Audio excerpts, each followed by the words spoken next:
In a world where magic exists, there are 4 continents, 20 nations, and many different species. In Hondil, after the Age of Myths and Swords, the current era is known as the Age of Magic, having developed magic extensively. Despite this advanced magical civilization, the political system remains feudal, with kings and nobles, so class divisions still prevail. The current era of magic is also called the Golden Age of Hondil.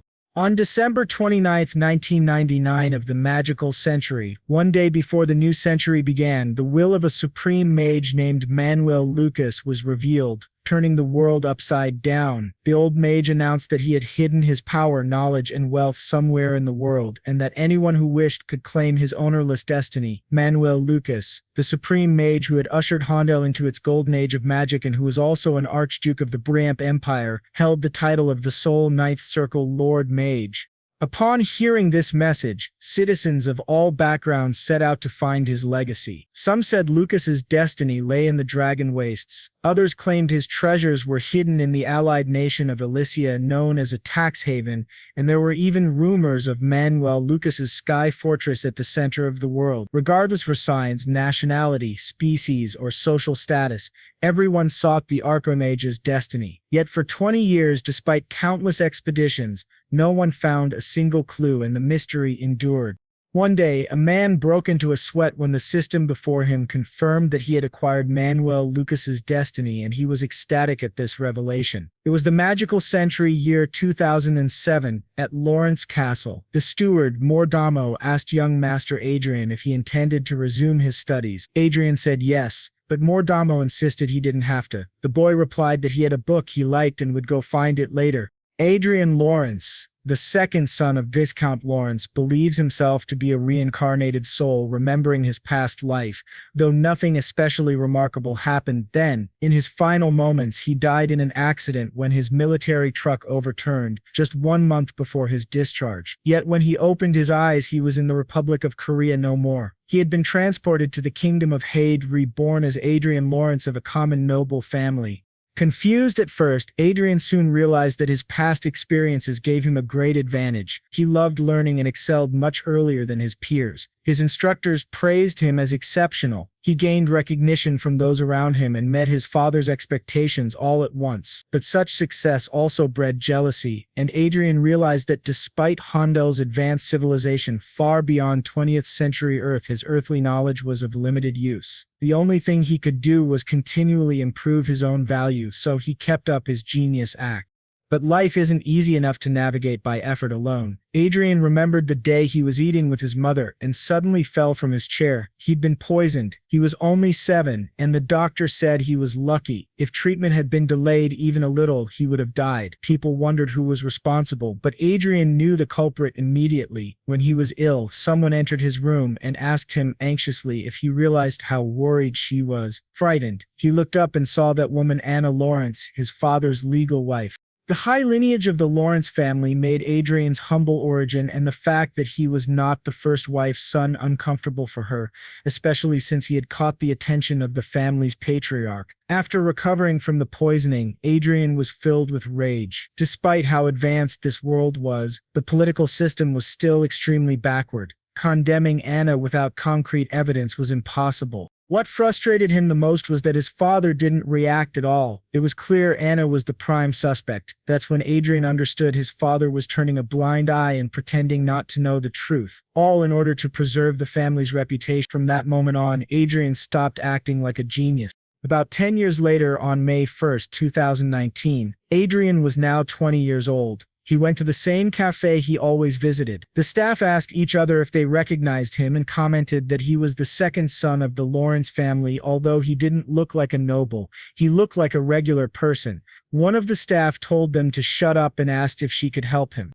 Adrian asked why he couldn't find any Chronicle Online point cards. The attendant said the store policy had changed and now point cards could only be purchased at the counter. She asked how many he wanted, and he replied, "All of them." After he left, the 2 employees thanked him for the purchase. The supervisor scolded the worker and reminded him that losing the favor of a noble could result in punishment. The male attendant, still puzzled, asked why someone like Adrian would come to the store personally when he could just send a servant. The woman replied that she didn't know either and was also surprised the first time he came in. The man asked how often he visited, and she said 2 or 3 times a month. Judging by that, he must really be a fan of the game. Adrian thought to himself that he had just spent 5 million WS1 on game point cards, about 5 million Korean won. Back at home, one of the guards informed Adrian that they had received a call saying young Master Cedric was visiting the residence, which annoyed Adrian greatly. At home, Adrian's mother, Sylvia Lawrence, asked where he had gone, but before he could answer, someone interrupted, asking if he was wandering the estate on foot and if he'd lost his mind. That person was Cedric Lawrence, Adrian's older half-brother, 23 years old, 3 years older than him. Adrian thought Cedric was incredibly annoying. Cedric started berating him, saying that, as the son of a noble, he should care about the family's reputation and not act like a commoner. But Adrian thought to himself that he didn't care about reputation. Cedric was only respected because of his noble status. Otherwise, he wouldn't even be able to take care of himself.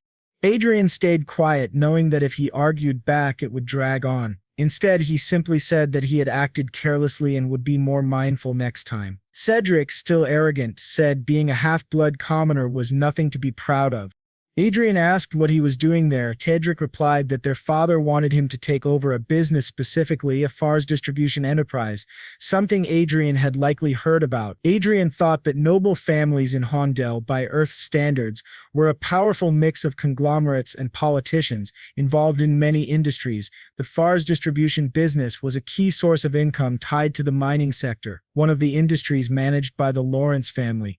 He understood now why Cedric had suddenly appeared. Adrian said he understood, but he would refuse the offer. Cedric, mocking him, said that Adrian understood quickly. Adrian then told him that if his business was done, he could leave now, because he had just spent a lot of money on his games. Cedric was shocked, laughed, and told him that it was better for someone like him to be a nobody.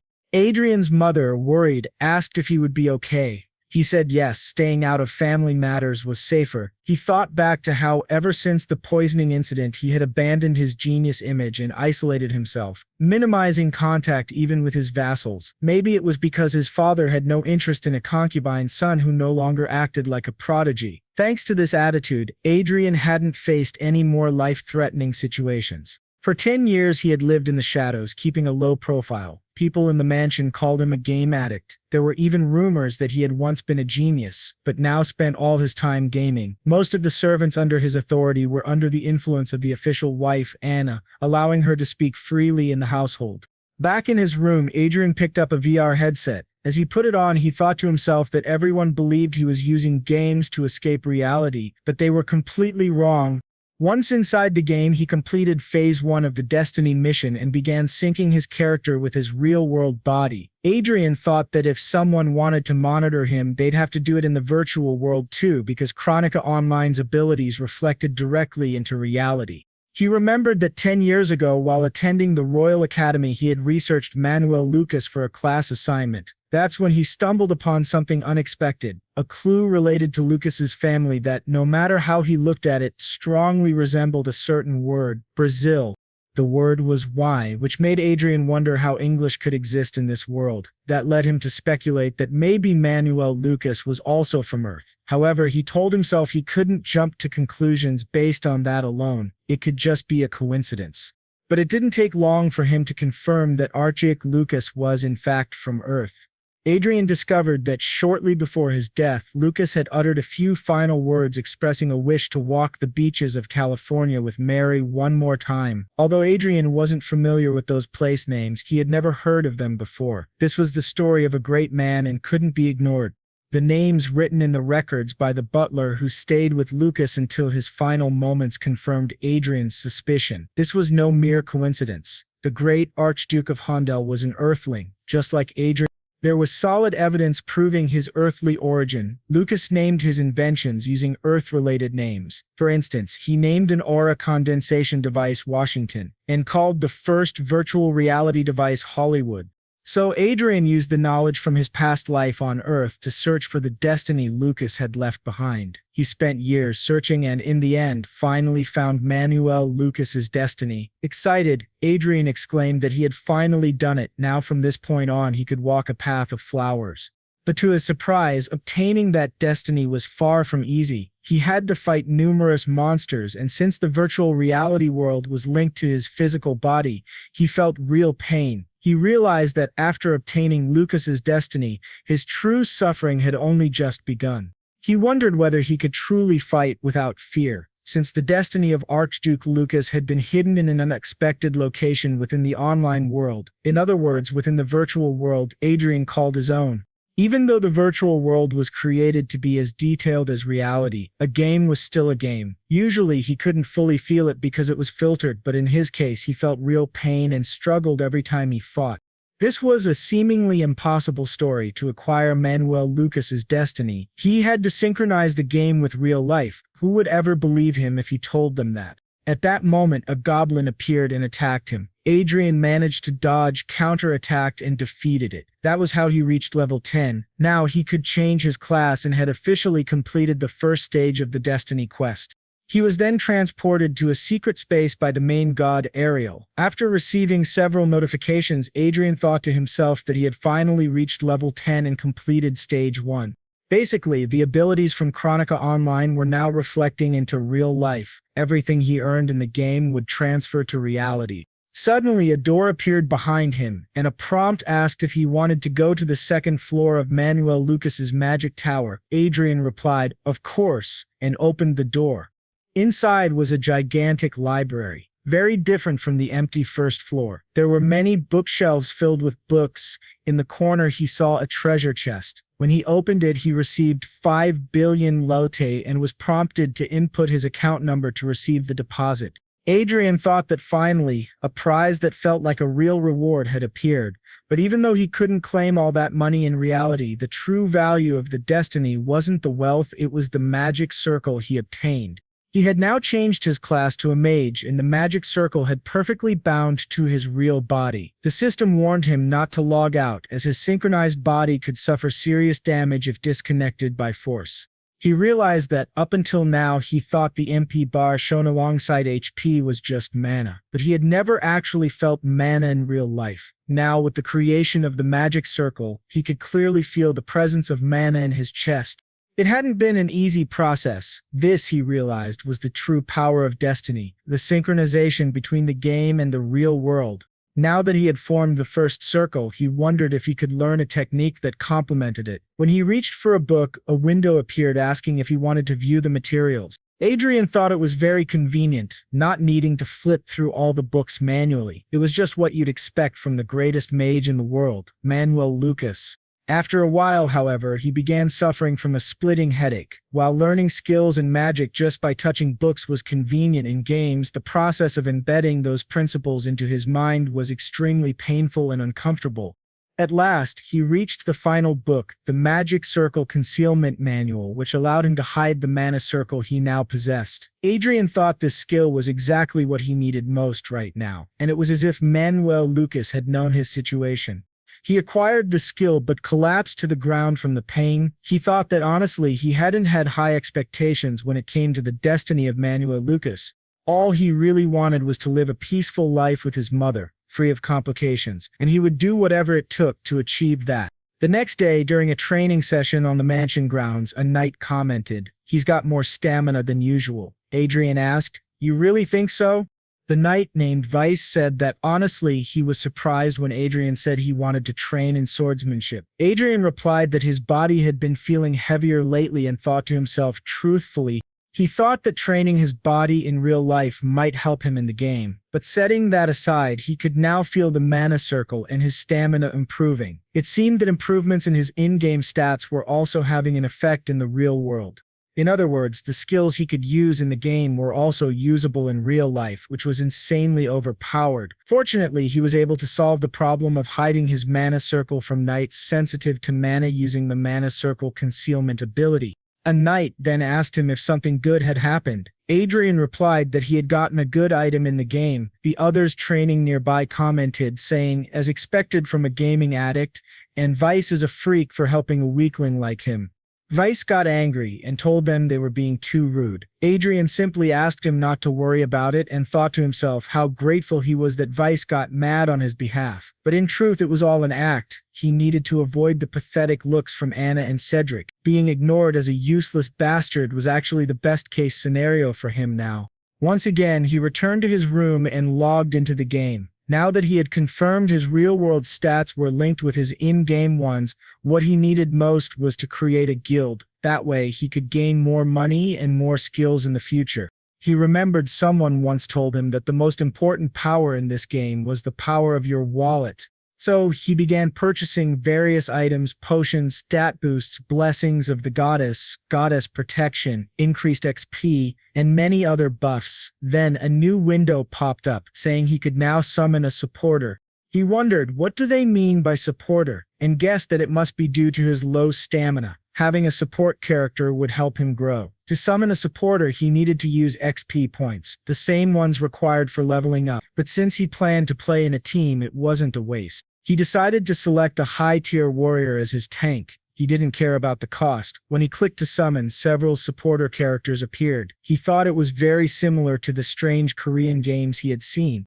He spent 30 million WS but didn't find any character he liked. Then he was surprised to see one of the supporters, Archia, the Steel Celestial. She was a defense-specialized support character with a protective shield ability called God's Shield. He wondered if this was the first time he'd seen a support like that. Maybe she was an undiscovered character. Her class was Unique Angel, and she had excellent skills.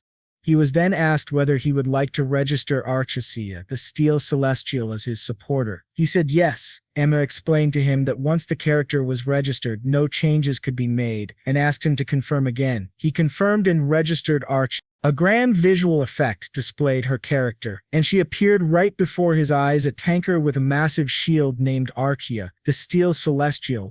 Adrian commented that her facial expression looked like that of a golem in a human body. He then headed straight to the battlefield with Archia and tested her skills. She was incredibly effective at defense, while he just kept casting the magic missile spell. In that short period of fighting alongside her, he reached level 20. The hunt was going far more smoothly than he had expected. Even though some of his XP was being transferred to her, he didn't feel any major difference. Then, a new window appeared, notifying him that he had been playing the game for 15 hours straight. The system asked him to please log out and rest. So he logged out, returned to his room, and said that today had been really good. He decided to take a nap, and once he woke up, planned to go to the training room. But to his surprise, he sensed someone standing right behind him. When he turned around, he saw Areus, the Steel Celestial, had transferred into the real world. Startled, he asked, "What the hell are you doing here?" She replied, "I am my master's support." But he said that wasn't what he meant. What he really wanted to know was how she had left the game. She said, "Ah, I understand now. You must be curious about how I can maintain my presence in reality." He answered, yes, and thought to himself that, judging by how she could distinguish between the game and the real world, she clearly understood his situation. She then explained that she was a homunculus, essentially an android, and her creator was Sir Manuel Lucas. Her appearance and combat characteristics were predetermined by her master based on the concept of the Steel Celestial. Adrian thought to himself, so in other words, she's one of Sir Lucas's legacies. She confirmed that. He cursed in his head, thinking, damn it, if I had known this would happen, I would have chosen a better support, someone more versatile than her. He asked if her stats were the same as in the game. To his surprise, she replied, yes, the restricted stats will recover once I meet the quest level requirements. At the moment, I believe my stats are equivalent to those of a Grandmaster. That left Adrian stunned. A Grandmaster was on par with an 8th Circle Mage, the strongest tier on the continent. Even in the Hayward Kingdom, the highest recognized rank for mages was the 7th Circle. There were only 8 8th Circle mages in the entire world. He asked himself, how did Manuel Lucas create a monster like this? Still, it was reassuring to have a trustworthy companion who obeyed only his commands. Now the problem was how to hide this girl. He asked her where she had been before she showed up there, and whether it was possible to take her back into the game. She answered that she had been in a suspended state. She explained that she had been waiting in a maintenance warehouse in Evero, a holy city. She had been transmitted through the game's management server, and such transmissions were only possible during the initial dispatch. After that, if she wanted to return to the maintenance warehouse, she would have to go back on her own. Adrian asked if she had any stealth or magical concealment abilities. She replied that, being a warrior class, she didn't have any stealth skills, but she could use mana concealment. He asked her to show him. When she activated her mana concealment ability, the protective shield embedded in her armor disappeared along with her mana signature. Fortunately, just like him, she had the ability to conceal her mana so she wouldn't be detected by the knights. That was exactly what he needed. He commented that it seemed he had no other option, and since his reputation was already one of the worst, he didn't care anymore. The next day, he casually walked around the mansion with her as if nothing was unusual. The servants whispered that Master Adrian was openly bringing a woman into the mansion. Some of the maids even claimed they had seen her and Master Adrian in his room, and they all wondered who that girl could be. When he went to speak with his mother, she was overjoyed and asked when he was going to marry, saying that the girl was very lovely. Embarrassed, he ran off and returned to his room to continue doing missions. Eventually, he reached level 30. Looking at his status window, he thought that pretending to be a young, mature master who brought an exotic guest into the mansion was the best way to keep people from suspecting Arcia's true nature. He then asked her what happened to her real-world body when she was connected to the game. She said it switched to energy-saving mode, meaning it was essentially resting. However, the monitoring function would remain active for her master's protection. He asked if that meant she could alert or respond to him immediately if something happened outside. She confirmed, saying exactly. Before they could think any further, the next phase of their quest began. They had to fight an orc warrior named Kant. Adrian received the mission notification, Fate Mission Stage 2, Defeat the Orc Warrior Kant. The huge orc told Adrian that he could become someone special if he managed to kill him here. A warning window appeared stating that consumable items such as bombs and scrolls were prohibited during this battle. Adrian thought, so items that make hunting easier are banned. Looks like Manuel Lucas wants his disciple to grow stronger through raw skill alone. He called Arcia and told her they were going to take down this orc. When the orc charged to attack, Arcia raised her shield and blocked the massive blow. The monster seemed confused. While the orc was distracted, Adrian activated magic missile and launched it straight into the orc's eyes, scoring a critical hit. He thought to himself that thanks to his improved physical condition and high-quality equipment, the power of his magic missile surpassed that of a basic first circle spell. If this orc was a monster of the same level, it should be easy to defeat him. But to his surprise, the orc drew a sword and tried to finish him off. Archie managed to defend in time.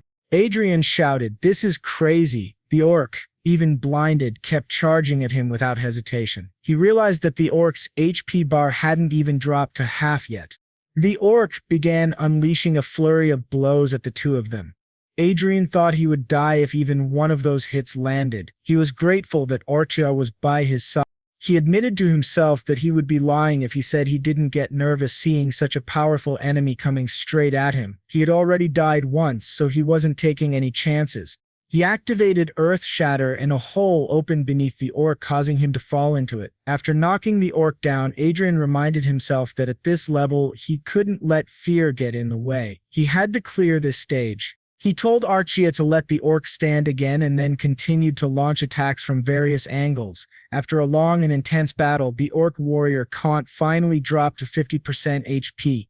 Adrian muttered, "This guy is seriously persistent. It would have been better to drop the sword and use some floor techniques." As the orc charged at him once again, Adrian activated another magic missile and finally defeated the orc warrior, completing Stage 2 of the Fate mission. A notification appeared, conditions met to unlock the next area of the magic tower. The third floor of Manuel Lucas's tower has been opened. That night, in the office of Viscount Lawrence, the viscount stood by the window deep in thought. Someone entered the room and asked what he was thinking about, calling him darling. It was Adrian's father, Highford Lawrence, and the woman was his wife, Anna Lawrence, his first wife. She asked why he was alone at that hour of the night. She wondered if it had something to do with the rumors that Adrian had brought a commoner woman into the mansion. Viscount Lawrence handed her a letter. Upon reading it, she realized it was a military summons. Tensions with the Crocan Empire had escalated, and there was now a strong possibility of war. Each territory had been instructed to gather their local forces. Viscount Lawrence had been ordered to join the Western Command with 5 vanguards, 50 knights, and 1,000 soldiers. Anna was shocked. She asked if he was considering sending Cedric, but she then pleaded, "Please send Adrian instead. He just plays games all day and does nothing else. As a member of the Lawrence family, shouldn't he start doing his part?" Then, his father asked if, after leaving Adrian alone all this time, she now wanted him to suddenly become important. She replied that it was he who made that choice and that, until now, Adrian had been enjoying the privileges of nobility to the fullest. His father asked if she truly believed that. She questioned what he meant by that, but he simply stared at her in silence. Then he said that Cedric was the heir to the territory and that he would ensure she and her stepfather would no longer be troubled by anything going forward. She should just follow his decisions now, something that greatly surprised her. He told her that, as she herself had suggested earlier, he would send Adrian to the battlefield this time. However, once Adrian returned, he would make him completely independent. He also hoped that neither Adrian nor Sylvia would be in danger in the future. This would include surveillance and secret investigations. He asked her if that would be enough for her and then told her to stop interfering to let Adrian be free. The next morning, Adrian was training with a knight. The man remarked that Adrian's physical strength had improved drastically, thanks to their daily training. He said he could hardly believe such quick progress. If he had worked this hard in his own youth, he might have become a great man. But Adrian knew that his improvement came mostly from reaching level 30 and clearing the second stage of the Fate mission. The reward from the mission had been excellent, and most importantly, he had received a large sum of money and successfully formed his second magical circle. It was like having an inventory system in a game, his own treasure chest to hide items whenever necessary. If used well, it could serve more than just storage purposes. In fact, the game's stats had real-world effects. With enough effort, he could become a magician with the physical abilities of a knight. If he could fully absorb the stats granted by fate, he could become a monster far more terrifying than Archmage Lucas. Just then, the butler arrived and called out to Adrian, informing him that his lordship had summoned him to the castle. Adrian was surprised and wondered why they were calling him now. Some time passed, and Adrian was now in the Lawrence castle, standing in the office of the family patriarch. He wondered why he had been summoned, but before anything could be said, his older brother Cedric began shouting at their father, demanding to know why that guy was being sent to represent the family on the battlefield. Their father explained that Cedric was the family's sole heir and he could not allow him to go to such a dangerous place. Adrian's mother then asked the father if he was saying that Adrian was less precious than the other son. Was the patriarch admitting there was a difference in value between them? Adrian realized he had been summoned just to hear this, which made him incredibly angry. Still, it wasn't entirely bad for him. He thought that anyone could enter the game as long as they had a headset, and since he was merely a stand-in for the heir, no one would dare mess with him. The most important thing now was to leave as quickly as possible to escape Anna's constant surveillance. He said he understood and that he would represent the family in battle. His father thanked him. Cedric, however, said he wouldn't say anything further since it was their father's decision, but warned that he wouldn't remain silent if Adrian brought shame to the family. Adrian found that amusing, his older brother who was staying home to rest warning him, the younger sibling who was heading off to battle. He thought Cedric had been coddled far too much as a child. Adrian said he would do his best, but before he left, the patriarch asked to speak with him privately. Adrian noted how the man asked the guards to leave and wondered what he wanted to say to him alone. His father began by saying that, if this operation went well, he would relocate Adrian and Sylvia to the royal capital. Adrian should consider it a reward for going in Cedric's place. There, he would be able to live freely, without interference from anyone.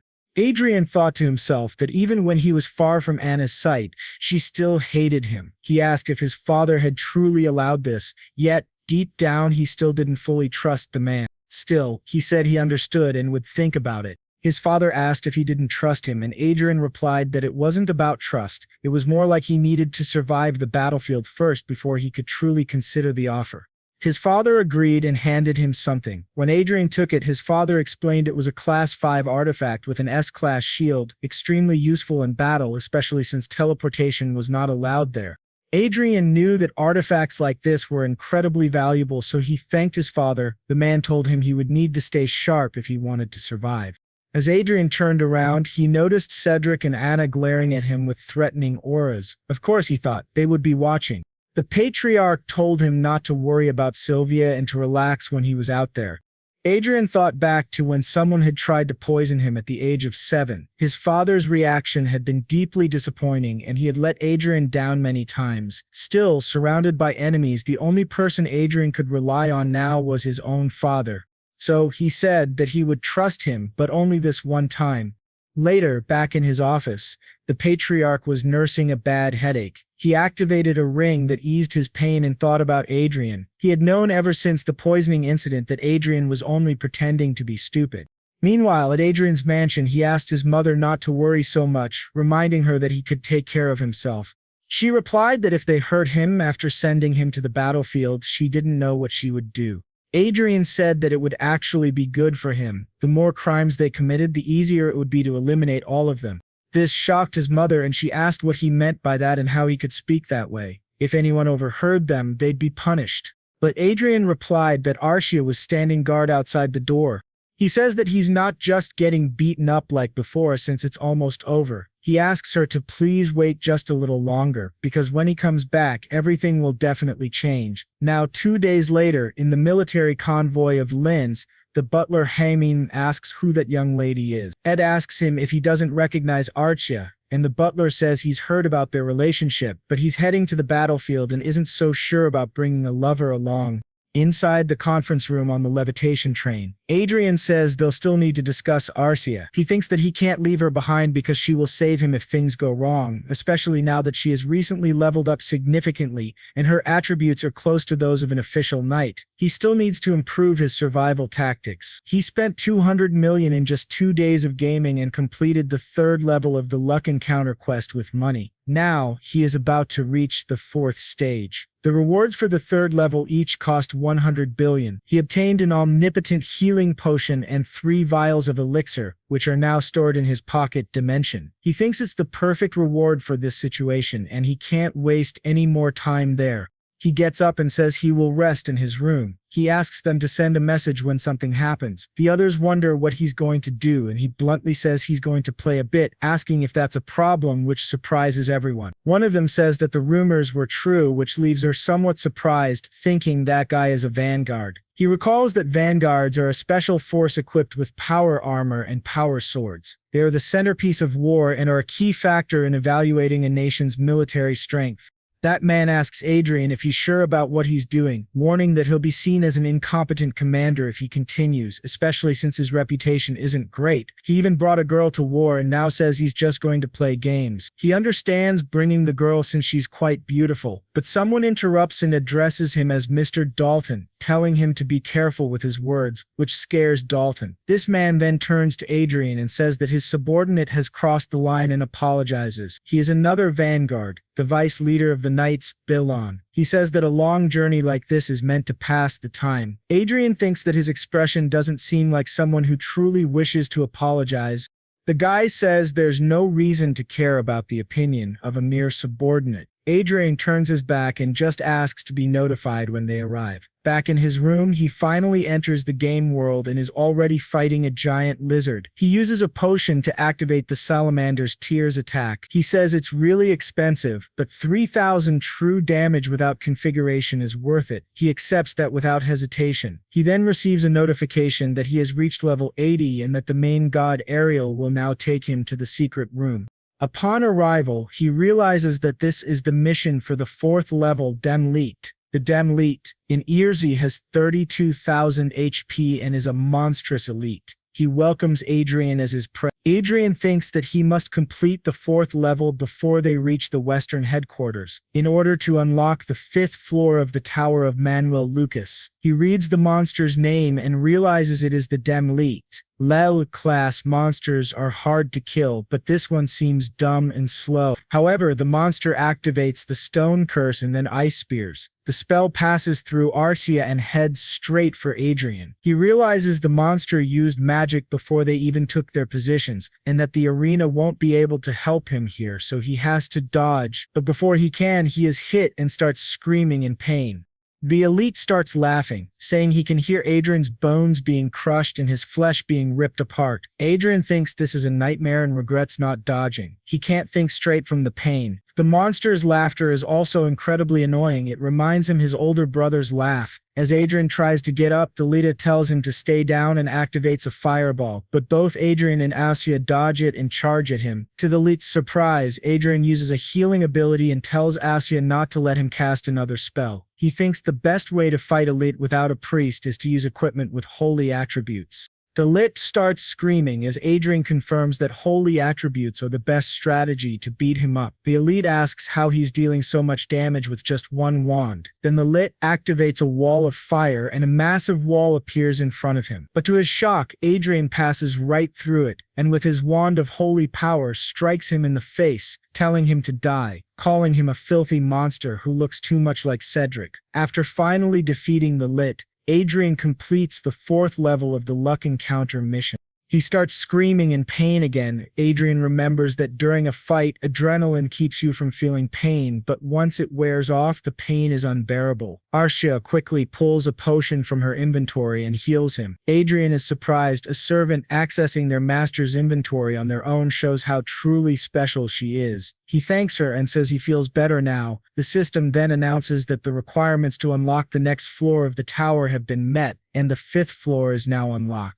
At the Tower of Manhua Lucas, upon arrival, there's another treasure chest. He wants to see what kind of reward he has just received. When he opens it, he finds 500 billion lots, which are immediately sent to his account. He also receives a pair of round glasses. He wonders what kind of glasses they are. They can't be ordinary since they're a gift from Archimage Lucas. He opens the detailed description and sees that these glasses have analysis, observation, clairvoyance, and night vision. They are capable of analyzing the usage, purpose, and status of a living being or object, can see through obstacles, and can see things up to 100 meters away. He's quite surprised to see that this is a very useful item, one that no one would suspect he's carrying. With the mission now complete, the 4th circle is generated. They finally arrive at the Western headquarters, and people around them realize that the 2nd son of the Lawrence family has finally arrived. They had assumed that the older son would be chosen by the Lawrence family. He thinks his name was Cedric or something like that, since he had caught everyone's attention early on due to his talent. So perhaps the one chosen now is the younger son, not Cedric. He heard that Cedric turned into an idiot after ingesting poison. The protagonist confirms that it's true. He's the little boy who was poisoned. The two men say they can't see him as an idiot and that the rumors must be false. They both say it's a pleasure to meet him. The man on the left is Viscount Evans, the head of the local team of this headquarters, and the other is Viscount Miller, the assistant to the team leader.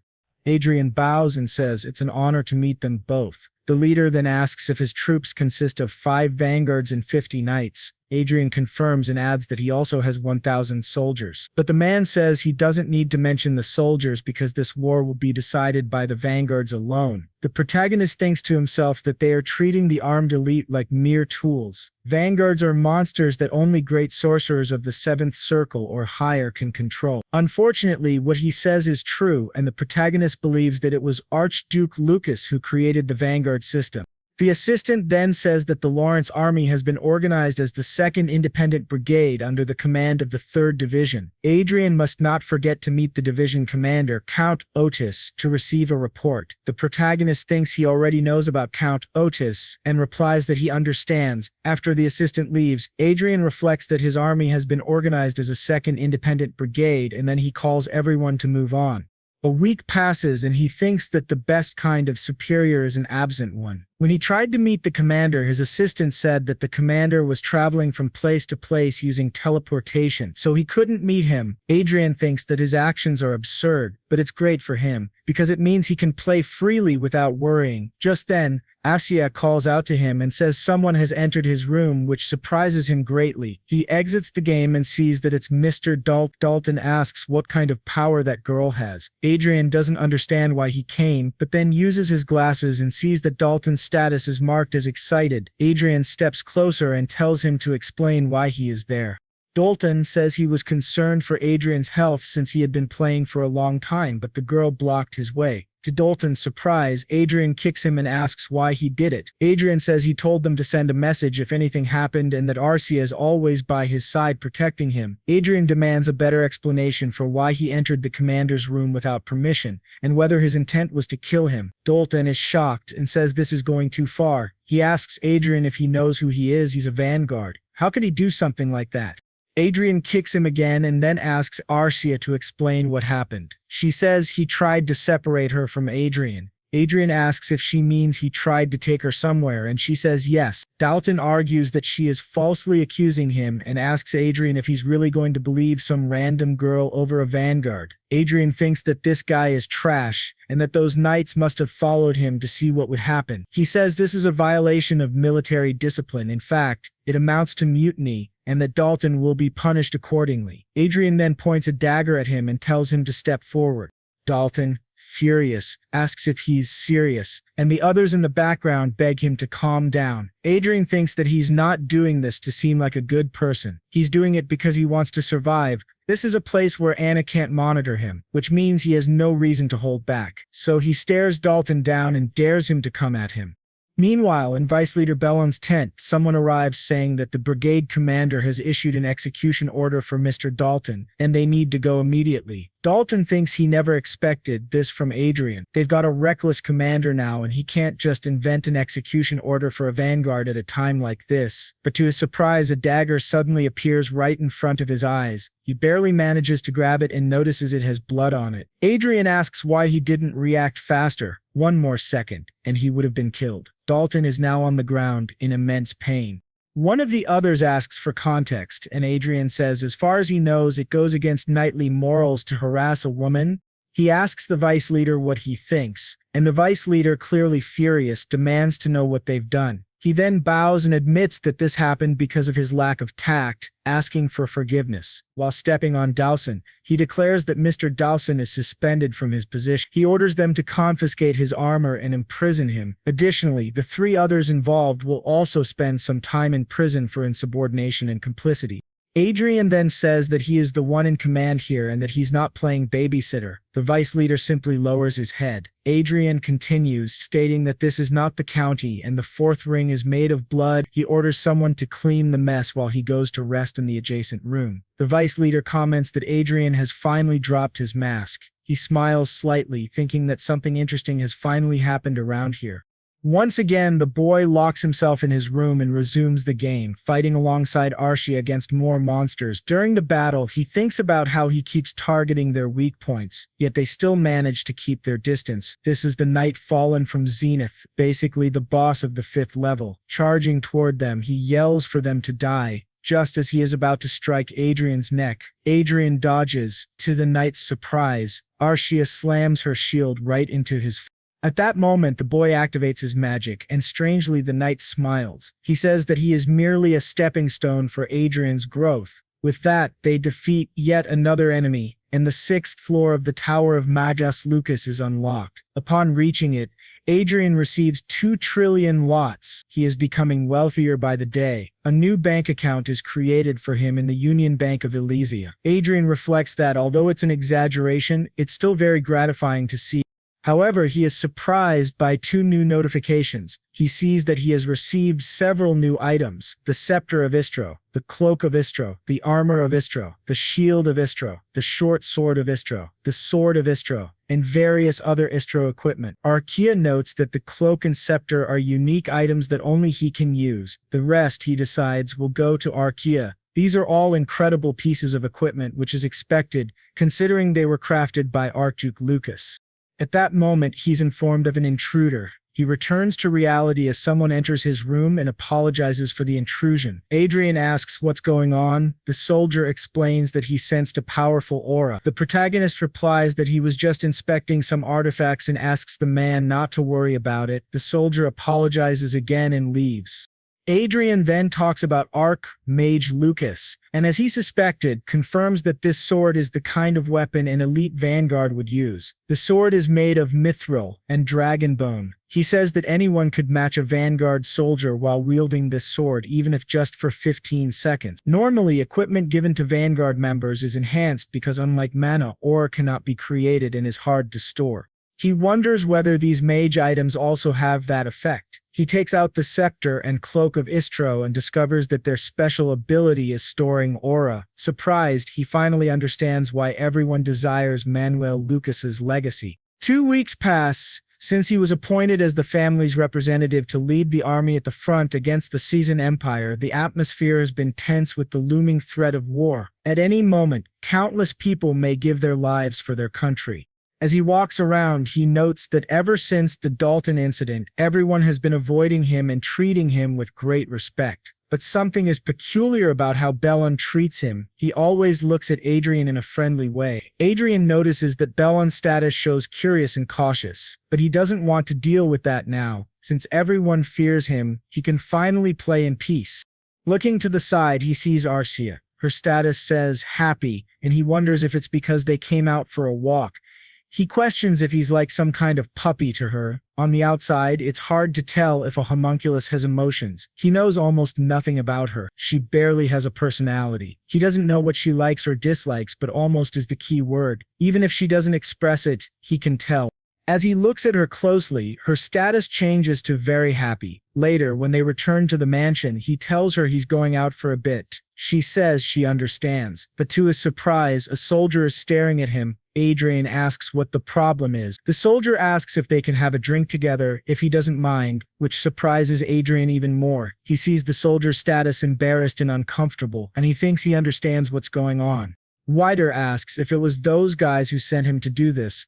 Adrian thinks the soldier must have a reason, but he's not interested at all. He says that if the man has nothing more to say, he's leaving now. But as he's walking away, Adrian stops and asks why he decided to become a knight, surprising the soldier. The man apologizes profusely and promises it won't happen again. He begs not to be sent to prison. Adrian activates his glasses and checks the soldier's status. He sees that the man has an extremely high talent for mana, excellent learning ability, high intelligence, and is gifted in arithmetic. Adrian realizes this is the first time someone other than a homunculus has shown more than 2 talents. He was a rare talent for a mage. Adrian understood why that guy was being mocked by the other knights, but it wasn't his problem. He told him to forgive the others and said it would be much better if he became a mage instead. This surprised the guy a lot. Back in his room, Adrian thought it was a waste and he didn't want to get involved because he didn't want any trouble. But Lopez was practically unique. Even if he couldn't be the best at physical combat, if he combined magic with vanguard equipment, he'd become an excellent spellblade. Of course, talent doesn't guarantee success for anyone, but Lopez had been a knight since he was a child, so his chances were good. If Adrian could train him and place him under his command, it would be excellent. The problem, however, was the Count. Alan was a knight from a different county, so Adrian would first have to convince Watts. He thought maybe a little bribery might help. But the truth was, he didn't even know the full extent of Lopez's talents yet. Maybe he was just slightly above average. Still, Adrian needed to start building his own influence, and now he was freer than ever. So he decided that from now on, they'd be busy searching for more and more talented individuals. As that guy walked away, he thought about Adrian's words about commander of the 2nd Brigade, Adrian Lawrence. At first he thought Adrian was just another spoiled noble kid, but when Adrian said he should become a mage, that caught him off guard because he had thought the same thing before. He went to see the commander after being summoned. He thought to himself that rumors aren't always right. Adrian was nothing like the rumors, and that was kind of scary. When he opened the door, he asked if the commander wanted to speak with him, but to his surprise, the one sitting beside Count Watts was none other than Adrian Lawrence. He didn't understand why his lord had called him there. Watts then told him that he probably already knew, but Adrian Lawrence was the representative of the Count from the Lawrence family. From now on, Mr. Lopez was to serve under Mr. Lawrence as his lord, which left Lopez completely stunned. Adrian thought back to something from his past life. When China lost to Korea in a football championship, someone asked, how can a country with 1.4 billion people not find 11 good players? Someone replied, because the Chinese Messi or Ronaldo is probably out there farming somewhere. Adrian realized that's exactly how it is. No matter how much potential someone has, it doesn't matter if there isn't a system that helps them bring that potential to life. He asked Arcia, who would have thought that in this place so many people would be walking the wrong path? A few days later, Adrian recruited several people: Alan Lopes, a third-class knight from Count Watts; Ederson, a peasant laborer and one of the only soldiers capable of playing an instrument, who became a trumpeter; Eric Jones, a bold young man caught trying to sell pornography in the army; Nicholas Brown, and a maid from a neighboring army, Linda Noah. Adrian believed each of them was exceptional, they just never had the chance to show it due to their respective circumstances. Linda Noah approached him and asked why she was there. She said the test had confirmed she couldn't be a mage. Adrian simply replied that the test was wrong. That's all there was to it. Nervously, she said she understood. When Adrian checked her stats, he saw her mana was very high, as were her learning and intelligence. He thought to himself that it had better be worth the $500,000 he spent to bring her there. None of them really understood yet why they were there, but the peasant told the others not to question it, to just trust Mr. Lawrence. When Adrian checked the stats of that peasant, he saw that his physical strength and aura were both high. He had come with Nicholas, who also had a great talent for aura, though he was still a minor. Adrian told them to hurry up and get changed. The front lines were about 100 kilometers away, but they didn't need to worry. Then, Adrian took all of them to one of the most expensive shops in the city. He could tell that most of them felt awkward and out of place, probably because they had never been in a place like that before. Someone walked in and pointed to an outfit, saying they'd take it. Adrian said it was a good choice. Eric Jones thanked him and called him commander. When Adrian checked Eric's stats, he saw that his political negotiation was very high, his administrative capacity was high, and his trait was silver tongue. Adrian thought that while the others were good frontline fighters, Eric was a fighter in politics. His talent was truly impressive. Adrian told them not to worry about the price. They should take whatever they wanted and always aim for the best. He thought to himself that talent means nothing if you don't train it. From now on, they'd start training outside the base, and they'd also be educated. They'd be dressed properly to fit the environment. After everyone received new clothes, they asked Adrian if they'd be living in that giant mansion. Adrian replied that yes, they'd spend most of their time there. The staff had already been assigned. He told them not to worry about daily chores, just to focus on their studies. He'd be paying their monthly salary, and on top of that, they'd receive $20 million monthly and a $240 million annual bonus. But they must not forget the rules of their contract. They were very happy with the money and said they would do their best. Adrian told them that if they proved his intuition was correct, there would be much more money where that came from. However, that kind of result doesn't happen overnight, so they had to give it their all. He added finally that he hoped they wouldn't disappoint him. He hated having to give lectures. They all responded with a firm yes, Commander Adrian. The protagonist thought to himself that these were the best talents he had found. From now on, they would be his personally selected elite. This wasn't a short-term investment, but one day they would thrive. It was a major investment in a bright future. As he walked through the city, he thought that when he returned, he would have to be careful when confronting Cedric. Even with Anna at his side, he also needed to consider his mother. But then, to both their surprise, he suddenly felt something at his back, and Archia quickly grabbed the man by the neck. Adrian calmly greeted the man with a good morning, thinking that he had been getting more and more worried about their safety. He had already spotted several spies lurking around daily. He approached the man, and before the man could say anything, Adrian cut him off, saying he wasn't interested in hearing his words. He asked if the man's brother truly didn't know when to give up. For a rat like him, there was only one way to become useful. Adrian said that stupidity was a dangerous flaw in a spy. He asked how much the man valued his life before throwing him to the ground and telling him to follow orders, and everything would be fine in the end. The spy trembled in fear, sensing Archia's aura. He realized she was an aura specialist, not an ordinary woman. The man claimed he didn't know anything, but after Adrian threatened him, he revealed everything. Adrian asked if he had followed them there since the teleport, with the help of an inside agent. The blonde spy, very nervous, wondered how Adrian knew that. To his surprise, Adrian told him that he already knew everything about him in advance. He had always been one step ahead, not only of him but also of the other spy. Maybe this man could help him stay even further ahead. Adrian was certain that he was only following Cedric's orders, and he felt the man was reluctant to spy on him. The man looked at Archia, visibly nervous. He asked Adrian if he was really planning to go against Master Cedric. Adrian gave him a sly smile, and the man said he couldn't do that. But at that moment, Adrian pointed a dagger at him and told him to save his words. If he feared death, then he must obey Adrian. If he wanted to live, The man responded, "Yes, young master." Adrian smiled and said, "That's what he liked to hear." Then he asked the man what he thought about working for him instead. He told him not to worry, he would never put him in danger. He always considered himself a merciful man. All he wanted was for him to write false reports. His little friend would be arrested in his place. Adrian asked if he accepted, and the spy said yes. Back in Cedric's office, Cedric wondered how Meltz had been caught. The spy, giving his false report, said Meltz had been caught trying to enter the commander's quarters. This made Cedric more cautious. He muttered that this was a mess, thinking it happened because he ignored his father's advice not to send spies after Adrian. His father had already scolded him for not being chosen for the army, and now it was too late. Cedric told the spy to keep watching and report everything. The spy, now deceiving young Master Cedric, said he would report everything to him later. Adrian thought that now that he had dealt with another spy, things would get much easier with this man's help.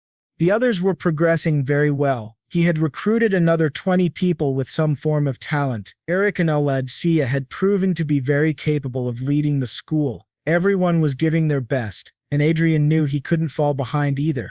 He finally reached level 59 and thought that just one more level and he would become a 6th circle mage, but to his surprise, a message appeared, declaring a state of emergency. He exited the game and asked his subordinate for a report.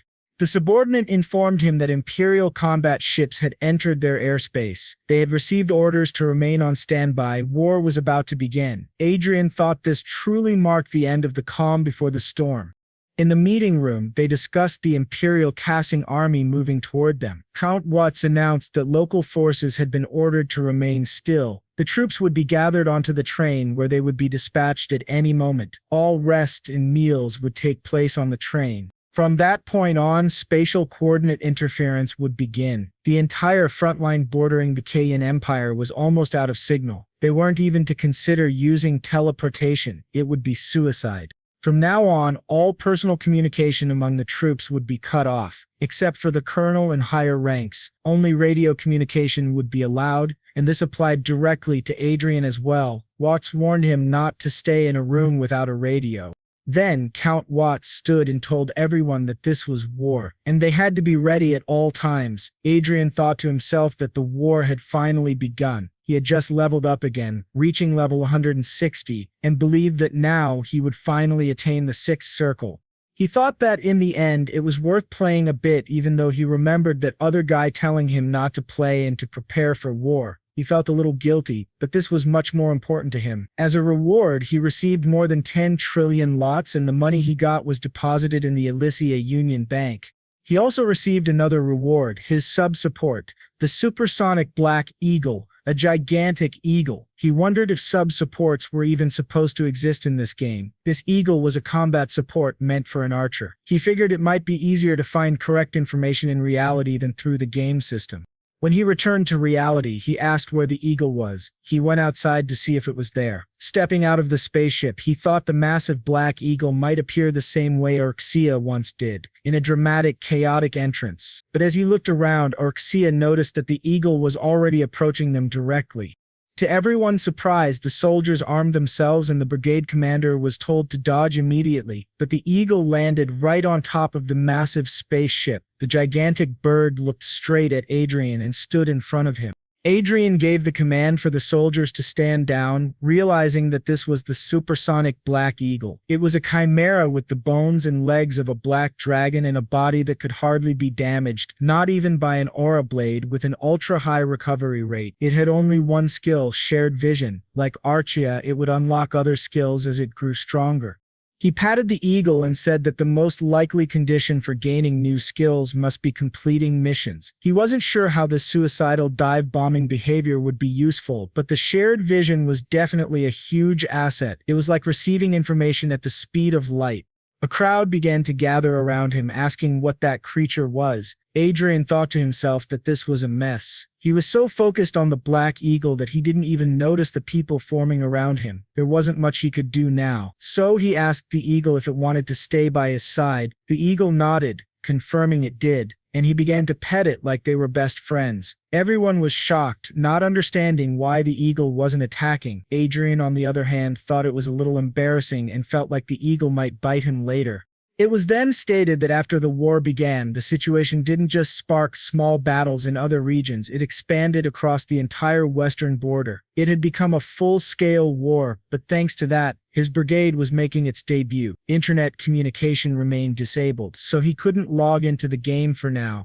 To his surprise, someone came reporting that the vanguard pilot of the Crowing Empire was approaching. Adrian told them not to panic and to retreat the army into the initial formation. He also told Bilan to prepare the vanguards. Although many of these battles had occurred in the game, he didn't believe he would die so easily. The guy next to him just kept staring. Adrian asked what was wrong, but the man said it was nothing. Still, Adrian sensed enemy vanguards approaching and realized they were under attack. He told the 2nd Battalion to activate the energy shield, which surprised everyone. They quickly activated it just in time. To their shock, one of the enemy vanguards attacked them directly, causing a tremor in the spaceship. Adrian thought that the attack came from such a long distance and was unbelievably strong. This wasn't just a test. If they didn't have a 7th circle mage or higher, it was obvious they wouldn't survive this kind of battle. He asked for a status report, and the ship's operators informed him that the 2nd Battalion's energy shield was gone. It would take 90 seconds to recover. Adrian thought that the shield, which was supposed to protect everyone, was destroyed by a single attack. Archduke Lucas should have crafted some magical equipment for them, but Adrian didn't need to envy the enemy vanguard. If he reached the max level in the game, he would reach the 9th circle. Arshia then asked if he was alright, and Adrian said yes. He thought that in the end he had an 8th circle grandmaster, Arshia, right by his side. The vice commander commented that they had managed to survive, and if it weren't for Adrian, they would all be dead. Adrian replied that he was just lucky, but he hoped he wouldn't have to go back on his words. Now, he had to think about how to defend or counterattack. The size of their offensive forces wasn't all that different, but the issue was the enemy's fortress. The Crowing Empire had 2 fortresses in the sky, but they were significantly smaller than theirs, probably designed for a massive invasion. The vice commander said that unless the enemy had lost information, this was the first time they had used those fortresses. Adrian thought that in this war there were vanguards on the ground and fortified floating fortresses in the sky. The ground was completely devastated and all the variables seemed to be right there. To their surprise, the spaceships continued attacking. Adrian muttered that everything was a mess. Then he felt something else, a weapon detachment process. He asked what it was and what had just fallen. Some soldiers laughed, saying it had broken in the end, and it was honestly kind of funny, but Adrian began receiving several notifications of magical power overload and realized this was bad. He quickly ordered a message to be sent to the fortress because a total suicide attack was about to occur. To their shock, that suicide attack actually happened. A massive explosion took over the sky. Now, in the Sky Fortress, they received the message and realized it was a suicide attack. The commander orders an immediate evacuation and commands them to use anti-aircraft bullets, personal firearms, or anything else they have. Use everything. Meanwhile, the protagonist thinks he's going to break, so he activates the Great Shield on his ring, which covers his entire spaceship. In this way, they manage to protect themselves from the Great Explosion, but he thinks it was a close call.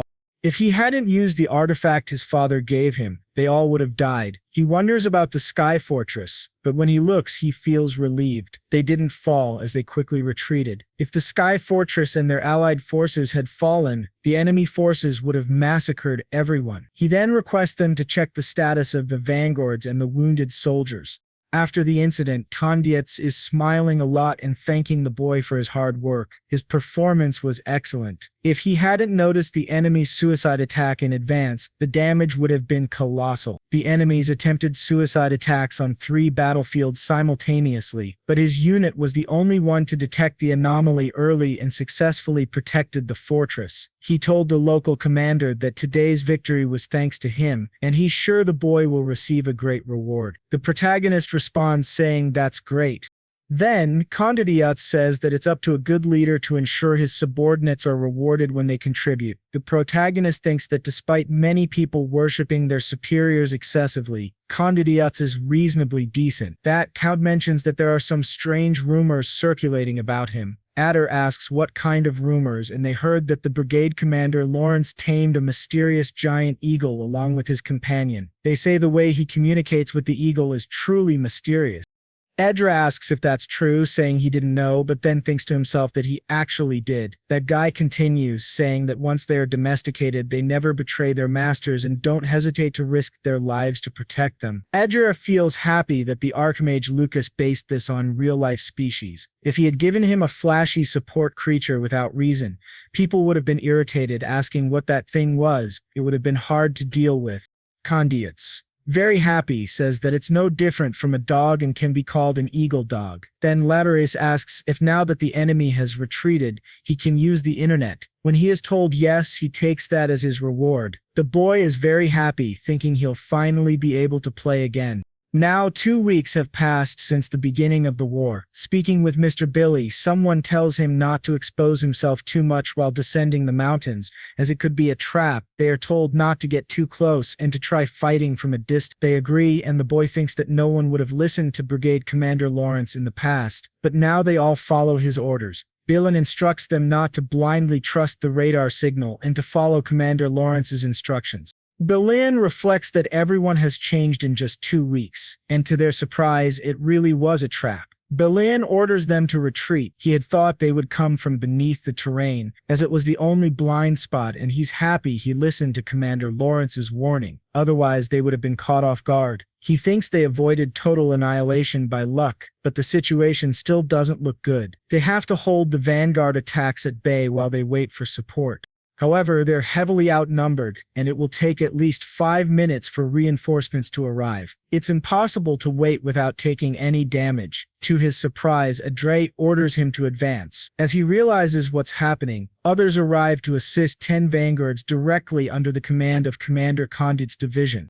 Billy notices that they are indeed reinforcements, but he doesn't understand how they got there so fast. Audra speaks to him over the communicator, saying the enemies have their backs to the mountain. William thinks, that soft voice again. He really doesn't know who came out on patrol, because it certainly wasn't Adrian Lawrence. They are told to eliminate at least 5 enemy vanguard units while they have the chance. The people in the strategy room ask if they heard the order from Brigade Commander Lawrence to take out 5 enemy vanguards.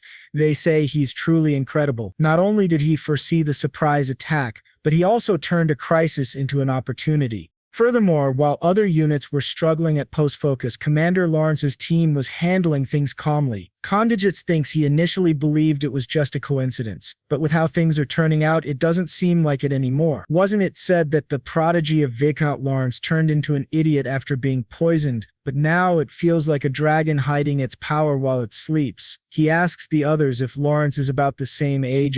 Michelle, if her family allows it, he would like to bring her there, which surprises everyone. Why would he want to offer his daughter to Adrian Lawrence? They say he already has a girlfriend and they're very close. He even took her to the battlefield. But Watt says that's not a problem, and if Michelle wants, she can be his mistress. They say Adrian is addicted to games, but Kodos defends him, asking if it's not better to be addicted to that than to drugs, alcohol, or women. He thinks to himself that he has already chosen Adrian as his son-in-law and no one will make him change his mind. However, some of the others say that considering Miss Michelle's fiery personality, if she hears that, they'll be in trouble. She's a bit hot-headed. Condats interrupts and says, enough about his daughter, they must send the performance report to the command corps, and they must make sure to highlight Commander Lawrence's major contribution. As the boy and Arce are leaving, Billen asks to speak with him for a moment. Adrian agrees, asking if it's something important, and tells him to be quick. He notices that Billen's emotional condition has changed from curious and watchful to favorable and anxious. He wonders if it's because he saved him during the battle.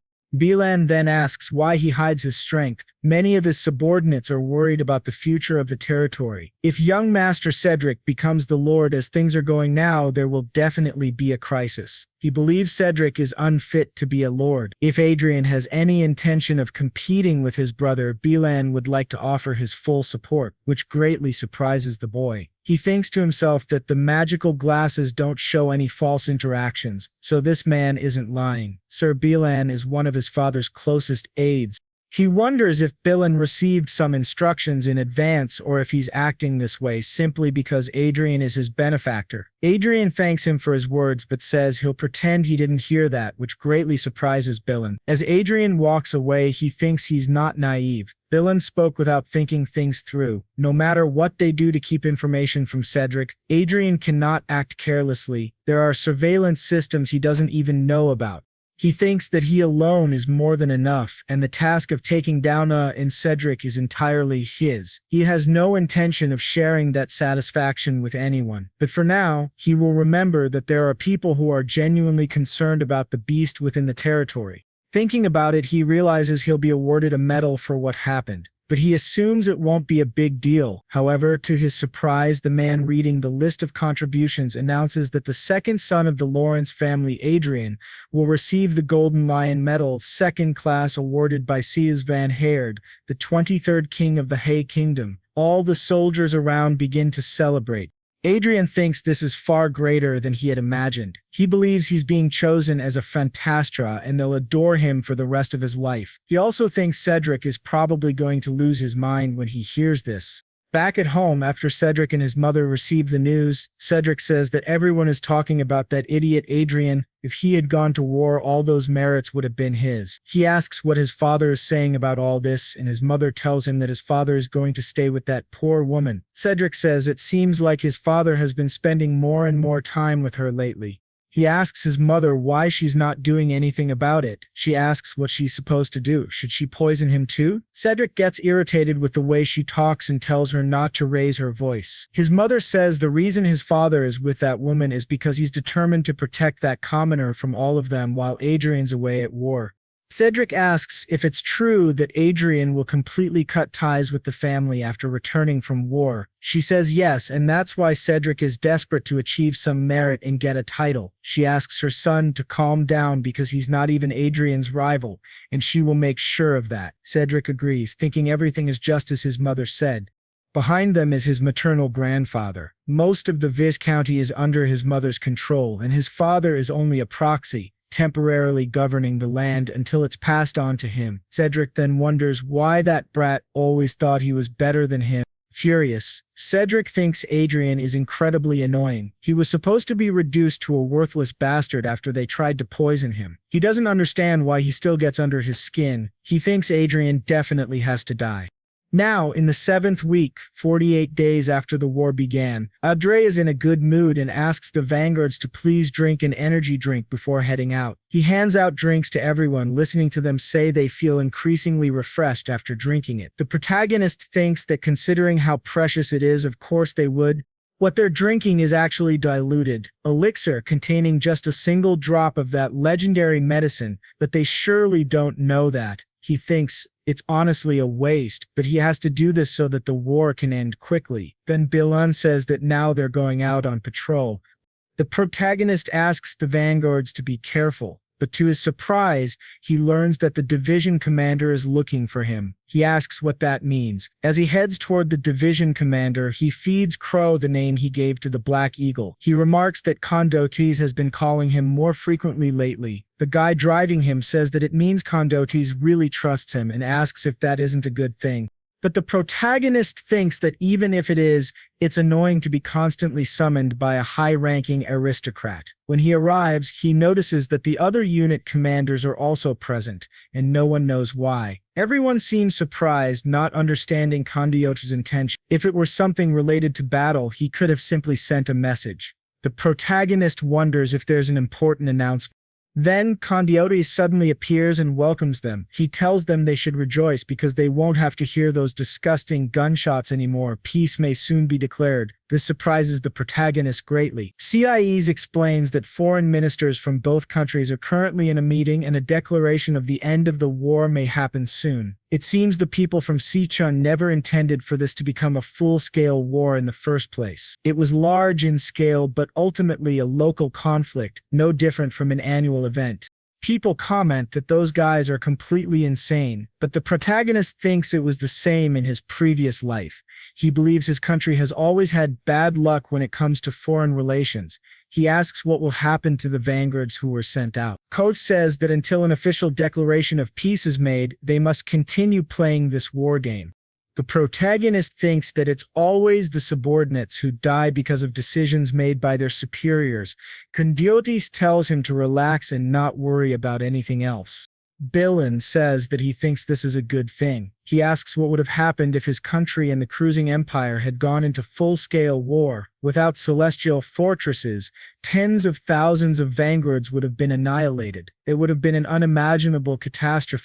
Adre asks if Billin shouldn't be resting more. Why did he come here? Meanwhile, Arsai is in the corner, still eating her biscuits. He takes one and offers it to Billin, who says that since it was given by Condiotes, it must be quite valuable. Adrian notices that Arsai keeps eating without paying him any mind. Bellin says he's felt this before. Adrian is truly different from other nobles. He sincerely mourns the sacrifices of common soldiers and even stands guard at the command center while his men rest. He really is different. The protagonist thinks, of course, he used to be a commoner in his past life. Bellin adds that at the same time, Adrian possesses the composure and dignity of a true noble. The protagonist says he thinks Billin misunderstood that part, but Billin asks if it's not true that Adrian was drinking black tea even while enemy troops approached. He says that kind of calm is impossible without absolute confidence in oneself. His subordinates were even able to relax because of his composure. Everyone in the 23rd Brigade trusts him completely. The protagonist now understands what Billin is trying to say. He's once again expressing support for Adrian as the successor of the territory. Adrian replies just like last time, but to his surprise, Sir Billin kneels before him and says that they've ensured no one is nearby and have checked for surveillance devices. So there's no need to worry. This shocks Adrian. He analyzes the surroundings and realizes Bellin is serious, and it seems all of them are on his father's side. Adrian says he knows precautions were taken, but this kind of behavior could draw too much attention. Bellin replies that's exactly why they came while everyone else is resting. Then, the humble servant Gilbert Billin declares that he would like to serve Adrian Lawrence, the second young master of the Lawrence family, as his lord from now on. The protagonist asks if the other knights outside feel the same. Billin confirms they do, which surprises Adrian even more.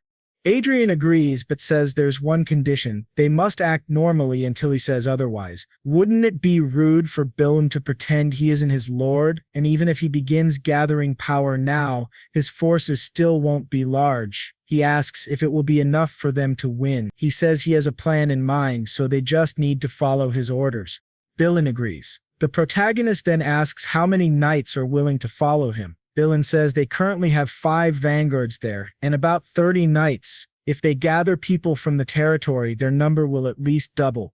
Adrian thinks that's not bad. It means he'll have more people to work with. He says it's good, but just before he leaves, Billin says there's one more thing. His lady plans to assign Sir Precious to him. Billin believes it would be a good idea to recruit him in advance. This greatly surprises Adrian. He thinks about Sir Precious. Precious was originally the vice commander of the Lawrence Order of Knights, and with his superior skills he practically had He was considered a rival among all aura specialists with the exception of the knight commanders. But Adrian thought he had left the order because he was involved in the family's political struggle centered around a netter. He wonders if someone like that is really coming back. Bellin says that maybe when he returns, many knights who were neutral might change their minds. Adrian thinks that Sir Precious was a typical warrior and a very popular knight. In other words, there is room to expand his power through him that might be enough to compete with Anna's and Cedric's forces. He realizes that recruiting Sir Precious isn't a bad idea, especially since he's a valuable talent outside of his immediate family. So he says that he needs to find him as soon as possible. He asks if Bellin could arrange a meeting between them. Discreetly, of course. Bellin says yes, he'll take care of it for him. Adrian thinks that soon he will have power, and that is certainly a good thing. However, his top priority isn't building his own power. His top priority is completing the next mission of the Lucky Encounter event, progressing in the game, and finally reaching the 7th circle today. But to everyone's surprise, the protagonist dies along with Archia, and even his new eagle dies too. The system announces that he was killed by a mysterious being. Then, the scene flashes back to a few minutes earlier, when they were still fighting that man. Adrian thought that even after hunting level 200 enemies, he had never experienced death before. He avoided dying in the game by overcoming difficulties, but if he were to die there, the pain would be beyond his imagination. He notices that Archia is being pushed back, something that had never happened before. She had always prioritized her safety in a fight. Then, as the eagle dives at the enemy, the man quickly defends against both and prepares to finish Adrian with his sword. His name is Death Knight Pasquiel. Facing him, Adrian realizes that he is not just an aura master, but also has a mission boss buff and an abnormally strong body. He is clearly on a completely different level. As a result, Adrian dies and respawns in a nearby village. Sitting on a bench in the village, he thinks the system is garbage. It shares all his senses. He can't even complain about the pain properly because there are too many people around. When he summons his support, Arkasha, she starts apologizing to Adrian, asks if she's okay, and if she feels pain, she replies that she does, but her senses in the game are far less intense than his. He thinks it's a relief, and reflects that he recruited her only because of her tank stats. The more he thinks about it, the more ashamed he feels for hiding his small body behind hers. That's why he wants to change his combat style. Fighting the Death Knight showed him the clear limits of his current fighting strategy. Archia blocks movement, the eagle blocks vision, and then he attacks by surprise. As a mage, he deals a lot of damage. It worked before, since they had many weapons, but this has a limit when facing someone like the Death Knight who's on the same level as Archia. That means the only way to keep enemies away during his casting time is by using the Black Eagle in combat. But he thinks about Archia's defense against the Death Knight and how, if he had more consistent damage output to support her while he casts spells, that would be the ideal combat style. He comes up with 3 possible solutions. Use lower-level magic circles. That would reduce casting time, though at the cost of power, but the casting rate would be higher. 2. Use the Black Eagle as a warrior instead of a support unit. 3. Archia should stop relying solely on her shield for defense and start using offensive tactics. However, the first option basically nerfs him, so the second and third are better. He tells Archia it won't be easy. Then they go into a second battle against the Death Knight, but die miserably again. The eagle didn't do much damage, but its distraction was helpful, so he wonders if he should equip it with a chestplate. He thinks he must do everything he can to complete this trial and reach the 7th circle. Now, they enter the 3rd battle and die again. Adrian, furious, says this is terrible. Then he tells Archia that they've started to recognize the Death Knight's pattern and they must try new things to regain their edge. By the 5th battle, the Death Knight asks if he's fighting a bunch of acrobats. He clearly sees Adrian as very talented and asks why he doesn't just change classes. Adrian replies that he must be confused, but then asks if he's ever heard of a human bombarder and fires magic at him. Adrian tells him to die, but the Death Knight blocks it with his sword. Quickly, Archie attacks from below and Adrian says, "Perfect." But to his surprise, the Black Eagle can no longer lift him, and simply lands, dropping him to the ground. The Death Knight says it's good to see him down there. Adrian looks up at him, completely unsettled, and his head is cut off again. They tried many strategies to defeat the Death Knight, but failed every time. However, Adrian notices that the damage dealt increased in the last fight. He continues casting spells while dodging attacks, which remains his biggest challenge. Now he wants to try using better items. He focused on his reflexes instead of concentrating on casting spells. Once again, he was defeated. On the next attempt, he was already dodging much better, able to avoid the enemy's strike and cast 2 spells in his direction. Archia also attacked from the other side, but that guy still managed to finish them both. However, the protagonist gave a small smile, thinking that this battle confirmed something for him. He had tried to be an aggressive mage, which reduced his overall damage, but allowed him to survive longer on his own. The result was a 62-minute battle in which he dealt 84% of the damage to the Death Knight. He believes that if he keeps trying, he'll definitely succeed. He logs out and returns to his room, realizing that he's exceeded the connection time. He tells Archia that he thought they'd hit level 200 by now, but instead they're stuck in an unexpected place. While stretching, he notices that the world seems to be moving more slowly. Archia explains that experiencing death countless times has side effects, so it's normal to feel some changes. He asks her if she feels the same, and she says she's not sure. Her body feels just as strong as it did yesterday, but somehow she feels stronger. The protagonist wonders if that's true. Arcia's responses certainly don't seem artificial. They aren't like something a homunculus would say. He thinks that if time passes and she gains more experiences, she will become almost indistinguishable from a real human. She asks if he has any orders, but the protagonist tells her no, he needs to sleep and rest. They'll try again after they wake up. The next day, he enters his 12th battle against the Death Knight, dealing 75% damage. In the 13th, he dealt 85%. In the 14th, 91%. The 15th, 89%. The 16th, 93%. The 17th, 98%. In the 18th battle, the protagonist, along with Archaea and the Eagle, is finally ready to defeat the Death Knight. After an intense fight, they deal 100% damage. The Death Knight begins to vanish and says he did well. The protagonist, overjoyed, starts to celebrate. He has finally passed the test and completed the 7th level of the mission. To his surprise, someone tells him that it's because all of this is real. The protagonist turns and realizes that there are two enemies. He quickly points his staff at one of them, but to his surprise, Archaea tells him not to worry. The protagonist wonders why she's smiling so much. What he didn't expect was to see a little old man staring at him. Then he realizes with a shock that this must be Archduke Lucas in miniature form, but the man says his name is Chester, and he is the one who oversees destiny. He is part of Manuel Lucas, essentially an NPC, but created from Manuel Lucas's memories. The protagonist thinks that even though Chester was created from those memories, that doesn't guarantee he'll help them. Still, he would undoubtedly be a huge help if he's on their side, but if not, it'll be trouble. Chester tells him there's no reason to be apprehensive. Adrian says that he doesn't seem like an NPC, he's too different from the others and feels truly alive. Chester replies that of course he does. He might not have a soul, but he was made to act a certain way based on the memories of someone who lived.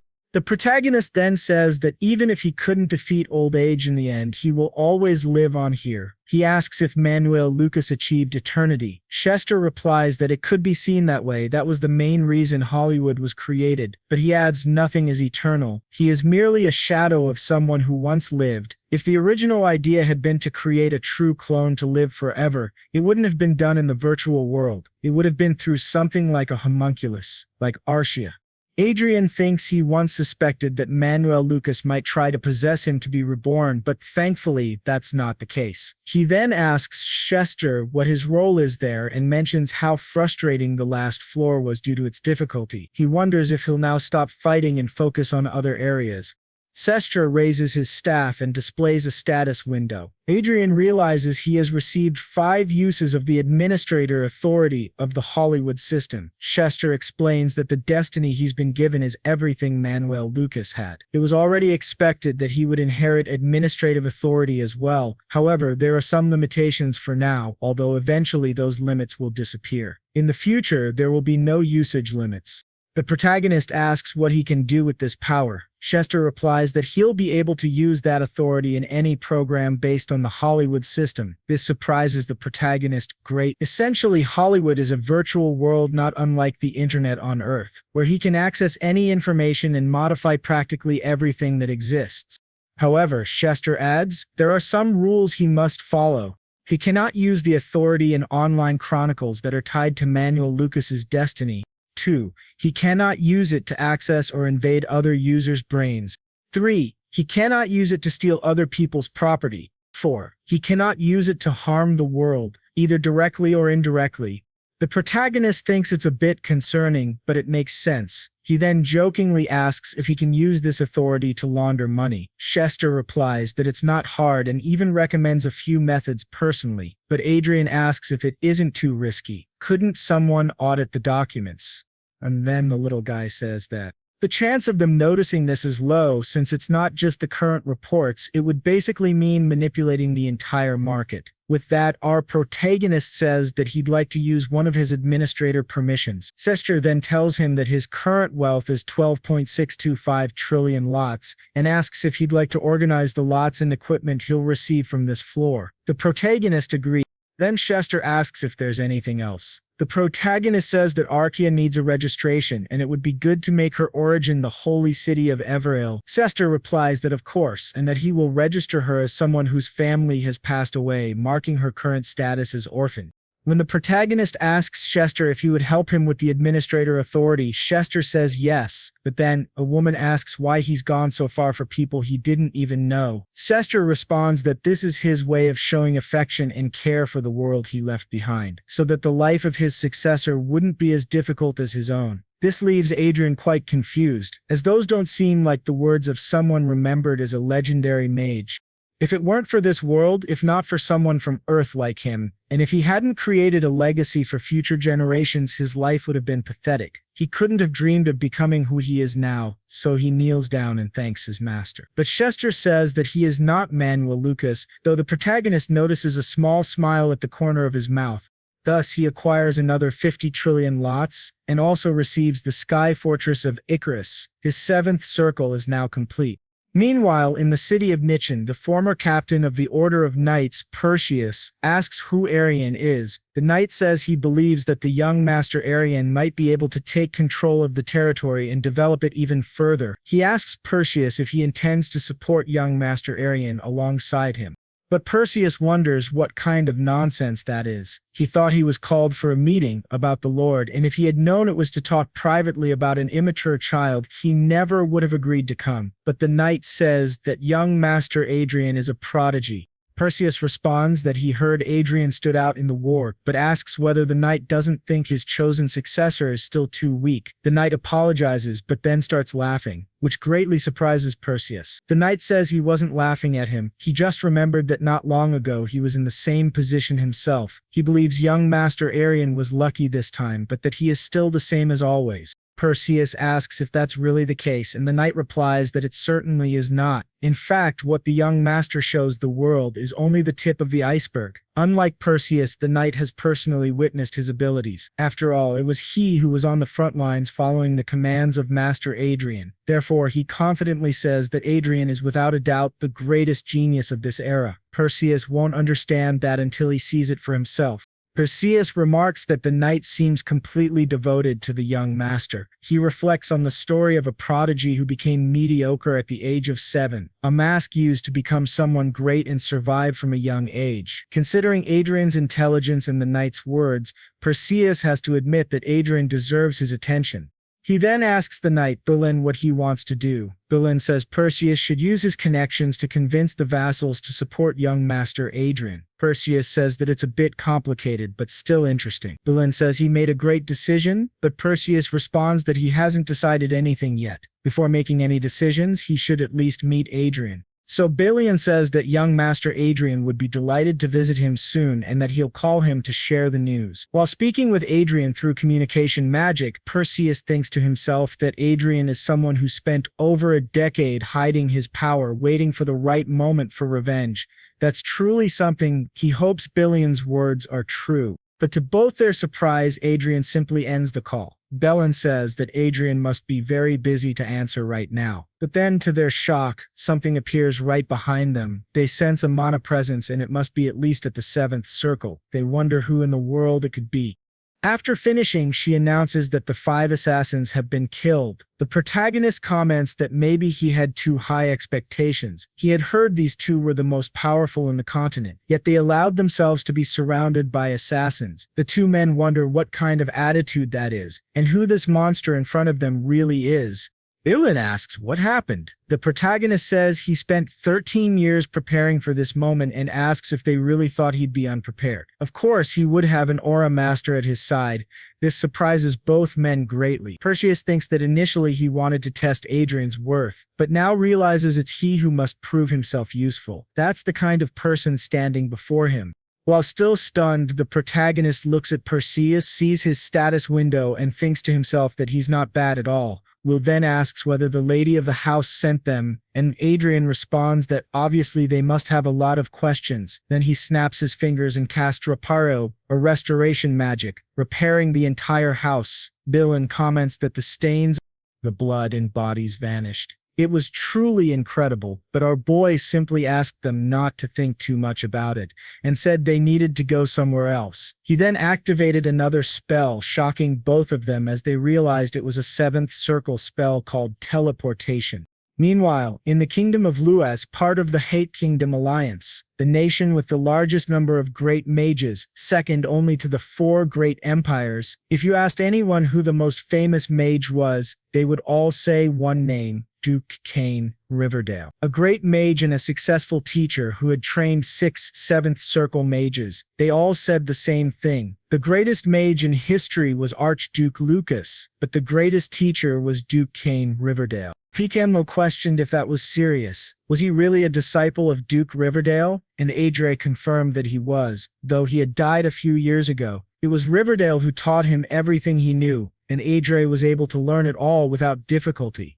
This left Peely wondering when he had even trained, considering he spent most of his time in games, but Oscoto interrupted his thoughts and confirmed it. Yes, that was exactly it. The only place where he could train him without any restrictions was in the virtual world. Riverdale taught in both the real world and the virtual one. Still, Peely couldn't believe it. It sounded like a lie. A marquee falling from the sky. No one would believe someone like that was only 20 years old. It was better that people believed in the story, because if he used the title of Riverdale's disciple, no one would question him. Pacius commented that Edre was certainly an eccentric man. To their surprise, the boy had even prepared fake evidence to support his story, proof that he was indeed a disciple of Duke Riverdale. He had asked Administrator Chester to create it as an alibi, and now he held various artifacts with Riverdale's aura, as well as a record claiming he had been a secret disciple that no one else knew about. That way, even the Riverdale family or his known disciples could trust him if they ever crossed paths. Adre said he would have loved to declare himself the heir of Manuel Lucas's destiny, but no one would leave him in peace for the rest of his life if he did. He then told the two of them that he and Archia would handle Anna and Cedric, so they shouldn't worry too much about expanding their influence or gathering people. Theseus asked why he had been called there. Then, the boy replied that this was never part of his plan to begin with, but there was something he needed him to do. He asked him to extend his left hand. When they touched watches, a window appeared in front of the boy. Explained that it was his second bank account, holding 20 billion lots, and asked him to form a group under his command to gather intelligence. This group would be in charge of doing the dirty work, a necessary part of achieving his plans. It was curious that he asked a knight for that kind of task, but Patrius acknowledged that considering they would be facing Marquis Haven, it might be necessary. Still, he asked if he was sure. That amount of money must have been hard, maybe even impossible to accumulate. But the boy asked him not to worry. He had acquired it very easily, thanks to his great talent for investing. In fact, he thought Patrius might faint if he knew he actually had 3,000 times that amount. Then he extended his hand again to Pacius and declared that he would remove Cedric from his position as heir to the family and would gain a level of power no one in the nation could disrespect. He asked Pacius if he would stand with him. Pacius knelt and pledged his loyalty. Back at Adrian's home, his stepmother was furious, saying that 5 expert assassins had vanished without leaving a trace. The butler confirmed this. She shouted that he had promised they could kill anyone, even a master of aura or a great mage. The butler agreed, but she angrily threw a wineglass at his head. After calming down a little, she asked where Pacius and Billion were. The butler said that Mr. Billion had returned to his unit, but Pacius had completely disappeared. She realized he must still be alive. Billion would have reported it if he were dead. She suspected those two were conspiring against her and couldn't ignore it. She remembered that her husband had told her to monitor Adrian and Sylvia closely. She felt she had no choice but to obey, because opposing Viscount Lawrence would be even worse. Still, if Billion and Pacius joined forces, they'd be unstoppable. She couldn't let them act freely because Cedric couldn't afford to have a rival. Time was running out. The butler asked if she wanted to deal with the Assassin's Guild again, since they had guaranteed they would finish the job. She questioned whether they should just kill Adrian, shocking the butler. In her sly way, she asked if he was afraid. "This is the easiest path," she said. "Yes, it's the only way. Don't even think about another option." The butler warned that if she went through with it, there would be no going back with Viscount Lawrence. Besides, young Master Adrian was now very famous. But she, seething with rage, asked how long he had worked for her. Trembling, the butler replied that it had been 30 years. She reminded him that he should know by now that she hates being contradicted. She poured wine over his head and asked if he thought she didn't know what he was up to. There was no other way, she claimed. "Do you think you're smarter than me?" she hissed. The butler thought he had tried to help only because of a spark of remorse for the young master. He knelt and begged for forgiveness, but she said, "Forgiveness? No, I'm going to frame you." That left the poor man utterly stunned.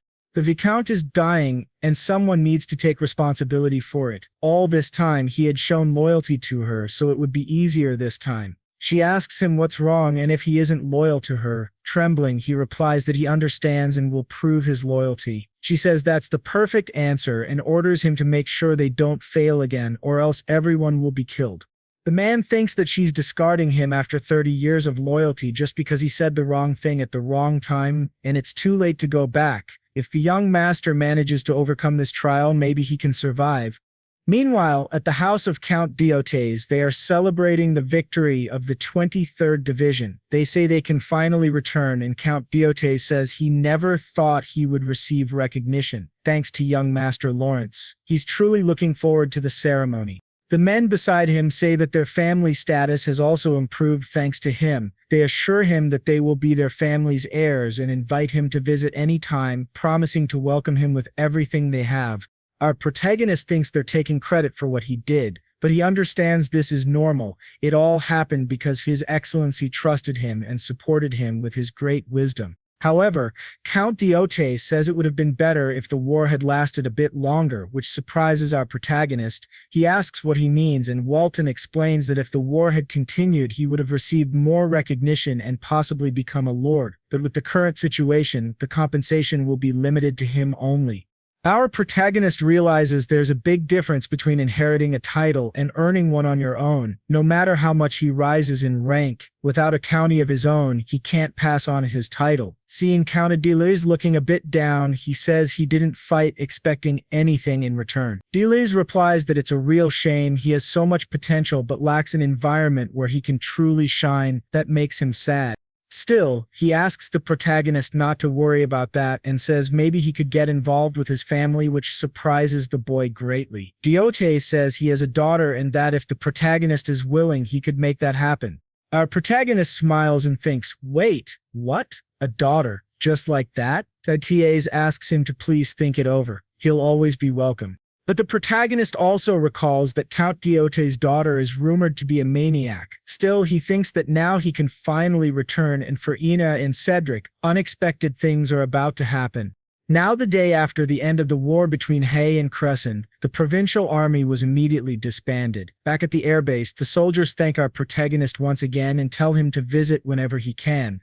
Returning home, the boy logs into his game once again, thinking he's getting tired of leveling up like crazy every time he gets a bit of free time. The level requirement for the level 8 mission is 250, but his current level is only 202. It's been 10 days since he hit level 200, but he doesn't feel like he's making any progress.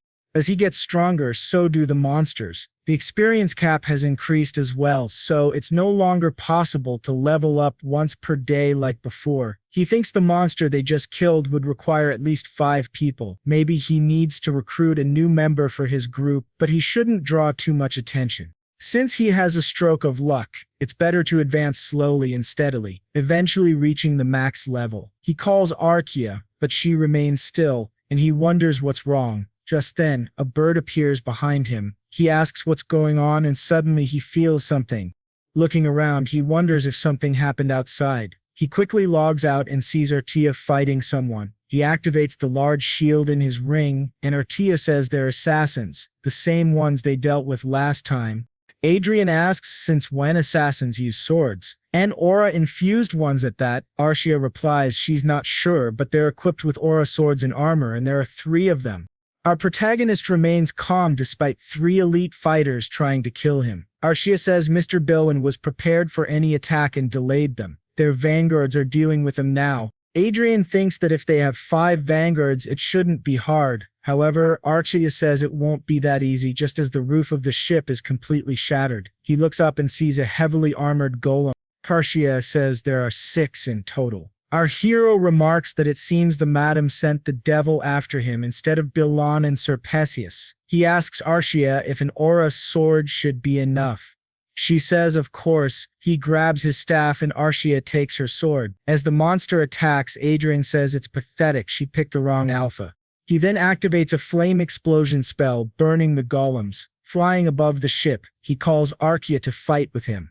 Meanwhile, the assassin captain receives a call saying something isn't right and they must retreat now. The captain wonders how their plan failed so badly, but to everyone's surprise, 2 explosions send them flying. The man wonders, what kind of monster is hiding in the Lawrence family? Our protagonist defeats the enemies one after another, with Archaea fighting by his side. On the communicator, someone tells the captain to escape quickly and to kill the archmage, interfering with their teleportation. The captain wonders if he's going insane. Not only is there an archmage, but also a master of aura. He begins to flee, saying the others are on their own. But quickly, our protagonist casts a spell on the man, and Archaea swiftly cuts off his arm. Just as she's about to kill him, Adrian orders her to stop. Adrian says there's no point in him trying to escape. That man thinks it's impossible. They were completely annihilated. Then our boy suggests helping him, but to their surprise, the man suddenly collapses. Adrian asks what happened, and Archaea checks his body and says he's dead. It seems he bit into the poison capsule hidden in his teeth.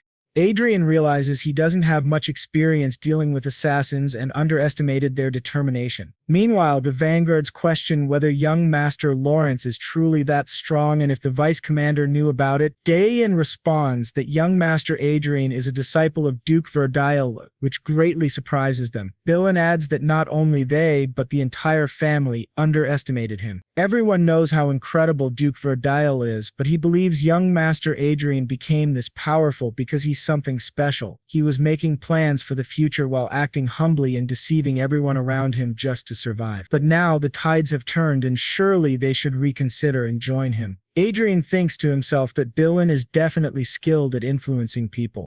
Back at home, Adrian's worried mother runs to him and asks if he's okay and if he got hurt anywhere. His father, right behind her, tells him he worked hard. Observing this, Adrian thinks it's completely normal to hold a parade to celebrate after receiving a battlefield medal, but it feels too calm. His father apologizes, saying there should have been a grand reception, but Adrian replies it's fine. He doesn't like noisy events, while thinking that it must be because of Anna and Cedric.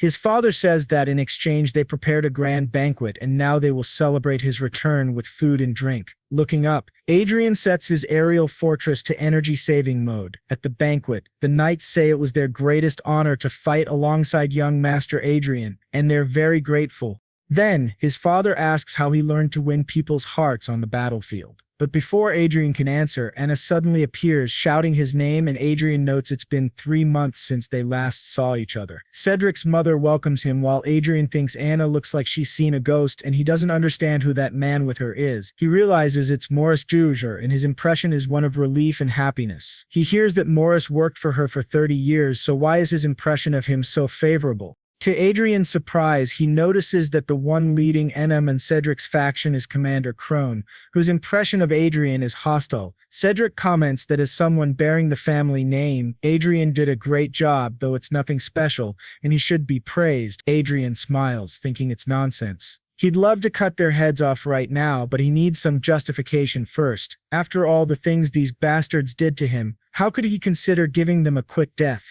Cedric calls him a rude bastard and asks if he enjoys being praised. Adrian laughs and says he really thinks Cedric believes he'd be happy hearing compliments. He acts as if he's capable of anything, which surprises everyone, while Adrian thinks that what he truly wants is to create a scene and use it as justification so they'll deserve to die. He tells Cedric that he can already imagine him ignoring tactics and dying recklessly after charging forward, which infuriates Cedric. Adrian then asks if people shouldn't get smarter with age, and that's why his vassals call him an idiot behind his back. Cedric gets even angrier, and Adrian adds that perhaps his ignorance comes from his mother's side, which shocks everyone. Cedric's mother asks what he means by that, and Adrian retorts by asking if she has something to say, telling her to stop pretending to be refined because it doesn't suit her.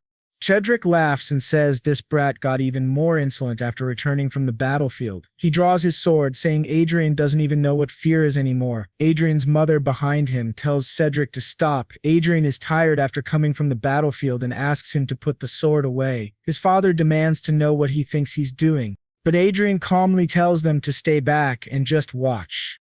Cedric approaches and says Adrian is playing tough now. He understands the sudden attitude. It must be because of the investigation into that rebel. He asks how Adrian dares to try and bring down their family and if Bolin has gone mad. This confuses both parents. Cedric accuses Bolin of persuading Adrian to try to destroy their family. His mother says this is absurd and asks if it's really true. Cedric orders them to capture the rebel immediately. To his surprise, no one responds. He shouts, demanding to know what the hell they're doing and why they aren't following his orders. A knight in the back says that if he wants to capture Vice Commander Bolin, he should do it himself. Cedric, furious, charges at Adrian with his sword, but to everyone's shock, Arkia grabs his arm while still chewing on a giant pork leg. Cedric yells, asking what the hell she's doing and why she's so strong. He demands that she let go, but to his surprise, she throws the pork leg right at his head, knocking him unconscious, stunning the commander, Cedric's mother, and everyone else in the room. As Cedric falls to the floor, everyone is left speechless. Adrian just smiles, looking down at the completely disoriented Cedric. But then from the back, their commander tells her to stop. If she crosses the line again, she'll answer to him. Adrian then asks if it's not him who's been crossing the line all this time. After everything he's done, so many things that he probably doesn't even remember. Cedric exclaimed that those bastards dared to hurt him and that they deserved to die. The commander agreed, stating that they indeed deserved death. However, as a vassal, he couldn't harm the second young master, a member of the Lord's family. Cedric questioned what he meant, and the commander clarified that the situation was different for the woman. He had no obligation to consider a commoner who laid hands on a noble. Pointing his sword at her, he questioned whether she thought she was a noble just because she was a noble's lover, and prepared to attack her. To his surprise, others defended her, prompting him to question their actions and demand they retreat immediately. Bolin intervened, stating he wouldn't have drawn his sword if he intended to retreat, and ordered the commander to step away from the Law of Alice. The commander, puzzled, wondered what the Law of Alice meant. He found it strange that even members of Cedric's faction sided with them. Noting that most of these individuals prioritized profit over loyalty, something felt amiss. Looking back, our protagonist noticed reinforcements had arrived. Cedric began to laugh, claiming it was too late for regrets, and that including Bolin, they would all be punished for their crimes. Our protagonist countered, stating they were in the presence of the Lord, and questioned how the Viscount's knights dared to oppose their lord. Cedric ordered the immediate subjugation of those bastards and commanded everyone to attack. Our protagonist assessed that, in terms of numbers, their forces had more soldiers, but they were properly armed, whereas Cedric's faction had over 10 well-equipped soldiers. If a large-scale battle erupted, it would be a one-sided massacre. The commander questioned the futility of their actions, suggesting Cedric had become intoxicated by his own victory and forgotten his position. He emphasized that the family system couldn't be altered due to Cedric's recklessness and that only their side would suffer casualties. The commander laughed, questioning whether he wouldn't be killed immediately. However, even if he survived, only hell awaited him. Our protagonist's father instructed him to use the artifact, and his trembling mother apologized. Cedric dismissed the idea of fleeing and ordered the others to attack. As they advanced, our protagonist labeled them as miserable fools rebelling against their lord and ordered the knights to protect their lord, surprising everyone. The commander questioned his actions, and Adrian declared that anyone could see they were the traitors and that they would end this situation immediately. He instructed Arshia to leave those three to him and handle the rest, then removed the illusion magic. She complied, and to everyone's shock, she swiftly decapitated all those men, leaving the commander utterly stunned. Adrian remarked that Commander Crony had just said something interesting and that a traitor needed discipline. He then struck Crony in the face with his staff. Crony couldn't believe it. The woman was now an aura master, and this gaming addict had just inflicted damage on him. The commander declared that she was an aura master and that they needed to form a formation to confront her, urging them to remain calm as they could handle her. Adrian noted that, despite everything, the commander still managed to give instructions to his subordinates, showcasing his leadership. However, he asserted that nothing would change. The commander questioned what he meant. Our protagonist declared that he was a teacher about to impart a valuable lesson and began activating multiple buffs on himself. The commander realized that magicians could use magic 2 classes below their level without casting, meaning a 7th circle magician could use 5th circle magic without casting. Consequently, our protagonist used the memorize spell, thinking that once magicians became archmages, the so-called weakness of casting nearly vanished. Our female protagonist then unleashed a fiery explosion, burning the commander's body. After he collapsed, our protagonist approached the 2 trembling individuals, stating that they were going to have a lot of fun from now on and asked if they didn't think so. Despite his injuries, the commander lunged at our protagonist, who dodged and questioned why he got up, then proceeded to beat the commander in front of the 2. After the commander fell dead, they wondered how it was possible and how Adrian Lawrence had become an archmage. Our protagonist approached them with a smirk, and they realized they were utterly doomed. Meanwhile, elsewhere, an old man declared that Adrian had dared to lay hands on his daughter, Anna. This man was Raven Margrave, Anna's father and Cedric's grandfather. At the Margraves' residence, he watched all the footage of what had happened to his daughter and grandson. Infuriated, he noted that the video was spreading rapidly across various internet portals and platforms, and by tomorrow, most people would be aware of the situation. He dismissed the online chatter, stating that the opinions of commoners in the virtual world meant nothing. However, even among the nobility, some supported these speculations, though the most they could do was file complaints. He emphasized that no matter how valuable an archmage or aura master might be, this wasn't an era where wars could be won by 1 or 2 superhumans. Furthermore, aiding these 2 meant opposing Haven Margrave, whose military power was equivalent to that of a duke or marquess combined. It would be problematic if someone with a title equal to his, like a duke or marquess, sided with Adrian, but he deemed that highly unlikely. His butler mentioned that the royal family might intervene, but the Margrave argued that, obviously, a young archmage and aura master would attract attention. However, unless it was proven true, they could simply be labeled as imposters. As long as no one believed they were truly an archmage and aura master, there would be no issue.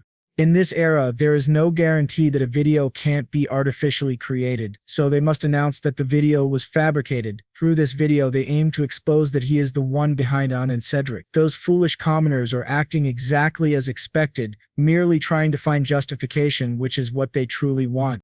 This surprises the trio greatly. They wonder why he would provoke a Margrave, but Margrave asks how many of their forces can be mobilized in a territorial war. One of the men replies that approximately half of their total forces can be deployed. For territorial defense, they can mobilize either 3 flying fortresses and 50 vanguards, or 2 flying fortresses and 200 vanguards. The Margrave then asks which forces can be mobilized immediately. The man replies 200 vanguards and 1 flying fortress. The old man says that's sufficient, while thinking that the brat they're learning about actually dared to challenge him. He declares, "Then it's war," vowing to make him regret it. Back to our boy, he thinks that they must have seen the video that was just released and are now preparing for an attack. The connection between Anna, Cedric, and Raven Margrave is unbreakable. His blade of vengeance will only be complete when it reaches Rengrave. However, before that, certain conditions must be met to solidify his position, specifically facing 3 individuals.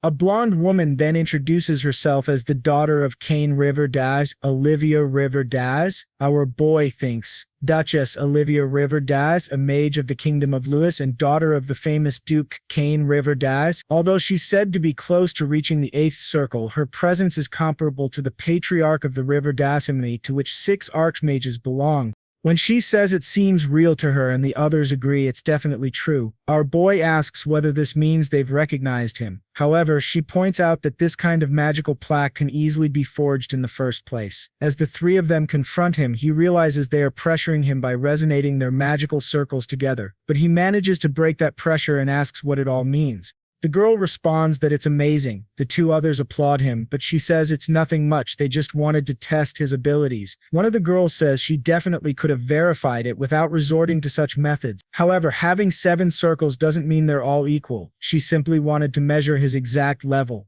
Badre then asks, "So, does that mean I have your recognition now?" She responds that she still has many questions, but she has no reason to reject him. Our boy thinks she has a sensible way of thinking. He wonders if he were a villain who brought harm to her family, would she make the Riverdales his enemy? That would be the same as asking for death, and she doubts anyone could bear such consequences. Since his identity has been confirmed, it's all fine. Then our boy says he would like to make a request, which surprises the three of them. The next day, Markgrave asks how much longer it will take to mobilize their troops and orders them to hurry up. Just then, someone behind him asks him to take a look at a video. He asks, "What is it this time?" In the video, Olivia announces that officially, the young master Adrian Lawrence, disciple of the former Duke Riverdale, her father, has become a 7th Circle Archmage at the age of 20. This infuriates Markgrave. She says Adrian is a rare magical genius, a talent expected to reach the 8th circle, and the Riverdale family will do their best to help him and will spare no effort in supporting his growth. Anna's father realizes Adrian was one step ahead, as if he were reading his mind. She continues, saying that if anyone tries to harm Adrian, the Riverdale family will consider it an act of hostility against them. Markgrave immediately shatters the video, extremely angry, and says that they will still proceed with the plan, shocking everyone around him. He asks if they didn't hear him, they will proceed as planned. When someone asks about the royal family, he says he doesn't care. As long as they achieve their goal, they can overcome anything. Karin, standing behind him, warns him that Riverdale is backing Adrian Lawrence and that they should cancel the expedition, but the old man, still furious, says he doesn't care. They're foreigners anyway, which shocks the three. He adds that he's sure Adrian will feel relieved they won't be able to attack him, which will make the surprise attack even more effective. They must complete preparations and mobilize the troops as soon as possible. To his surprise, Adrian's eagle is silently watching them, relaying everything to Adrian. It flashes back a few moments earlier, with Olivia asking if he really wants to hold a press conference and whether that's what he's requesting. Adrian confirms, and she says she now understands the situation he's in. If he wants, she can offer him more support as a fellow disciple. But Adrian replies no, she only needs to reveal that he is a disciple of the former Duke Riverdale and a 7th Circle Archmage. He doesn't need anything more, which leaves her slightly doubtful. Smiling, our boy tells Archia that it's time to go. He thinks that, when it comes to his vengeance, he doesn't want to depend on anyone. He wonders, isn't revenge something one pursues for personal satisfaction? Everything must go according to his plan, under his leadership. We return again to that moment, with her asking why and Adrian answering, "They are my prey, and I don't want to share the joy of hunting them with anyone else." In the dungeons, they manage to break free and begin to flee. In Anna's hand is a key. As they run for their lives, she says that living like this is the same as being dead, and her father will never leave them alone. Cedric asks if they're really going to do this, but she replies, "What else can we do? We can't live like this." Cedric agrees, and she tells him to shut up and keep running. Now on the roof, she looks at the sky and clicks the key. A message appears and she is transported to the airborne fortress. Upon arrival, they remove their cloaks and she says that the peasant is truly something, but she'll make sure he dies. If he really thinks she's going to stand by, he's wrong. With that flying fortress, she can destroy both him and the viscount. With her key, she activates the fortress. The system asks who she is and she responds, "Anna Lawrence, her identity is verified." When asked if she is trying to activate the fortress under threat, she says no. The activation is then completed. Anna orders the main cannon, Firestorm, to be prepared, aimed at Viscount Lawrence and fired on her command.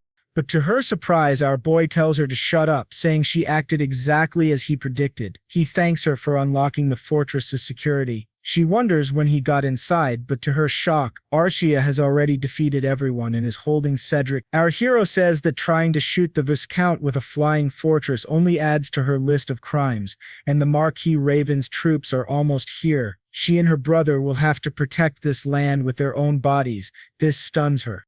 Our boy says, "That's what I wanted to see. If you're guilty, then you should be nervous. Do you really think your crime should make you so proud?" He then throws her to the ground and says the fortress had many layers of security, but she kindly unlocked them all for him. Anna tells Adrian she's not sure what he's trying to do, but suggests they calm down and talk, as emotions are running high.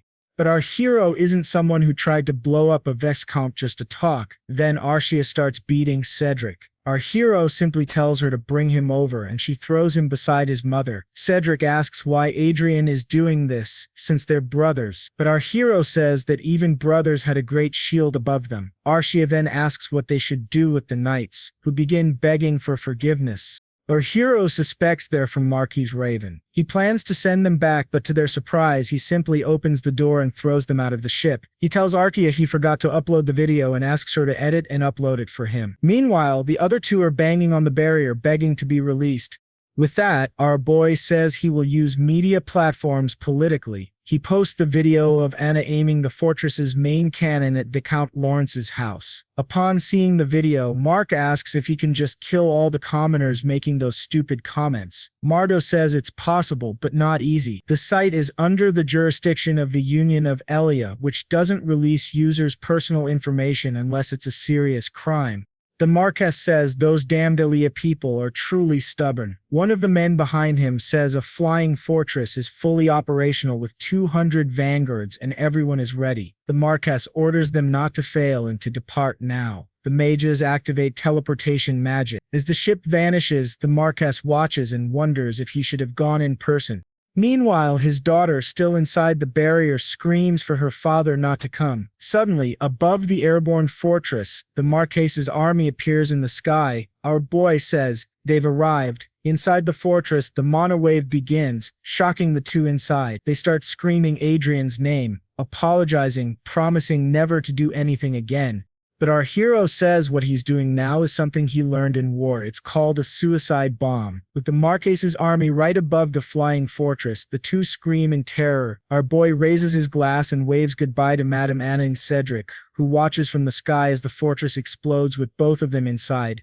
As he laughs, he thinks, some may say revenge is meaningless, but he strongly disagrees. He asks Arcade if she wants to make a wish. She replies, "What do you mean?" He explains that they should make wishes while watching fireworks. He thinks alcohol has never tasted so good. It's the era of magic. August 15, 2019. He has erased Anna and Cedric and caused great disruption in this world. But now he has achieved his absolute freedom, simply watching those fortresses and ships explode beautifully. Back in Marquess Margrave's office, he asks why the hell there's no communication. The operation should have ended by now. He wonders if the communication system failed. Still anxious, he then asks about the spies they sent. One of the men replies that they've lost contact with all of them.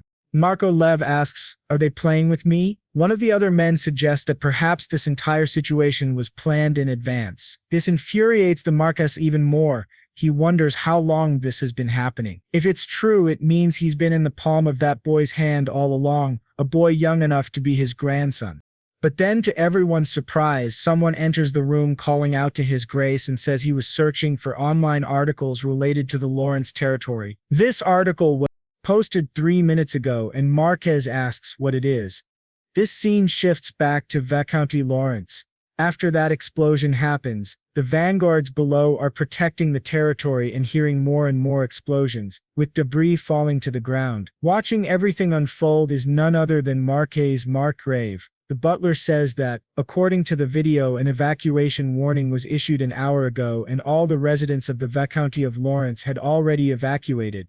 The article says that while communication was completely cut off, a large explosion suddenly occurred in the sky, and they have just confirmed that communication has been restored. Along with it, there was an announcement made by the Lord's castle. Filled with rage, the Marquis slams his desk, shocking those around him. He begins to destroy his entire office and asks how many troops they can deploy right now. One of them responds that they can either send 65 vanguards or 25 vanguards in one aerial fortress. The Marquis reflects that if previously the deployed troops had a force equal to 5 aerial fortresses, then based on the video, it's clear that Adrian sacrificed his aerial fortress in a suicidal attack. Regardless of how old Adrian's fortress was, it should not have suffered any damage, yet its explosion released a massive flow of mana, tearing everything apart. This means Adrian knew his movements perfectly. Still, the Marquis believes Adrian could not possibly repeat such a feat a second time. The butler then says that unfortunately, this number of troops is not enough to overpower Viscounty Lawrence. They also received an emergency message from the imperial family, stating that the use of force against Lawrence is strictly forbidden. This surprises the old man greatly, and he begins to laugh, once again shocking everyone present. He asks, "So this is the price for underestimating that bastard. Damage recovery is still possible, but it will take time and the costs are astronomical. Approximately 15 trillion to build an aerial fortress, at least 50 billion for vanguard equipment, and around 30 trillion for damage restoration alone." He laments that the power his family developed over generations has collapsed because of a single mistake. Then he asks, has communication with Ares been restored? The butler replies yes, and the Marquis orders him to immediately connect him with Adrian. Meanwhile, a great eagle in the sky is described. It is the same as Archaea, a support unit, but its basic function is entirely different. While Archaea is versatile like a human being, a Granig is a support type strictly focused on observation, able to relay both vision and sound to Adrian. Adrian, our protagonist, comments that the Marquis is shameless enough to call him directly. The Marquis admits that Adrian's skills and tricks worked well this time, but warns that it is a grave mistake to think he can continue like this in the future. Adrian calmly replies that the Marquis should not worry because his revenge will only be complete with the Marquis's death and the fall of his family. The Marquis asks if he just said revenge. Adrian explains that the Marquis must not know how much Madame and the eldest son loved their aerial fortress. He left them inside, betting they must have been satisfied since he had prepared such an expensive cremation ceremony for them. Enraged, the Marquis says that just because Adrian's strategy worked once, he has forgotten how terrifying the world truly is. He vows never to forget this humiliation and promises Adrian will pay 1,000-fold. But Adrian, seeing how furious and noisy the Marquis is, realizes that he does not even care about the deaths of Amy and Cedric. Truly, they were pitiful after all their arrogance. They were nothing but tools. Adrian then asks the Marquis if he is inside the octagon of the Lord's castle. The Marquis is confused, asks what he means. Adrian replies that he has prepared a gift for him which should be arriving right about now. The Marquis wonders what it could be. Adrian asks if he has heard of memory magic, an advanced magical technique that reduces casting time by storing up to 10 spells. He then asks what the Marquis thinks would happen if he stored 10 seventh circle spells. Don't you think they could even shatter the Lord Heaven Castle's shield, the one you're so proud of? Looking outside, the Marquis sees multiple spells aiming directly at the building, shocking everyone present. Adrian declares that the gift he sent is none other than 10 seventh circle blasts. Instantly, all of them are cast together, merging into a devastating force that directly tears through the shield. Adrian listens with satisfaction to the terrified reactions on the other side. The old raven screams Adrian's name in desperation, but Adrian simply laughs, saying he will pray for their safety. He then ends the call. Immediately after, Bellin appears behind him, reporting that as ordered they have gathered reporters in the conference hall. Walking through the mansion, all the butlers and maids bow before Adrian, trembling in fear. Adrian looks at them and thinks how amusing it is among all the servants of the Lord's castle there wasn't a single one who didn't despise him, and now they tremble just at the sight of him. It is time to say farewell to his former self, the fool who pretended to be an idiot. The second act of his splendid life has just begun. After this event, the internet could only talk about Viscount Lawrence and how Marquis Haven had secretly mobilized an aerial fortress and 200 vanguards, but everything turned to dust within seconds. Some blamed Adrian for copying a tactic once used in the war against the Kuzan Empire. However, others argued that people should not forget that it was Marquis Haven who planned the ambush. In the midst of that chaos and humiliating defeat, the young prodigy Adrian Lawrence brought down Marquis Markgrave. Reading about it, Adrian thought to himself that now he had gained 1 million followers in just a single day. He had become an influencer. William admitted that he was worried people might pressure Adrian for toppling such a renowned noble. But Sor asked, "What's the point of caring about what others think?" Smiling, Adrian replied that he would never be shaken again. William reflected on how Adrian had lived his entire life under pressure. The incident with the Marquis stirred controversy both inside and outside the country. Some articles criticized him, since the Haven family was still standing. However, public opinion overwhelmingly favored Adrian. This even drew neutral people to his side. Adrian thought to himself that commoners were basically treated as slaves by the nobility. But unlike others, he could benefit from public support. He needed to prove that he was different from the nobles, and he would do so by constantly communicating with the people, posting photos and interacting with them. He realized that discrimination against commoners was a deeply rooted social problem in noble society at Handel. Not because commoners were inferior but because nobles had made it so. To his surprise, his father then entered the room, holding a letter. He said that a summons had arrived for Adrian. Adrian asked if it was serious. Reading the letter, he saw that it ordered Sir Adrian Lawrence and Madame Archia Kane to appear before the inspection council. The wording was short and authoritative. Adrian considered three possibilities. First, it was a move by Marquis Haven. Second, that the nobles were planning to suppress him, or third, that the royal council itself wanted to bring him under control, since they would not send such an order if they merely wished to befriend him. His father asked if he had any plan. Adrian confidently replied, "Of course," then asked his father what nobles valued most. His father answered, "Money." Adrian agreed, saying he would change their opinions with money, since even the royalty would be interested in that. His father, however, asked for a more detailed explanation.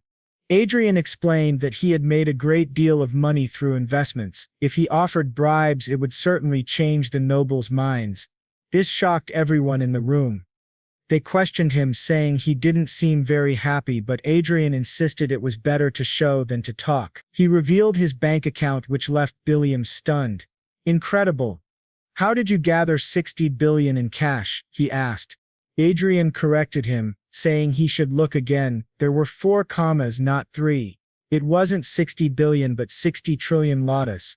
Adrian admitted he had simply been lucky. Billiam asked if he could see into the future, while his father said the nobles would go crazy over that fortune.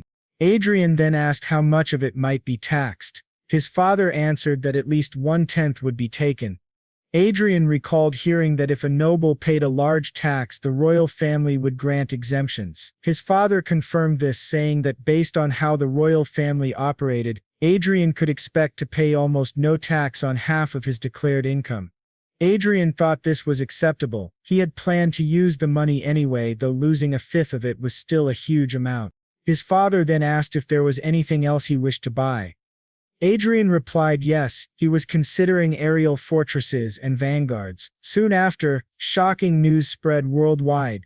Adrian Lawrence had officially declared taxes on the money he earned through investments, and the amount was an astronomical 60 trillion. The entire noble society was shaken. Coches was overjoyed upon hearing the news. He laughed, saying, "That guy is completely insane. He really does enjoy surprising everyone." His wife asked if Adrian was the same young man he had mentioned before. Coches confirmed, but said that now Adrian should be addressed as the Great Mage, for he had reached the 7th circle. He even said he wished Michelle could meet Adrian, but in just a few days the boy had become far too influential. His wife suggested they should do something, as she would love to have Adrian as a son-in-law, but their daughter slammed the table, declaring that while Adrian was exactly her type, she did not want someone who only relied on their partner. She insisted she would gain her own authority by herself. Her mother asked how, and Michelle answered that once she discovered the legacy of Archimage Lucas, she would be able to have anyone she wanted. Her mother tugged her ear, asking when she would finally grow up. Her father watched them and asked why she felt that way. To him it made perfect sense. If Adrian really was the one who found the legacy of Archimage Lucas, that would explain his confidence. But Michelle countered, saying the Riverdale family had already accepted Adrian as a member. Watts responded that this was perfect, since Adrian did not yet have a strong public presence. He could hide behind the Riverdale family until he obtained the title of Lord Mage. Michelle objected, saying the royal family had confirmed all his money came from investments. Watts then wondered if perhaps there was a secret agreement between King Verdeo and the royal family.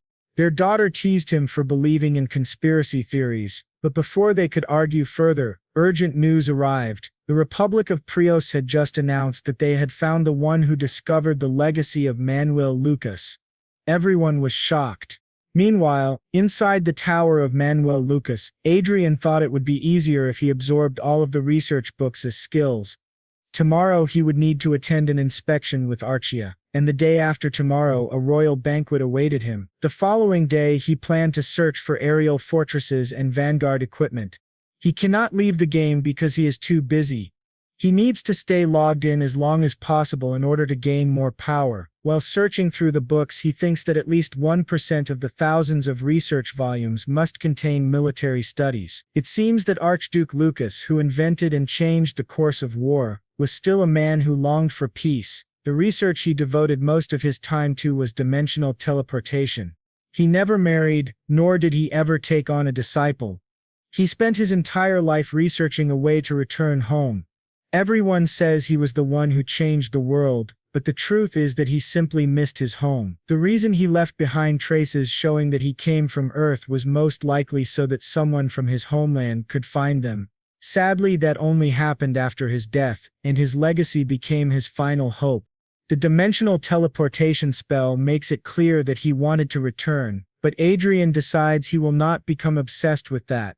He thinks it would be wonderful if he could go back and forth freely between the two worlds. Perhaps what Manuel Lucas truly wanted was someone who would finish his resorts. If that is the case, Adrian resolves to do his best. Yet the humble Archduke Lucas seems to tell him that he himself is being too modest. With that, Adrian says he has something to ask. He wonders if they will try to catch him while he is laundering money. Karen replies that there is only a small chance of that happening. If investigators were to track every single investor in the world and combine all the transactions, they would see there is more money than exchanges actually recorded. Adrian thinks to himself that indeed, no one would ever go to such lengths. Covering up the incident with the Marquis using money was a good idea, but now there is far too much attention on him. After all, he is a great mage of the seventh circle, and he also has Archia, a master of aura, by his side. If anyone were to discover that he was the one who inherited the legacy of Manuel Lucas, there is a chance he could lose everything he has. Therefore, he must be absolutely certain to keep this secret. That is why he came up with the plan of the false lucky heir. He asks, how is the operation of the false heir going? And what operation is that? Well, you will have to find out in the next video of this series, so of course don't forget to like this video. So he must be certain to keep his secret safe. That is why he devised a plan, the plan of the false lucky heir. He asks how the operation of the false heir is progressing. The scene then shifts to the Empire of Prius, where a grand parade is taking place, with everyone celebrating and shouting, "Long live Louis Falmont." The young man at the center of the parade smiles, thinking this is exactly what he wanted, for them to continue celebrating him as their savior. This young man is the false heir of luck. At 29 years old, he is an intelligent agent of the Republic of Prius, and the son of President Siark Shane. Yet behind the scenes, he is nothing more than a spoiled second-generation rich kid, constantly stirring trouble by using his father's name. Without even realizing it, he has become a pawn in Adrian's plan, the false lucky heir operation. Its purpose is simple: make someone else appear to be the heir of Manuel Lucas's legacy, drawing the world's attention away from Adrian and buying him precious time until he reaches the ninth circle. Back in the library, Adrian admits that although he doesn't feel guilty about handing a bomb like this into that man's hands, it still bothers him to let Manuel Lucas's name be tied to someone like him. But the little one tells him there's nothing to be done. Adrian isn't strong enough yet to protect the legacy on his own. Adrian reflects on the Republic of Prius, considered one of the four greatest empires of Honda. It is practically the only nation that accepts democracy and elects its president. But in reality, corruption and backroom deals between politicians and businessmen are its foundation. The legislature and the media are nothing more than the government's lapdogs. In truth, it is no different from a dictatorship, as the president has held power for 14 years. Deidre comments that this scheme might help increase the president's approval rating. Perrault agrees, though he adds that the country's situation would not change with or without this news. Adrian quietly hopes that no one else will become a victim because of this incident.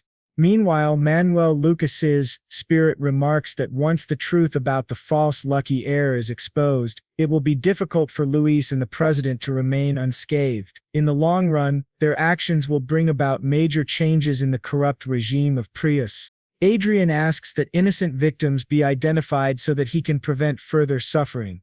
The little master says he would prefer to refuse, but agrees to his request this time, admitting that the reason they've come this far is due to Adrian's lack of consideration. Still, he finds it unexpected that Adrian would care so much for the lives of others. He asks him, "Didn't you kill Cedric and Marquis Haven's forces without hesitation?" Adrian answers firmly, "Because they were my enemies. That's different."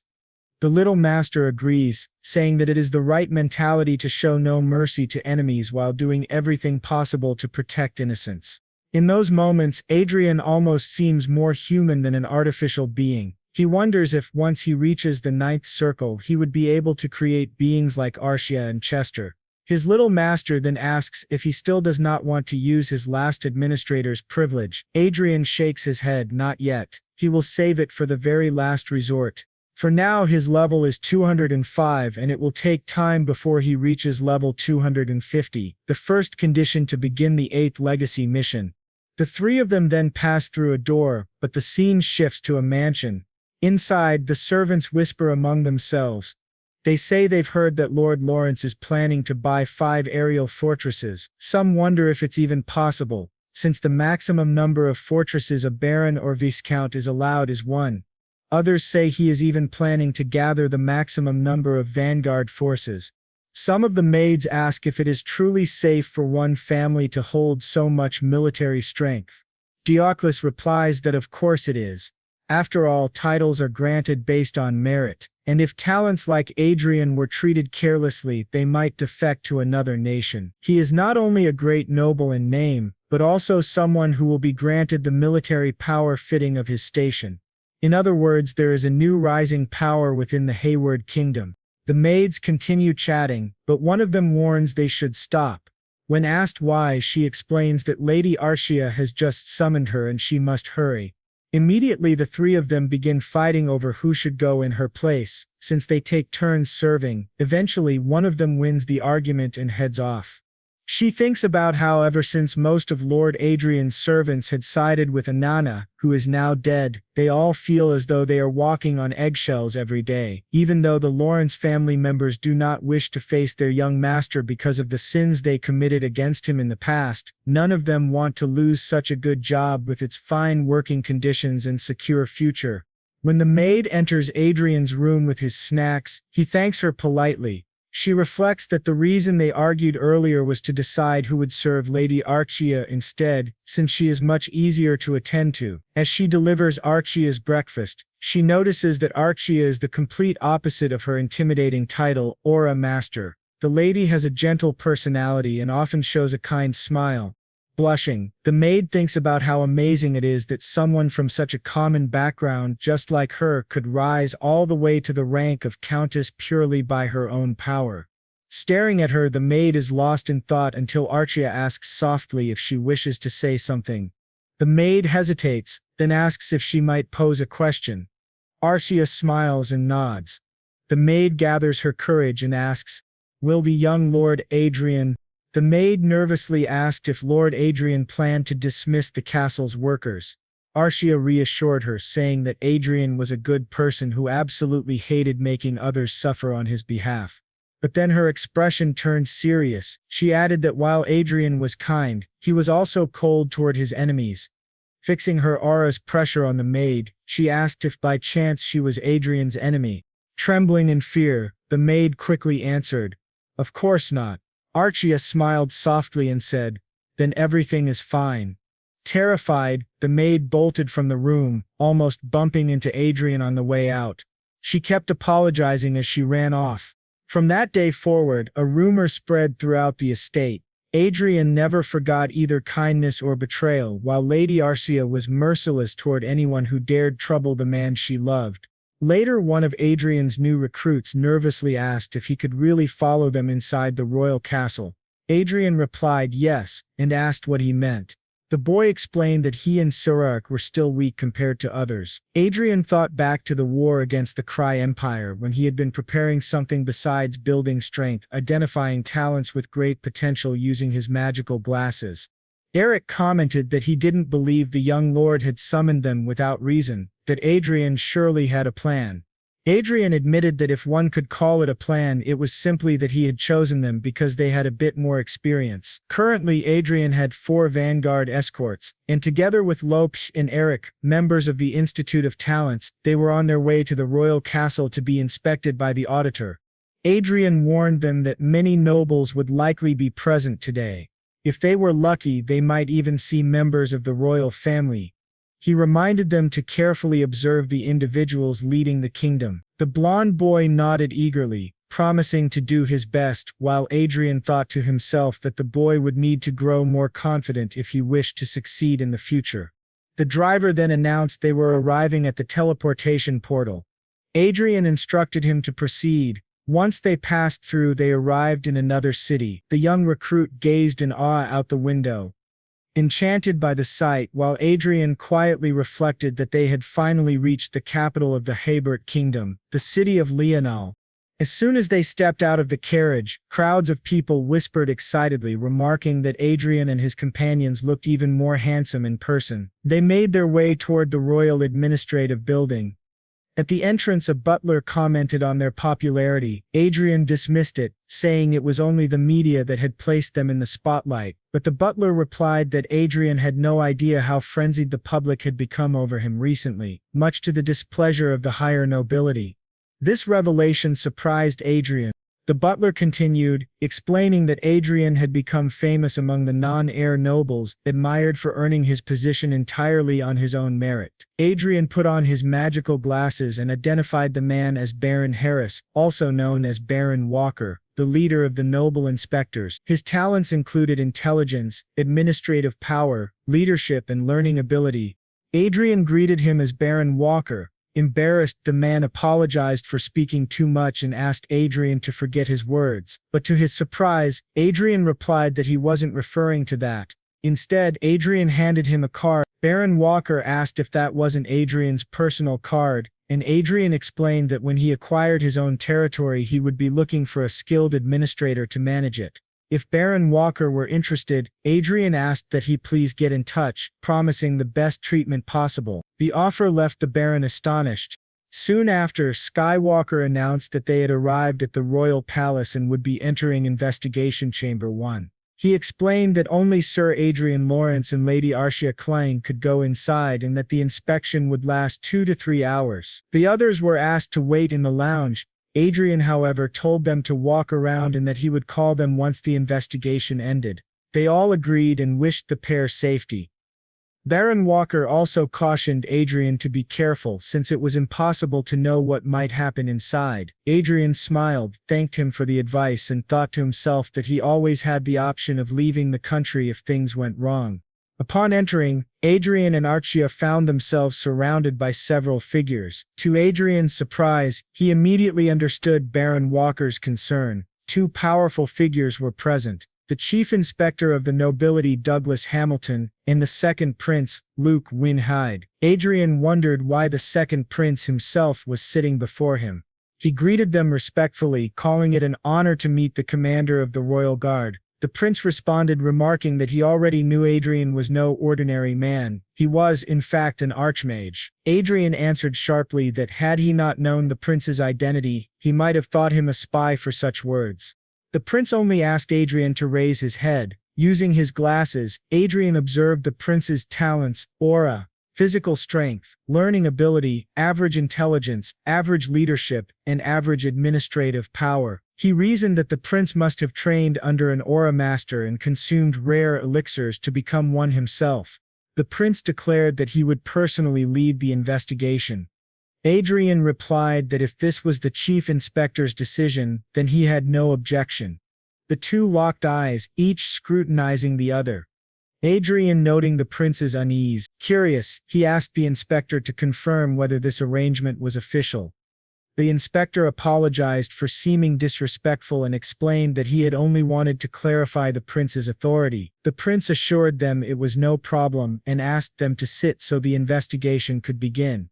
Throughout the questioning, nothing significant arose. Even if something had, Adrian had already prepared his alibi.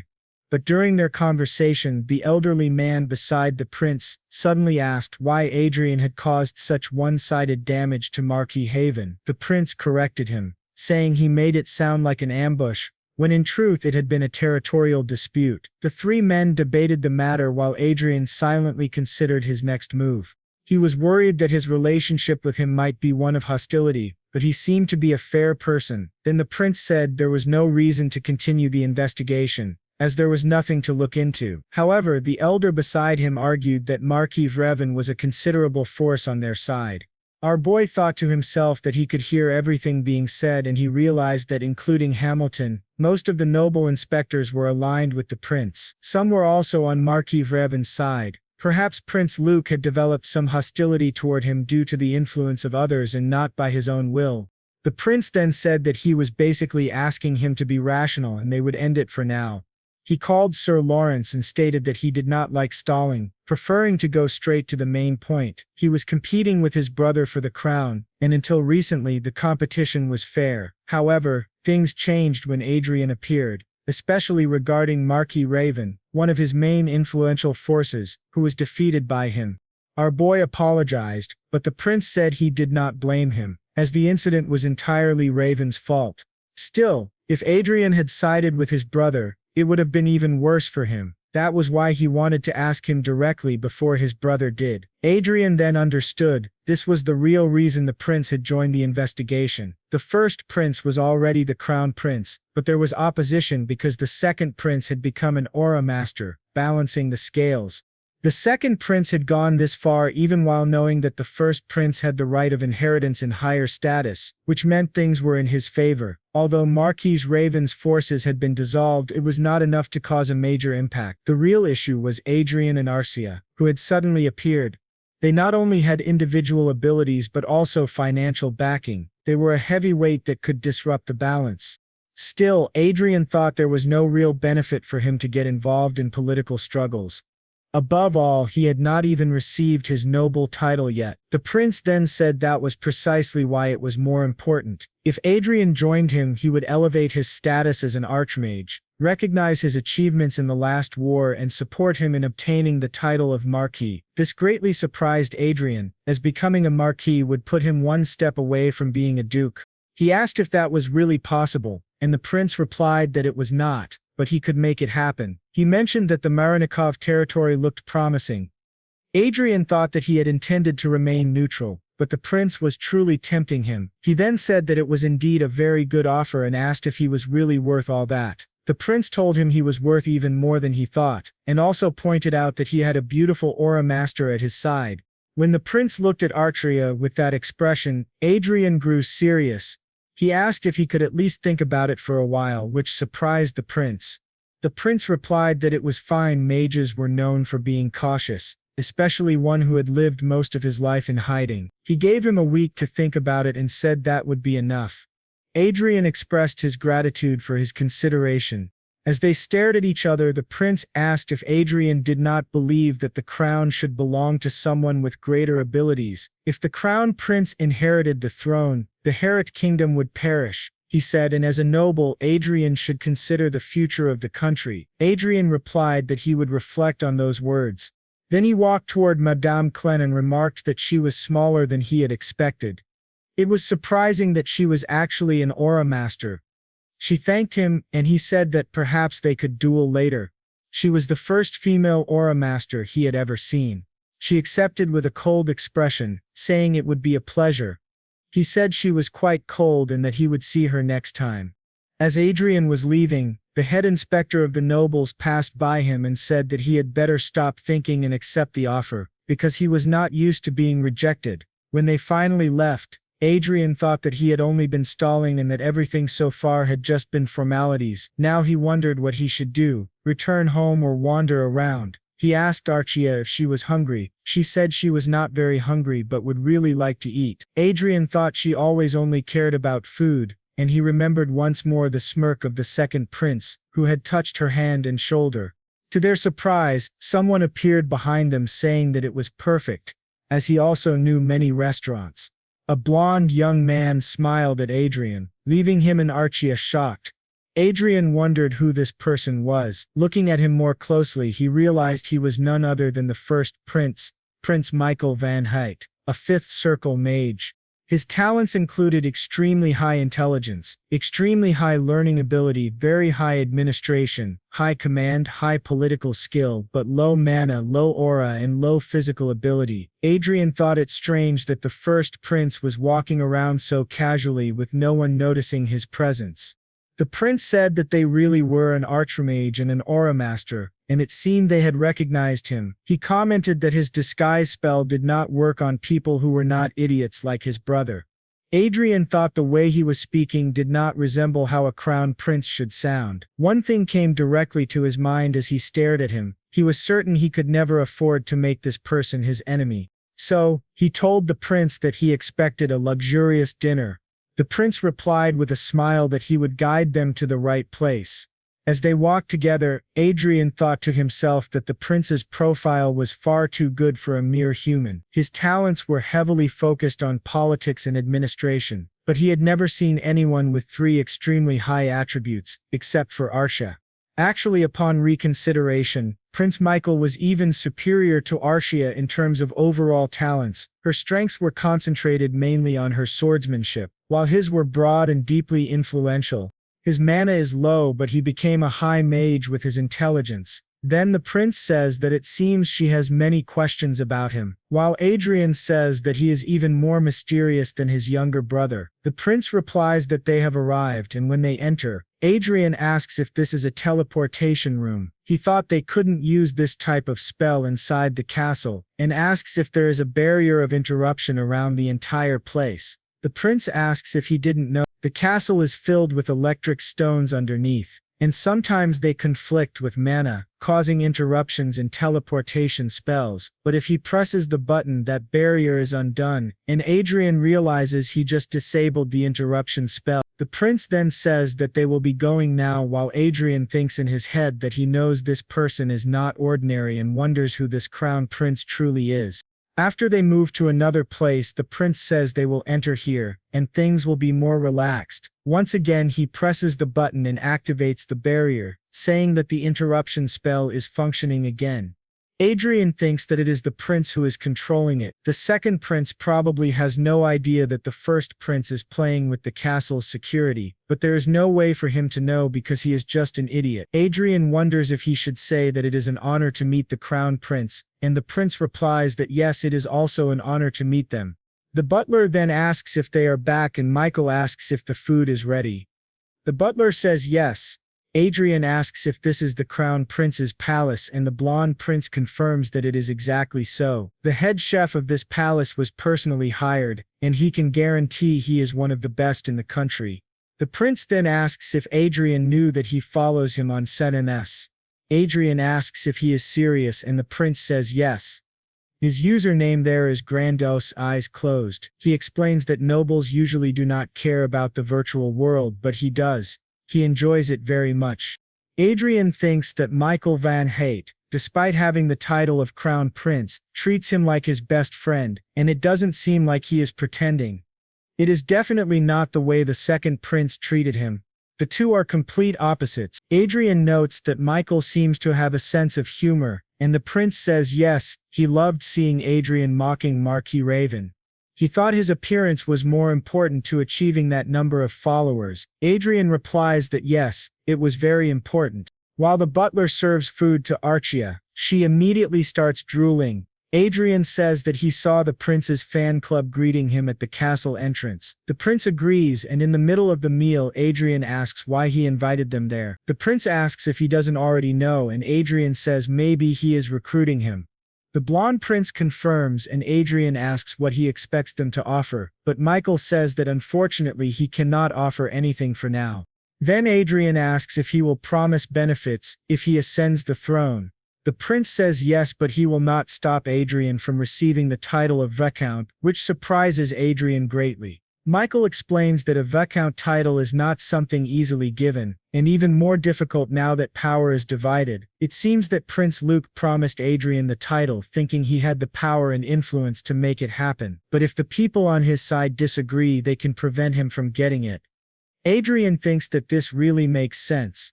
The reason Michael cannot offer a title like Prince Luke is because he knows it is an empty promise. If he could only watch the other side grow stronger, that would be foolish. By saying that he will not oppose Adrian becoming a viscount, he is basically saying that he will help him obtain it while still siding with the second prince. If Michael says Adrian will gain a title for joining Luke's side but that he and his faction will not oppose it, then Adrian will acquire it easily. That is why Michael tells him he should consider his side.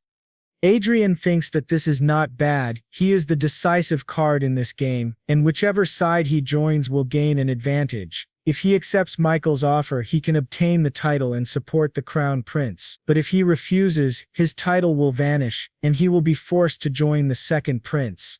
Adrian says that there is more than one choice, but only one answer. The prince asks what it is, and Adrian says yes, he will do as he says. Prince Michael asks if he is sure and if he doesn't need time to think. But Adrian says yes, he deserves the throne more than the second prince. The prince tells him he cannot say all this and then side with Luke after receiving the title. Adrian replies that he cannot betray one who supports him, while Arsha listens silently and continues eating. The prince then asks which side Madame Clen will choose. Adrian thinks that the interesting part about the first prince is how different he is from the malicious second prince, which makes him feel better. Adrian then asks Archia what she thinks. She says that if Adrian is comfortable with it, she will follow him. He asks if she really means it, and he thinks that he knew she would say that, but it still makes him feel a little uneasy. The blonde prince says that they are great together. Adrian then says that he has a question. He agrees to join Prince Luke's side to obtain the title, but he asks if Michael does not think it would be suspicious if he didn't react. The prince says yes, and that is why he will pretend to oppose him and then withdraw later. Adrian thinks that yes, it is a clean move to avoid suspicion, but still not enough. He suggests that instead of simply doing that, Michael should take something from Luke to allow Adrian to secure the title. This surprises Prince Michael, who asks what he means. Adrian thinks that there is no reason to just give up without gaining something in return. He explains that Marquis Raven suffered a great loss by crossing him, losing 40% of his power because of his emotions while defending his territory. Adrian thinks that Raven does not deserve the title of Marquis. Michael asked if he wanted to take the title from Marquis Raven in order to give him the title of viscount, and our boy replied that he thought it was a fair deal. It would cause great damage to Luke's side by demoting Marquis Raven to a count. Michael then said that it sounded personal, and Adrian admitted he wouldn't deny it, while thinking that he always feels happy whenever he can hurt his enemy. He imagined it as having a knife pointed at someone there was no way he wouldn't stab. The prince asked, and what if Luke refuses? But Adrian suggested that promoting some of his own followers to Marquis would also be a good move. Since he was earning the title of viscount for his war merits, it would also make sense to promote one of the counts who had also contributed during the war. He thought that there was a big difference between a newly appointed viscount from the second prince's side and a count of the first prince becoming a marquis. He could become a viscount who was also an archmage. If the plan went well, he would be able to maximize his gains through betrayal. He then realized that the prince felt both suspicious and allied with him, mixed with confusion and interest. When Adrian asked his opinion, the prince apologized, saying that he was just a little surprised. He then asked Sir Lawrence to tell him whom Adrian had met from the second prince's side before him while looking very serious.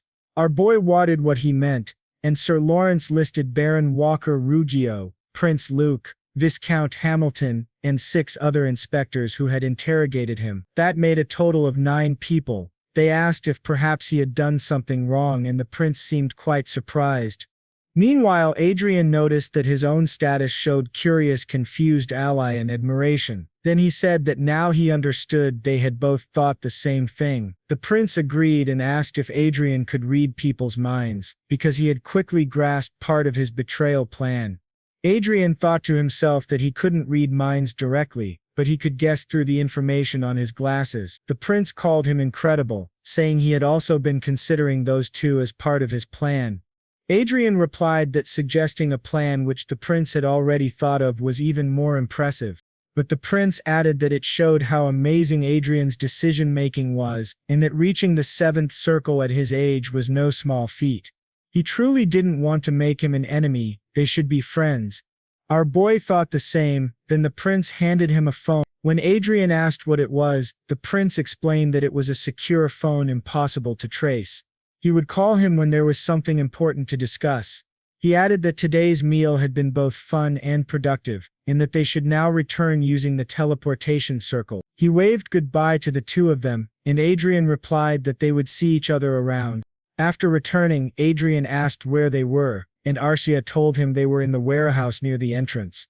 As they walked away, Adrian thought to himself that the first prince was indeed a very cautious person. But turning the corner, he noticed the two of them carrying bags full of shopping, and they were startled upon seeing him. He asked what they were hiding, but Arcia nudged him. When he looked closer, he realized they had bought decorations and gifts with their own faces printed on them. Even their clothes were being sold. Adrian wondered why such things were being sold in the souvenir shops of the castle. Arcia glanced at their bags and said that they were otakos. Later it was reported that the Prios Empire had grown by 12% within a year, but severe corruption made the government hesitant to attempt the introduction of a republic. Signs of inflation were being pushed aside as the Republic of Prios focused on military strength. The hope of the republic rested entirely in the hands of the heir of the legacy, Luis Felmont, the son of the president. News outlets began to question whether the legacy of Archmage Lucas had really been acquired by the president's son. These reports eventually reached a palace, where an old man shouted in rage asking how the legacy of Archmage and Lucas could have ended up in the hands of those nations. This was the palace of the Brigham Empire, known as the Castle of the Golden Dragon. The old man was Emperor Edward Brigham. He declared that the legacy should have belonged to him, since his country was the birthplace of Manuel Lucas, the nation that had guided him into the Golden Age. He demanded of his servants whether they had really invested money and effort into seeking out this legacy, only to fail to find it. All of them apologized, and the emperor grew furious, summoning the director of intelligence, Countess Elfridge, a seventh circle mage. He asked her what she thought, and whether she truly believed the claims of those bastards. She replied that she was only half convinced. When he asked what she meant, she explained that she had examined their exploration process, and it was very outdated compared to theirs. The location was also random, and they likely hadn't expected to find the legacy there. If it had been so easy to find, it would have been discovered 10 or 20 years ago. Most importantly, they had no idea about the true legacy, the encrypted text that Archduke Lucas had hidden by scattering clues written in code, called English. Yet they had supposedly found the legacy without even knowing this fact. It made no sense, unless the clues themselves were a trick. The emperor asked if that was why she gave it a 50% chance of being true. She explained that if the encrypted clues were indeed tricks, then perhaps someone else had already found the legacy and deceived the Prios Empire, making them believe they had acquired the real one in order to distract the others. The emperor wondered why such a person would hide and whether they truly needed a distraction, but the countess suggested that this person might have been exposed to some unknown variable and that they must consider all possibilities. The Lucas Kingdom and the Hyde Kingdom. And the emperor says that the highest probability lies with the allies of Eliza. He also noticed that the Hyde Kingdom is moving as well. She replies that yes, a young mage reached the seventh circle at the age of 20, and since his appearance his father has been in chaos. He also earns 60 trillion through investments. The emperor says that this is unusual, and he is far too talented. But he cannot possibly have the power to do all of this, especially since the Lucas Kingdom accepted him as one of their own. Many investors testified that there was nothing wrong with the investments, and there is no evidence that he owns the legacy. The emperor says it is interesting if all of this was achieved solely through his talent and asks if that is really possible. She replies that a long time ago in his empire there was someone far more talented than Adrian Lawrence, none other than Archmage Lucas himself. The emperor acknowledges this and says that in fact the Her kingdom is already facing a succession crisis, and in their current situation it seems impossible for them to deceive anyone. She states that they can classify the suspects as Elysia, the kingdom of Lucas, the kingdom of Harid and the kingdom of Krazen. Then he orders her to increase surveillance on the royalty and nobles of the nations she mentioned. She agrees and he commands that they send a strong warning to Prius, declaring that the legacy of Archduke Lucas clearly belongs to them. Their actions will be considered theft, and they must realize the position they are in. The warning will soon turn into an ultimatum, and they will show the world who they are. He says that destroying a country to seize the legacy of Archduke Lucas is a small price to pay. He adds one more order. She must attempt to contact the young man from Hayward. She asks what he means, and he says to offer him naturalization. It is better for him to become a count of this great empire than to remain in a small kingdom where he currently is. Now the scene shifts to a luncheon where someone is speaking about how Adrian locked his stepmother and brother inside the flying fortress and killed them because they were bothering him. This shocks everyone, leaving them wondering if the rumors are true and if Adrian is truly the lunatic who watched the deaths of his family members as though they were fireworks, even posting pictures of himself drinking wine while watching. They are deeply concerned as they had thought he was merely an arrogant young man without backing, but now they realize he is the disciple of Duke Riverdale. They question whether they will be safe, since Adrian himself is a Grand Mage, and he also has a partner who is an Aura Master. This means he has gathered 2 counts and a viscount under his power, equivalent to the might of a marquis. They worry that this level of power is excessive for a newly appointed aristocrat. But the young lady in the center interrupts, saying she does not understand why they are so worried. After all, Marquis Heaven only lost because he led his troops poorly. She asks if they truly believe Adrian would lose in a head-on battle. This young lady is none other than Isabella Cascabel, eldest daughter of Marquis Cascabel and ruler of the southeast. The others remark that they thought she would be the most worried, since she was the one who provoked Adrian the most, but she dismisses them as cowards, saying they should have some common sense. Just because he has gathered a few counts, do they really think he would go out of his way to seek vengeance on them? Times have changed. It is no longer an era where they should fear a Grand Mage and an Aura Master. On the battlefield, flying fortresses are more defensively powerful than Grand Mages, capable of withstanding multiple attacks. Hearing this, they feel reassured. She then mocks them, asking why they fear Adrian when there are so many high-ranking nobles in the room. She calls them idiots. A noble at her side points out that it is because she belongs to a great family. Just then she receives a call, excuses herself and says her father has summoned her. The others ask where she is going, but she simply says even she cannot disobey her father. Once outside, she begins thinking about Adrian Lawrence, his radiant silver hair and striking blue eyes. His appearance had always been remarkable, even in the academy where many gathered around him. She recalls the past when she and her friends were bullying someone and Adrian stepped in to defend them. Isabella had claimed the commoner had insulted her, and no matter what they did, Adrian never retaliated, until one day when she asked him if he wasn't honored to learn that something terrible happened whenever one of them was offended. Adrian replied that it was better she wait, because he would torture them in the worst possible way and make them regret being born into this world.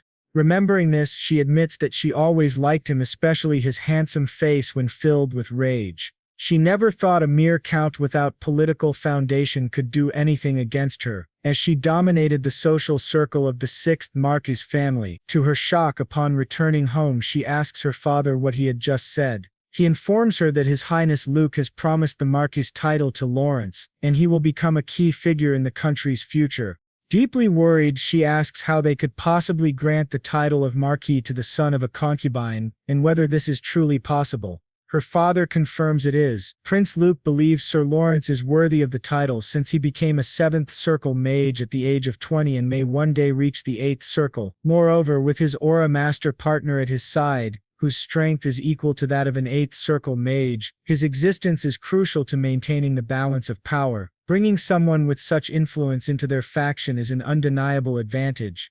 He then tells Isabella that he wants her to use her social position to befriend him, and ideally to marry him. This leaves her in shock, thinking that this is disastrous. If Adrian truly becomes a Marquis of Haber, it will cause great upheaval. Even though Marquis is only one rank above Count, the political weight is in an entirely different league. When she opens the door and calls everyone, she realizes they are all drunk. At that moment she knows she is in serious trouble, because these idiots have no idea what is coming.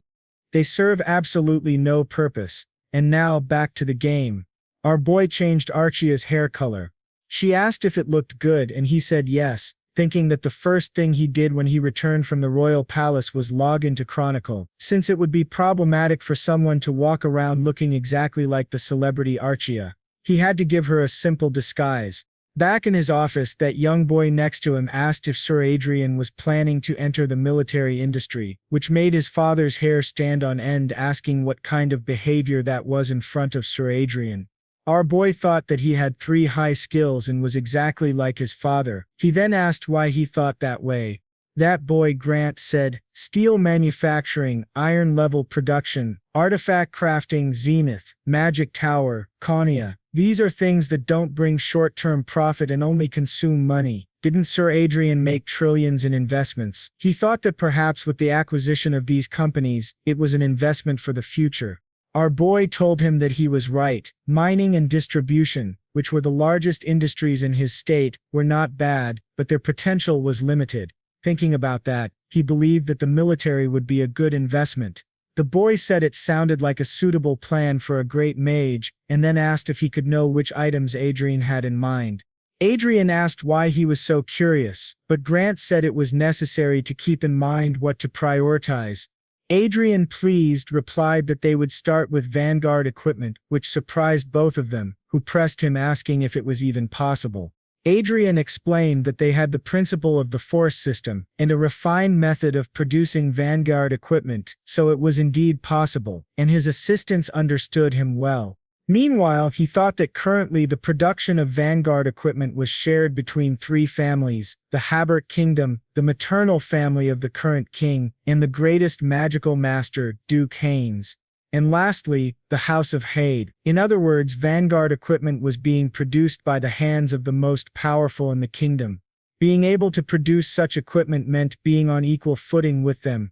The boy then said that the current powers would not sit idly by, but Adrian said that wasn't a problem, since he had already thought about how to respond to them after his visit to the royal palace. Besides, the threats would not be so severe if they created something equal to or stronger than theirs in the first place. While thinking about it, he also knew that a 20-year-old great mage suddenly appearing out of nowhere and producing equipment would definitely attract public attention. He said, "For your information, I will not be satisfied only with vanguard equipment. Let me know as soon as a good magic tower is available for sale."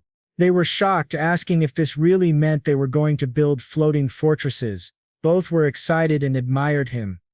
Later, when he told his father was shocked, thinking that he really could be a marquis. Our boy confirmed it, and said he would accept the second prince's proposal because there was no reason to refuse. Pisk then wanted to tell him about the first prince, since a conspiracy of that level required great confidentiality. His father realized things were serious and thought that nothing had gone as expected since Adrian returned from the war.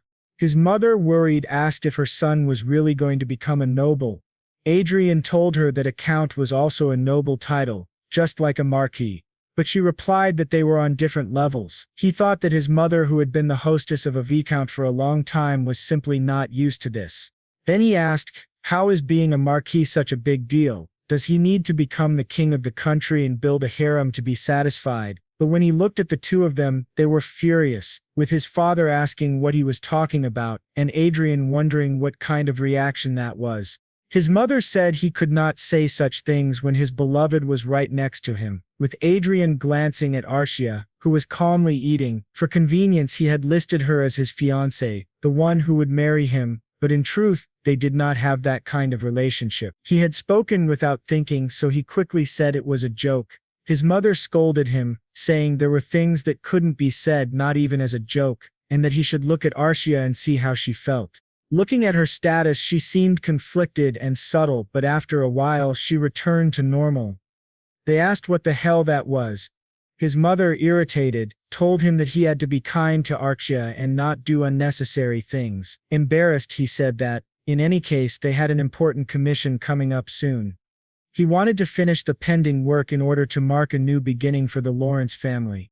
His father asked what work he was talking about. Adrian replied that it wasn't a big deal, just dealing with the vassals who had followed Anne and Cedric, taking unfair advantages and punishing the servants who had harmed him and his mother. That was why they had to be cleaned up, he said with a malicious grin. Now the scene shifted to a royal meeting where they were discussing how someone was not only a count but also a marquis. That was asking too much in the current situation of the country. Some argued against it, but others said that Lord Adrian was a rare genius who had become a grand mage at 20 years old and that this was a fair reward. They also pointed out that in addition to that, he had a fiancée who was a master of aura. Then Prince Luke said to his father, the king, that many countries were trying to approach Adrian after noticing his talent. Some even said that he would become the next archmage, Lucas, and treating him lightly would be like abandoning a competent young man who could one day lead their kingdom. However, Prince Michael countered, saying that, as far as he knew, for at least 200 years there had never been a case of someone being granted the title of Marquis all at once without holding previous titles. The second prince argued that since he had gained Sir Lawrence, he only wanted to strengthen him. The prince looked at him with his eyes half closed and asked if they really needed formalities between them. This made Luke furious, but the crown prince said that if he accepted his condition, they would accept his argument. Luke asked what he meant by that, and the prince replied that he should allow Marquis Raven to have his position as a marquis demoted, which greatly surprised the old man. Luke asked if he was suggesting choosing between the old influence and the new. The crown prince said he did not think it was a bad suggestion, and asked whether having one noble as a count and another as a marquis would not be the same thing, only the position would change. Luke said that there was no chance, and he could not do something so despicable as risking his people for his own benefit. The crown prince replied that he truly was incredible, just as expected of a leader. He knew Luke would refuse, as his personality would not allow him to accept something like that. Then the prince said he would make a new proposal. He hoped that Count Otis, who had made great contributions as Sir Lawrence's superior during the war, would also be appointed as a marquis. This shocked the fat noble, and he admitted that while Sir Lawrence had indeed made great contributions during the war, it was not an exaggeration to say that half of the credit belonged to his superior, Count Otis. Luke simply looked at him and said that was fine, and that they should stop fighting among themselves. At that point the king declared that it had been decided. They would accept the requests of both the Crown Prince and Prince Luke. Both thanked him. A few days later, the day of the victory celebration began. Adrian's mother was very happy and excited as she looked at the palace. She asked Adrian if she looked ugly, or if her dress looked tacky. He told her not to worry about that, since many sons of famous nobles would probably ask her to dance. Adrian's mother then said she thought Archia would look much prettier in a dress. But Archia replied that she really liked her own style. To Adrian's surprise, he saw 3 familiar figures who were shocked, asking if that was really Adrian. He realized that they were Viscount Dohart, Viscount Parma, Viscountess Karma, and Viscountess Ronnie, faces he had deeply missed. He commented that they were still together even after growing up. But Adrian ignored them and said that he would visit them when he had time and then they could talk as much as they wanted. Adrian's mother asked if they were his friends and he explained that they had been his colleagues at the academy. They were worried, however, thinking, "This is bad. Didn't you see that woman's look when we parted? It was like she wanted to kill us. It seems Adrian still hasn't forgotten about us." When Archia looked at them, she asked Adrian if she should kill them, but Adrian said no, at least not yet, because he had made a promise to them. Then the royal butler welcomed them, and showed them their seats. Adrian noticed that they were placed in the first row of the table. Everyone around started cheering for them, asking if they were not the Viscounts of Lawrence, calling them elegant, and surrounding them with questions. Adrian thought to himself that the high-ranking nobles must have already heard about his new title, which explained their behavior. But to his surprise, he noticed an old man, Marquis Raven, staring nervously at him. Adrian figured that the second prince must have scolded him, seeing how he was keeping his distance now. The victory celebration began, and the central kingdom declared that Count Otis would receive the Order of the Golden Lion, be granted a coastal city in Ort, and be appointed as Marquis on the border of Aegis.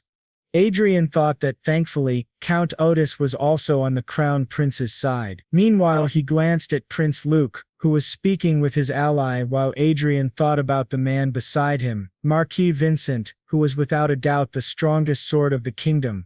When he looked again, both princes were staring at Arcia, and Adrian thought that, as expected, she did not suit the second prince. Then the two princes approached the king, knelt, and the king took a sword and declared that Adrian Lawrence would be granted the title of Marquis in the territory of Marinkov.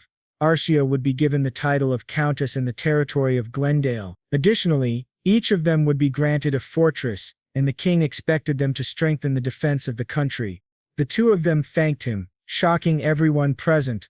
They were astonished that he had suddenly become a marquis. Then the king asked if there was anything Adrian wanted to say. Adrian replied yes. First he said that he was at the mercy of His Majesty and placed his heart in the justice of the country.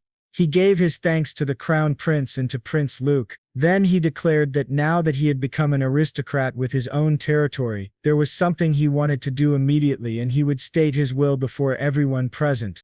He spoke the names of Viscount Dohart, Viscount Parma, Viscountess Karma, and Viscountess Rani. With a wide gleaming smile, he declared a territorial war against those four families. This shocked the king, both princes, his own family, and everyone around. From that moment, King Sist van Hayt began to feel growing concern in recent days. The problem of succession had already divided between Prince de Lear and the second prince. And now something even more troubling had happened, giving the old man an even greater headache. They were dealing with their children, and now a new lunatic had appeared in their country. Our boy, after saying that, he met with the prince personally, and Luke said that he must have misunderstood Marquis Lawrence's tendencies. He had thought Lawrence was a typical scholar but never imagined him to be so aggressive. Luke asked if he didn't know that a new lord could not expand his territory arbitrarily.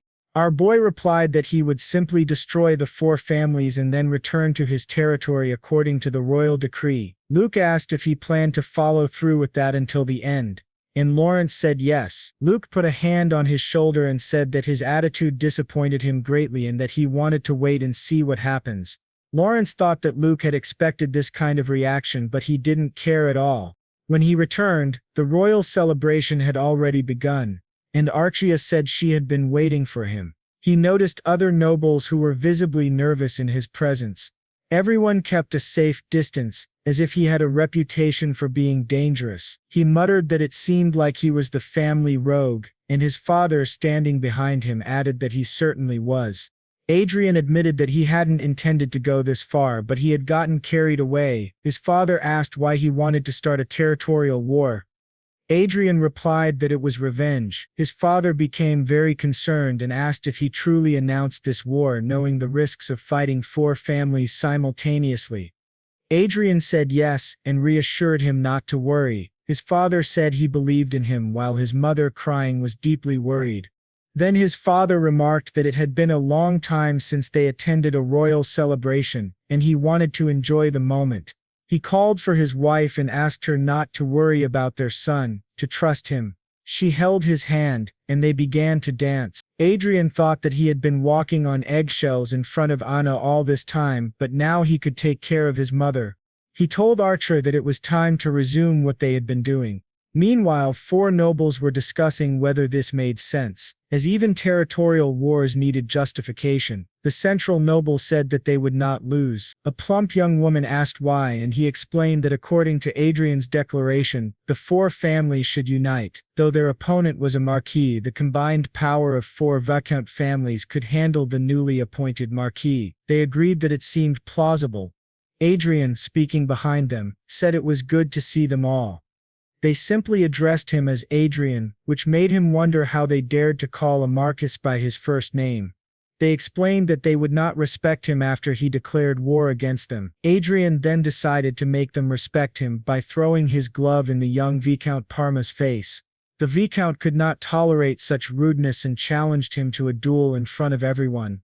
To his surprise, someone appeared behind him and said he was not allowed to join the duel. Adrian realized that these were the heads of the 4 families. They asked if he hadn't provoked them before. Moreover, there was a major difference. Such actions could not be justified under national law. Adrian said it was a pity because if he had allowed them to behead their son, he would have kept his territory out of the war. Levelout remarked that he did not know what unfortunate relationship he had with his son, but he was going too far. Adrian replied, "Too far? I am simply someone who keeps my promises. If I vow something, I must fulfill it." Their father asked what he meant, and Adrian told him to ask their children. The announcement would read, "The territorial war will begin in 1 week, and unless you want your family to fall because of your foolish son, you must detain him and bring him to us." Someone asked if he really wanted them to see their son, and whether this wasn't crossing a line. Adrian stared back and said exactly, looking at Isabella in the back, adding that he would see them on the battlefield. This made the old man furious, saying that they would discuss this further upon returning. People began shouting for Isabella, asking why she had only just appeared. She nervously wondered what on earth was happening. Our boy read the comments and thought it was truly touching that, after revealing what those people had done to him, they were on his side. Meanwhile, they were in an office with Karan, discussing the specifications of a floating fortress that could be deployed immediately. This was the fortress catalog. Adrian thought that, as expected, floating fortresses were very expensive. People looked at him and called him irresponsible for waging a territorial war without proper military power. But he knew they were mistaken. If they lacked power, he only needed to purchase a little. He told the man he would buy everything, thinking that he now had 48 trillion saved, adding confiscated properties from Marquis Heaven's factions, Anna, Cedric, and other family assets. He had 70 trillion. The man replied that the transaction value was enormous, and half needed to be paid up front. Adrian asked for a tax exemption, citing the taxes he had paid recently. The man agreed, and after the deal was closed, Adrian thought that even after purchasing 8 floating fortresses, he would still have 20 trillion remaining. It was an unbelievably good deal. As he left, he encountered the Count and was surprised by him. Now he was no longer a count but a marquis. The marquis was extremely happy. They also called him Marquis Lawrence. Our boy politely asked them to speak comfortably with him, and the plump man laughed, saying that he was still a marquis. Our boy replied that he couldn't have spoken to him that way if he were a count, but now that he was a marquis it was fine. Then Watts said he should wait and asked what Adrian meant by becoming a marquis. Adrian confirmed that he had just bought all the floating fortresses. Worried, said there was no choice but to act in reserve. Then a girl appeared, and he realized it was the daughter he had mentioned. She introduced herself politely, saying her name was Michelle from the Otis family. While looking at Adrian replied that it was a pleasure to meet her. He introduced himself as Adrian Lawrence, and Arshia clan as his fiancée. According to rumors, she was known as a lunatic with a bad reputation, but looking at her, she didn't seem that way. Examining her status carefully, Adrian was surprised to see that she had an English interpretation skill, which shocked him. He wondered if she really knew English as he did, and how she had acquired that knowledge. Michelle explained that she had been busy until recently, trying to locate Archduke Lucas's destiny. As he probably knew, he had appeared in the Republic of Prios, which caused her great distress. She insisted that the information in the Republic of Prios was false. Adrian asked if someone searching for Manuel Lucas's destiny would really have an English interpretation skill.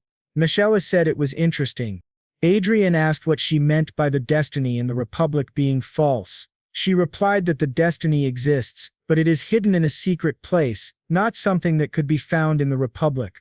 Adrian asked what kind of secret place it was. She said the details were confidential but hinted that it would be difficult for a noble to find. Adrian thought that yes, Hollywood. Nobles usually thought of Hollywood as a virtual reality system and a place for plebeians to escape reality and fantasy, making it naturally difficult for nobles to locate.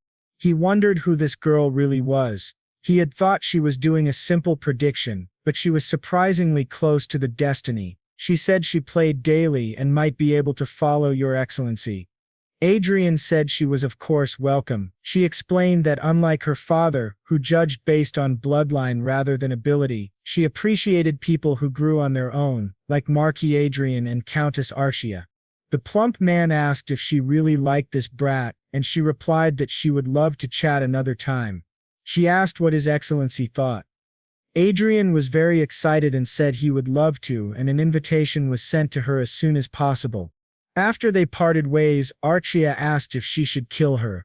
Adrian said no, but they should keep an eye on her for now, thinking that he needed to watch Michaela Otis more carefully.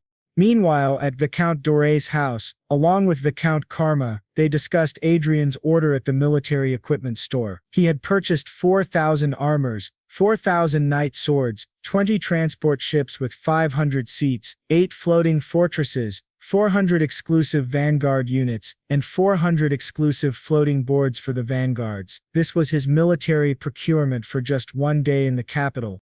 One elder remarked that the brat was seriously planning for war. Spending 70 trillion on weapons in a single day was insane. In reality, it was 40 trillion, as he paid 70 upfront and would pay the rest in installments. They were genuinely concerned, thinking they had underestimated the situation. Another said that even if he bought all the weapons, they would be useless without anyone to use them. Adrian was still a new lord and lacked proper cavalry. The woman asked if that was really true and whether the situation was as expected since his arrival. They replied no, he was someone who couldn't be judged by common sense. The man asked if she meant they should analyze the situation from her perspective. She asked if it wasn't better to consider the worst-case scenario. They couldn't just go around causing chaos all the time. Another man added that, honestly, before Marquis Lawrence was officially honored with his title, he had posted a knight recruitment announcement on online diaries and social media, receiving nearly 4,000 applications from people wanting to serve him. They realized that they had all fallen into his trap, and he had everything ready for war. In the end, what Viscount Ronnie had said was correct. In a territorial war, it was possible to fight against the maximum power a marquis could command. Another man asked if that was all. The leader was an archmage, and his fiancée was an aura master, which was terrifying for everyone. They said a one-sided massacre was inevitable. They thought, however, that it wouldn't work in front of His Majesty. One of the fathers ordered the butler to bring that brat. He explained that there was a reason for all this. His son, Adrian, then flew across the metropolitan city of Marinkov, his new city, observing everything around him. He thought it looked very new. Looking down, he realized the city was enormous, and he truly felt that he had become a great lord.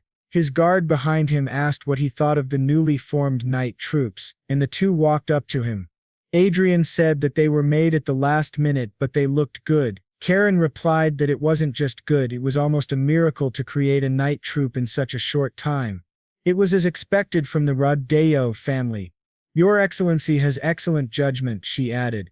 Adrian said he was glad that so many wanted to work with him, and that it was a relief to see so many people looking at him favorably. The woman beside him remarked that he had truly surprised them multiple times, bringing in military supplements including fortresses and vanguard equipment. Now he had even prepared knights in advance. She introduced herself as the head of security of Marinkov, Baroness Helena. Both were deeply impressed by Adrian's planning and initiative. Adrian modestly said it was just luck, but they continued to praise him while he thought that he had only drafted the plan. Things had only worked out so well by chance. He then asked everyone what they thought of the knights and if they could be deployed immediately for the territorial war. The commander replied that yes, he had selected those with good experience, so there should be no problem. Adrian confidently looked at his second-generation metal fortress, a first-generation metal fortress, another second-generation and a third-generation fortress. He thought that if they were giving these to him, they should have given him the latest generation instead of these outdated ones. However, since they were royal gifts, he could not simply discard them. He would use them for a while and then sell them cheaper to a smaller state. He then declared that they would depart, which surprised everyone. "It's time for battle," he said. The commander asked when they would head to battle. Adrian replied that they would finish preparations in 3 hours. divide into 4 groups, and close off the territory to prevent the enemy from joining forces. The main force, including him and Archia, would capture territory piece by piece. The commander mentioned they needed royal family permission. Adrian said that whether it was fast or not, the permission would come anyway. Until then they would call it training, a common excuse. He thought that at this moment he would not be commanding from a safe distance, but would go directly to the battlefield alongside Arcia, demonstrating his military power without hesitation. He wondered about the other households, one brat getting beaten, the other father of the year drinking too much, and the plump girl begging her mother to save her while another was trembling in her room. With everything prepared, 3 massive aerial fortresses and several smaller ones, Adrian, Arcia and his commander were heading toward the territories to seize everything, including their lives.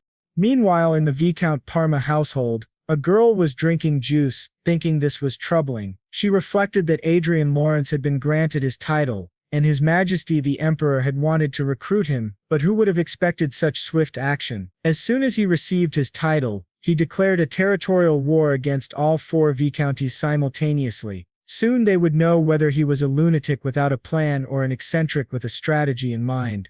She was Elfred of the Bregon Empire. To her surprise, someone appeared beside her, the Duchess Olivia Riverdale, and she recognized the voice. They exchanged no words amid the crowd. Back to Adrian. 3 men in front of him looked nervous, explaining that it seemed like permission for the territorial war had not been delivered, but Adrian had positioned his troops in front of the viscounted territory. They wondered if he was ignoring the law. Adrian told them they were mistaken. This is only training, he said. One asked if they were at the viscounted territory. The guard replied no. Adrian reassured them that he was a man who upheld the law. He would not attack until permission was received, so they should not worry and continue their work diligently. One man asked if he would attack immediately once permission was granted. Adrian said, "Of course. For now the army is only training in front of you." The man, frantic, argued that this was coercion and went against morality. Adrian thought to himself that if using a young master to intimidate at school was moral, then this was similar. The man protested that permission for war had not even been granted, and starting a war over a school quarrel seemed implausible. One man pleaded with him not to act irrationally. Adrian told him to leave because from that moment the person he had to convince was the Viscount of Parma. The only way for the territory's army to survive was to surrender. There was no other way to prevent this war. He gestured to the elder and began the teleportation interference spell. The spell activated. The floating fortress and the vanguard troops began marching with the objective of taking the Viscount Parma territory. They started advancing toward the house. One asked if Adrian would return or really had so much free time. The man, terrified, began to flee, while Archia, Adrian's companion, took his hand.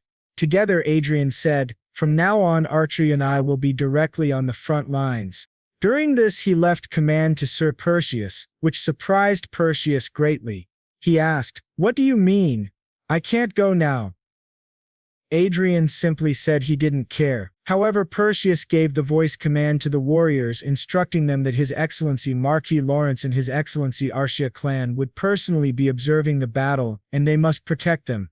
As Adrian left, he thought that if someone had told him months ago that after achieving his revenge, all that would remain would be a sense of futility, and in the end revenge would only lead to more revenge, he would have disagreed. But Adrian had a different opinion. Nothing gives a stronger sense of purpose than vengeance. Anne and Cedric, the villains of the Academy, had their eradication marked as the starting point of his new future. More than that, he found it satisfying to see his enemies shouting at their subordinates. In his room, the young master wondered what kind of explosion this was, thinking Adrian had truly gone mad and was teasing them. He asked the 3 vanguards about their chances of winning. The one in the center replied that Adrian's military strength alone was twice theirs. They had an aura master and an archmage. Honestly, their chances were nearly 0. This angered the young master even more. They argued that they should do something.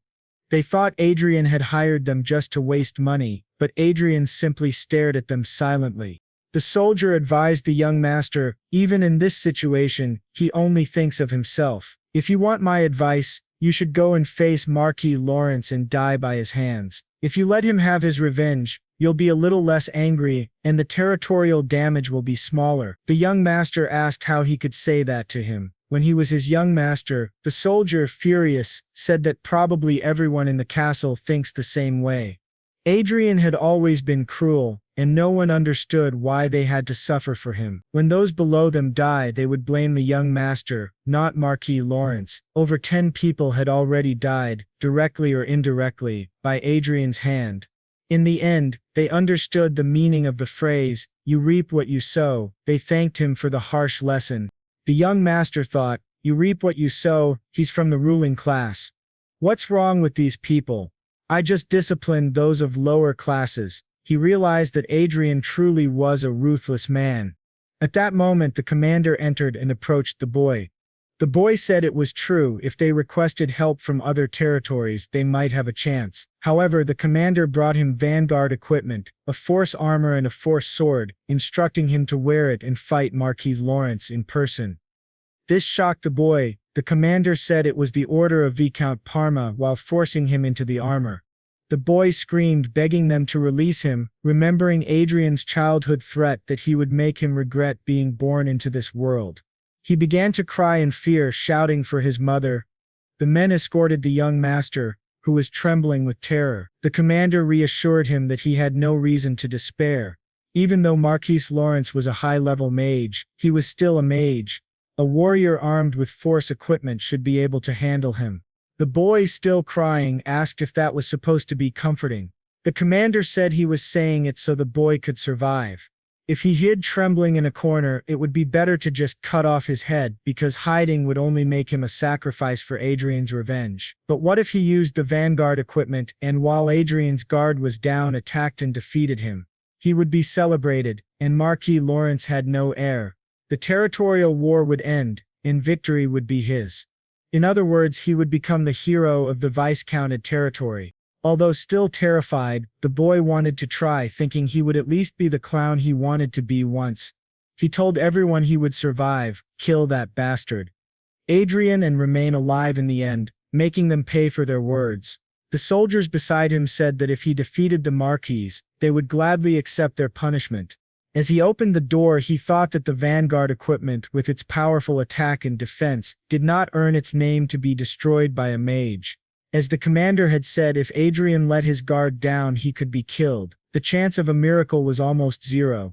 When he opened the door, he saw a hellish scene. All the vanguards were dying easily, screaming that Adrian was a monster and that no one should approach the mage. They asked what the hell was happening. As Adrian effortlessly eliminated everyone, the boy wondered if they were really an archmage and an aura master, and if that was their true power. He turned to the commander beside him and asked if this was a joke, if he really had to go in. But before he could speak, the vanguards began charging at him, calling him a monster, and surrounding him to attack. Adrian teleported and delivered a massive shockwave, scattering everyone, which terrified the boy even more. Seeing several aerial fortresses in front of his mansion, he realized things were about to go very badly. They were already in his territory, and there was nothing he could do. The fortresses surrounded him, emitting a deafening sound, and the pressure weighed down on them. The boy, crying in fear, stared directly at Adrian, who said, "You thought I would hide until now. That's really unexpected."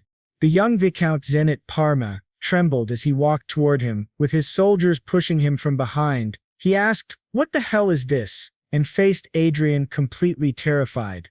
The boy realized that everything had gone terribly wrong. He summoned his courage and challenged Lawrence to a duel, which greatly surprised our boy. The young man said that if he were a noble who valued honor, he wouldn't ignore the challenge.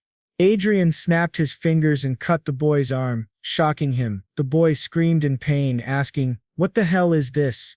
Adrian said he spent 70 million on facilities to buy weapons this time. It felt as if he could pay for it in an instant. Trembling in pain, the boy glared at Adrian with immense anger. Adrian continued, pointing out that since vanguard equipment was scattered everywhere and a floating fortress stood in the yard, the boy should know which was best, especially considering his family's treasure. The boy, still screaming in pain, asked if that was truly his intention. Adrian replied that it was part of his revenge, and everything else was merely a consequence. He ordered his eagle to advance toward the boy. The boy, trembling with fear and crying, saw Adrian point out 2 broken ribs, a humerus and a bone in his back. He wondered what was happening. Adrian explained that these were the bones he had broken and he would have spared him if only a few had been broken. After all, Adrian was a very patient man and avoided revenge unless provoked mentally to the point of irritation. Arcia, furious, started shouting at him, but Adrian told her to stop, knowing that the boy wouldn't die peacefully and that he had the ability to heal him. Adrian said it wouldn't be fun if he died from blood loss. They needed to take care of him. When the boy begged for mercy, Adrian waved it off. The commander then asked if they should escort the boy to the Lord's office. Adrian, smiling, said it was kind of them. In this way, within 30 minutes, the war between Marquis Lawrence and Viscount Parma ended, a historic moment for the continent.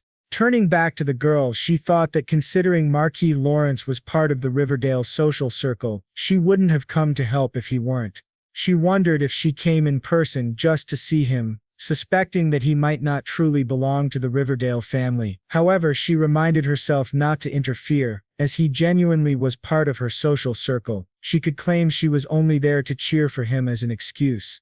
Meanwhile, the chief of intelligence from the Britain Kingdom was present, and she considered whether she could remove him from the empire. The 2 women glared at each other with great anger. Riverio said she just wanted to maintain the status quo, and the other agreed. Even if they fought, they would only tire themselves out. To their surprise, the teleport interference spell was activated and the war officially began. They watched Adrian's battle, completely shocked by how the mage fought at such close range.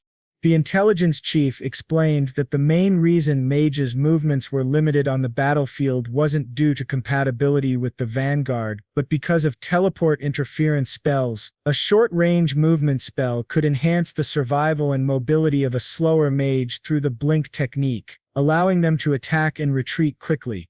Teleport interference spells became common to counter this. Normally, mages couldn't escape vanguards, and most would be eliminated. She didn't understand how Marquis Lawrence could dodge attacks so effectively without teleportation. She asked Riverdale if she thought she could fight like that.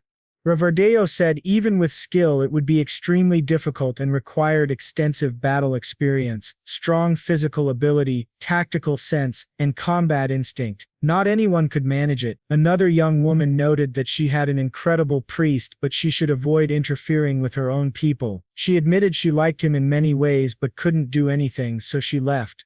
Riverdale stared at Lawrence, recalling that he had told her he didn't want to share the glory of his hunt, and that she should just watch what happened. She saw many unique habits and spell techniques from him and realized she had underestimated him. Since she came on her own, she returned.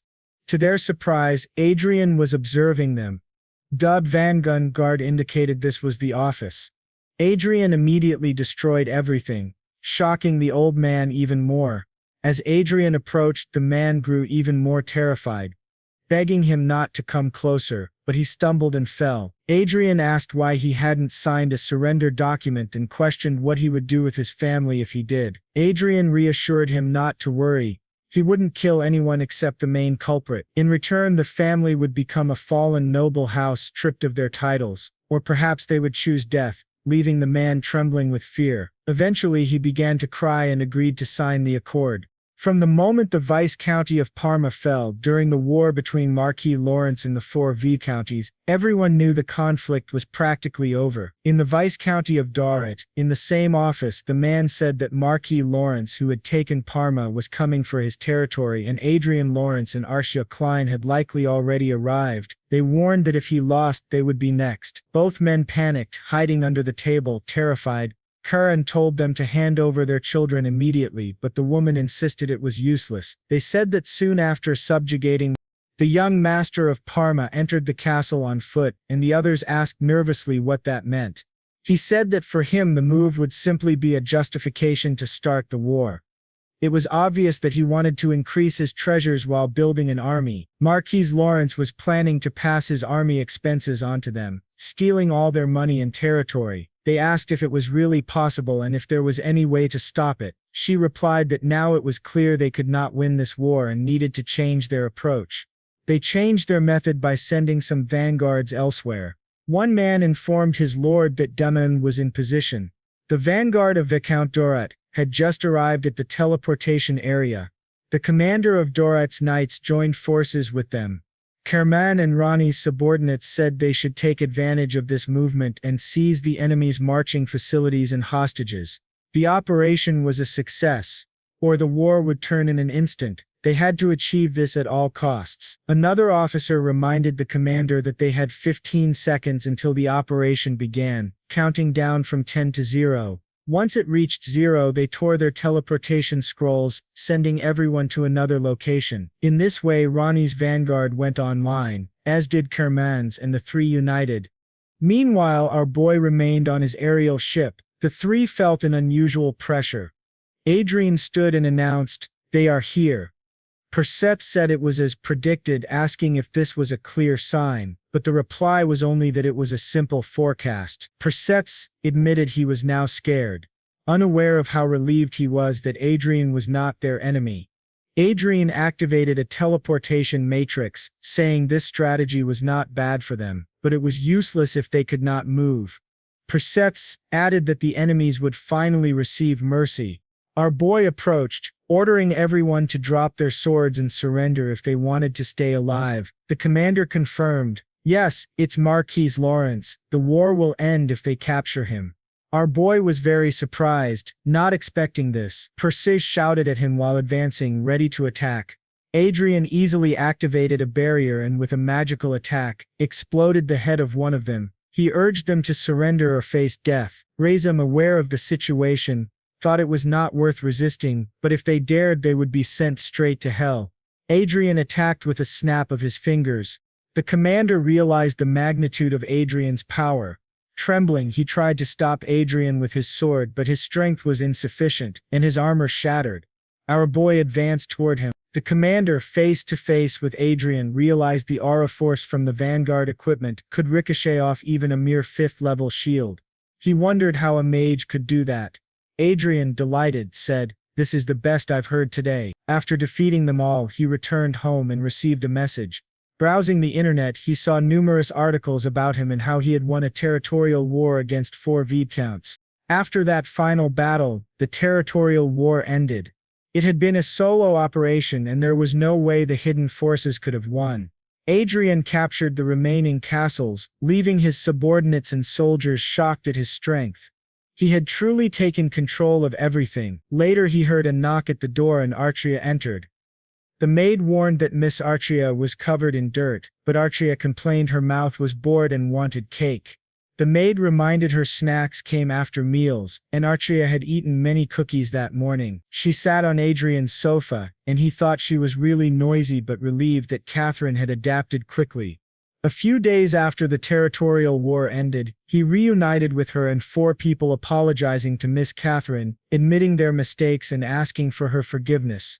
She asked Adrian what that was about. Our boy explained that as she saw the 4 people who had bullied them in the past, especially those who had hurt her deeply, she realized they had destroyed their confidence and future. Adrian said that for political reasons he needed some time, but he planned to deal with Isabella and her son Brooks. They had without a doubt apologized to her. So he only asked her to wait, saying she didn't need to do this. She begged him to stop, trembling with fear, but Adrian grabbed her arm and said he couldn't let her know yet, though she was his savior, healing all the injuries on his body. She was very happy and he told her they would continue smiling from now on. He then called for Catherine.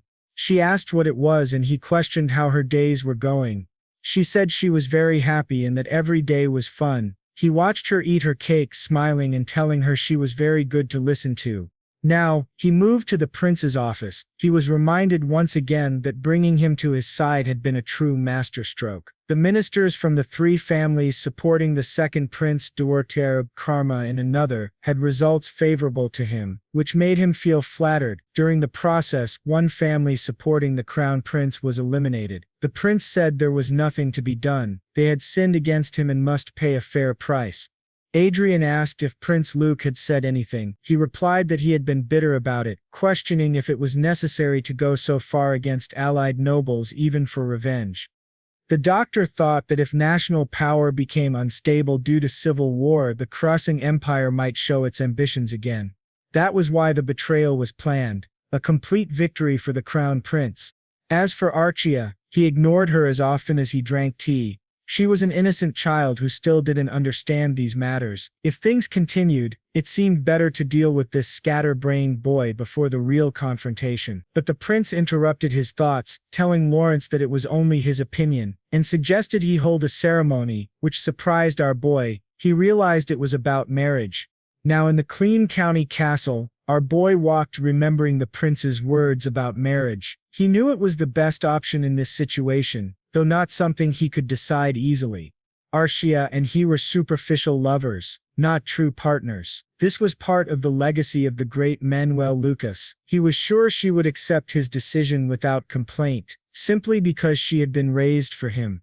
This meant he could use her as he wished, even marry her, regardless of her feelings. Suddenly Archia ran toward him. He was surprised, asking what had happened, pointing to the men lying on the ground.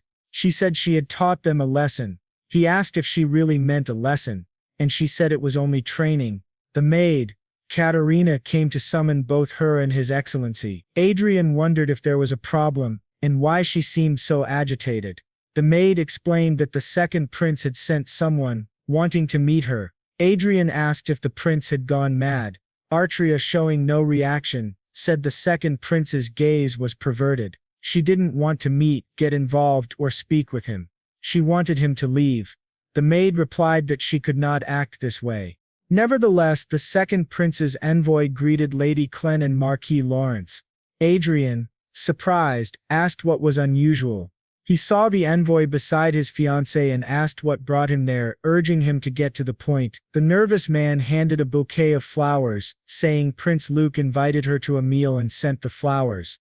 She accepted the flowers and handed them to Adrian, noting that he existed in a dimensional void. She asked if that was all, and the man, still nervous, said he would appreciate her response to the invitation. She asked if it was for Adrian, and he said the invitation was only for her. She refused, and he pleaded that she not react that way. Adrian asked the envoy about his family. Nervously, he asked what he meant. Adrian explained that to become a royal knight, he must have some support. The man asked why he was so curious. Adrian, smiling, said he liked to destroy families in pieces. If he hadn't seen the news, he wouldn't know, yet he could not harm him because he was a messenger of Prince Luke. He wondered if he could attack the man's parents instead, shocking the envoy, who said it was extremely rude. He had only followed His Highness's orders. Adadin said he was offended, and asked if he should put the person in their place. From now on he would not remain idle if anyone came with unpleasant proposals toward Archia.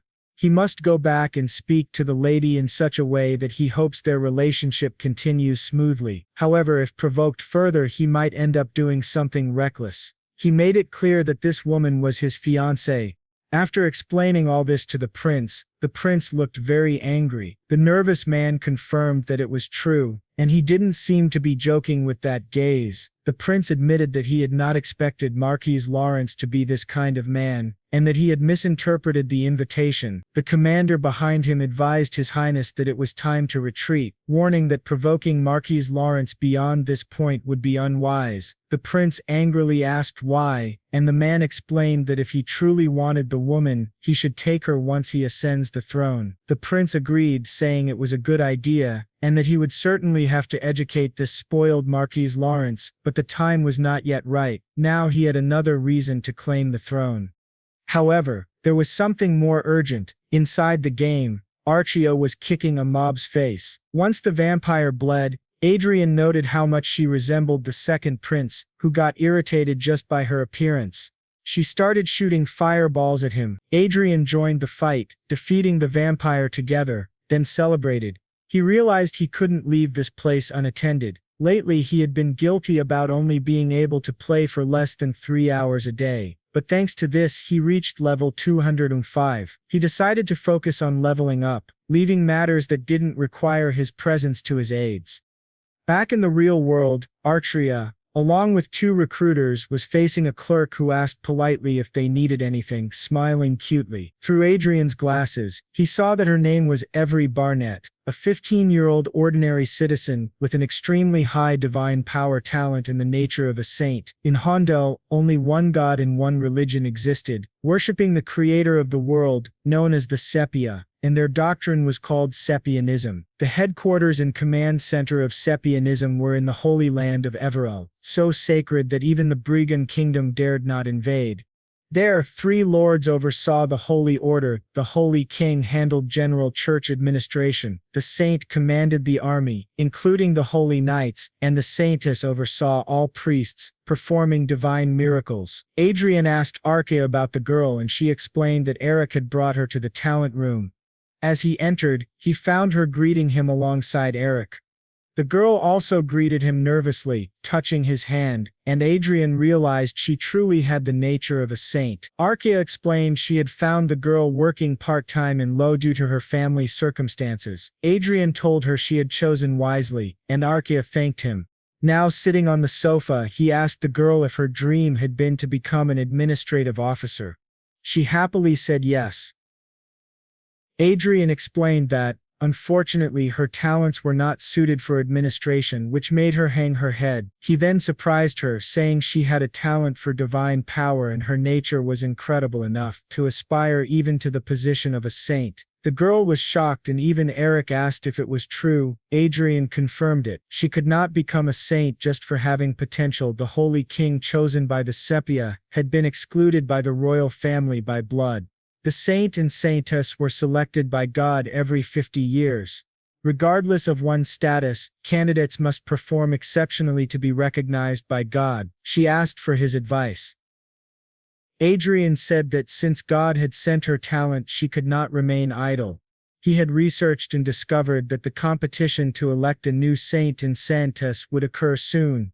He planned to give her his full support to become a saint. Nervously, she asked if it was truly possible. She wondered how she could become a saint. Quadra explained that 7 out of 10 saints were ordinary citizens, so it wasn't impossible. However, she still didn't believe it. Quadra added that it wouldn't happen overnight. It would require a lot of effort and the willingness to give her best. Before the competition, she would need to learn many things, including etiquette, theology, and divine magic. For now, he was considering giving her an initial payment of 200 million and a monthly salary of 500 million. This impressed the girl, though she thought it might be a waste even if he offered 10 or 100 times more. If he could create a saint with his own hands, that alone would grant him tremendous power. He asked her to think about it and questioned whether it was merely a transition from administrator to saint, as both were still professions. Eric added that His Excellency was serious and trustworthy, so she could rely on him. Adrian thought Eric was a great assistant, and while he hadn't thought much about assigning Eric to her, he realized the two of them could work well together. With Eric's political connections and talents, they could create a strong synergy. Adrian said she would become a member of the Ladies' Castle from now on and that her parents could visit any time. She was very happy and thanked him. Adrian told Eric to take care of her and they seemed to become quite close. Adrian smiled widely, excited about the prospect of her becoming a saint, eager to see what would happen with a saint by his side. As Everil adjusted to the new environment, Adrian and Archia were playing extensively.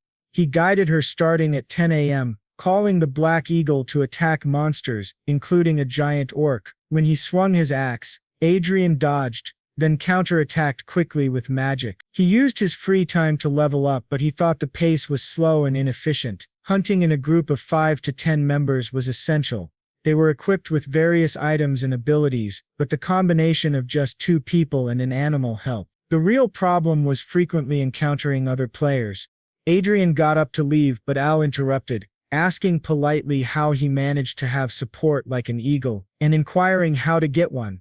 Adrian explained it was a wild animal temporarily tamed with magic, not a true support. It was the first time he had to explain this and wondered about the market capitalization of the online Chronicles game. He thought he should buy everything immediately, which didn't seem like a bad idea. If the user base consisted mostly of beginners, he would have a high chance of being underestimated. He checked and saw the market capitalization was 10.2 trillion. He didn't have enough money, so it wasn't feasible. He pondered whether to buy slaves or open a workshop. Though buying slaves seemed wrong for someone from a democratic country, perhaps he could use his last ticket as a wish. He wondered if there was a more efficient way to level up without encountering other users. He then had an idea, a highly convenient method without purchasing the entire game, monopolizing hunting grounds, which surprised the two of them. At the Black Dragon Guild executive office, one person mentioned that their country would double the game's access time limit. Another noted that long ago even in-game monetary transactions were blocked, so now they had to work hard. Someone asked if it was possible to sell items directly in a country where transactions were legal. The guild leader said it was increasingly difficult to play games. Then a girl entered the room, saying someone was looking for the guild's lady. She asked who it was and the girl replied it was a mage above level 200 requesting a meeting with the guild leader to make an offer. This surprised everyone. They assumed he wanted to use cheap tricks to enter the guild. The girl insisted it was a good idea to meet him. The guild leader asked why and she explained he had purchased 10 Claton hearts as gifts, which surprised everyone. She added that he was equipped with the best hybrid gear usable at level 200. Considering his equipment skills, he was stronger than most top-level players. During the meeting, Adrian introduced himself as Mind. The guild leader, Penny, found his name peculiar and noticed that all his equipment was extremely expensive, suggesting he might be a noble. She asked about his business and he explained that he wanted to rent the hunting grounds of the Black Dragon Guild to monopolize them. She asked how he could rent the grounds and he explained that it would prevent other players from accessing them while letting him use them exclusively. She had never heard of such an arrangement. Moreover, he wanted the guild to manage the grounds and not use them himself. She asked what kind of beast he was trying to create. He clarified that he would of course pay for the rental, offering 5 times the total profit the guild could make from the grounds in cash.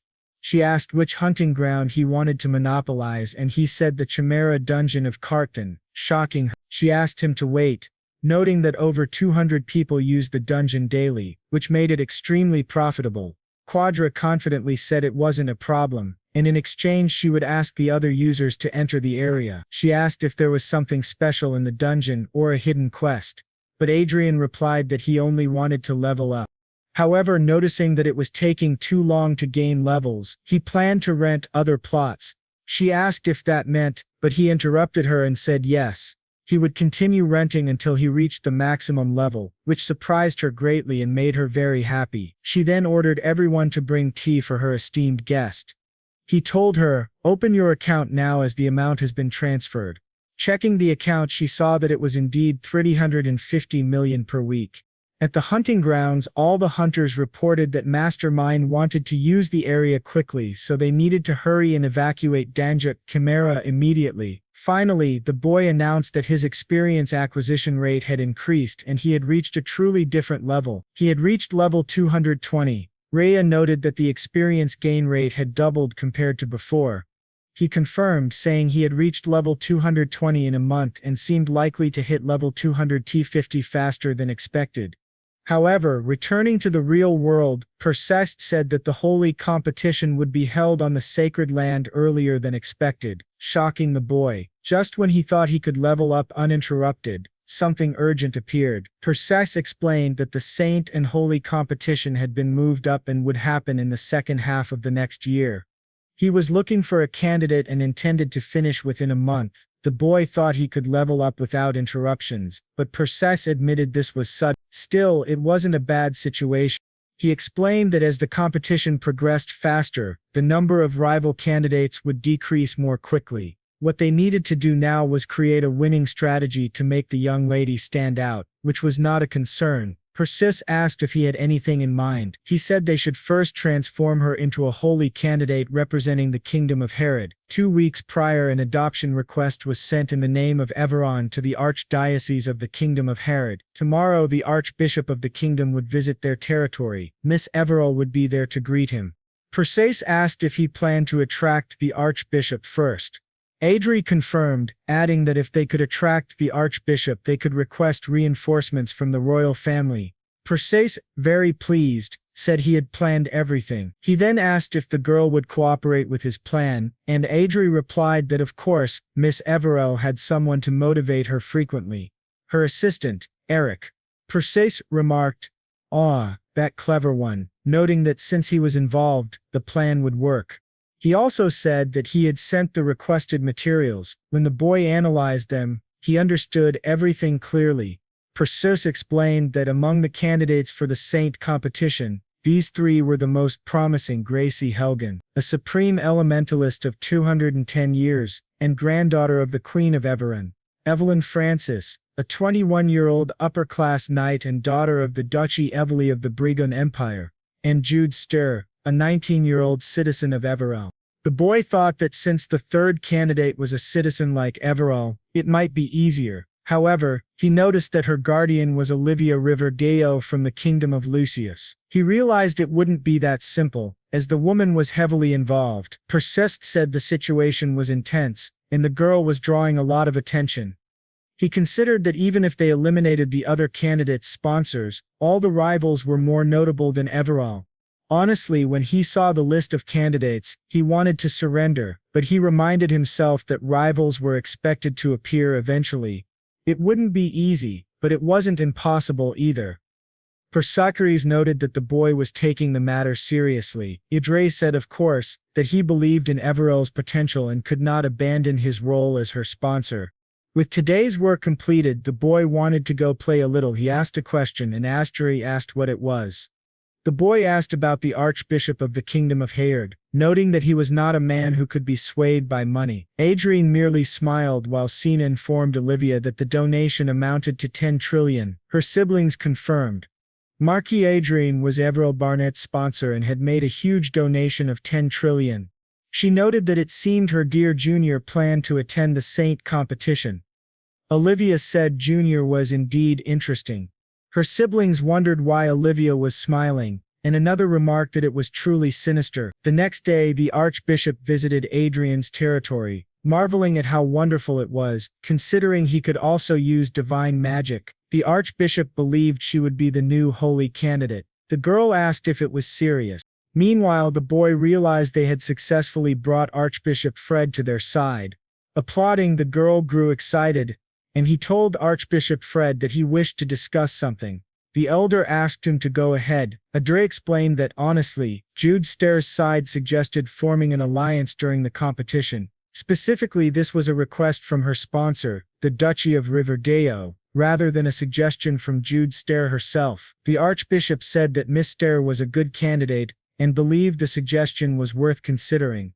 Adre agreed, noting that it would first be better to increase the possibility of Miss Everall being selected and then competing with Miss Esther was being considered. The Archbishop noted that it seemed the duchy had no desire to confront the Marquis, a fellow competitor, while Adri thought that in fact his side was the first to suggest the alliance. The next step was to involve the royal family. The second prince said there was no reason to refuse. If a saint came from their country, the nation's status would rise exponentially. He planned to have a discussion with his father, and Adri thanked him for his favor. Thinking as expected, he did not refuse the request, knowing that nothing good would come from continuing an uncomfortable relationship. With that, he announced he would leave, but the prince asked if he knew that the Marquisette's daughter and Count Acres had disappeared, which greatly surprised the boy. He explained that because of this, the heir prince's side was thrown into chaos. He asked for clarification, confirming that the prince was referring to the Marquisette's daughter, Michelle, the eccentric one, and Count Acres, the second-tier aura master after Marquis Effrint. He had assumed they would be aligned with the heir prince. The second prince explained that the news apparently hadn't reached him, which was understandable as he himself had received the report only about an hour earlier. The boy, shocked, wondered what had happened and forced a smile, congratulating His Highness, saying it was not great news. The prince confirmed that it was indeed true. While thinking it was terrible timing right before the Saint competition, the boy didn't understand the full significance.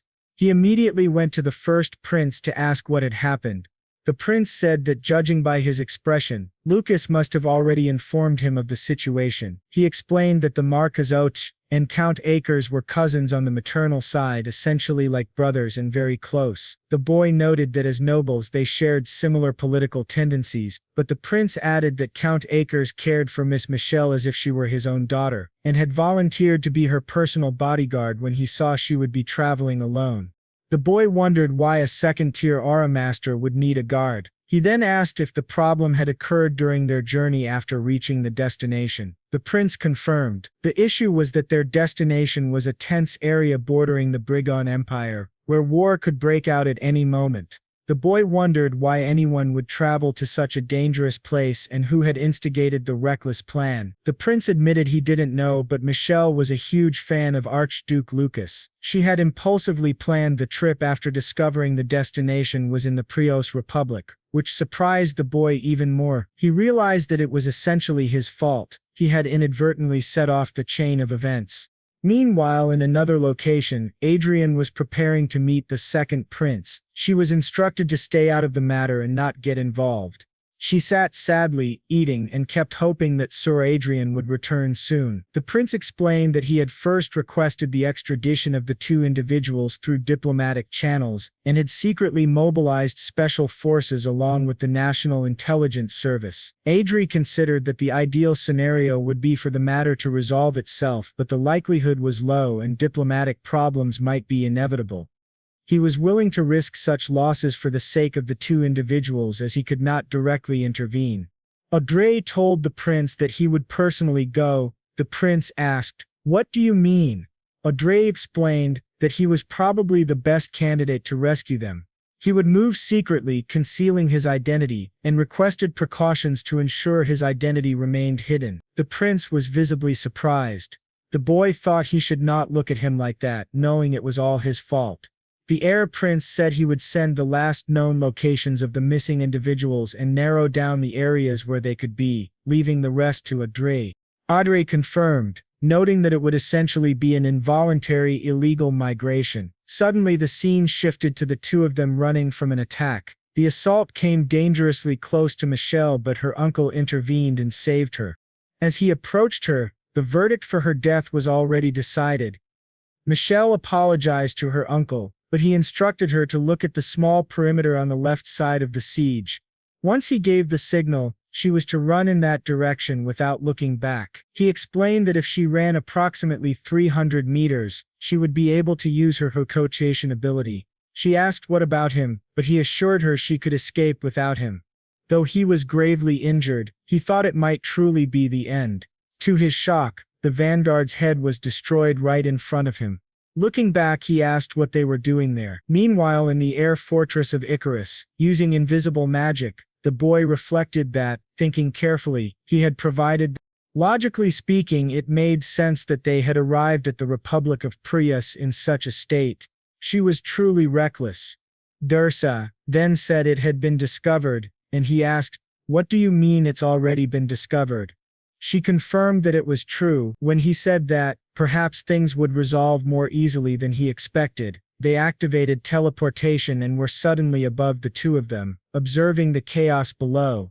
Adra noticed that the vanguard units of the Republic and other forces were engaging, yet simultaneously helping them escape. The force assisting them was the Revolutionary Armada of the Republic of Prius. He then asked what Adrian intended to do. Adrian replied that they would join the fight. Both of them moved swiftly. Adrian activated a fire jetta, incinerating several vanguards, and then, wielding his sword, finished off a few more with precise strikes. After landing, they faced Michelle and her uncle, explaining that they had come to escort them and asking them to return. They activated restoration, healing her uncle. Michelle stared at him, trying to recognize him, but Adrian knew her vision was sharp and instructed her to stay quiet. Understanding, she complied happily and stayed silent. He told her they now needed to return, asking if everything was truly over, feeling relieved that it had been resolved so quickly. To their surprise, someone approached and asked what was happening. The man apologized but added that he had something to ask the young lady. He asked if she had accessed the meeting of Lois Farmont, shocking the boy, who wondered how she had done it. The man questioned if the meeting was real. She explained that judging by its format, it seemed plausible.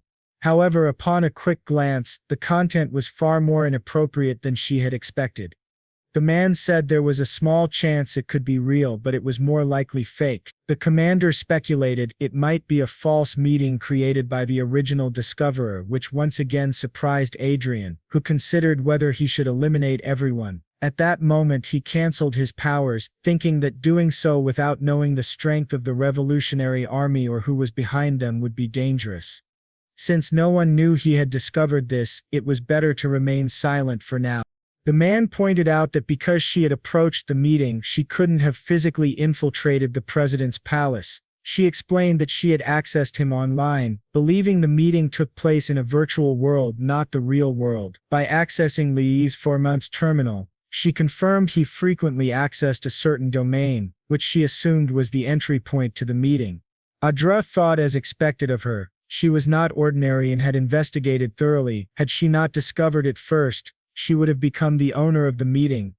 The man remarked that she truly had a unique talent, only accessing 4-month terminal. Adrian interrupted, noting that the pursuit team would arrive soon, so they needed to conclude and escort these people. The man asked them to wait, saying he had not finished and that his commander had invited the two of them. Now in the Republic of Prius, at the northern glacier, he met with his commander. Adra observed that the guards were all Lara masters.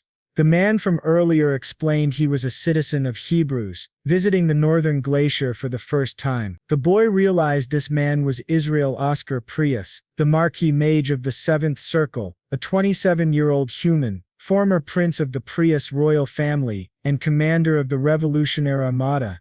He expressed surprise, noting that the aurora seen at the northern glacier was a rainbow aurora. Truly remarkable. The boy admired his talents. They were all tall and his attribute was justice conspirator. Israel Oscar Prius said it was a pleasure to meet them, and that they would never forget his kindness. The man asked if it was proper to act like a human, and Adra thought it was clear he had ulterior motives. Israel remarked that he had known the recently prominent Marquis Lawrence in the Conda clan. The boy laughed and the man apologized for surprising them. For the record, Marquis Lawrence and he followed each other on social media. One of the girls asked if it was true that Marquis Lawrence was awake, but Michelle told him to be quiet. At that moment they removed their masks and faced everyone. Michelle asked if it was truly necessary, and Adra asked the man how he discovered this. The man, a young man with long hair, said it was a secret they had exchanged. The boy realized that Israel Oscar Prius was indeed a clever man, surprising everyone. The man, suspicious, asked how he knew him.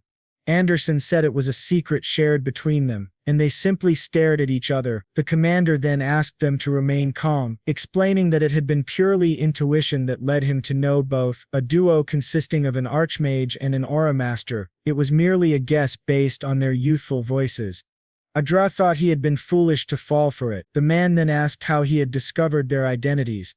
Adran explained that he had been interested in the Republic of Prius and its revolutionary army for a long time. Ken admitted he could not gauge the depth of his insight and noted that he was certainly someone one would not want as an enemy. He then asked the young lady, Otis, if she had copied the research materials of the Archduke she accessed, which greatly surprised her. Adra considered that copying research materials was indeed plausible. If she had only investigated the meeting superficially, it would have been naive. Even if the meeting was fake, its value could not be ignored. The man asked that if she had not been foolish, she should share a portion of the research materials. Of course, they would provide appropriate compensation, which left her quite startled. She explained that the meeting could only be obtained step by step. She could not acquire the full meeting that Louise Farman had. Most of the information he had accessed had already been commercially distributed.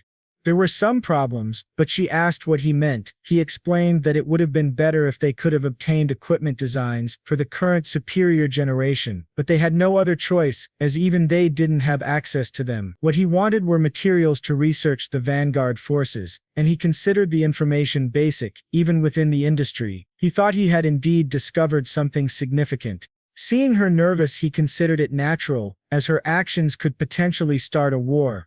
She explained that Marquis Lawrence had revealed his identity, being a descendant of his former royal lineage. He thought they understood how much blood had been shed in the disputes with nobles, until the royal family established a republican political system in the country. Adra thought that the democratization of the Republic of Prius had been achieved in a very strange way, in his opinion as an outsider, and that the Prius royal family had initially advanced toward a republic. The last king, though remarkable, had forgotten something crucial. He had created a democratic country for the people, but it was not a democracy earned by the populace. It was a literally unilateral democracy.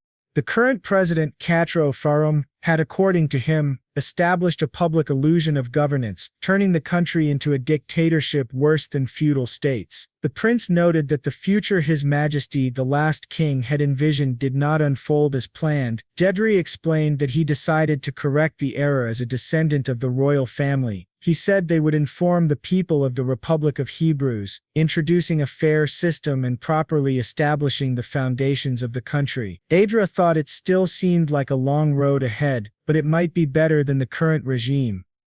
He told Michelle that they seemed to have plans to establish an agreement. She apologized, saying it was a huge decision to make alone. The prince understood her concern and assured her that he would take the lead to protect her.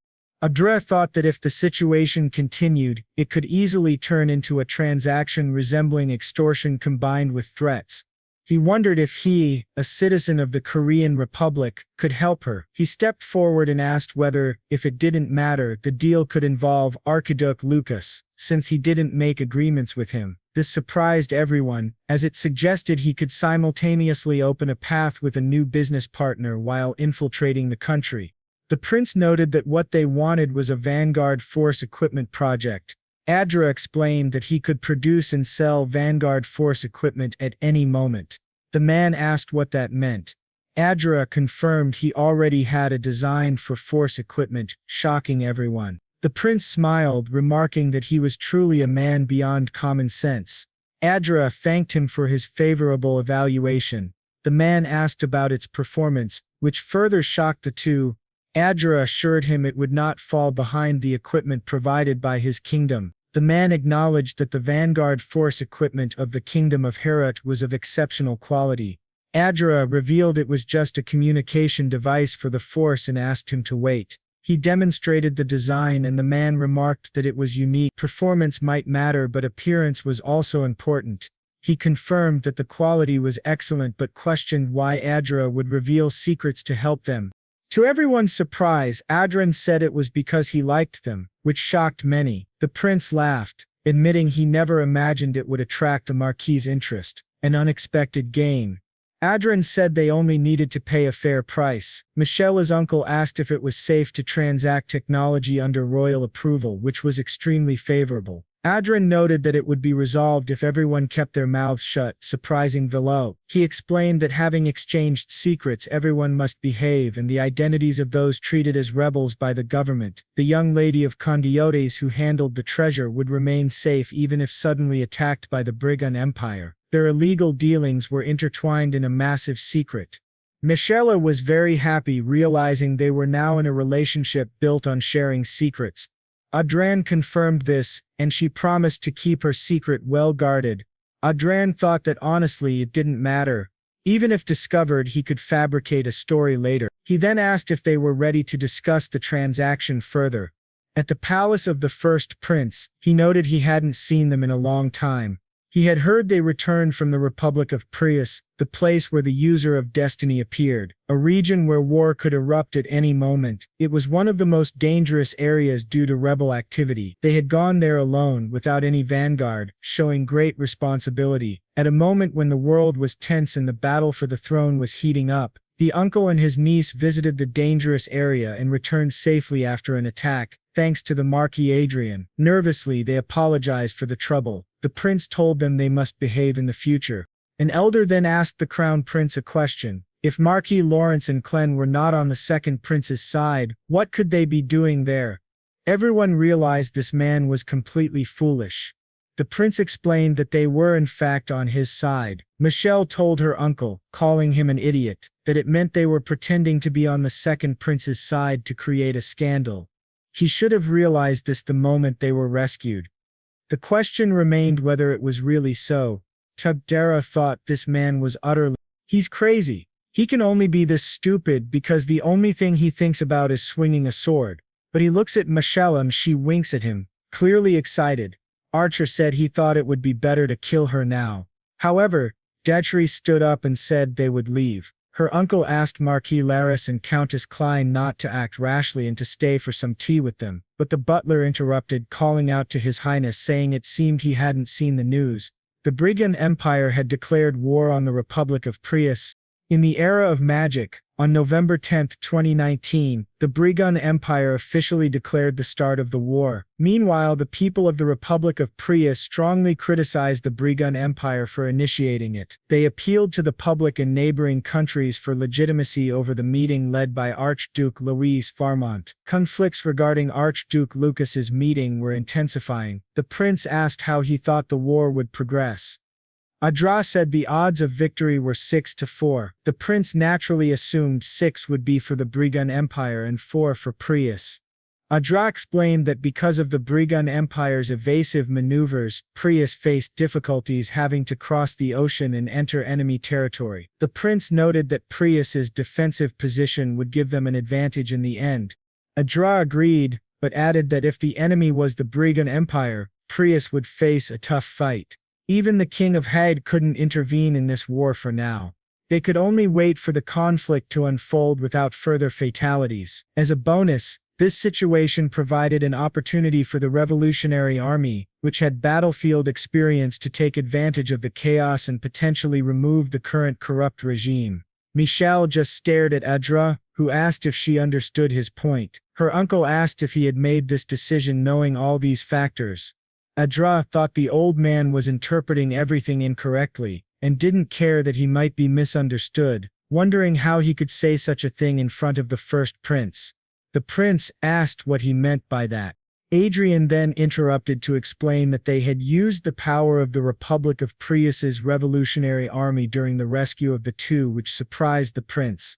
Adra added that they would need some local intelligence networks, which he happened to have connections with. The prince asked what kind of connection that was. Adrian explained that their leader and he followed each other on social media.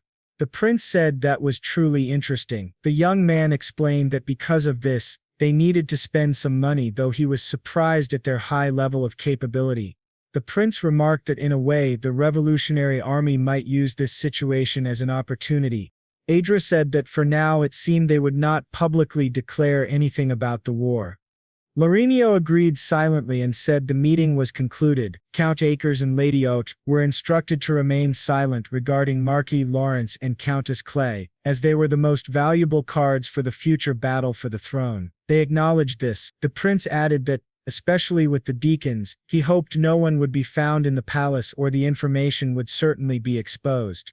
Adra thought it was a suitable precaution. Michelle asked if she should stay as well, and the prince said he would feel relieved if she did. She agreed, saying she could stay without problem. She added that by staying she might see Marquis Lawrence and Countess Clay more frequently, winking at him again. However, next to him someone was burning with rage. The war between the Brigand Empire and the Republic of Prius quickly escalated. Upon the declaration of war, the Brigand Empire's expeditionary forces deployed at an alarming speed, seemingly preparing to surround the Republic of Prius. In response, Prius leveraged its homeland, forming a solid defensive line. Although direct clashes had yet to occur, experts predicted the confrontation would happen as early as possible, or within 3 days at most. Once the world heated up due to the war between Prius and Brigand, another major announcement might be overlooked. A host named Anthony would present a program of varied comparisons to satisfy viewers' curiosity. For the 10th anniversary special, featuring the episode of The Magician and the Knight representing the Mages, they brought in Archmage Adrian Lawrence. Adrian introduced himself, saying it was a pleasure to meet them. He was the new star of the Hade Kingdom. The scene then flashed back a few days, showing Adra's assistant explaining that Evero currently lacked competence compared to other candidates for sainthood.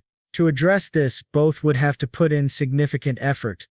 Marquis Lawrence is a mage, and even if he performs well in the strength comparison test, they will be able to secure new investments again. However, if he does poorly, his reputation will suffer. So, he has no choice but to be careful. Our young man, excited, says they don't need to worry because he will eliminate the prejudice against mages when he is there. He shouldn't be overwhelmed and should proceed with everything. Anthony says he will stay calm. He then introduces another participant representing the knights, Count Felix, a proud new master of aura from the kingdom of Lucius. Nora, observing him, wonders if he looks familiar. Anthony explains that in many ways, he will be compared to Marquis Lawrence in today's recording. He asks why Felix decided to participate in the event. Felix replies that he accepted the offer, thinking it would be a casual event. Anthony asks if he feels confident facing Marquis Lawrence. Felix says he heard that the River Dedio Duchy praised his exceptional talent, but now that he sees Marquis Lawrence, he believes her affection for her junior influenced a hasty judgment. Today he will show Marquis Lawrence that reality is not as simple as he imagines. At that moment, our young man recognizes Felix and thinks he resembles Cedric, even acting similarly. Anthony says that today's presentation will be a declaration of war and asks Adrian for his opinion. Our young man asks if his name is Count Udiel Felix. He has no idea who he is, as it's the first time he has heard the name, which angers him.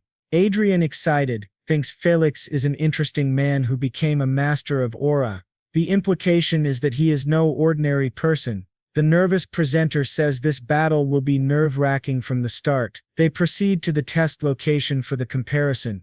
The program director, enthusiastic, believes this episode will be a great success. The two are taken to an island with a massive duel arena known as the Isle of Duels. Today, specialists are invited to analyze and comment on their training. Loyal viewers who won the 10th anniversary event are in the audience. He approaches them and asks if it would be better not to use magic to compete. Knights prepare with equipment, while mages fight empty-handed. Felix says he doesn't mind. If Marquis Lawrence wants it, he can fight using only normal equipment.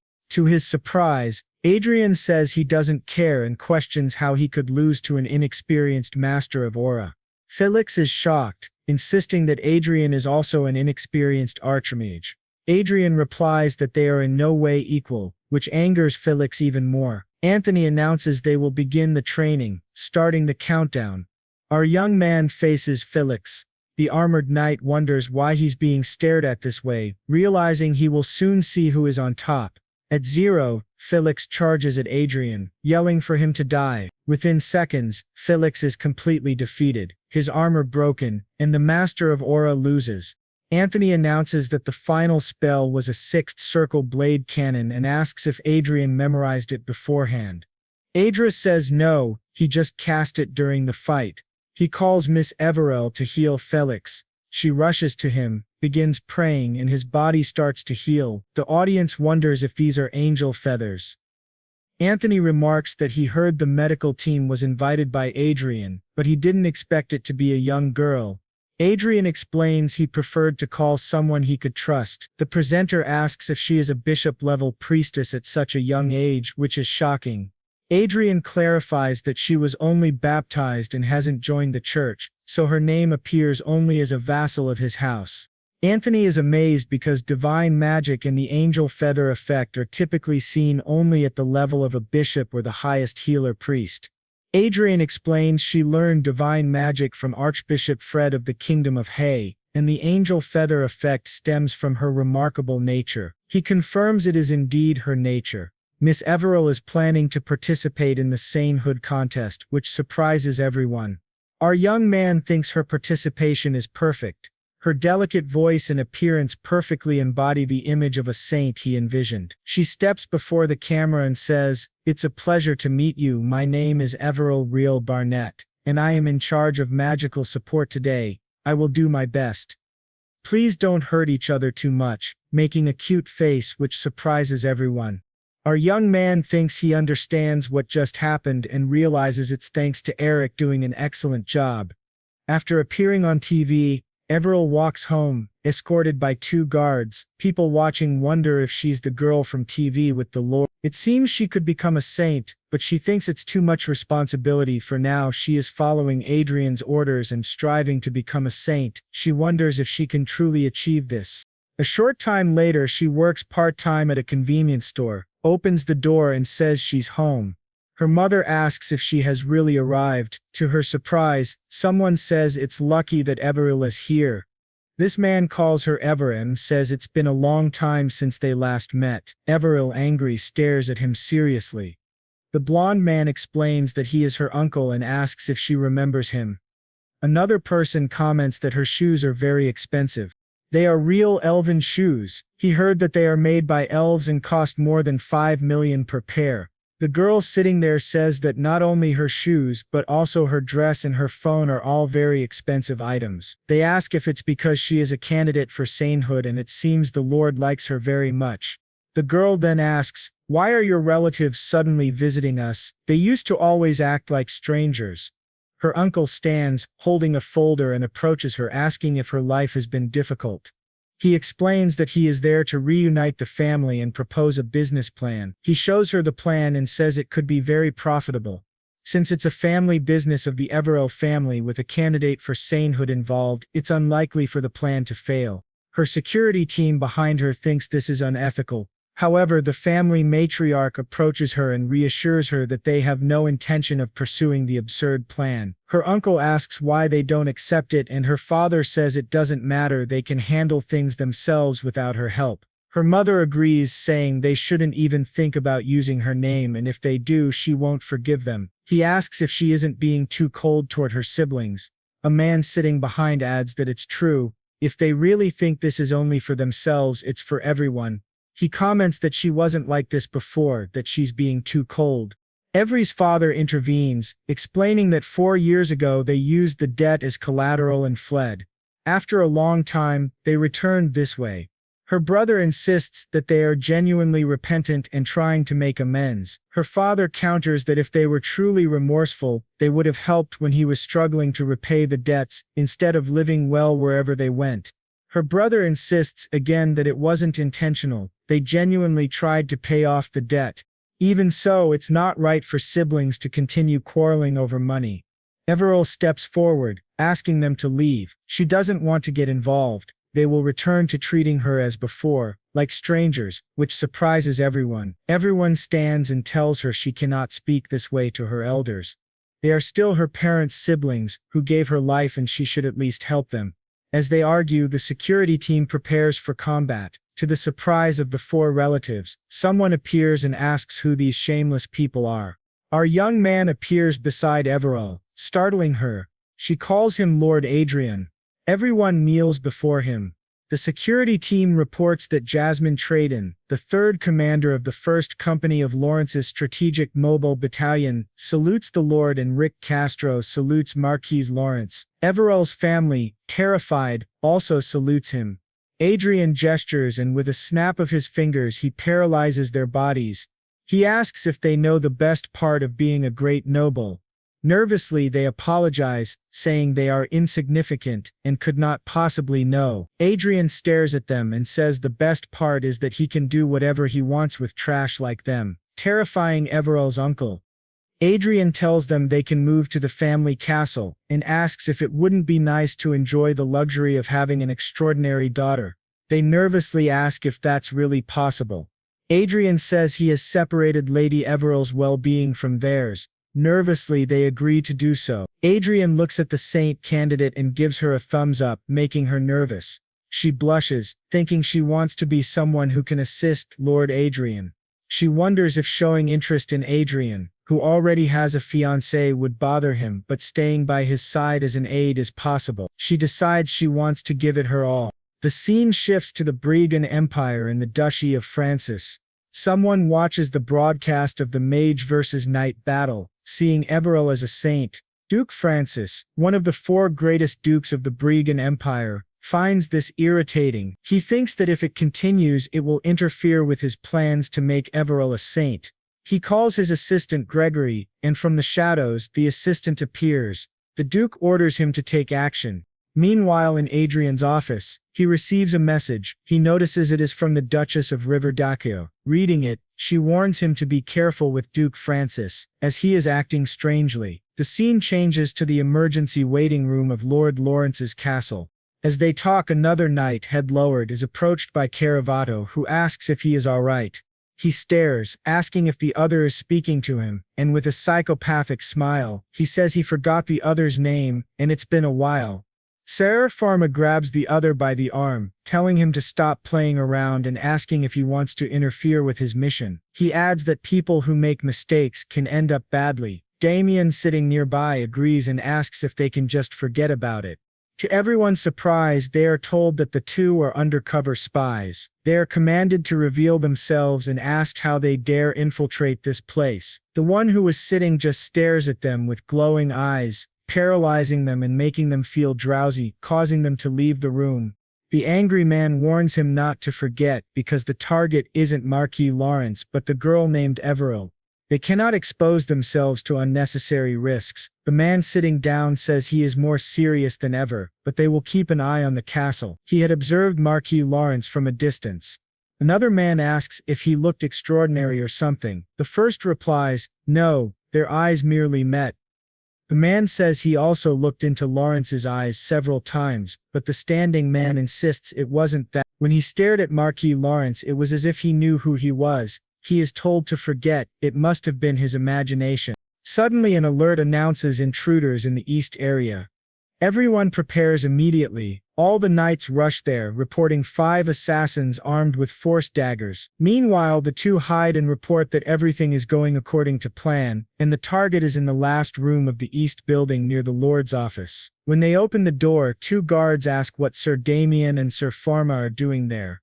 They are supposed to be guarding the Lord. Pharma responds that he saw there weren't enough soldiers to assist. Their superiors order them to stop. No one in the castle may approach Lady Everil except those assigned by the Lord. Everil's guards arrive, so it's better for them to leave. Sharma draws his sword. They realize it is a force blade and notice that the approaching men are assassins. One of them manipulates their memories, paralyzing them and knocking them to the ground. Sharma moves toward Everil, ready to kill her, and the guards shout for her to escape. To everyone's surprise, Everil simply extends her finger and hurls the assassin against the wall, declaring it a trap and that she is not the target. The guards, shocked, just stare as Everil takes command.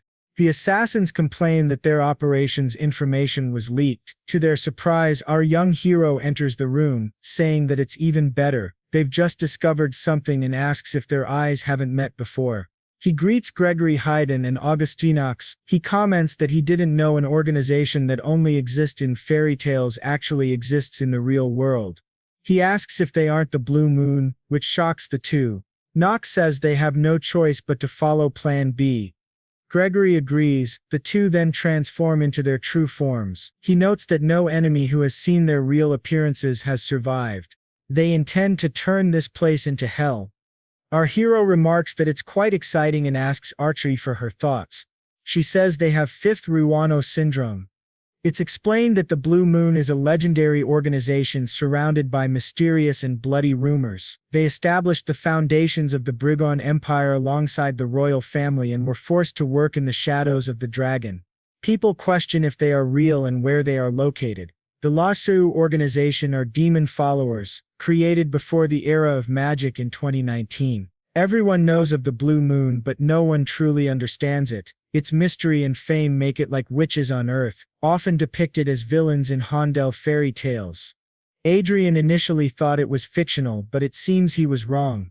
He faces Gregory Haydn, 39, a master of aura, with August Knox below him, a spiritual Ziri of mental class. Adrian realizes that the Duchy of Francis may be unknowingly using them, but they likely are using the duchy as a temporary hideout. Even as a facade, having 2 special members of the Blue Moon close to the Duchy of Francis is fascinating. Knox asks if Adrian really knows their whereabouts, but Gregory tells him to shut up. Adrian wonders how this works, and how they call their support. He thinks they may be more naive than he expected. Adrian concludes that they are not exactly his partners, but he understands them very well. Gregory then says someone will have to die here, while Adrian asks if he is truly capable of this. Knox activates his butterfly magic, sending a massive swarm toward them. Adrian and Archie stare at the butterflies. Knox asks if it's their first time encountering a spirit and prepares to toy with them. Before he finishes, Adrian unleashes his power and Gregory jumps to save Knox.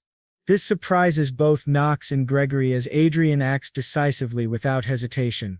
They question if it was a forced attack. Adrian explains that the world is vast, with many talented people. They cannot assume they are the only special ones. Gregory asks if it was a forced attack, and if Adrian is a magical swordsman. Adrian thinks he merely released an aura burst using a war sword function. Gregory expresses confidence that he can fight hand-to-hand against a master of aura even as a mage. Adrian is confident. He asks if they think that's all there is. With a flick of his fingers, a rope appears, breaking through the ceiling and attacking Knox. He says he is also a beast tamer. Knox, injured in the leg, can only curse, asking how this is possible. A massive malevolent spirit emerges, aiming to attack both of them. Our young hero realizes this is a mental attack, spiritual sobriety, mind control, but he is unaffected by it. He asks what the spirit is doing, and the figure behind him only feels slightly sleepy, surprising both of them. Archer's, irritated, says she's getting hungry and asks if she should just finish them off.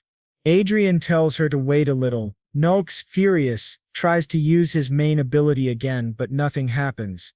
He wonders what Knox is doing. Observers comment that it can't be. Even Duke Francis, a great master, would fall under this power. Our hero thinks that the abilities of the Destiny user in Chronicle Online have transferred to reality. For those whose debuff defense is nearly at maximum, such attacks are useless. He asks what Knox thinks he can do against him and if his combat skill is 0. What if mental attacks don't work? Gregory realizes that this person sees everything and knows too much. He cannot identify him even though he is right in front of him. Marquis Adrian Lawrence, a genius mage who became an archmage at 20 and the last disciple of Duke Riverdale, considered the greatest master of all time, stands before him. But Gregory realizes that this is not all. The person in front of him is a complete monster beyond all expectations. Adrian draws his sword, still staring at them, thinking that it would be a waste to kill and discard them outright. He performs some tricks which work better than he expected. Observing their fear while walking toward them, they scream for him not to come close. To their surprise, our young hero uses magic to heal Knox. He declares that he has no intention of fighting them or the Blue Moon. What he wants is to meet their leader. He asks if he can pass a message to him. Gregory, trembling, agrees. Adrian apologizes for having killed others and asks if they were connected to Duke Francis. They confirm that they were. After communicating briefly, Adrian tells them to leave. They apologize for their rudeness and disappear, fleeing from the monstrous young hero. Adrian watches and remarks that it was truly incredible. Archie says it was very fun, but they notice that turning Everil into a saint will be very difficult. Time passes. On November 25, 2019, a proclamation is sent from the Holy Land to the entire world, selecting 15 female saint candidates and 11 male saint candidates. The competition to select the 2 leaders who will guide the church is set to begin. It is scheduled to last about a month, with all events shared transparently via online broadcasts. From his office, Everil asks Adrian's opinion. Our hero thinks that while waiting for a response from the Blue Moon, the real saint competition has finally begun. In the Holy Land of Everil, a ball is underway with many nobles. To their surprise, someone approaches. They ask who he is. Considering the level of influence his position guarantees, he is very young, yet possesses remarkable abilities. He is someone none of them should underestimate. The arrival of the superiors is announced, and everyone bows to them. A pope addresses the attendees, expressing gratitude and welcoming everyone to the opening ceremony of the competition. 15 female and 11 male saint candidates have been selected. The competition will last approximately a month, with all events broadcast online. The first round focuses on tactics centered on subduing monsters. Each group must consist of 5 members: 2 swordsmen, 2 aura users, and 2 third circle or lower mages. All non-divine candidate powers will be sealed. The Pope wishes everyone a successful and enjoyable first day of the competition. Adrian and the others bow to the holiness, the saints, and the divine king. The Pope welcomes Marquis Lawrence. Our hero realizes that the three leaders of the Holy Land of Evero represent the pinnacle of all believers. Evero's focus must be on the current saint, Sharon Sylvester, a 66-year-old human saint. She notes that Marquis Lawrence is very young. If he were slightly younger, she would have been tempted. Our hero thinks that saints maintain their youthful appearance through the goddess's blessing. In reality, although she appears young, she is a grandmother who married around 40 years ago and has grandchildren.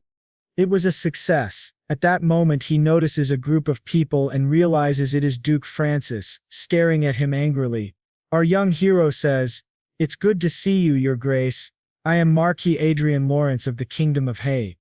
I heard about the gift you sent, and it was very generous. I also heard about the major accident in your territory."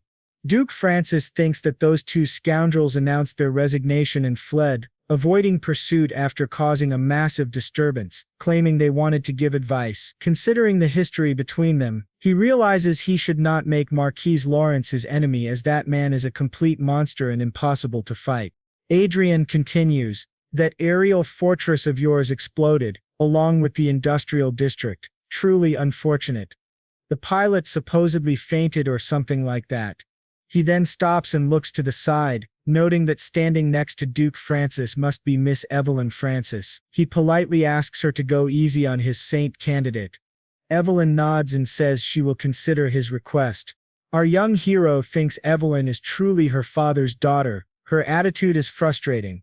He asks Duke Francis if he heard that he decided to meet with Gregory in August again. This surprises the old Duke. Adrian continues, "They no longer speak, so it no longer concerns you," leaving Duke Francis boiling with anger. Adrian walks away, remarking that he seems displeased, so he won't provoke him further. Everil, nervous, asks about Duke Francis from the Brigand Empire. Adrian confirms and tells her that she is more important than she realizes. He advises her to stay confident and keep her head high. More than anything, she is the one he chose. Ahead, someone approaches, and Adrian realizes he has found Kay Rivera. She asks him to call her older sister Olivia, and she will call him little brother Adre from now on. She introduces herself as Jude Stir, expressing her support for Marquis Lawrence and the great goddess Sepia. Our hero thinks that her talent is extraordinary divine power and wonders if her ability is a supreme saintly skill. It is truly impressive. Adrian discusses with Radil the strict conditions applied to the first phase of the competition. She asks if he has any objections, and he says no, believing the arrangements are suitable. He notes that Judd is a good candidate and the focus on monster subjugation tactics is appropriate. It is not bad for Judd, as she is at a first-class priestess level. The blonde notes that at worst, Judd may still wield divine magic more effectively than the other candidates. The real problem lies with the team assigned to Judd. They have 2 knights but no mages with actual battle experience. Adrian observes that most modern mages focus on research rather than combat. He asks if she wants his help, which excites her greatly. He agrees, as this was what she wanted from the start. He promises to find 2 skilled third circle mages for her. She is thrilled and thinks they will form an alliance, though it seems she will benefit the most. Adrian assures her that even just talking with him will put significant pressure on other participants. She grows very excited. Adrian asks a question unrelated to the competition. She asks what it is. He asks if a magical knight counts as a person in this tactical competition. At the Saint's office, she begins reviewing the participant list for the first round. The representative is Everil Barnett. Her team includes a knight, Barbara, an aura user. The second knight is Andre Dillon, a first circle aura user, a third circle aura and mana mage, and Noah, a third circle mana mage. She laughs as her assistant asks what they should do. She responds that he is truly interesting. Her assistant points out that having a knight who can use magic will likely cause complaints from other candidates. She replies that it is their fault for not clarifying the rules and they must allow it. The assistant insists it's unfair, but she says the rules cannot be changed now, and exploiting loopholes is also a skill. As Adrian leaves, she thinks about Marquis Lawrence, realizing he is far more interesting than she expected. The scene shifts to the next day, at the start of the competition. A hungry wolf lunges at Lady Everil, and her knight protects her while she activates a sacred barrier to shield everyone. The theme of the first round is monster subjugation tactics. Saints and saint candidates are recorded as mercenaries and lead four-person teams composed of mages and swordsmen to defeat monsters. Cameras follow each candidate at all times.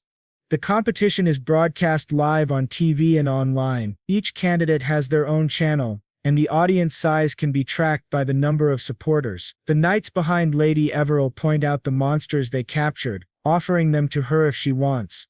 She is surprised but asks them to use the monsters to complete their mission. Many creatures are available and she asks the others to hold back while they jostle for her attention. She approaches the filming crew and asks if things can be left as they are. The crew member replies that he isn't sure as this has never happened before. It is said that when appearing on TV, the elves drew a lot of attention with their incredible visuals, but their rigid personalities focused solely on tasks, executing everything perfectly, turning the program into an almost dull documentary. No matter how beautiful it was, if the content was boring, viewers lost interest. As a result, once the contestants settled in, the audience began switching channels. In contrast, Everil's channel included elements of entertainment and character development, almost like a teen drama, which generated a lot of interest. Moreover, other candidates had poor personalities, with some saying the work was for plebeians, and even Evelyn admitted she hired them to handle the dirty work. The saint candidates and saints from noble families were being portrayed as villains. Public opinion increasingly supported Everil's broadcast. The knights remarked that the world looked down on mercenaries, calling them low-class people risking their lives for money, but Everil's law treated them fairly without discrimination. Other channels seemed ridiculous by comparison. Even without her help, someone like Lady Everil could easily become a saint. She nervously looked at the knights. An older man approached and explained that everyone there genuinely wanted her to become a saint. They did it on their own, so she shouldn't feel pressured. He might seem intimidating, but he assured her that he was the toughest of all the mercenaries. Despite that, she approached him first and cast her heart-colored magic toward him. A man behind her asked if it was just because of her harsh appearance. He even had an argument with Lady Everil at the start, which upset her greatly. They began bickering again while she stood embarrassed silently watching them. Another knight mentioned that they had also gathered monster corpses and requested that she take them. She insisted that all creatures fought to survive and that it would be wasteful to let them go unused. The knight explained they were putting on a show for her. Everil, nervous, promised to do her best while the knights were excited. They remarked that this was truly like a team drama.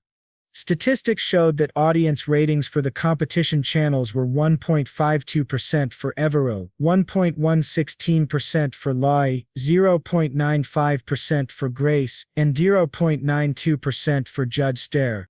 The priest of the kingdom of Her was very excited, cheering for Everil. Our young hero turned to him and said there was a reason he requested their meeting in the Holy Land today. The priest asked what it was, and our hero explained that he wanted to show it to him. The priest asked if it was gold and calculation. Our hero clarified that it wasn't just a piece of gold and calculation, it was a large artifact with divine power flowing through it. He explained that it was a relic, estimated to be over 20,000 years old. The priest noted that if true, it should be widely announced. Adrian considered that expected. Upon seeing the relic, he understood how to use it to benefit Everil but didn't want to exploit it that way. He added that with an exceptional artifact it might be possible to repair the relic. The priest asked if he truly wanted to revive such an ancient relic, and Adrian confirmed it was possible. There was a sacred magic circle inside, seemingly from the mythical era. Only part of it was destroyed, the rest remained intact. The priest asked if he would recruit a skilled artificer. Adrian confirmed. The priest promised to find the best, calling it an incredible discovery. Adrian asked if he needed to submit the relic to the church. The priest said no, it wasn't necessary. Each royal and imperial family possessed at least one sacred relic. Donating it could promote Everil's cause, but if it was a functional relic from the mythical era, giving it away solely for publicity would be excessive. Even without donation, there were many ways to leverage a relic. Adrian agreed, thinking he had never intended to donate it but understood the priest's point. The priest promised to find the best artificer and Adrian left it in his hands. They bid farewell. Adrian reflected that many people were working behind the scenes to make Everil a saint, and he must use all means to ensure their efforts weren't wasted. In a dark room, someone watched Everil's broadcast, seeing mercenaries supporting her. The viewer grew furious, thinking it was ridiculous, and that it couldn't continue. A few days later, a half-dwarf master engineer introduced himself as Kobe Ventre. Adrian Lawrence greeted him politely, and reflected that Archbishop Fred had introduced him to one of the 3 greatest sacred artifacts in the world. Kobe examined Adrian's cloak, remarking that it was difficult to analyze his clothing and that he seemed to possess a great treasure. He apologized, explaining that the curious mind of an artificer often struggles to observe new equipment. Adrian thought that Kobe had recognized the value instantly, proving Archbishop Fred had introduced him to the right person. Adrian presented Kobe with an item for examination. Kobe guessed it was the hilt and blade of an ancient divine magical sword, which Adrian confirmed. He expressed a desire to use it. Kobe said it was certainly possible. He had seen similar items deep within the church. Compared to those, this artifact was almost in its original state, which excited Adrian. Adrian asked if mithril could be used for the blade, as gold and calculation were hard to obtain. Kobe said it wasn't necessary. Adrian asked why. The half-dwarf explained that it was already a finished product. He says that he is ready and explains that this is the sword that defeats evil, the sword that cuts through darkness. It has many nicknames, but its most famous one is the Sacred Sword. This surprises our boy, who wonders what he is talking about. He tells him that although their shape and function may vary, there are not many blades that can truly be called sacred. At present, the church possesses only 3 sacred swords, and he has read that there are 6 in the entire world, so this one is the 7th. Our boy then says that what he means is that it doesn't actually need a physical blade. If he is correct, a blade of divine light will be created from the divine bloodstone. Adrian remarks that it sounds like a magic sword, but Mio replies that this is on a completely different level from something so pretentious. According to what he has read, this type of sacred blade is comparable to an aura blade and is far more powerful against demons. This surprises our boy even more. He is told that in addition, it is a very versatile item that can convert all kinds of energy into a blade. It does not matter if the energy is magic, aura, divine power, or even elemental force. They then wonder how such a valuable item could have been in the possession of a country viscount. Dean says that if he had not had the opportunity to read about sacred relics thanks to the former saint, even he would not have known what it was. There is a high probability that not even the viscount's 3 subordinates knew its purpose, which explains why people thought it was just a broken sword. Wadri asks how much it would be worth if it were functioning. Manhwa says that, at the very least, enough to buy a large city, and that it is difficult to even put a price on it. This shocks our boy, who thinks he has truly won the lottery. He then asks if it can be repaired. Manhwa replies that he will first need a divine bloodstone and new tools. Adrian transfers money to him, but he asks if that is not too much. The lady says he should think of it as payment for his effort, and if he can repair the sword, he will pay him double. Manhwa agrees, saying it is only fair considering the item's value, and asks for a week to do his best to repair it as an engineer's honor. After Quadri leaves, Manhwa smiles to himself, thinking that if he can obtain a mana blade on the same level as a sacred blade, he could become a magic knight or perhaps even adapt it into a magic spear. That would be incredible. Just then he receives a transmission from Archia. They ask what is happening, and when he inquires, Archia says that Miss Everil has been kidnapped. This shocks our boy. Now, at the border between the Sen Empire and the Land of Dragons, Everil is being held within a sacred barrier. 2 men watch and wonder how this is possible, as their attacks cannot even touch her. Apparently she is bound to a type of 8th circle magic artifact. They say that all they need to do is eliminate the candidate for sainthood. They thought it would be easy, but things are getting out of control. One tells the other to stop talking and attack her mind, explaining that even magical constructs have a weakness to mental attacks. One of them says he has never heard of that, and asks if it is true. His companion asks who he is talking to, and the first man replies, "What do you mean? Who? When they turn, they see someone standing right behind them. It is Knox. They ask who he is, and he says he is merely a spiritual user passing by. After that, our boy arrives where they are. Gregory greets him respectfully once again. Adrian asks if they are the culprits, but Gregory says no, they captured the real kidnappers who are right there. When our boy asks where Miss Everell is, Gregory replies that she is resting in the cabin and is safe thanks to their precautions. They still need to discover who is truly behind the kidnapping and who hired the attackers through an intermediary. Our boy thinks that of course the real masterminds would not leave any trace unless they were fools, which is the most worrying part. He asks why they helped, and Gregory explains that to be honest, this place is also their home. Our boy tells him to continue. Gregory says that Miss Everell was truly lucky and that he will pretend to believe them. Gregory adds that by order of their leader, if Miss Everell was ever in danger, they were to do everything possible to save her and to conceal what happened. Our boy asks what he means, and Gregory says it was the first time he had seen their leader so angry. Their leader said the Duchy of Francis no longer had any value to them and ordered them to move their base. What happened earlier was their own decision without their leader's involvement. Gregory confirms that the Blue Moon Group receives very few orders from their leader aside from what is necessary, and they are granted almost complete autonomy. But since the last assassination attempt, the entire Blue Moon has been instructed not to harm anyone connected to Marquise Lawrence or Arcia Klein. Adrian thinks the more he hears, the stranger it sounds. He cannot understand why the Blue Moon leader is being so cautious with him. Gregory bows and apologizes for the previous incident. Our boy thanks them for saving Miss Everell and says he will forget any resentment toward them. Honestly, they were never the real threat, so there was nothing to resent anyway. Considering how things are unfolding, they can assume their leader has accepted his request. Gregory confirms this and says their leader is eager for his visit. They are there to inform him that, once this situation is resolved, he is free to visit at any time. Our boy wonders why he is being invited to their base. Perhaps it is a trap, but he thinks not. Just by looking at them, it does not seem that way. Gregory then gives him a password and says the terminal they use is connected to his. He should not hesitate to call if needed. Adrian agrees and sends them off. Arcia asks if she should follow them, but Adrian says they can contact them at any time. So, for now, just leave them alone. Ensuring Everell's safety is more important, and since the kidnapping of a candidate for sainthood was broadcast live, the world is in an uproar. It would be better to involve the church's investigation team instead.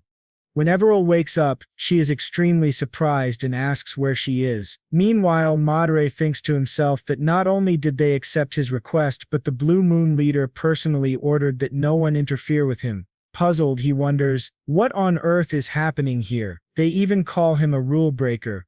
Everell then asks if it was not stated that he could not use any designated equipment in the mercenary tactics competition. She questions what kind of trick he pulled and says she does not remember allowing such an entry. Adrian explains that it was an unavoidable choice for him, especially after recently surviving an assassination attempt. In truth, if he had not taken action, Lady Everell would have died. But she replies that this is only a matter of hindsight. Adrian counters that hindsight is everything, and if the church had done a better job and if he had been present from the start, this kind of thing would never have happened. A candidate for sainthood was kidnapped by people who infiltrated the competition, and the church could not even find her until he intervened. He thinks to himself that this may be the end of the good image he has built with the saint. Setting that aside, he asks her to please evaluate Lady Everell's potential. She is a victim and should not be harmed by something like this. Since he is the one who broke the rules, he believes only he should be punished. She simply stares at him suspiciously, then laughs, saying he is truly an interesting man and that she might have been tempted by him if she were 10 years younger. Adrian silently wonders what is wrong with this woman. She continues, admitting that, to be honest, there was suspicion within the inner council that this incident was orchestrated by him. He asks if she was testing his reaction, and she apologizes, saying that is the truth. Now she has confirmed there were no lies in his words. She shows him a mirror and asks if he knows what it is. Later, the saint summons all the candidates. They wonder why they have been called. She thanks them for coming and explains that the reason she gathered all the sponsors and the saint candidates is to discover the truth about the recent kidnapping. This is the mirror of truth, a sacred object that reflects reality. Contrary to some claims about the incident, the mirror confirmed that it was not the work of Lady Everil Barnett or Marquis Adrian Lawrence. Therefore, she asks everyone to come forward, one by one, and prove their innocence before the mirror of truth. Duke Francis, furious, argues that the people assembled are nobles of the highest rank, including members of royal families from several countries. He asks if she is not overstepping, but she calmly replies that if he is innocent, there should be no problem. Is it so difficult to simply speak one sentence in front of the mirror? At that moment, Marquis Lawrence appears with the sacred knights, surprising everyone. The true culprit who tried to harm Lady Everil might have been a Grand Master, so he is there to help. Duke Francis, enraged, demands how Lawrence dares to doubt him. The saint reminds the Marquis that the culprits have not yet been confirmed and asks everyone to remain respectful. She then requests that each person step forward. The first to do so is Cloud Hegwell, the Queen of the Ever Kingdom, followed by her daughter Grace Hegwell, a saint candidate. Both state clearly that they had nothing to do with the kidnapping of the saint candidate. As soon as they speak, the mirror shines, proving their innocence. The saint declares their innocence confirmed, and continues the process. One by one, the others come forward. Eventually, she announces that only the Francis family remains. Duke Francis declares that he had nothing to do with the kidnapping, and his daughter says the same. The mirror glows again, proving them innocent. Our boy thinks to himself, "This is troublesome." From behind, Duke Francis notices his expression and asks why he looks that way, accusing him of revealing his true self. Adrian responds that it is simply a natural reaction, given his past actions. Francis sneers that it seems Adrian's life will be short. Adrian mocks him in return. The saint, still irritated, tells them both to be silent because the session is not over. Now the last to prove their innocence are the Osta's Prime Minister Ost of the Republic of Pruss and the saint candidate Lady Mel Osti. They must step forward and face the mirror. Trembling, they insist it was not them and that they can explain. The saint demands that they stand before the mirror of truth. When they hesitate, she declares that there is no other choice. From this moment, they will be arrested for the kidnapping and attempted assassination of the saint candidate Lady Everil Barnett. They are visibly shaken. Our boy wonders if it really was the Republic of Pruss behind it. From behind, Francis comments that they are fools for attempting something like this during the saint competition. Either way, it is an unexpected gain. Adrian thinks that attempting assassination during the saint competition is without doubt an act of apostasy. Since Prime Minister Ost and his daughter acted in the name of the Republic of Pruss, the Republic will be severely shaken both internally and externally. He realizes this is an unexpected advantage for the Brigand Empire, which is at war with the Republic of Pruss. Thus the case of Everil's kidnapping, which had puzzled the church leadership, including the saint, and people watching the competition worldwide, concludes in a surprisingly anticlimactic way. Yet despite the bland ending, this incident shifts the course of the first round of the saint selection in an unforeseen direction. The competition changed a bit.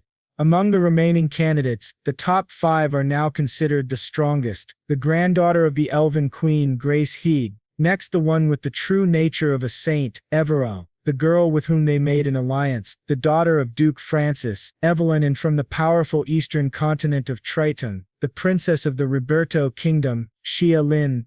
Our hero reflects that after the humiliating elimination of the candidate from the Republic of Pruss, they began actively supporting Princess Xia Lin. What was originally a 4-way contest has now become a contest of 5. He thinks it is only a matter of time before the Republic of Pruss collapses, whether due to the Revolutionary Army or the Brigand Empire. When that happens, Xia Lin will fall like a kite with a broken string. Nothing to worry about. He then calls Arsac to join him. After the kidnapping incident, public awareness of Everil and her popularity have risen even higher. He officially launched the strength enhancement equipment he developed, the Fenger 1. There were no problems in his territory, and the magic tower was running smoothly. He no longer had to worry about Everil. At last he could relax for the first time in a long while and enjoy each day to the fullest. It was during this period of calm that he met the leader of the Blue Moon, Jero de Varson. Our young man wonders what relax even means, since he barely remembers the feeling. Adrian, wearing a polite but fake smile, comments that the refreshment is excellent. The Blue Moon leader replies that it is indeed, explaining he prepared it with double the care since someone as important as Adrian was visiting. While the saint quietly eats her cake without a care, both Adrian and Archery think the situation feels very strange.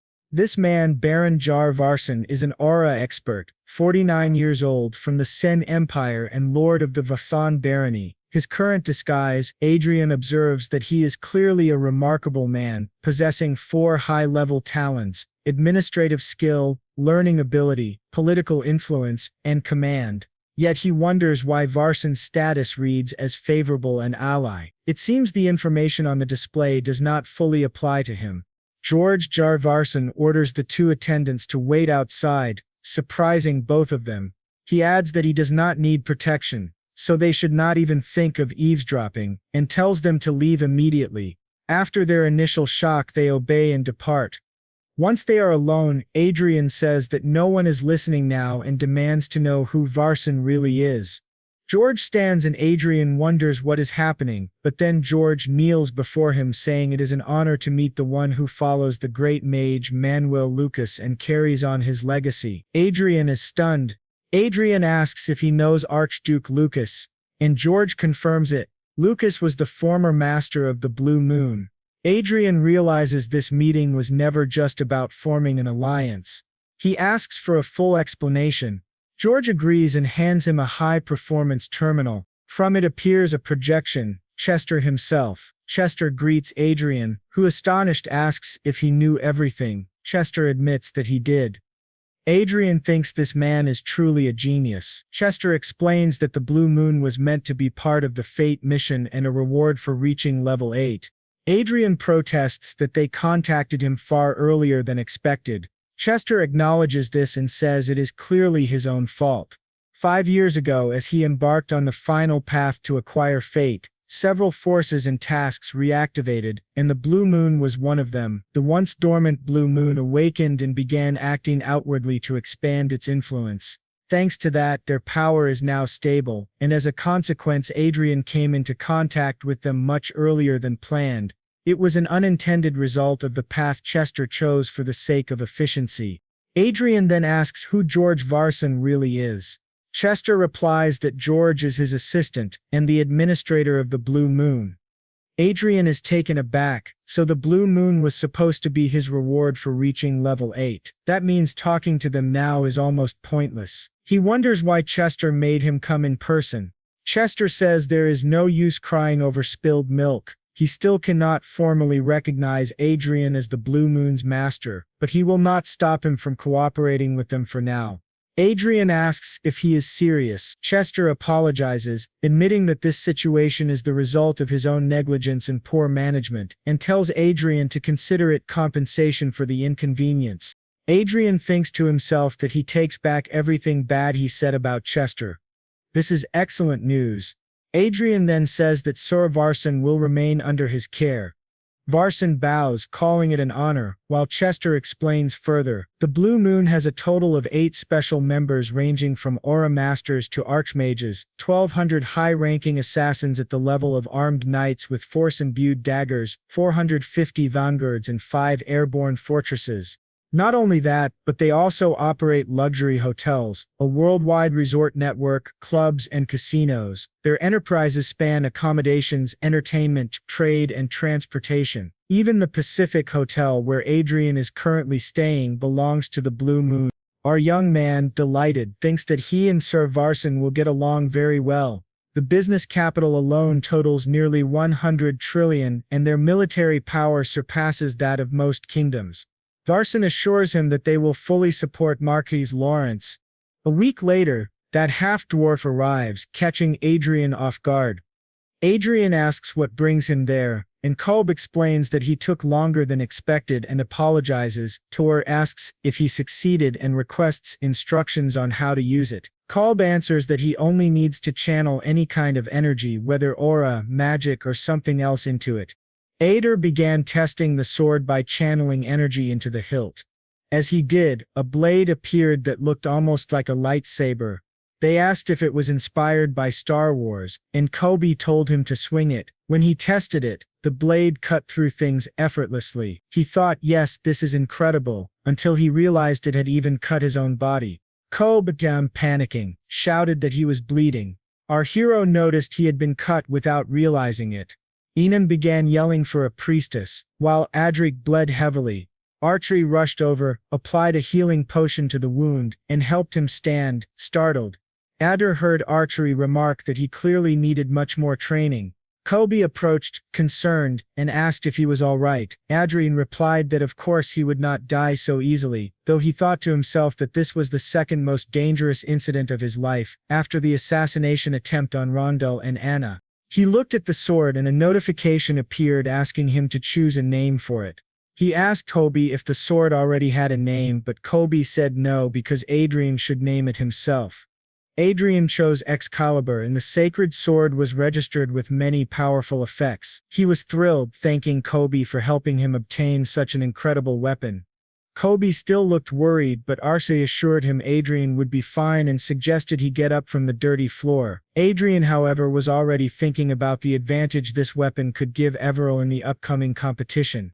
The scene then shifted to the mercenaries, who were crying for Lady Everil and insisting she must become the saint. Thus the first month-long round of the Saint competition came to an end. Adrian watched the tough mercenaries weeping and thought he would never get used to seeing such hardened men act that way.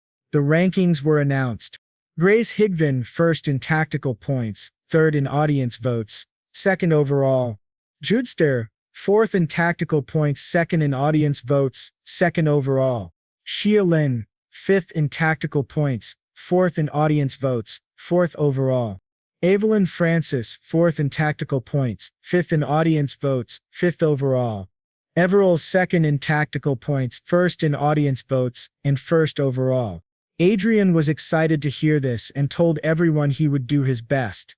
He reflected that, setting aside the other participants, Princess Xia Len had surprised him. He had assumed she only advanced because of support from the Republic of Prux, but she had surpassed even Evelyn Francis and reached fourth place, which he had not expected. Everil approached Adrian, and he gave her a bouquet praising her hard work. She thanked him, blushing, and said she hoped to meet his expectations. He replied that she was already doing well. He knew the purpose of the Saint competition was to choose candidates who would be selected by God himself. Among the top-ranked, God would ultimately choose the one who matched his will, and if things continued this way, Everil would certainly be among the final 5. At that moment, someone greeted Adrian respectfully and announced that Princess Xia Lin wished to meet him. Surprising him, he wondered why the princess wanted to see him. Princess Xia Lin arrived, saying that the great name of Marquis Lawrence had reached even the distant continent of Triton, and it was an honor to greet him. Adrian replied modestly, noting that with her intelligence the future of the Roberto kingdom looked bright. She then greeted the woman at his side, addressing her as the Countess Clannon, and said it was a pleasure to meet her. Xia added with a smile that she could simply be called Princess Xia. Adrian thought that in person, she seemed sharper than he expected, and that he liked her lively personality. She was one of the few royal candidates unafraid to use magic on others, and her spontaneous behavior was unexpected.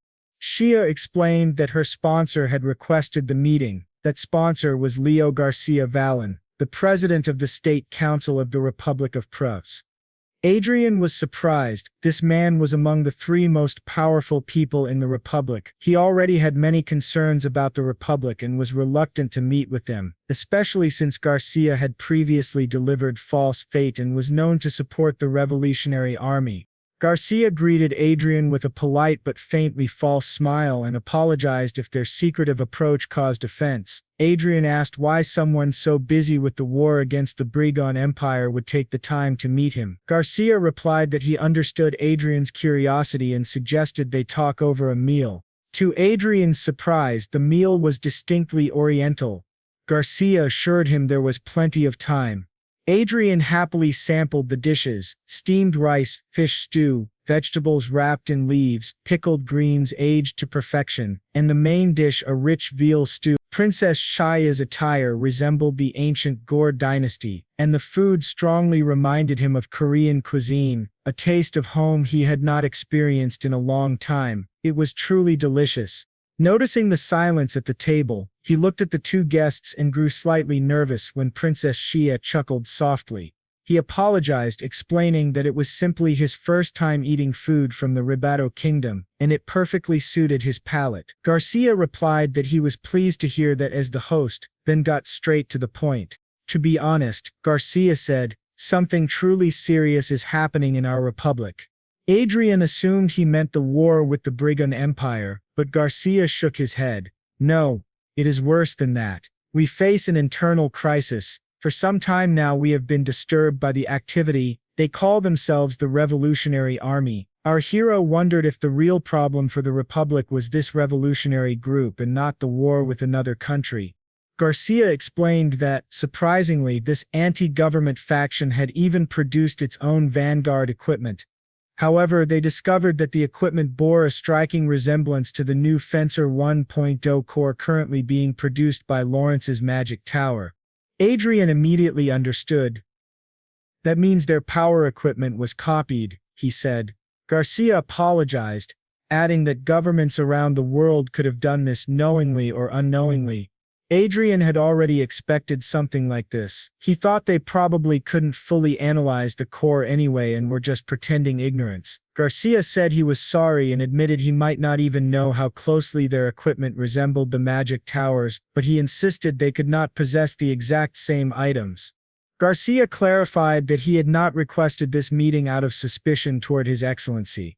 He emphasized that there was not enough evidence to claim that Marquis Lawrence's technology had been stolen. Adrian realized Garcia's true aim. He wanted Adrian to accuse the organization known as the Revolutionary Army of stealing his technology.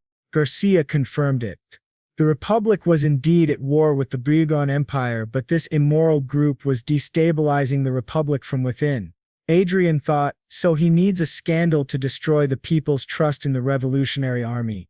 Adrian asked what Garcia hoped to gain. Garcia said he was willing to pay a price that would not disappoint. The Republic would purchase 1,000 units of power equipment from the Lawrence Magic Tower at 10% above the regular sale price. Adrian acknowledged that it was a tempting offer. He turned to Princess Xia Lin and asked what she thought. She hesitated, speechless, while Adrian, confident, pressed her again, wondering if it was right to harm the Revolutionary Army merely to benefit the Republic's politicians. The princess looked nervous and finally said she did not think it was something he should interfere with.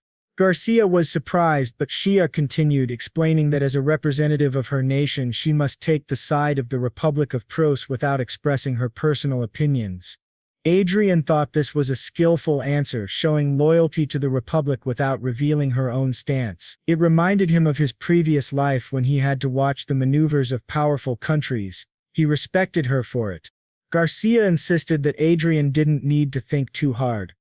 If he simply nodded in agreement, he would gain more than 50 trillion in profit, and obviously he would accept. Obviously, Adrian replied, startling Garcia.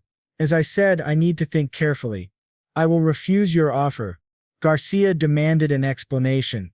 Adrian silently prepared a spell, wondering if Garcia might attack if crossed. He then calmly explained, we are on the continent of Deperon. The Brigand Empire and the Republic of Pras are at war, but the continents of Dian and Terteron are far apart, divided by the sea. Why would I take action that could cause the Brigand Empire's defeat? I share a continent with them. I have no reason to solve the Republic's internal problems when doing so would disadvantage Brigand.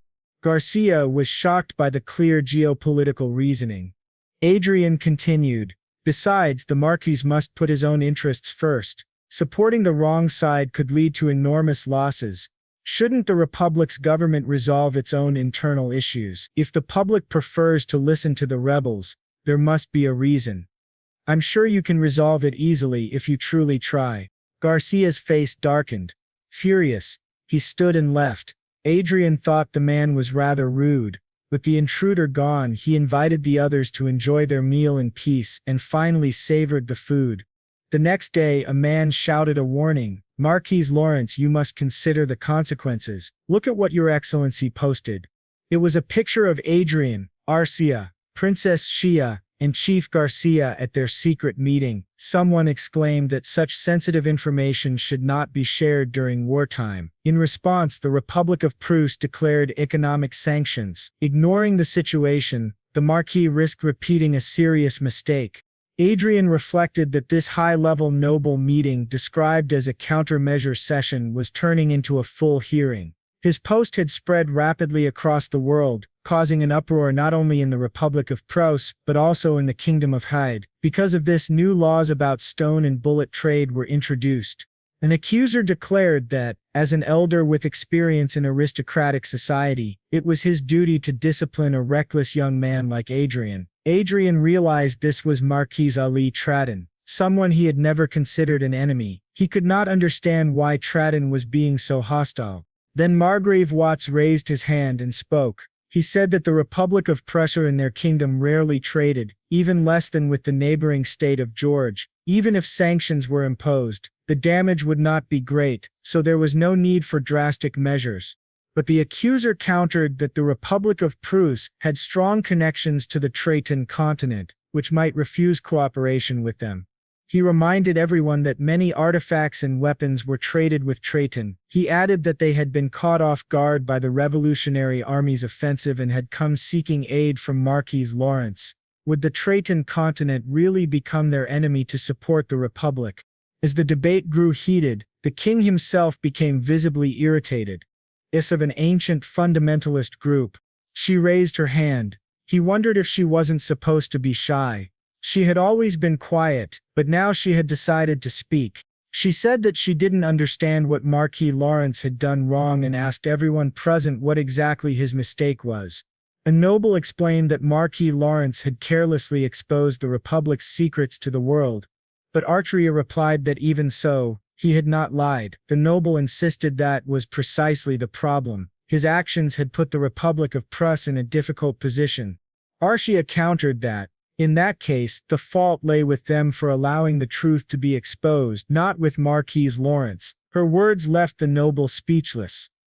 The king agreed, saying she was absolutely correct. Still another noble protested, telling His Majesty that no matter how delicate the information might be, it was immoral to reveal it and place another nation in a difficult situation. But the king responded that such a rule only applied if Marquis Lawrence had agreed to conceal the information. He asked, if you were robbed, Marquis Traton, and you named the thief, would you really be at fault for causing problems for the thief? Traton muttered that the comparison was unfair. At that, the prince behind them began to laugh and said that Lady Arcia was right, just as Marquis Watts had stated. Yes, Marquis Lawrence's post had placed the Republic in a tight spot, but it was the Republic's own actions that led to this situation. In his opinion, imposing sanctions was excessive.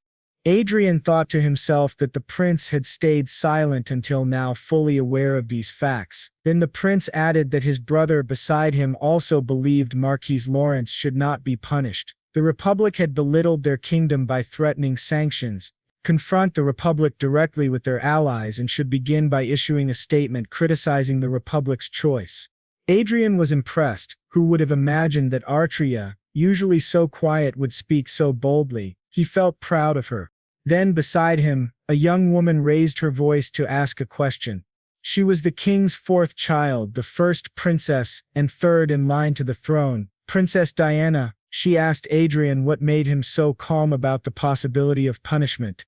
Adrian replied that he had prepared in advance. When she asked how, he explained that since they had been discussing such an interesting topic, he had recorded it. He played the recording for them, shocking everyone present. The second prince laughed so hard that he almost fell from his chair. Someone pointed out that this was why Adrian had posted a message with the hashtag claiming Brigram was afraid. If the clip were released, Brigram would have no choice but to take a stance, as any nation that valued its image would be forced to respond. Adrian confirmed that was exactly why he had chosen to side with the Brigram Empire and mentioned the continent of Dian. The nobles murmured that Chief Garcia had been foolish not to realize he was being recorded, especially when dealing with an archmage.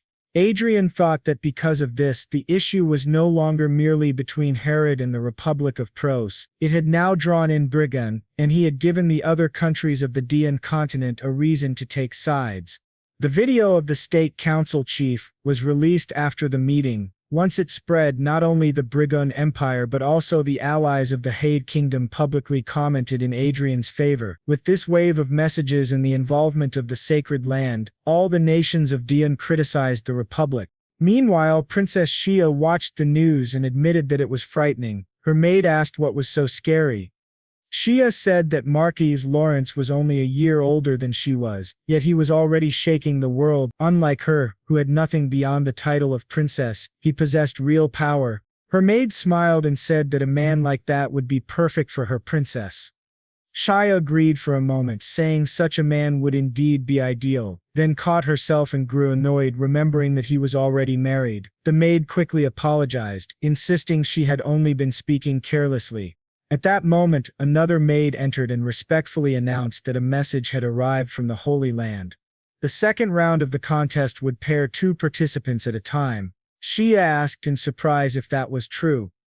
The maid confirmed it. The next stage would be a forced confrontation. Shia immediately asked who her opponent would be. The maid informed her that she had been matched against the young lady sponsored by Marquis Lawrence. Princess Shia was visibly shocked.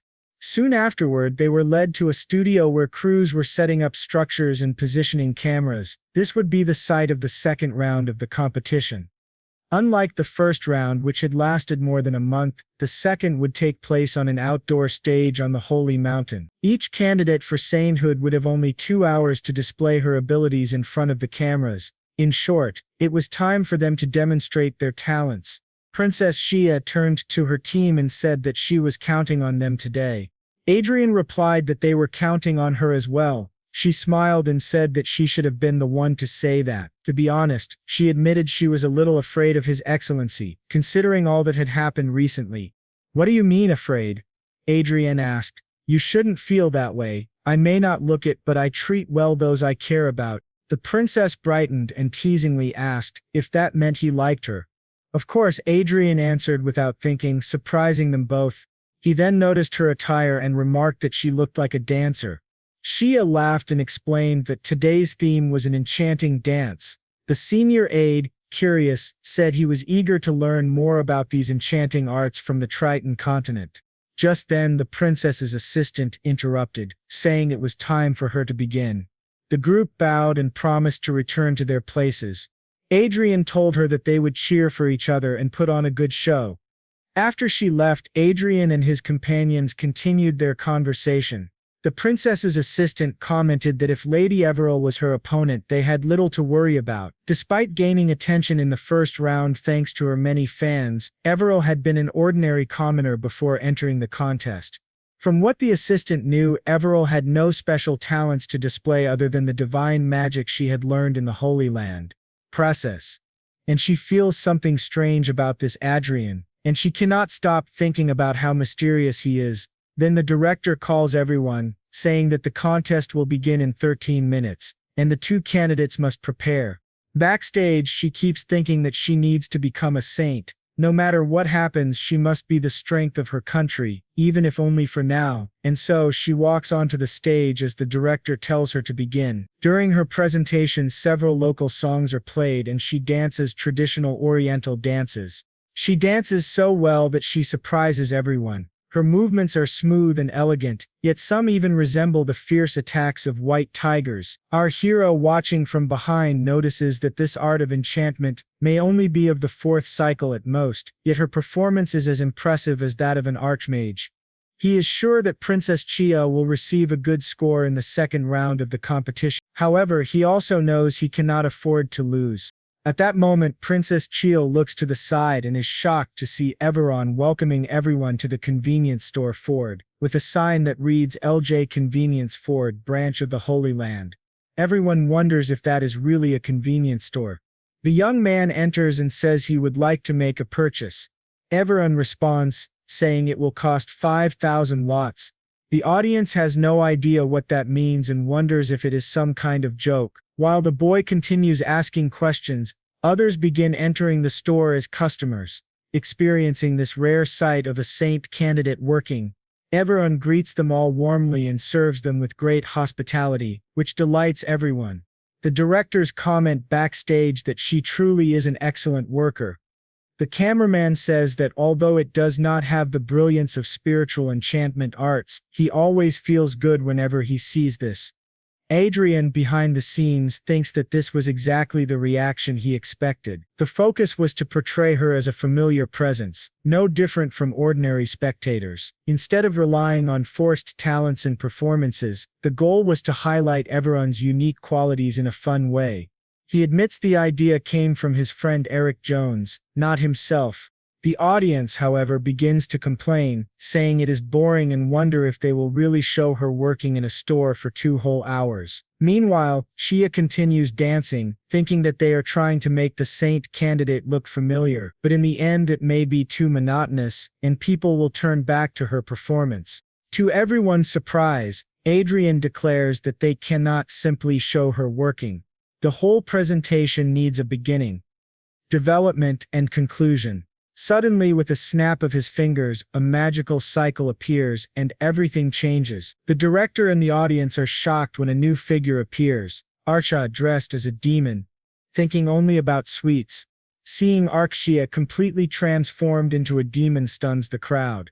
Annoyed, she begins her scripted lines, declaring herself the demoness of gluttony, who eats 3 meals a day plus snacks. She introduces herself as Arkelin and in the name of the demon claims she will consume everything there. Everyone is stunned by her bold performance. Inside the convenience store, Archa yells that she is a demon and demands everyone leave through the emergency exit. She then declares she will eat all the snacks in the store. Everon, however, draws her weapon, saying she will not allow it. Archa charges at her, demanding she hand over the food. Someone asks if this is just an aura illusion, but another realizes it is real. The cameraman worries if Everon will get hurt, but the boy assures him not to worry as she is prepared. Everon invokes the light and the object she was holding transforms into a sacred saber. The narration explains that she can defend herself with her holy blade. Archery attacks again as part of her performance, but Everon, though nervous, remembers her training. Guided by the boy who trained both of them, she blocks Archeria's strike once more. Archery retreats a few steps, mocking her as a mere cashier. Everon thinks that Archer will eventually back away, but she knows she must finish this now. She charges a powerful strike, releasing immense magic that astonishes everyone except the boy, who remains calm. Even Princess Chia stops dancing, stunned by Everon's overwhelming attack, while the others look on in shock as her blade shines with divine power. Without a sound, everything turned into a sea of flames with the great explosion. At that moment, Archer was thrown far away, pretending to flee while declaring that Everon should not think she had won yet, for she would return. The young man then said that, in this way, the convenience store, which had almost fallen into the hands of the demon of gluttony, was saved by Miss Everill, something that even surprised her. Backstage, the director asked the Marquis what all of this meant. The young man replied that there had been some twists and turns, and asked whether it was not entertaining. The director admitted that it was fun but demanded to know what story this was supposed to be. The boy explained that it was simply the story of Everill protecting a little shop from demons. The girl then bowed deeply to everyone. Grotto reminded the audience that Everill's sword was real, which shocked everyone instantly. Even Chia stopped dancing, completely stunned, and the current saint herself was both shocked and furious as she glared at the boy. He said nothing, nor did the other 3 backstage. The saint declared that Everill's points would be deducted, and soon the news spread across the internet. The Holy Contest Committee had indeed reduced the points of candidate Everill. Back at home, the girl apologized, but the boy reassured her, saying it was fine. This round had already been very disadvantageous for her, yet she still did well, though they received fewer points than expected. The familiar image strategy had worked, since they received excellent evaluations from the audience. He told her not to worry, and Everill, hearing this, felt very happy. The boy thought that the contest was finally reaching its end, but to his surprise there was a knock at his door. When he opened it, Perseus entered, addressing him as Your Excellency, and saying he had news. As the boy reflected, he realized that the contest, which was supposed to end in the third round, had been extended due to an unexpected incident. Perseus informed him that the Republic had defeated the Empire in the war. Meanwhile, in the Empire of Brigon, the old king was furious. He ordered the mobilization of the main army, determined to erase the Republic of Prios from the map immediately. The scene then shifted to the Republic of Prios, where Garcia, drunk and dispirited, appeared. Someone addressed him as president of the State Council, Garcia, which startled him. He demanded to know who they were. The hooded figure accused Garcia of enriching himself by plundering the people, instead of serving them as a public official should. In the name of the Revolutionary Army, he would be held accountable for his crimes and punished. Shocked, Garcia realized that the GPS referred to the Revolutionary Army, which had been assassinating prominent figures recently. He fled in panic, but soon found a swordsman blocking his path, blade drawn. Another hooded man behind him apologized, saying they would have to kill him there. Elsewhere, the boy explained that these were the lots revealing the secret base of the Revolutionary Army. The prince remarked that he had indeed collected a great deal, while another hooded figure cautioned that they could not seize large buildings, otherwise the scale of suspicion would increase. The prince added that the boy and the hooded figure would make a fine team of assassins. Still, he confessed that this was unexpected. He had thought the boy was joking when he said he would support them, never imagining that he would actively help. He looked at Marquis Lawrence and Countess Clen, and the scene shifted back to a few days earlier. At that time, the boy had received the news that the Republic of Prios had achieved a great victory against the Brigon Empire. Thinking about it, he became discouraged. His view was that the best strategy for the Republic would have been to use the terrain to wear down the enemy's weapons, troops, and finances. But this overwhelming victory had wounded the pride of Brigon, which would now turn into blind hostility that could destroy the Republic. He asked Perseus about the difference in strength between the Republic and the Empire. The soldier reported that, because of the Empire's defeat, they had lost 92 aerial fortresses and 2,300 vanguards. The Republic had also suffered heavy losses, but only about 20% of what the Empire endured. The boy was surprised, realizing that the Republic was stronger than he expected. He recalled Marakan, commander of the National Guard, who had a great reputation. Perseus confirmed this, saying that Marakan had originally wanted to prolong the war to minimize troop losses, but this decisive victory seemed to be the government's order. Motivated by elections, the boy thought bitterly that those fools had ignored the greater priority, preserving the nation's safety. Perseus then explained that the Empire still had 3 times as many troops as the Republic, including 600 aerial fortresses and 15,000 vanguards. The boy calculated that, combined with giant units, the Empire had 708 aerial fortresses.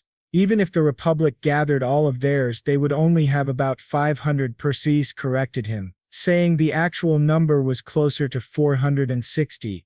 The boy grimly concluded that it was over. No matter how selfish he had been, his mistake now endangered the survival of 500 million people. From the beginning, the core of this war was the Republic of Prios, carrying a false destiny. He realized he had made a huge mess, and that he alone would have to clean it up. That meant he truly had no choice but to support the Revolutionary Army. Returning to the present, the lady asked whether the meeting with Marshal Arsen had gone smoothly. The prince confirmed that it had. They had agreed to meet the next morning, and Arsen was someone with whom they could communicate. Moreover, he even despised the president and the politicians, and he would join the Revolutionary Army as well. The boy said it would be a relief, and that so far everything had gone well, but the prince replied that there was still something troubling him. The boy asked if it was about President Farmont and Louise Farmont. The prince confirmed it. The problem was that they had not been able to capture the two of them, and the presidential palace where they were staying was heavily guarded by aura-masters, archmages, 2,000 vanguards, and 10 aerial fortresses. It was almost impossible to enter without being noticed. As for Lucas, the user of destiny, he was also a problem since they needed to capture him alive. He could be used to negotiate with the Empire. If they joined forces with arson, it might be possible to seize the capital, but achieving victory in a short period would be very difficult. The longer the battle dragged on, the more time it would give the president and the politicians to escape from their grasp. In short, all they needed to do was secure new recruits before the battle began. This statement greatly surprised the prince. Meanwhile, at the presidential palace, one of the president's soldiers begged him to consider reinforcing the front lines, as many troops were currently stationed at the palace. He suggested at least sending some of them to the battlefield, but the president, furious, asked whether the war was not the soldier's responsibility. He warned the man to be careful with his words. Important figures had recently been assassinated by the rebels, and now he was suggesting weakening their defenses. The soldier then asked if instead they could at least allow the high officials and politicians to stay in the palace for their safety. But the president snapped, asking if he had lost his mind. They could not even know who these people really were. They might be spies. The functioning of the presidential palace would not change. At that moment, another aide entered, addressing him as Your Excellency. He explained that Master Luis wished to use the square hall of the presidential palace. The president asked if he had permission and why Luis wanted it. The aide explained that Luis wished to host a party, inviting the heirs of major companies, giving them an opportunity to network, and that he even planned to bring in celebrities for entertainment. This surprised the president, but angered the soldier. Still, the president simply said, of course, he could do it, and that he had his full support. The soldier, stunned, demanded to know how they could allow a party while the empire's army was invading. The president retorted, asking if he thought wars were free. What Luis was doing was not just a party, but a negotiation to attract funds. The soldier grew more furious, thinking to himself that he knew Luis the boy was not clever enough to plan this on his own. The president, irritated, ordered him to leave immediately. The soldier left, thinking that the country was truly doomed. At the party, people danced as music played. A woman approached Luis, asking if it was really a good idea to hold a party while the imperial army was invading. Luis scoffed, asking what the war had to do with him. Wars were fought by soldiers. Even if the enemy invaded the palace, they did not need to worry, because the user of destiny, Archduke Lucas, would protect them all. After a long night of drinking, everyone was drunk. Suddenly a loud noise woke Luis. To their horror, vanguards stormed in, declaring it was a surprise attack. A massive unit of vanguards had breached the defenses of the presidential palace and were already inside the capital's fortifications. Panic spread among the guests. One girl asked Luis what they should do, but he shoved her aside, ordering the vanguards to protect him. He declared that he was the future of the republic and must survive for its sake. His selfishness shocked all his friends as he abandoned them and fled. Luis, guarded by several vanguards, ordered them to escort him to the underground bunker. But suddenly, an explosion erupted in front of them. 3 of his guards rushed ahead to shield him. Enemy vanguards appeared, asking whether they were guards of the presidential palace. Recognizing Luis, they charged at him, shouting that corruption had spread too far in the country, and that even the Farmand family would not be spared. Luis trembled with fear, but one of his vanguards grabbed him and urged him to escape. He frantically asked where General Lamanos, the head of national defense, was. The guard replied that he should be near the bunker. Luis ordered him to tell Lamanos to hurry and confront the traitors inside the castle, but the guard told him the truth. The national forces near Marshal Arsen had already joined hands with the Revolutionary Army. This revelation shocked Luis. It was not the Briogon Empire attacking, but their own national defense forces. As they ran, debris collapsed around them. Another vanguard called out to Your Excellency, guiding him into an elevator leading to the bunker. Inside, Luis fumed, furious that he had to humiliate himself like this. 2 vanguards stared silently at him while Luis cursed them as miserable worms, promising they would not have a peaceful death. When the elevator doors opened, President Farmand stood there, facing his son. Luis, he said. Luis ran to him, asking if he had a plan to deal with those vermin. Surely he must. If the palace exploded, they could kill everyone and escape in the end. But Luis noticed his father was nervous and asked what was going on. And then it seemed that someone at his side said that he had thought Luis was only a dumb scoundrel. but in the end he turned out to be nothing more than an idiotic fool. Louise, trembling, asked who he was. Our boy then introduced himself as Marquis Adrian Lawrence, and beside him was Countess Arsène, his fiancée. Behind the president, another man spoke, saying that he was his friend. Louise suddenly realized that this was Israel Oska. The man declared his full name, Israel Oska Prius. He asked Louise who had given him permission to speak his name so carelessly, since it was the very inspiration of the nation. This made Louise increasingly nervous. He asked how they had all managed to get there. Instead of answering, the Marquis simply smiled with satisfaction. A few hours earlier in the president's office, the president had greeted him warmly, saying he had not expected to see him there. Marquis Lawrence, eloquent as always, replied that he also had not planned to come of his own will. In truth, it had not been difficult to find the president, since they had much interest in him. The president asked if he wanted to do business, and said he hoped it was worthwhile since he had set aside time for a marquis who did not even have good relations with him. The boy smiled and replied that he would like what he had to show. He then revealed 2 stones. The president, shocked, asked if those were force cores. The boy confirmed, explaining that they were Grimista Force Cores 1.0, crafted in Lawrence's own magic tower. The president was astonished, asking if this technology was being used by the rebels. The boy explained that, yes, they had discovered the rebels were indeed the thieves who had stolen his technology. Excited, the president requested a formal declaration condemning the Revolutionary Army. The boy asked what kind of declaration he wanted. The president explained that he wanted an apology addressed to His Excellency, who had been falsely accused. In return, the boy offered 2 gifts. First, a list of companies whose stocks would rise 2-fold at the very least, and 10-fold at most.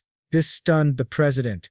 The second gift was the location of the leader of the rebel group calling themselves the Revolutionaries. The president demanded to know how he had obtained such information, but the boy said the source did not matter. A soldier then confirmed that the reported location matched the intelligence they had gathered. The boy told the president he believed he could defeat the thieves who had stolen his technology and asked if he would not do so. The president, overjoyed, replied that of course they would. After all, the rebels were a criminal organization that could not be ignored. He thanked the boy for his help. Meanwhile, the boy thought to himself that this was perfect. The president no longer suspected him of anything. But suddenly the president felt uneasy as tremors shook the building. He shouted, demanding to know what was happening. His vanguards rushed in, reporting that it was a surprise attack. An enemy vanguard unit was storming the city. The president immediately ordered everyone to the underground bunker. The boy asked if the teleportation restriction could be lifted, but the president apologized, saying it was impossible. Arsène clung to the boy, pretending to be terrified. The boy wondered how such a small force had managed to bypass the Brabant Empire's siege. What could he do now? He could not pretend not to know them. After much thought, the president concluded that they had no choice but to go together, with Arsène still acting the part of a helpless maiden. When the boy later explained all of this to Louise, he was horrified, realizing they had all fallen for his trick. Israel, standing behind, told Louise not to be so pathetic. He was very important. In fact, he would be the gift they would present to the Brabant Empire at the end of the war. Terrified, Louise began to run. Israel smirked, saying there was still one more thing to be done. Louise screamed, demanding to know where the guards were. He shouted that he was the user of destiny, Archduke Lucas, and that he could not die there. But Israel, smiling, approached him and said he would give him a valuable lesson, since he had become far too arrogant for someone who was merely the son of a president. Louise trembled with fear as he was mercilessly beaten. Afterward, the former prince happily asked Marquis Lawrence what he thought about becoming president. Both the boy and Arsène were stunned. Israel then asked if he would like to become a naturalized citizen. But Adrian scoffed, asking if he had lost his mind. Becoming president was only a 5-year position. Was it not better to remain a lord of his own territory? He added that Marshal Arsène would likely be appointed interim head of state affairs and that they did not need to rely on foreigners. All Adrian needed to do was perform his duties well. To be honest, he admitted he was unsure whether it was right for him to rise to such a position since he had been a member of the royal family. He wondered aloud if people might accuse them of returning to a failed system. The boy responded sincerely, saying it would be a lie to claim there would not be protests. But the truth was that there was no one more suitable than Commander Israel to lead the country. He added that Marquis Arson had disliked the idea of a military leader, fearing it would be close to dictatorship. Israel agreed, saying it was indeed a heavy burden to bear. Adrian added that, for him, it would be perfect if Commander Israel became president, since it would make cooperation easier. Israel asked if he was leaving already, and the boy said yes, he had many matters to attend to in his own country. Israel then stopped him, and everyone bowed deeply in reverence. The commander declared they were immensely grateful to him. The boy felt embarrassed but remained silent. He said that at the very least he deserved this courtesy, and our boy agreed, though he admitted he had been acting in his own interest as well, but in the end he had still helped them. Waiter thought to himself that even if Israel held power, things would not be so easy. The citizens, after experiencing a revolution, now had excessive expectations for a prosperous future. There would also be conflicts with the supporters of President Farmont. Still, there was no need to worry too much, since Israel was highly competent. He remembered how the crowds had celebrated the revolution in their country. A few days after the revolution of the Republic of Hebrews, in the royal estate of the Kingdom of Mage, our boy was calmly drinking his tea when several notifications arrived. He thought about how the revolution had ended with the fall of the corrupt Farmont family. Leading the revolution, Israel had temporarily assumed control of state affairs until the next presidential election. The former president, Farmont, the very symbol of corruption and deceit, had been sentenced to death by a jury, while his son Louis Farmont was handed over to the British Empire under a false identity in exchange for peace. Our boy was rather pleased, thinking that everything was going smoothly. With the Republic's affairs resolved, he could now focus on the holy contest and continue leveling up in the game without worry. Yet he grew irritated because just as he thought this, someone beside him spoke, saying that His Excellency seemed bored. Adrian sighed. Because of the second prince, he now had to involve himself in useless social ties. Adrian replied that he was not interested in hunting. The man beside him said it was a pity.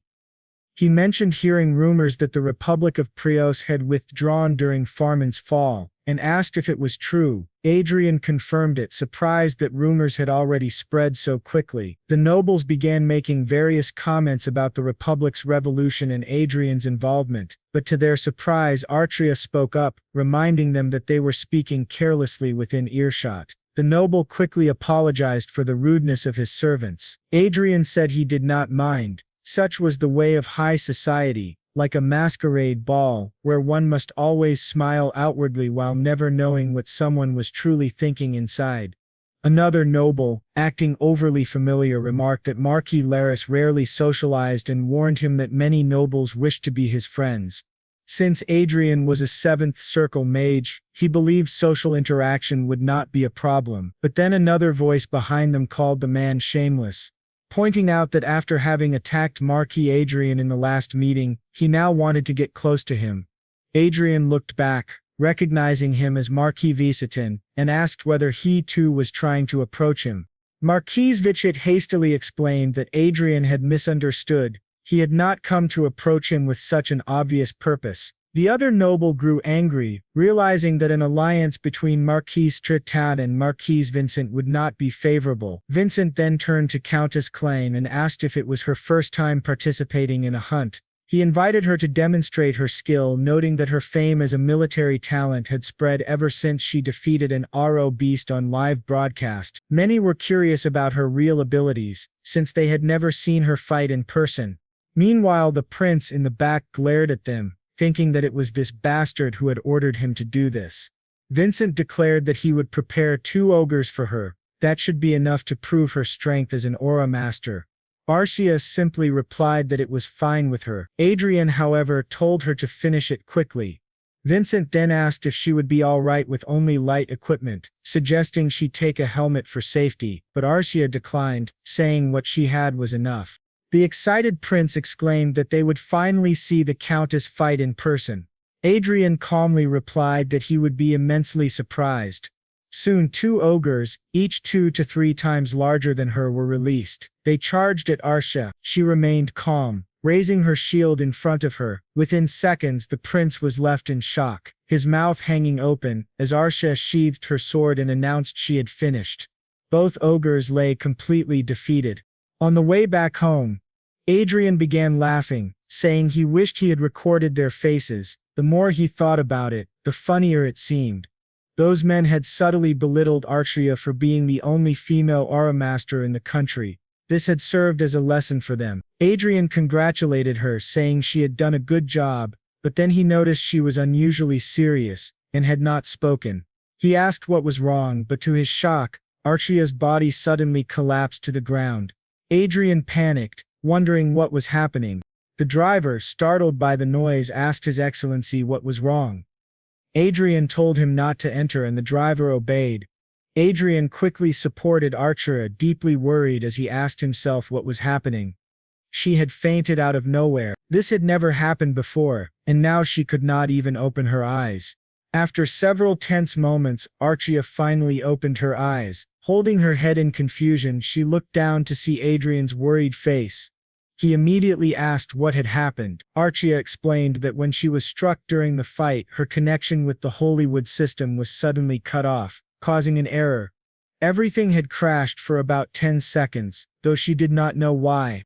Adrian, greatly relieved that she was awake, asked if she was all right. She assured him that she was fine. She had only fainted from the shock and her body was unharmed. Still, Adrian remained troubled. The Hollywood system had never experienced a single error since its creation 50 years ago. Thanks to its perfect stability, it had become trusted worldwide, even by public institutions, financial organizations, and the military. For such a flawless system to experience an error was no ordinary problem. He told the driver to return to the castle at once. Meanwhile, Adrian thought to himself that, although he still did not fully understand it, being granted administrative access to Hollywood had been one of the rewards of his mission. It is something that will exist someday, so he needs to know the details.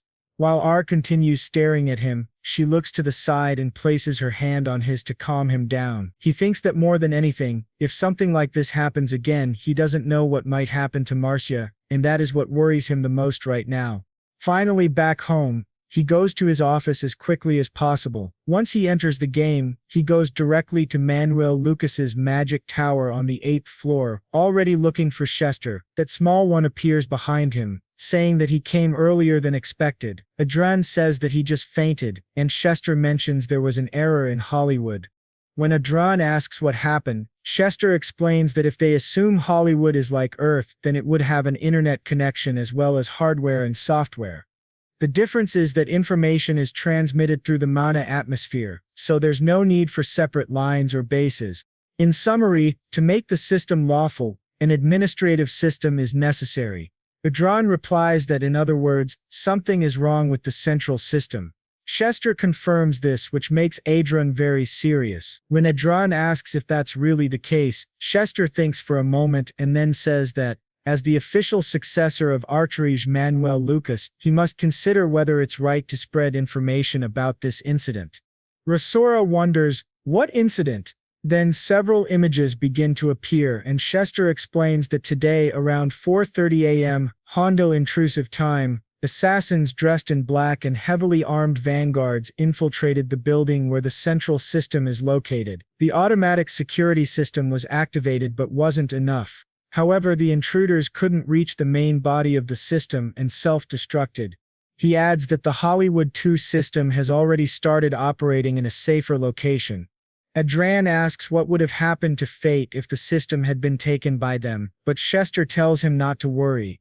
Just as Unit 2 succeeded Unit 1, other safety measures were taken. Even if all terminals are attacked by enemies, there will be no problem, since the owner of that tower is none other than Sir Adrian, which leaves our hero deeply concerned. When he asks where the intruders came from, to his surprise, Chester says he doesn't know. Adrian thinks that if even Chester, the leader of the Blue Moon and almost a genius, doesn't know, that's truly frightening. Chester explains that the attackers were extremely meticulous. There were no terminals, artifacts, or voices left behind. No fingerprints and no equipment similar to theirs had ever been seen before. When they died, their bodies simply vanished due to poison, and their fighting techniques were also well disguised. Adrian realizes they have no information that could help identify them. Chester confirms this. Rera apologizes for interrogating him, but Chester says he understands. When Rera asks if Unit 2 is truly safe, Chester assures him that it is, and that it will be much harder to find than Unit 1. There are about 21 units in total, so there's no need to worry. Still, Adrian says that if something like this happens again, he wants to focus on reconnecting Arcia so that she doesn't shut down or self-destruct. Chester admits it was his own carelessness, and promises to act according to Adrian's instructions from now on. For now, Adrian feels relieved that both Arcia and the Hollywood system are safe.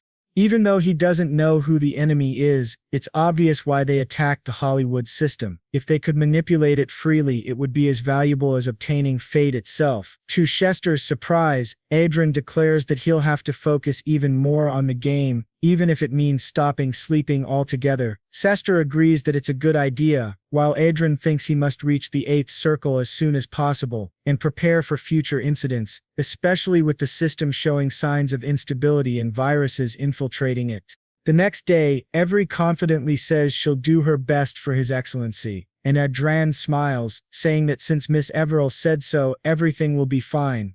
About a month after the Prius incident, the war between the two countries finally ended, and a period of stability began again. The Saint competition was resumed, and the only remaining task was for her to gain practical experience, something he couldn't help her with directly. He had no choice but to rely on Evil or Eric.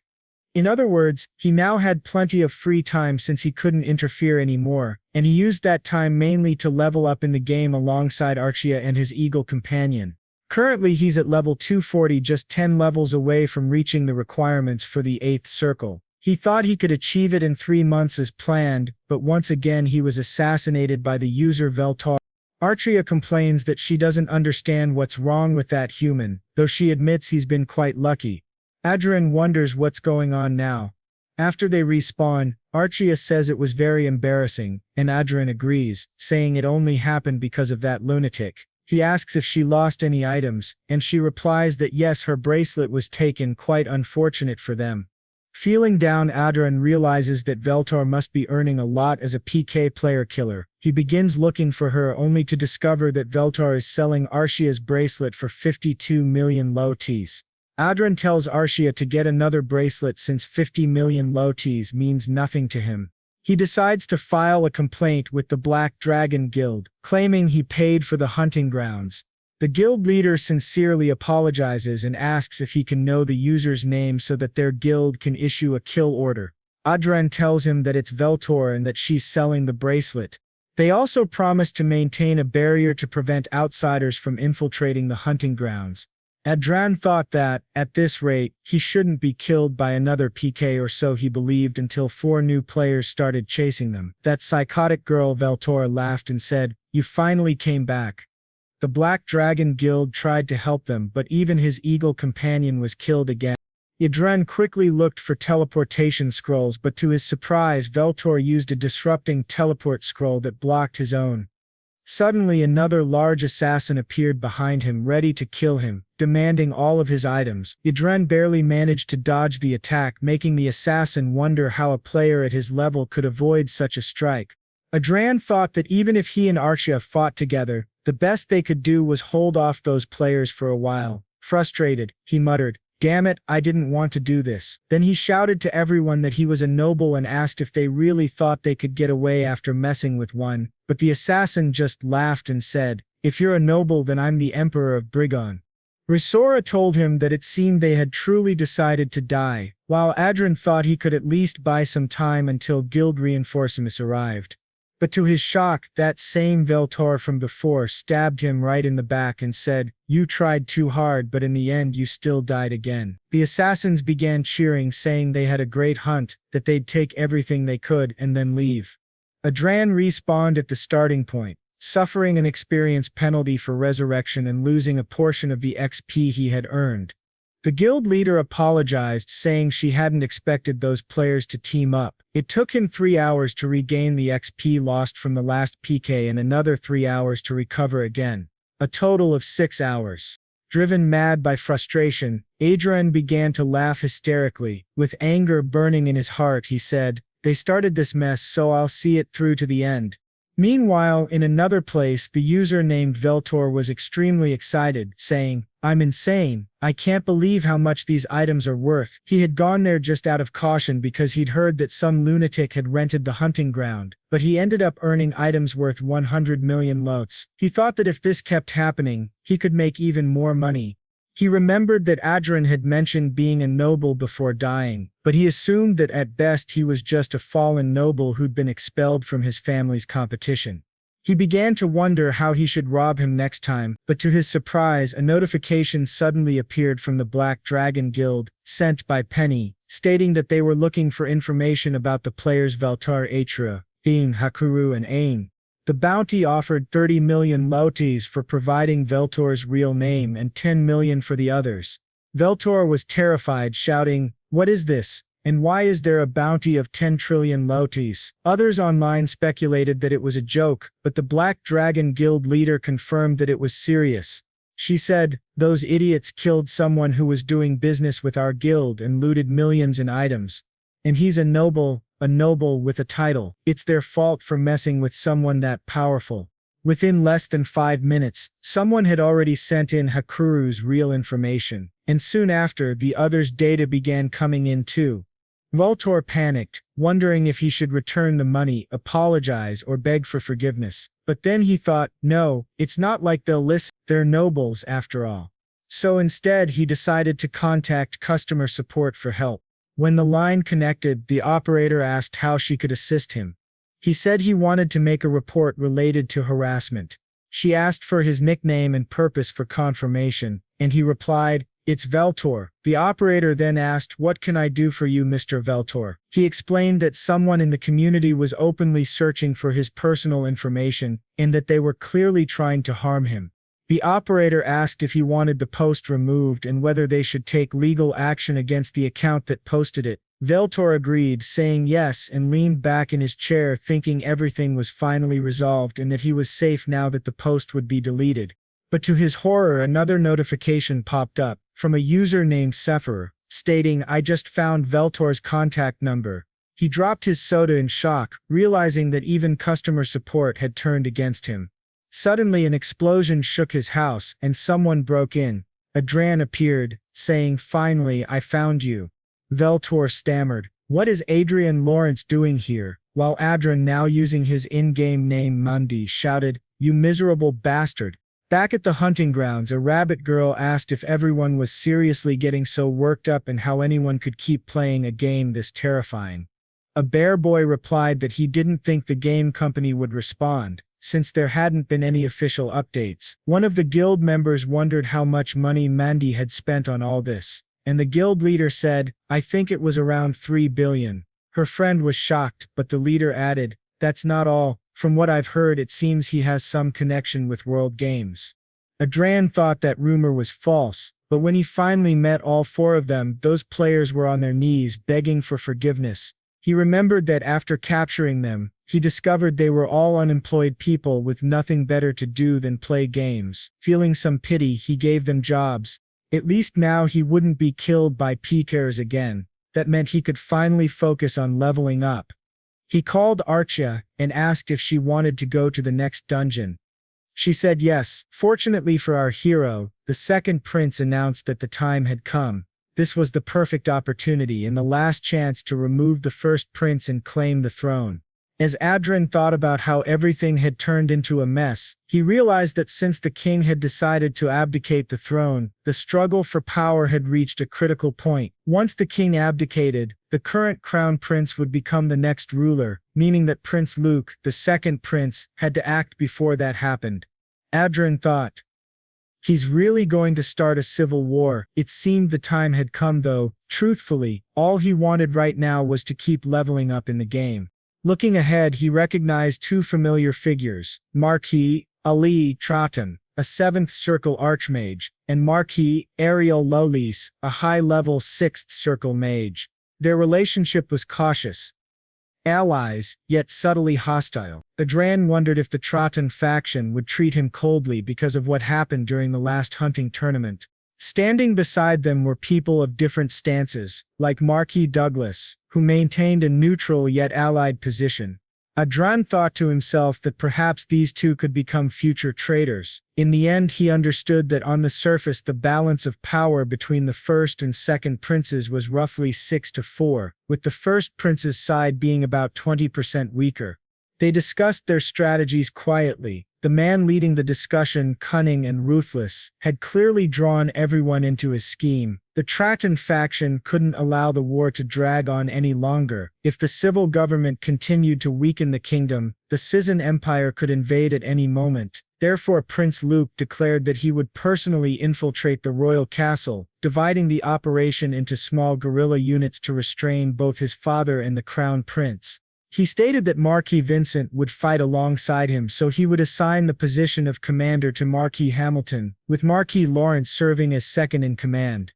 Adrian noticed one of the marquises glaring at him furiously. It was Marquis Straton. He thought that the crown prince had truly chosen the perfect person for his side. Straton was arrogant and hungry for power. Fearing the loss of his status within the faction, Straton had aggressively pushed for Adrian's punishment after the last meeting and had even tried to recruit him into his faction during the previous hunting tournament. Moreover, Straton had no relationship with Marquis Vincent, the right-hand man of the second prince. Despite having become a noble himself, Adrian had only been promoted to a non-commissioned officer about 6 months ago. In contrast, no official role had yet been assigned to him, even though he held the same rank. Adrian thought bitterly that this wasn't much different from the second prince openly encouraging betrayal. Prince Luke then gave a strict command that everyone must be fully committed and discreetly reorganize the forces in their respective territories. As the meeting ended, the prince called out to Adrian. "What is it?" Adrian asked. The prince apologized, then asked if Adrian would be willing to give him Countess Klein. The request shocked Adrian. "What do you mean by that?" he asked sharply. Prince Luke explained. "Her connection to Aura is extraordinary, and there's no one more suitable for the guerrilla unit than Countess Klein." Adrian reluctantly agreed, though inside he was seething. Damn it, he thought, if it were up to me, I'd kill this man right now, or better yet, turn him into a eunuch. Wilder, one of Adrian's allies, sighed and said there was nothing they could do about it. The prince thanked them and added, "If this operation succeeds, both Marquis Lawrence and Countess Klein will play key roles. When that happens, I'll personally commend you for your hard work and reward you handsomely." As he left, the prince said, "See you at the next meeting." Afterward, Adrian turned to Archia and said, "If that second prince tries to hurt you, don't hold back. Hit him as hard as you want. I'll take care of the consequences." Archia smiled slightly and replied, "Then I'll make sure to finish him off slowly." When they returned home, Romo greeted them warmly and told Adrian that they had guests. "Who are they?" Adrian asked. Upon entering, he found his mother happily chatting with Archia. She was talking about how perhaps because the Lord's castle was in a large city, its scale was incredibly vast. While they spoke, Adrian asked if it was their first time visiting the territory. His father, however, gave a different sort of comment. "Is there anything more unpleasant," he said, "than visiting your son's home and interfering in everything?" Adrian thought to himself that even though people said his parents had benefited from having such a successful son, they had actually been protecting the territory, refusing countless invitations from nobles to prevent harm from reaching him, especially his father. His father had stopped socializing with nearby nobles entirely and had withdrawn from all political activities. Adrian asked his father what brought him there, since he usually only visited with good reason. His father nodded and said, "Yes, I've heard that a civil war is about to begin." Adrian was surprised. Despite having cut ties with the outside world, his father still knew about such developments. His father continued, "His Majesty is planning to abdicate the throne, and His Highness Luke has no intention of sitting back and watching. Orders will likely be sent to barons and viscounts before the operation begins." He then asked, "Will you be at the vanguard of the second prince's faction as well?" Adrian replied, "His Highness Luke wants me to serve as second in command. That means I'll be ahead of even Commander Hamilton. As for Archia, she'll be in the guerrilla unit." His father looked deeply troubled by this. "Adrian," he said gravely, "if the royal army, the personal troops of His Majesty, appears on the battlefield, you must not fight them under any circumstances." Adrian was startled. "What do you mean by the royal army? What are you talking about?" His father's eyes darkened. "His Majesty is far more terrifying than people believe," he said. "He's not a mere puppet. Despite what happened in Prius, any major power would have systems in place to preserve the royal and imperial bloodlines. It's no different here in Harriet." Adrian admitted, "That may be true, but could that really change the course of the war?" His father replied solemnly, "A Grand Master might be involved." That revelation stunned Adrian. A Grand Master was equivalent to an Eighth Circle Mage, and as far as he knew, there was only one Grand Master in the entire kingdom, among the 5 that existed across the continent. His father said he wasn't certain, but when he had been organizing the old documents of Adrian's grandfather, who once served as the royal butler, he found his grandfather's secret diary. Inside it, he had discovered that very fact. Adra remembers that his family had served the king for a long time, but one day their access to the royal court was cut off after the unexpected death of his grandfather. His father had no choice but to enter into a risky marriage in order to support their weakened family. They wondered if that happened to his grandfather because he had discovered royal secrets. Adra says he understands and that, if something like that ever happens again, he will run away at all costs. He asks his father not to worry about him. His father agrees and tells him that he should do so because honor may be important, but his life is far more valuable. Then Adra wonders aloud why his father is speaking as if he were talking about someone else. His father, confused, asks what he means, and Adra says that he has no plans to participate in the coming war, which surprises the young man greatly. His father tells him to live well as Sylvia is pregnant. His mother, full of joy, tells him that he will soon be an older brother, something that completely shocks him. Adra, however, doesn't react much. He simply stares blankly at the plants in front of him. After that, Adra goes directly to meet the first prince, who greets him with a bright smile and says, "So Marquis Lawrence is going to have a little brother." Adra informs him that his father will not participate in the war. The prince says he understands, there's no other choice. Then he asks Marquis Lawrence what he believes is the greatest weakness of the second prince's faction. Adra replies that it's the exposure of their operations. The prince smiles and says that's correct. The outcome of any war is determined by information. In that sense, their side is already one step ahead. They will create an opening and allow the enemy to infiltrate. This means abandoning both the crown prince's palace and the main royal palace where his father resides, the very places Prince Luke has always coveted. Once Luke becomes drunk on victory and pleasure, the entire plan will unfold into a siege, a betrayal, and a complete eradication. Adra thinks that in order to reinforce traditional legitimacy, the second prince cannot abandon the royal palace or the throne he finally managed to obtain. In other words, the second prince will end up isolating himself, the worst possible situation for him since internal betrayal could occur at any moment. Adra understands the implications and remarks that it will truly be a modern-day Trojan horse. The prince says that the second prince will feel triumphant, believing that the crown prince has fled, completely unaware of what's really happening. However, the prince adds that there's one problem with this plan. Adra immediately realizes that this means Countess Klein, he himself, and the other informants will all be in danger. The prince confirms this. He explains that the second prince's faction is currently off guard and will quickly collapse once the betrayal begins. They may become the targets of retaliation. Therefore, he shows Adra several secret passages within the castle and explains that using them to confuse the enemy will significantly increase their chances of survival. Adra agrees but insists that it still won't be enough. When the prince asks what he means, Adra proposes another idea. He explains that he played a major role in the recent crisis of the Republic of Prius and made significant contributions to their revolution. As a result, they promise to guarantee him certain things. The prince, curious, asks what he's talking about. Adra replies that they agreed to provide military support to their kingdom in the event of a civil war, just as he once helped them. The prince realizes that no matter how Adra phrases it, it will sound as if he's bringing foreign forces into the country.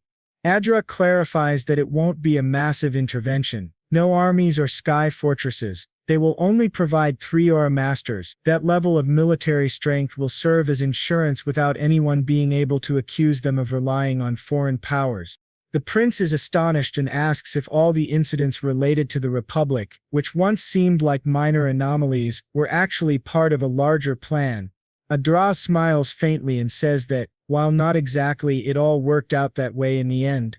The prince bursts out laughing, saying that there's no way Marquis Lawrence would ever do something meaningless. They shake hands, agreeing to work together diligently. As Adra leaves, he thinks about his circumstances, and recalls his father's warning about a certain Grand Master. He asks the prince what would happen if Prince Luke tried to subjugate His Majesty but ended up being subdued instead. The Crown Prince says that it's unlikely, but if that did happen, it would certainly make his job much easier. Adra realizes that even the Crown Prince himself doesn't seem to know the full truth. He wonders whether that mysterious Grand Master truly exists. Now, on the day of the battle, still at home, Adra tells Archa that Black will continue flying around the royal palace. She must make sure to send him telepathic messages if any emergency occurs, since Black will support her with his magical sharing skills. Archa, clearly disheartened, nods and says yes. As she turns to leave, Adra calls out for her to wait and hands her something. She looks surprised and says, "This is the sacred sword. It's far too precious." But Adra tells her, "You're far more precious than this sword." He admits that he's scared of what might happen to her. He warns her that a Grand Master might be hiding within the royal palace, and if she ever encounters him, she must surrender, no matter what happens. Not only in that case, even if she finds herself in danger for any other reason, she must prioritize her survival and surrender immediately. Archie asks, "So you want me to put my own safety above everything else?" Adra, determined, answers yes. Archia smiles softly at him, steps into the center of the magic circle, looks back at him and says that he should also be careful. After she departs, Adra sighs and mutters to himself that she's really cute. Elsewhere, the prince stands before his army and declares that the great day has arrived. Today, he shouts, "I, Luke I Hayward, shall sever the head of that incompetent first prince and rule as a new sun that will shine upon this kingdom." At his command, the army begins to march toward the royal palace. Several vanguard units rush forward, storming the castle and cutting down the guards who stand in their way. In front of a large chamber, the prince positions himself at the center, gazing intently at the heavy doors as the battle rages on. The guard kicked the door, breaking it open. As everyone entered, the prince looked around and asked if the place was really empty and where everyone had gone. One of the guards beside him said that they hadn't seen the Crown Prince anywhere, and it seemed like he had sensed something was wrong and fled first. The second prince grew furious. He shouted that if his brother had escaped, then they should move to their next target. They must secure the king. Everyone replied in unison, "Yes, Your Highness." Moments later, they were already standing before the king's chamber, blasting the doors open with a massive explosion. The king, enraged, shouted, "You insolent fools! How dare you enter this place?" Luke stepped forward and apologized to his father, asking him to entrust his destiny to him for just a moment. But the king, his anger overflowing, shouted back, calling Luke a fool and demanding how he could do something so disgraceful. Meanwhile, in another place on the outskirts of the capital inside the airborne fortress, one of the nobles said that the prince was currently taking care of His Majesty the King. Everyone began to celebrate joyfully, saying that if he could convince His Majesty, it would all be over for the Crown Prince. At the back of the room, Adrian remained silent, simply watching them. He walked over to the commander-in-chief and said that this was not the time to sit idly. They needed to move the squad to the capital immediately. Once it was confirmed that they had secured His Majesty, the Crown Prince would undoubtedly send his forces for a rescue operation. The commander agreed, saying Adrian was right. They had to act now. He ordered all troops to prepare for deployment, declaring that their destination was the capital, and their mission was to protect His Majesty, the King, and the next ruler, His Highness Prince Luke. Inside, Adrian thought to himself that everything was going exactly as he had predicted. These fools really have no idea, he mused. The commander noticed him and asked if something was bothering him. Adrian quickly hid his smile and replied that it was nothing. He just found it surprising that the crown prince had escaped on his own. He never imagined that someone like him would prioritize his own life over his father's. The commander replied that this only proved how urgent the situation was. That's how humans act when their lives are in danger. Adrian nodded, pretending to agree, but in truth, he thought bitterly that the man smiling beside him had no reason to be so happy. After all, Adrian already knew that once the war ended and he had served his purpose, they would discard him without hesitation. He glanced at his status window and noticed that his alliance with the commander was marked as temporary, while his titles were assassin and relieved. The commander then said that they would now need the efforts of Lady Klein and Marquis Lawrence to assist the prince. Adrian simply replied that they could count on him, though deep down he was already planning to kill the commander before the man could betray him. Then Marquis Raven spoke up, saying that it was time to set aside their grudges and work together, which greatly surprised the old noble beside him. Adrian asked coldly how long he planned to keep up that self-righteous attitude. The old raven, irritated, said that he had no idea what Adrian was talking about. Adrian continued, saying that Marquis Cascabel and Count Brooks didn't need to keep watching him because of what happened to their sons, but in his mind he thought, forget these bastards. I'll kill them all the first chance I get. After all, Raven was Cedric's grandfather and Anna's father, the one who had controlled the Lawrence family and made his childhood miserable. The Raven, Brooks, and Cascabel families had constantly bullied him and Catherine back at the academy. He had been suppressing his revenge until now because of his position as an informant within the Second Prince's faction.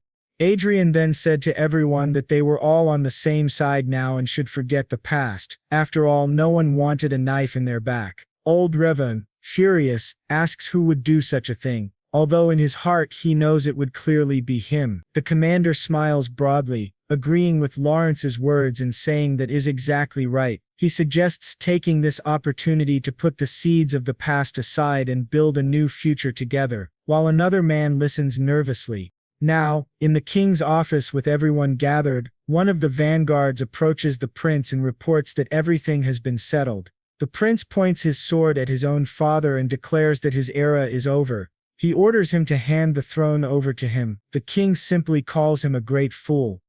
One of the guards asks where they will go next. He walks up to Archia and asks what she is staring at. Archia replies that she is preparing out of precaution. He asks, "What do you mean, precaution?" To everyone's surprise, a mysterious voice asks His Majesty if he needs assistance. Prince Luke is taken aback, trying to locate the source of the voice. The king shouts that he must be protected now. Archia realizes then that what Adrian had said was true. The mysterious voice says it has received its orders, and suddenly the four vanguards surrounding them are all killed. The prince retreats back to the aerial fortress. A noble, confused, realizes that communications have been cut off due to interference. They cannot contact the fortress, which alarms everyone, and they wonder if things are as suspected and whether someone there might be in danger. Back in the king's office, Luke, fallen to the floor, asks, "What the hell is this?" 4 members of the special unit have been beheaded in a single strike, and he doesn't know where the attacker came from. The prince asks who the man is. The old man replies that he is His Majesty's knight. Nervous, the prince says he has never heard of such a knight. The knight answers that it is because he serves only the second prince. The prince has no right to know. Filled with murderous intent, the prince asks if the king of the great realm of Haiti could really be assassinated so easily. This shocks him. His father truly is frightening to have such a trump card that even his own son didn't know about. He asks whether the king was the only one who knew, but the king does not answer. The prince then orders them to kill the knight and secure the king. To his shock, the Grand Master moves past him at inhuman speed and slaughters several of his allies. The prince only hears the sound of blades cutting through flesh and is stunned. Few vanguards remain.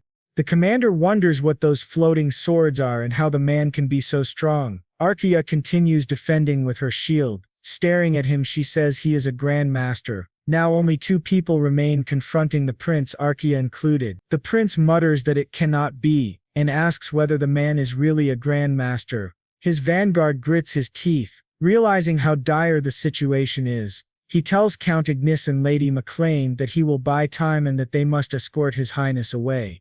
The Grand Master says the man is loyal but that the object of his loyalty is wrong. When a disciple errs, it is better to correct him than to defend him. The old vanguard, enraged at this, tells him to shut up and charges. The Grand Master easily catches his sword with one hand, which shocks the vanguard as they sense that power. Meanwhile, the prince and his knight flee the palace. The Grand Master asks His Majesty for permission to execute them all immediately. The king refuses, saying they remain an important force for the nation. The Grand Master argues that they are traitors, but the king insists that without a central authority the realm will collapse. The king, crying, begs the Grand Master only to end Luke, and the Grand Master releases his power toward the door, blocking the prince's escape. He says he has received the command and will carry it out successfully. Back at the aerial fortress, everyone is anxious and unsure what to do. Their communications devices have been jammed, and they do not know what is happening inside the palace. Adrian is shocked. The Grand Master has indeed appeared, and it can only be him. His power surging, he shares his vision with the eagle that watches over the palace. When the Grand Master fights the others, the eagle appears at the window and Adrian recognizes that those are telepathic swords. There is no doubt he truly is a Grand Master, just as Adrian's father said.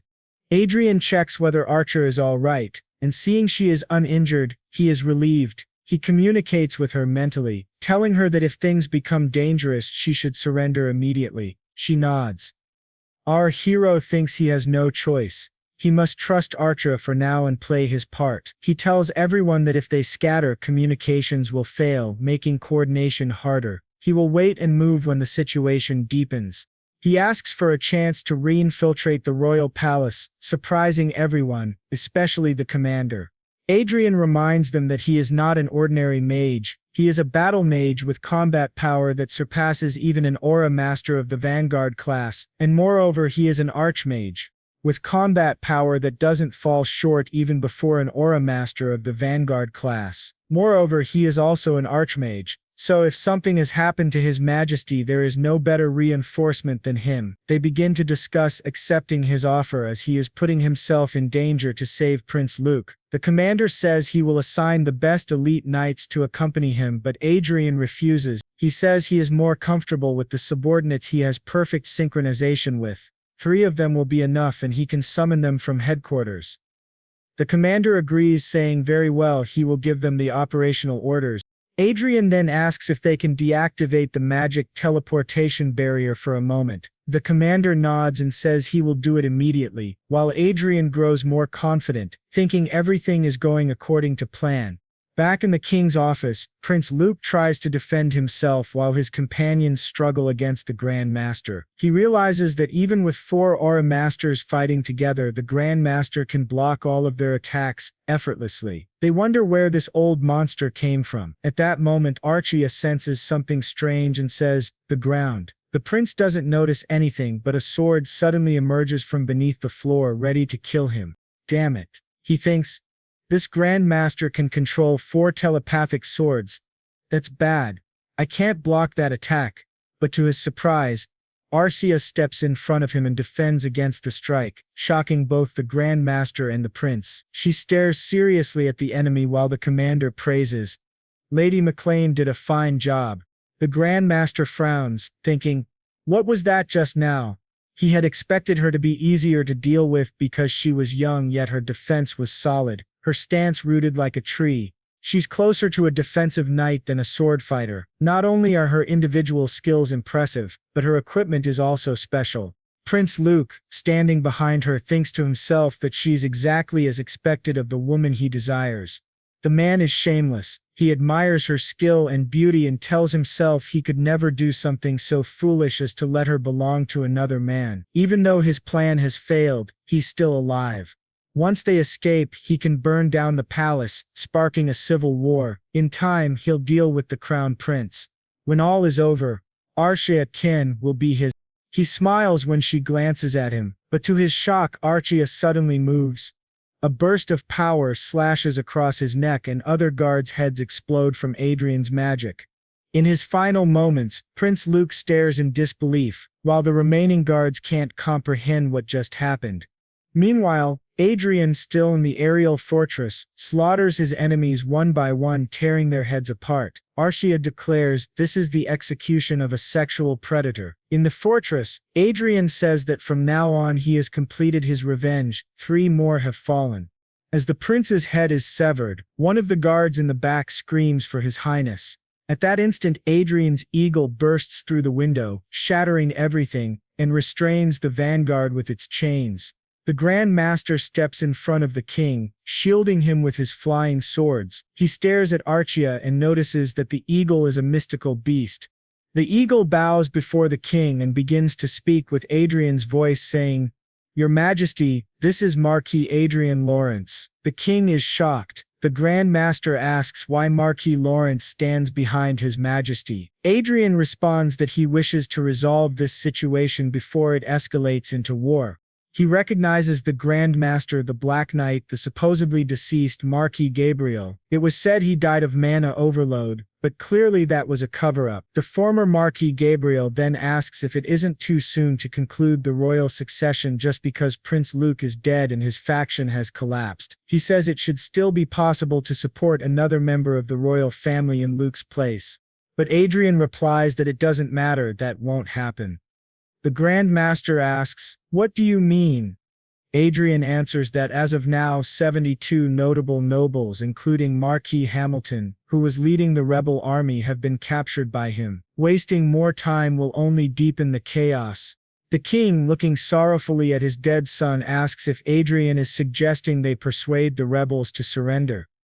Adrian confirms. The king, in tears, agrees. Thus the first prince is left stunned, watching as guards are healed and nobles are arrested. Adrian bows, and the king congratulates him on his victory. The first prince, however, thinks that this is madness. This is not a victory but a defeat disguised as one, all because of a young man barely 20 years old. The second prince's coup d'etat has failed, and the battle for the throne ends in the complete victory of the first prince. Perhaps because the first prince secretly encouraged his brother's rebellion, the punishment for the second prince's supporters was relatively lenient. The leaders of Luke's faction were executed, but their families were spared. However, all noble families affiliated with the second prince's faction had their titles demoted by 2 ranks. Now, in a noble household, a boy asks how his family can endure such humiliation. His father was decapitated during the chaos without even a chance to stand trial, and the same fate would have awaited him. His sister pleads with him to stop, but he orders her not to call him brother anymore. Now the only option they have left is to offer her to Adrian, and from there was no way they could protect their already scarce territory. This left the girl desperate, crying that she didn't want to die. But her older brothers shouted at her to shut up, saying that if they didn't break the chain of resentment now, everyone would die. After all, that maniac was more than capable of destroying them all. The girl trembled in fear. He added that he wasn't going to kill her right away because her friends had been caught earlier and had somehow escaped death. Meanwhile, the king announced that the title of Duke had been granted to Marquis Lawrence. To distinguish the Lawrence barony, the letter L would be added to his title, making him officially known as Duke Adrian A. Lawrence. Additionally, the former territory of the late Marquis Hamilton would be annexed to his domain. The king expressed his hope that Adrian would become a just ruler who cared for the people. The crowd erupted in celebration as Adrian and Archia appeared in public together.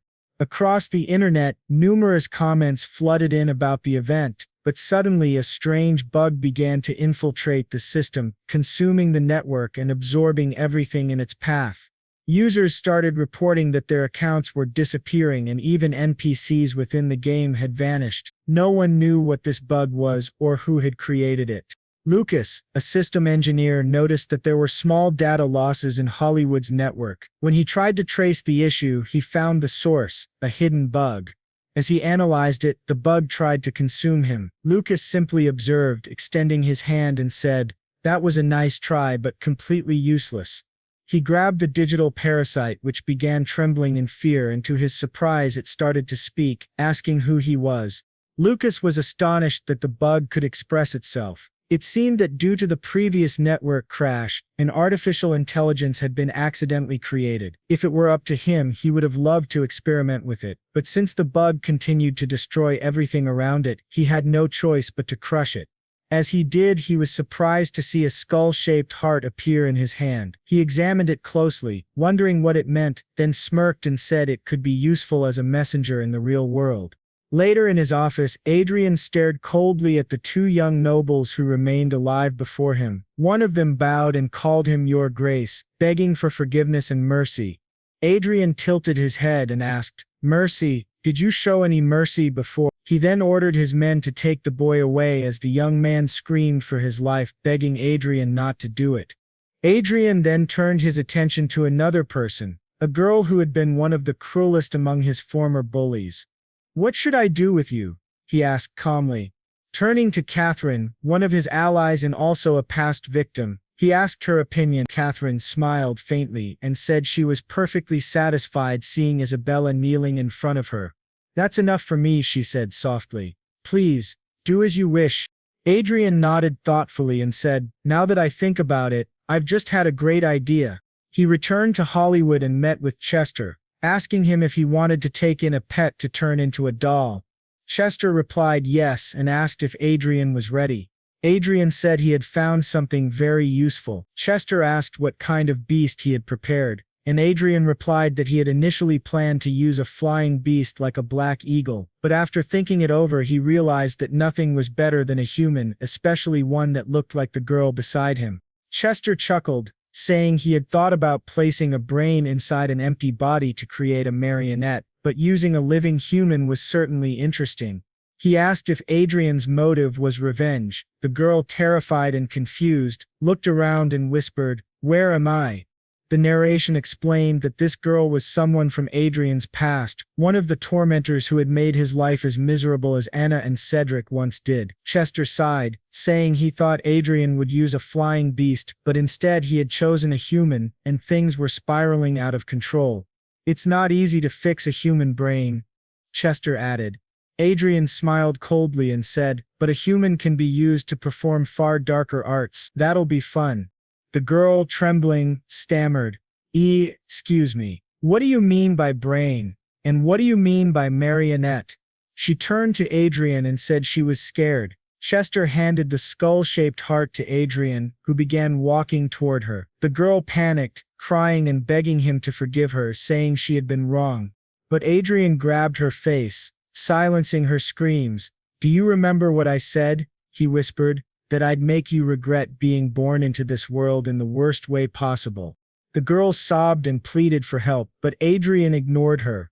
He forced the skull heart bug into her body.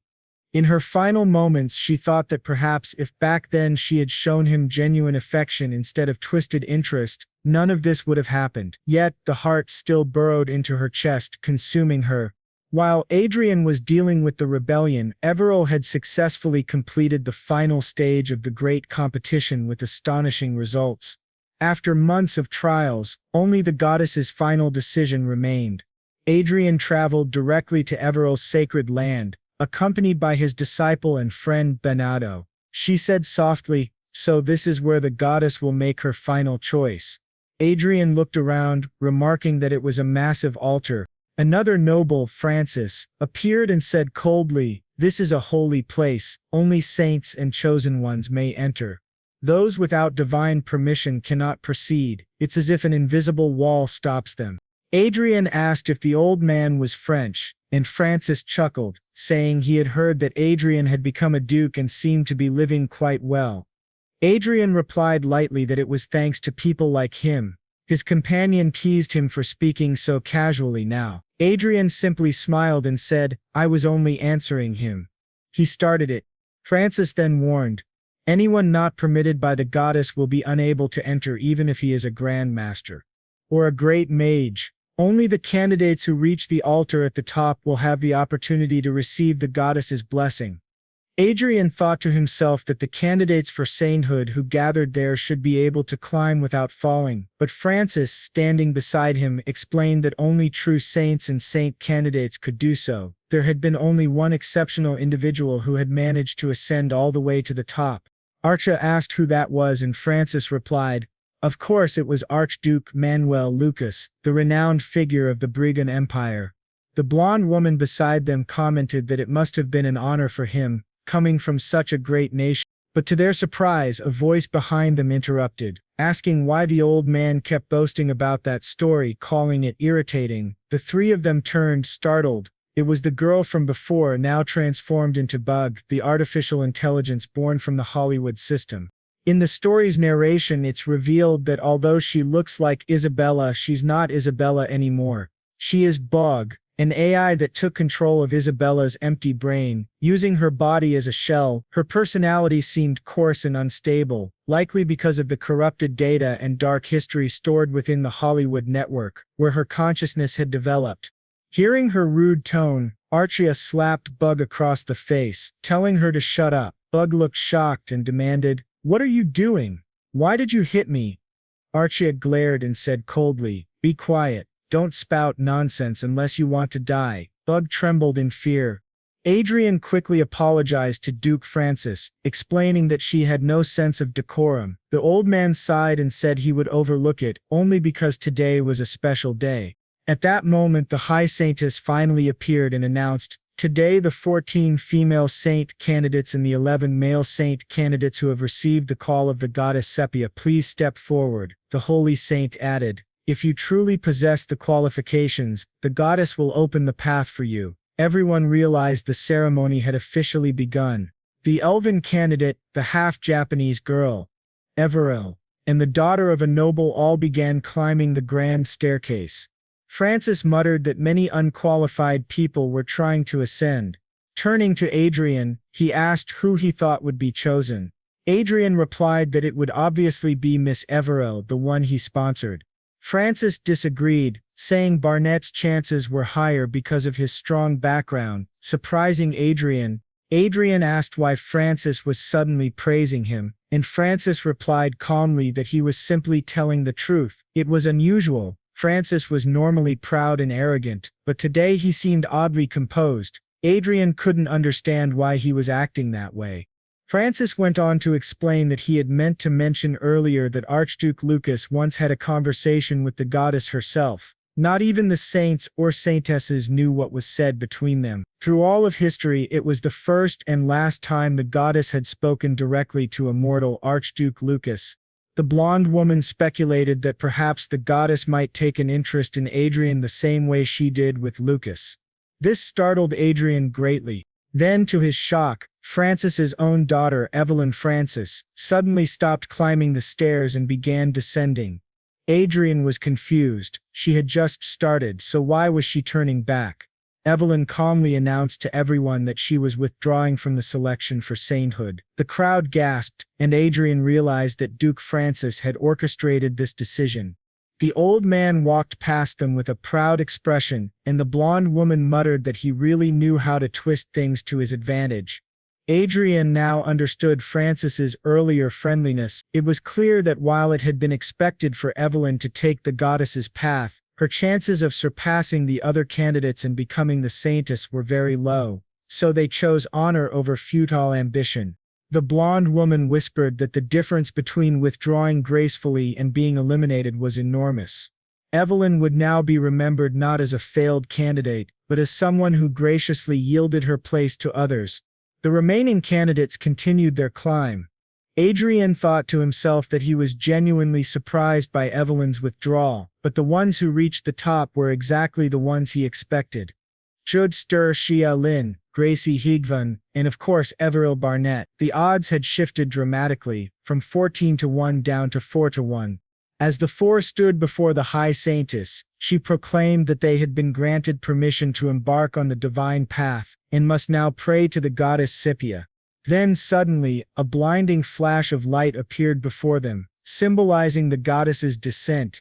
Everyone was stunned, even the saintess herself took a step forward, instinctively moving to shield Adrian.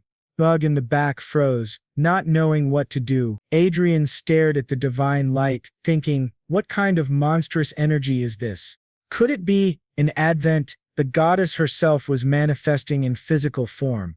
The four candidates immediately fell to their knees before her. Everyone whispered in disbelief, wondering if the goddess had truly appeared. Adrian thought that simply being chosen by the goddess should have been enough to convey her will, but the fact that she had personally descended was beyond comprehension. Even the saintess and saint looked completely bewildered. They began to wonder if someone among them had drawn the goddess's attention strongly enough to make her descend in person. Then the goddess Sepia spoke. I shall make my choice. Her eyes glanced briefly toward Adrian, which left him completely stunned. Then she declared, the chosen ones shall be Dihad and Everel. With chaos ever consuming the world, you must be vigilant of the coming of the fallen black star. And with those final words the goddess vanished, leaving everyone in awe, questioning if what they had just witnessed was truly an oracle. He was warning them about the demons. Bug, terrified, muttered, what the hell is this? Her fear clear on her face. Meanwhile, Ever, who had now become a saintess, thanked Sir Adrian deeply. The high saintess praised her, saying she had worked hard and called her Lady Everell. She added that if Ever needed help, she should call on her any time and she would do her best to assist. Ever then asked if they could still see each other even after she became a saintess, to which the saintess smiled and replied, of course. That made Ever beam with joy. Adrian thought to himself that, now that Ever had been chosen by the goddess, she would serve under Saint Sylvestra for an entire year to learn her duties before inheriting the full title of saintess. He also reflected that although the legend of the goddess Sepia had endured for over 300 years, too much attention on Ever, who was only a commoner, would have overwhelmed her. So in a way, the situation wasn't bad. Still, he couldn't forget the goddess's words. The Holy Land and several great nations had launched investigations into the goddess's oracle, yet none found any real clues. Adrian remembered the moment their eyes seemed to meet, but perhaps that had only been his imagination. Inside the virtual world, Bug suddenly shouted for everyone not to get distracted, setting a trap in the ceiling 30 meters ahead. 2 dragon demons are approaching, she warned, quickly activating a healing ability and restoring Adrian's health. Then laughing maniacally, she said, virtual reality is my domain, my birthplace. This is like shooting fish in a barrel. But to her surprise, Artria kicked her from behind, shouting for her to shut up. Bug, offended, demanded, why the hell did you do that? Adrian, sitting calmly nearby, remarked that he had definitely been leveling up faster since they got a healer. Chester agreed, saying that given all the events Adrian had been through, his growth rate was remarkable. He then asked if Adrian had been sleeping enough. Adrian admitted, to be honest, it's been hard to sleep properly, but I'm not a genius like Archduke Lucas. I can't afford to rest comfortably. Chester nodded, replying, of course not. But still, you're a very impressive man. Adrian told him not to try flattering him because it wouldn't work. Chester looked a little dejected, saying, it's not flattery, and there's no reason to compare yourself to Manuel Lucas just because your magic skills are ordinary. He continued, explaining that Archduke Lucas had been born into a special environment where he had no choice but to become proficient in magic. Adrian frowned. What do you mean, a special environment where he had no choice but to master magic? Chester replied, well, there's no point in hiding it now. Archduke Lucas was a magician from the very beginning. Adrian was shocked. How is that possible? He came directly from Earth. Chester explained. Magicians also existed on Earth. Although their powers had deteriorated and weakened over time, a small fraction of them still lived among ordinary people, hidden in plain sight. Archduke Lucas was the eldest son of one such declining family of mages. Even though he was a magician, he could barely form sparks at his fingertips. So he devoted himself to studying mana amplification, hoping to restore his family's legacy. This revelation surprised Adrian greatly. So it wasn't just coincidence that he came to this world. Exactly, Chester said. Did you really think he was hit by a truck or something? Adrian froze, but he really was hit by a truck, he thought. Chester continued. In the end, yes, there was an accident. He ended up here too, but unlike you who reincarnated after dying, he was transported to this world. He was swallowed by a massive magical explosion that tore through space itself. Because of that explosion, his body accumulated mana at the level of an archmage, granting him enormous power, but also twisting his fate. In exchange, he was hurled into another world. Adrian realized now why Archduke Lucas was so obsessed with returning home. Unlike Adrian, who had died and been reborn, Lucas had been accidentally transported and had gained the power to possibly go back. If Adrian were in his place, he too wouldn't have given up easily. He understood now that Lucas's fixation on returning made sense. Chester smiled and told him, "The path you're walking is even greater than Archduke Lucas's. You have every reason to be proud. Don't belittle yourself." Adrian encouraged, thanked him and then asked, "Is it possible that Archduke Lucas actually returned to Earth instead of dying?" Chester replied thoughtfully, "He was working on a final project before he disappeared, so, there's a chance, who knows, it might still be him." At that moment Boggs sitting at the back began yawning loudly. Archia, annoyed, smacked her on the head and ordered her to call him Sir Adrian, not Lazy Bum, since he was the one doing all the work. Bug grumbled in frustration, and Nocia muttered, "This brat is seriously troublesome. Can't she stay quiet for even 1 second?" Adrian then asked Chester if there were still any remaining administrator privileges from the Hollywood system. He wanted to know if Chester could explain the meaning behind the last words of Goddess Sepia. Chester replied that even the Holy Land was still trying to interpret those words, and using such privileges for that would be a waste. Adrian said, "Judging by your reaction, you do know what she meant." Chester hesitated. "I'm not completely sure, but I have a vague idea. It's better if you discover the clue yourself. You already have the necessary materials. There's no need to waste administrative access." Then he showed Adrian a book titled, "Despite Advanced Technology, the Reason Rhonda Cannot Venture into Space." That night Adrian sat alone, staring at the book. He murmured to himself, "Come to think of it, I've only been trying to survive this whole time. I never really thought about space or what lies beyond it." He read on. Physical strength is a subset of psychic abilities, such as magic, aura, divine power, and elemental force. Rhonda's conditions make space exploration nearly impossible. It was supposed to be much easier than on Earth, and yet they still tried to launch satellites, though far less advanced ones. He decided to investigate the reason behind this. In the end, it all came down to the goddess Sepia. Doesn't this suggest that there could be other planets in space inhabited by forces similar to Honda? And just like the mention of a spiritual gardener on the moon, it's possible that demons and celestials also have their own planets, not far away. In the year 1966, Manuel Lucas realized that this world was completely different from the universe he belonged to. Aside from Rondo, the moon, and the sun, there was nothing else in the vast universe. What shocked him most was reading that the stars in the Milky Way visible in the sky were nothing but illusions. He was deeply surprised, wondering, how can they be illusions? As he continued reading, he discovered that Rondell was in fact an enormous cage with restrictions. The main question remained, where did these demons that constantly invaded Rondell come from? Were they part of some kind of periodic amusement or a special challenge created by the goddess out of whim? There was no magic in this world. He had to think differently and see things through new eyes, for Manuel Lucas needed to free himself from the preconceived notions of a Terran. After much research, instead of observing the world visually as in past explorations, he decided to perceive it through a magical perspective. Instead of creating a Hondo version of the Hubble Space Telescope, he built a mana detector aboard his ship. After several experiments, his predictions proved correct. He successfully observed the night sky, but suddenly a saint broke into his home with the order of the Sacred Knights and arrested him. Apparently he had committed blasphemy by doing something forbidden by the goddess. He was only freed after the Emperor of Brigon donated a large sum of money for his pardon and guaranteed it would not happen again.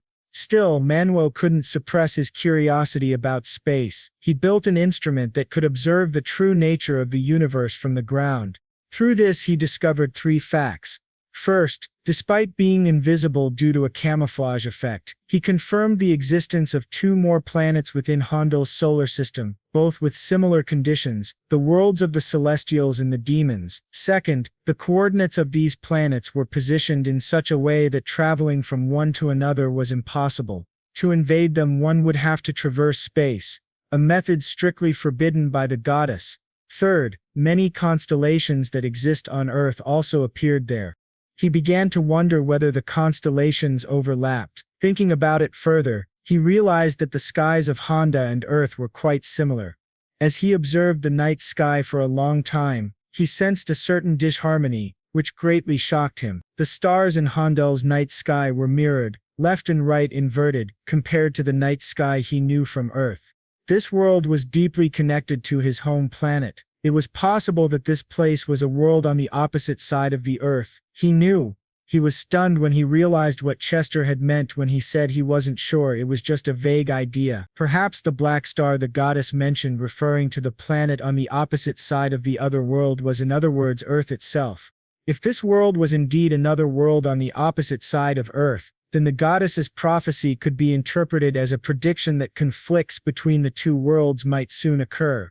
If that were true, it would signify a global threat. He then wondered why the goddess had spoken in such vague terms and began shouting, asking what she wanted him to do. Why couldn't she just say it clearly? It wasn't like he could share this information with others.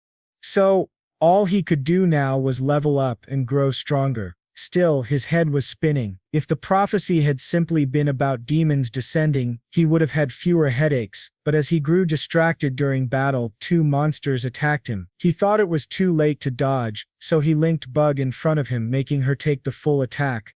He apologized, saying he couldn't let his XP drop. Finally, after a long time, he reached level 250 while Bug the Thief was completely dead. Then he told Arsa that it would be nice if she could also participate in the Destiny hunting missions, but she said that even if she could, she wouldn't be able to join because she was dead. He admitted she was right. It had taken him 1 month to go from level 1 to 50, 2 months to reach level 200, and around half a year to reach level 250. This would be his first group battle in half a year. They were about to face Valak Tarnis, a named monster. Whatever happened, he knew all he had to do was keep trying. His path was already set. Meanwhile, in another place, in Princess Chia's kingdom, an old fat man stared at the princess as she cried, swearing that she would kill him no matter what and avenge her family for what they had done. At the same time, her group was fighting that monster with great effort.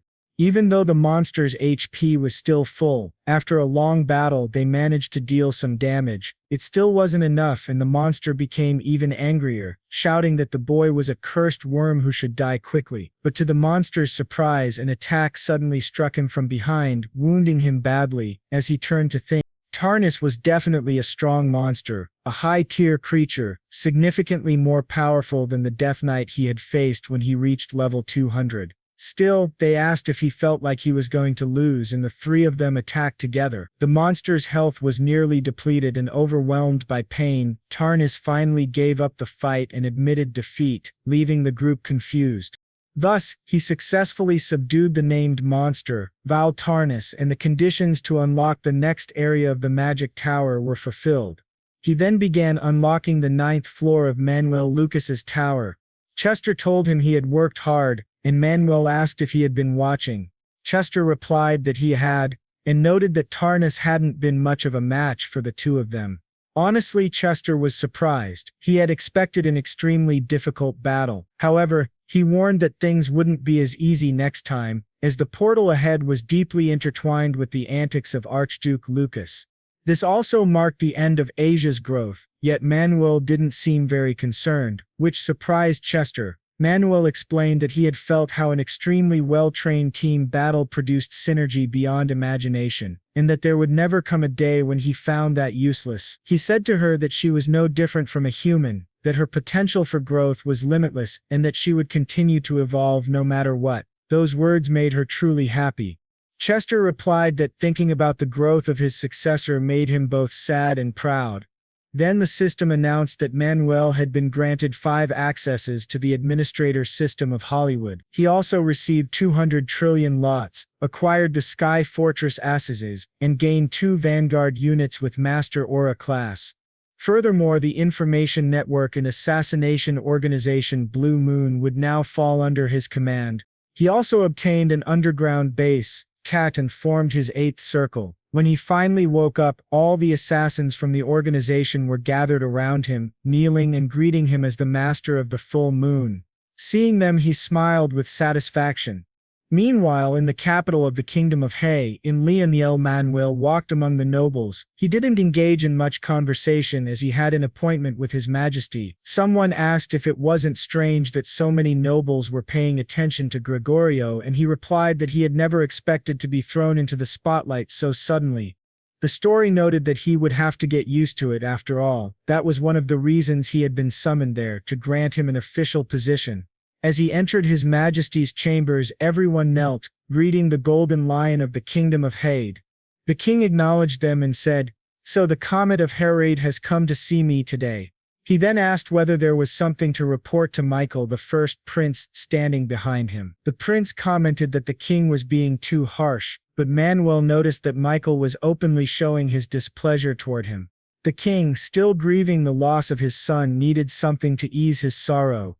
Manuel said he had come to report the birth of a new aura master within the kingdom, but before he could continue, a sudden commotion arose at the emergency teleportation gate. One of the guards rushed in, announcing, "Your Majesty, Princess Qialan of the Kingdom of Roberto has appeared gravely injured at the emergency teleportation gate."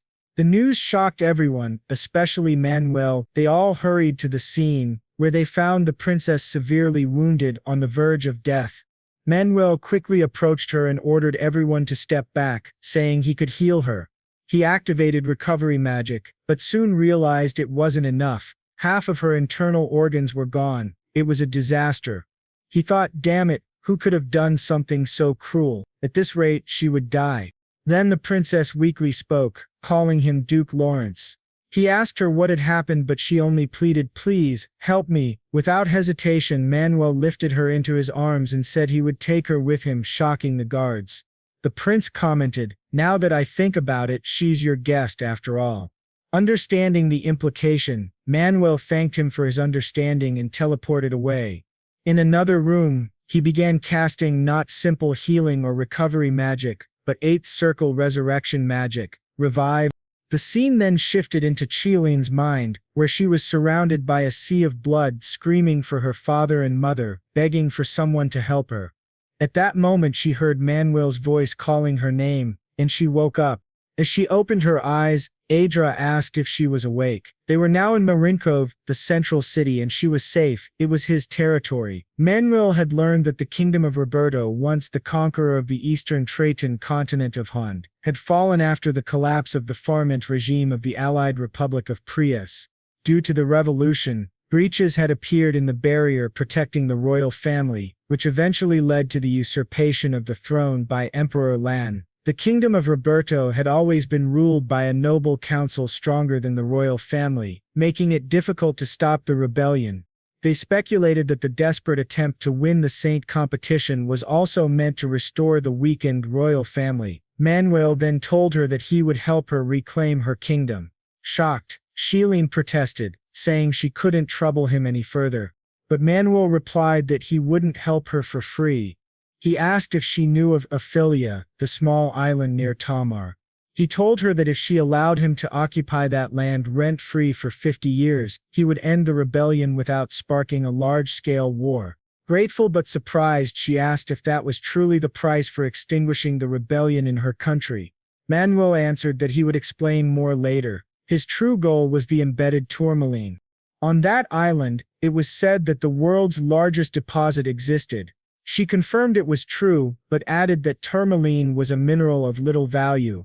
However, our hero said that even if the public didn't know, he could use it effectively. He asked what she thought about that, and whether she agreed to his offer. She asked if he could really end this conflict without triggering a larger war. Adrian replied that he could. After all, it would be less troublesome for him. She then said that if he truly did that, he could take whatever he wanted, and she begged him to please help her. He nodded and said he understood, assuring her that he would do his best. Curious, she asked if she could know what his plan was. Our hero replied that it was simple. He would orchestrate a conflict among humans while excluding the aerial fortresses from the fight. First, they would make the Republic of Prius take action. The leader of the armed rebellion, Emperor Leon, had already gone too far. At first, he had only scared the old nobles, but now he had gone directly to the Republic of Prius, accompanied by the former prince. It seemed that this time, he intended to meddle with the kingdom of Roberto as well. Then Adrian, half-joking, apologized for his late congratulations, saying that he had officially become the president, no longer just an interim one. He said it was all thanks to Manuel and added that now that he thought about it, Manuel had also taken a large tourmaline mine from his country under a 50-year lease. She asked, confused, "What do you mean by taken?" He smiled and said he had done what he had to in order to obey her, which left her both surprised and embarrassed. He then asked what Manuel planned to do with all that tourmaline. Adrian replied that it was a trade secret. At that moment, someone knocked on the door. The butler entered and announced that a military representative from the kingdom of Roberto was requesting an audience. Adrian remarked that the man was quick to show up. A chubby noble entered and greeted them respectfully, saying it was an infinite honor to meet His Excellency, President Israel. He introduced himself as Grand Lord Wendy, Minister of the Army of the Kingdom of Roberto, but as soon as his eyes met those of Princess Ixielin, he froze. Manuel noticed his silence and asked himself what could have caused such hesitation. Wendy quickly composed himself and said, "Your Grace must be Duke Lawrence of the Kingdom of Hay. It is truly disappointing, Your Highness, that you have resorted to using foreign forces to win your battles." Angrily, the princess retorted, "That's not something that should come out of your mouth." Manuel asked, "Foreign forces? Are you referring to the Republic of Prius, who brought this man here?" The president replied that he wasn't sure, then asked what Wendy thought about this so-called foreign force. The two continued speaking in coded words, while the fat lord grew increasingly confused. Finally, Wendy said he was there to formally request the president's support for the new ruling authority of the Kingdom of Roberto. He added that His Majesty Emperor Leon had sent a letter addressed to the president. In short, the letter offered 500 trillion lots as payment for his non-interference. Manuel raised an eyebrow and asked, "Is the Kingdom of Roberto even capable of paying such a sum? Isn't that equivalent to your entire national budget?" The Lord replied, "Considering the future of our kingdom, such an expense is unavoidable." Internally, Manuel thought the man was truly foolish. Money couldn't solve everything. But to everyone's surprise, Israel simply said that he accepted the offer. That shocked Manuel even more. Israel added, "Of course it depends on how you intend to use this money." Lord Wendy nodded, relieved, saying, "Naturally, the money originally belonged to the Republic of Prius, so it's better to leave it in your hands." Then Israel smiled faintly and said, "In that case, please transfer the funds, all 500 trillion lots, to the account of Princess Xilin." Everyone froze. The princess's eyes widened in disbelief. Lord Wendy stammered, "What? What do you mean by that?" Israel repeated calmly, "You heard me, transfer the 500 trillion lots to Princess Xiaolin's account. Do that, and the Republic of Prius will no longer involve itself in Roberto's affairs." Even Manuel was astonished. He hadn't expected such a bold move. Wendy's face turned red with anger. "This is your idea of a new way to humiliate someone," he shouted before storming out furiously. After he left, Manuel sighed, saying, "That could have gone terribly wrong." Israel replied that he had decided to live for his people, and he couldn't bow to the whims of nobles from another nation. Manuel thought to himself that first he needed to secure the city's finances. Only then could he move on to the next phase. Israel asked if he planned to act immediately. Adrian nodded, saying that Wendy might still prove useful in many ways. The president chuckled and said, "Duke Lawrence, you're like a typhoon." Manuel just laughed and replied that he was exaggerating, but Israel said, "That wasn't a compliment." Manuel laughed even harder. Later at Amendoi's residence, Manuel looked around and said, "So this is where you live?" The princess asked what he planned to do next. Adrian replied that he was going to shake things up. A rebellion driven only by self-interest and without loyalty lacks something crucial, he said. She asked, "You mean trust?" "Exactly," he answered. "Trust doesn't exist in a group of traitors. I'm confident that even a small spark can ignite division among them, and we have the perfect talent to make that happen." With a snap of his fingers, his new subordinate appeared and asked what he desired. Manuel turned to him and said, "Sir Auguste, please use your mental element power. A bit of brainwashing should be child's play for you." They would finish it quickly. The scene then shifted back to the kingdom of Roberto. An assistant rushed into the throne room, informing His Majesty that they had a major problem. The military minister, Grand Lord Wendy, was now declaring that the rebellion was an act of treason and publicly supporting Princess Chai-Lin as the rightful heir to the throne. Another official added that it wasn't just him, 9 other noble houses were backing her as well. They were using the media to stir up the people, leaving the emperor furious. "Have they all gone mad?" he shouted. The assistant replied, "Your Majesty, perhaps they desire independence." "What do you mean by independence?" the emperor demanded. The assistant explained, "They must have realized where the vast amount of money used to pacify the Republic of Prius went, and who is now controlling those funds." The emperor's expression darkened, clearly agitated. "Enough, I don't need to think about that," he snapped. One of his advisors spoke up, "If we execute the traitors, the commoners will have no choice but to obey your authority." It turns out that he has a technology he wanted to test, and this situation is perfect for it. So he decides to offer his support. The emperor says that as expected of Lord Michael, his loyalty is truly commendable, though the man wears a strange, obviously fake smile. Our hero then investigates this man, whose name is Michael Gale, and realizes it's no surprise, he doesn't even seem like he's from the kingdom of Roberto. He asks who this guy really is, and Shia explains that people say he's a mage from Resort Island. He's a 6th circle mage, but he has an innate talent for designing and creating artifacts. In the 2 years since he began serving the emperor, they started producing cutting-edge equipment on their own.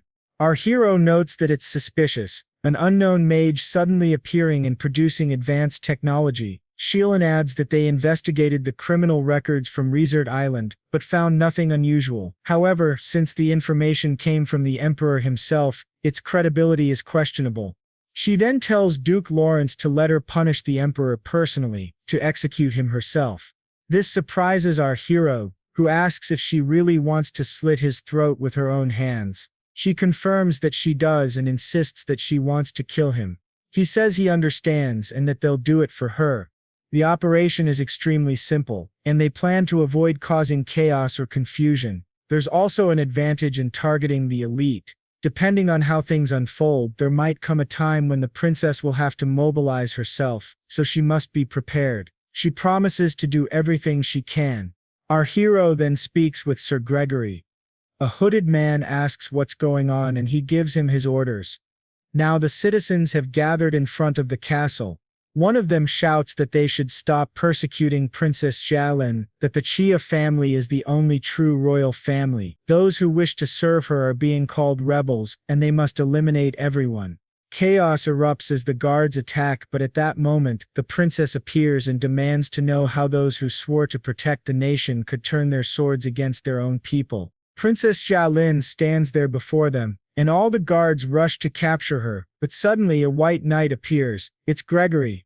Earlier our hero explained the mission to him, saying that this event would go down in history, and that appearance matters just as much as ideology. Gregory thinks to himself that he's really pretending to be a holy knight.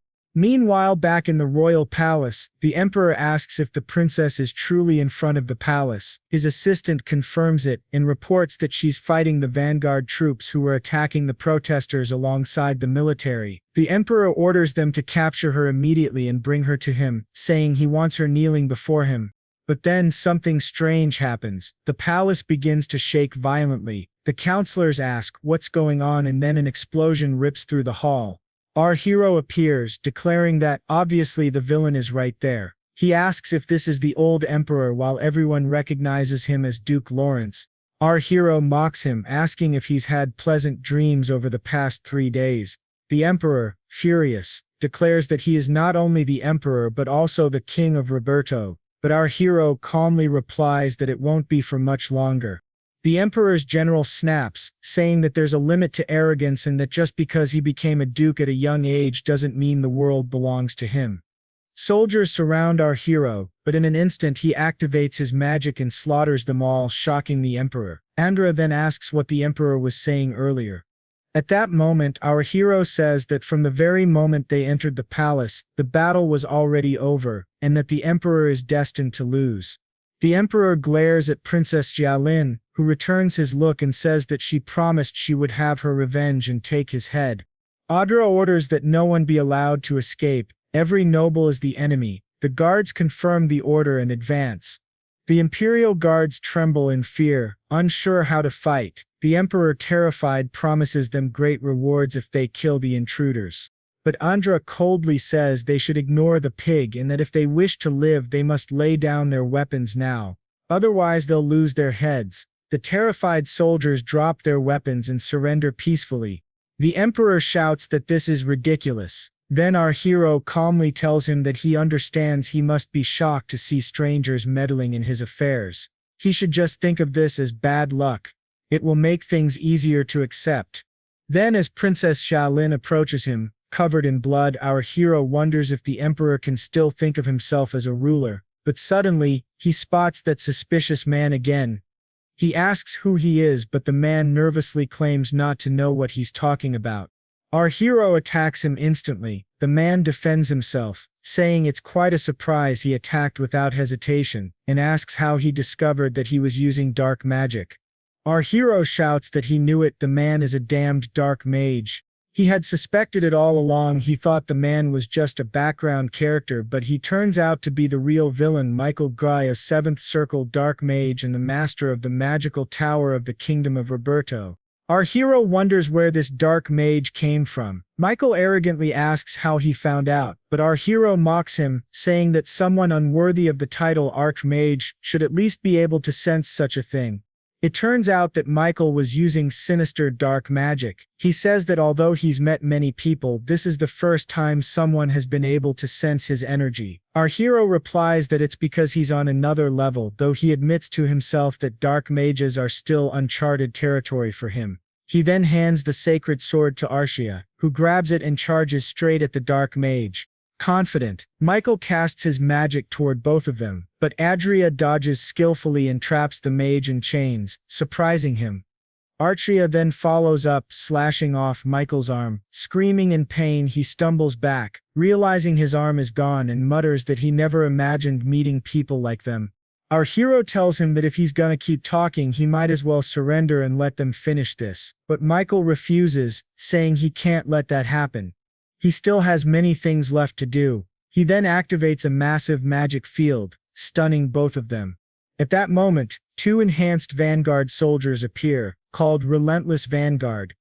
After reading their data, our hero realizes, horrified, that Michael had dismembered humans and fused them with Vanguard equipment. Michael laughs, saying that our hero has a sharp eye and asks what he thinks. Unlike armor worn over a human body, this integration is flawless. It must be the final form of the Vanguard. He asks, don't you agree? With these two, defeating an Aura Master will be easy. The paradigm of war is about to change. Our hero coldly responds that he's not sure what paradigm of war will change, but what he does know is that dark mages like Michael must be killed. Michael grins and says he can't wait. He then wonders aloud what kind of masterpiece he could create using the brain and spine of an archduke and a holy knight. The 2 vanguards charge toward Adria and Arshia. Even the Emperor is caught off guard. Our hero quickly casts a sealing spell to protect him, saving the terrified Emperor's life. He mutters that, honestly, he doesn't care if the Emperor dies, but he made a promise to the princess. Meanwhile, Arshia fights one of the vanguards. The narration explains that this one is definitely stronger and faster than the others, but it lacks any of the subtle irregularities of a true human fighter. Its movements are too mechanical. Our hero asks Michael if he really believes such things can replace humans, defeating both vanguards in quick succession. Desperate, Michael summons orbs of dark magic and hurls them at the 2, but Adria binds him again. Archia pierces the Dark Mage's chest with the sacred sword, but Michael only laughs maniacally as a system notification appears. Vanguards have entered frenzy mode. Michael sneers that since things have come this far, they'll all die together, letting out a crazed, evil laugh. The entire palace begins to shake violently. The explosion is moments away. The princess and the royal advisors are thrown to the ground, confused and terrified. Michael suddenly stops laughing and stares at our hero in disbelief. "It can't be," he whispers. Adria had formed a reverse barrier, a shield designed to suppress the explosion. Michael trembles, realizing that Adria just contained a spell above the seventh circle. He shakes in fear, reaching his conclusion. "Shut up," Adria says coldly. He activates his magic and burns the Dark Mage alive. After the battle, the soldiers behind them realize they've survived. Our hero mutters that there's nothing good about that. There was a Dark Mage hiding among their own ranks. The Emperor, terrified, realizes he has no way out. Right in front of him, the princess points her sword at his face. He begs for forgiveness, but she slashes his ear instead, making him faint in fear. She declares that she won't kill him. Death would be an act of mercy. "The sacred land does not forgive those who ally with dark mages," she says coldly. "Prepare yourself for a life worse than death for everything you've done." At dawn, Princess Chia thanks our hero, saying that without him, she never would have reclaimed her throne and the Dark Mage would have taken over the nation. Duke Lawrence smiles, saying he gained something valuable from this as well. She, relieved, says it's a comfort to know they found no traces of any other Dark Mage besides Michael Guy. Our hero reflects that disasters always follow dark mages in history. This might be connected to the goddess's oracle, something he'll have to investigate. The princess asks if he'll return to the kingdom of Hayit now. He nods, saying he plans to visit the island of Ophelia, and then return immediately. She remarks that the world is in chaos, trying to uncover which faction the Dark Mage belonged to, but adds with a smile that his grace is still full of secrets. He replies confidently that he trusts her to keep them. She promises she will, saying she'll cherish all the kindness and memories he's given her. He smiles warmly at her before disappearing. The princess turns to her kingdom, feeling finally at peace. Later, our hero arrives at a laboratory where a scientist nervously asks if he really has to go through with it. Adria replies that yes, they must do it now. He activates a strange mechanism that glows brightly in the center of the room, but within seconds, the machine breaks down and everything is destroyed. Adria sighs, saying they failed again. The scientist beside him mutters that another 1 billion lotus just went up in smoke. Our hero orders everyone to keep producing. There's no time to stop. He reflects that the reason he's been working so hard to gather tourmaline is because he found a note written by Archduke Lucas, suggesting that diamond dust, the core material used in the power engine, could be replaced with tourmaline. Since the cost of diamonds in Vanguard equipment accounts for nearly half of production expenses, reducing the amount of diamond used and substituting it with tourmaline could be revolutionary. By combining tourmaline with other materials, he managed to lower production costs and earn a huge profit just from that. The scientists in front of him asked if he was sure about it, and he told them to stop crying and continue the experiment. Soon 1-2-3 billion were gone in the blink of an eye. After some time, they watched 100 billion disappear overnight, which drove them to the brink of insanity from the stress. When they were just about to burn through 2 trillion lotus, they finally succeeded. Everyone cheered in excitement. The narration noted that it was great. They had successfully reduced the production cost of the power engine to only 20% of its original price. The Swordsman 1.0 model had already been popular even with its inferior performance compared to rival products. Now the newly launched Swordsman 1.5 was expected to sell like crazy. The king, however, said that he wanted the prices of the new Swordsman 1.5 models to be raised, as at this rate they would monopolize the domestic vanguard industry. He reminded them that monopoly is a poison that hinders industrial progress. Meanwhile, our hero thought that since the sales were so good, they would surely be summoned by the royal palace. He added that losing the competition this time would make the Magic Tower's development team feel a sense of crisis, igniting the flame of competition. However, as he reflected, such motivation only works when there is a healthy level of rivalry. That month, the number of contracts from the Royal Magic Tower had dropped by 60% compared to the previous month. The H Magic Tower's sales plummeted by 90%, while the Lawrence Magic Tower experienced a staggering 150% surge. At this rate, the other towers would collapse before they even had a chance to compete. Seeing these figures, it made perfect sense that the king would get directly involved. Understanding the situation, our hero agreed to raise the price by 10%. In exchange, he asked for permission to export Vanguard equipment and its core components. The king asked if he was implying that he would increase profits through exportation in exchange for reducing domestic sales. When our hero confirmed, the king agreed and granted permission. Both men bowed respectfully before leaving.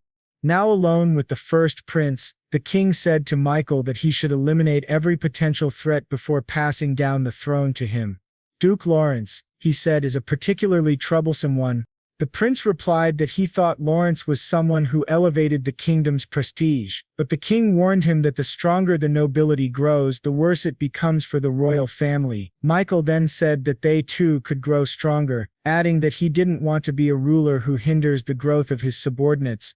The king countered, saying, "People are cunning. Once they gain power, they inevitably desire higher positions. You can relax for now, as our royal family still has powerful supporters, but no one can predict the future.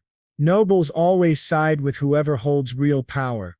He continued, "If he seeks power, I'll give him power. If he seeks authority, I'll grant him authority. But would it not be fine as long as I'm not the target of his ambition and display of power?" The prince, intrigued, asked what he meant by that. He explained, "The world is vast, filled with countless lands beyond this royal family. His hunger for strength and conquest could be directed elsewhere." The king was taken aback while the prince continued, "For example, a troublesome neighboring nation that constantly provokes conflicts, or the vast undeveloped territories beyond it." The king was shocked, but Michael added that they shouldn't underestimate the Empire of King. Even though it was currently losing ground to the Brugon Empire and the allied forces of Elia, it had maintained its imperial status for centuries. Michael said he believed it would be best to accelerate the king's abdication, as he had grown too complacent in his reign. However, he was underestimating the king's own strength. In that moment, the Grand Master appeared, pointing his sword at the prince's throat, declaring, "Your Highness, the Crown Prince, you are crossing the line." The prince, unshaken, replied calmly, "Just like you, I am my father's shadow." Unfazed, he asked if Duke Lawrence had told the Grand Master about their conversation. Michael answered that yes, he probably had. He seemed very close to Lawrence. Angered, the king ordered both of them to stop immediately. He finally understood why he had allowed the second prince's faction to grow unchecked. It was so that the crown prince would have to overcome internal opposition and strengthen his resolve. The prince admitted that this was true. The king then told him to stop provoking Duke Lawrence any further and not to push him to turn his back on the royal family. He added that the future of the kingdom should be left to the younger generation, for they would one day transform this realm into an empire. That night in a dense forest, a young boy was running at full speed, following a strange light. When he reached the end of the forest, he stopped in awe, staring at a highly advanced city filled with futuristic technology. Confused, he looked around and checked his phone, only to see that it displayed no service area.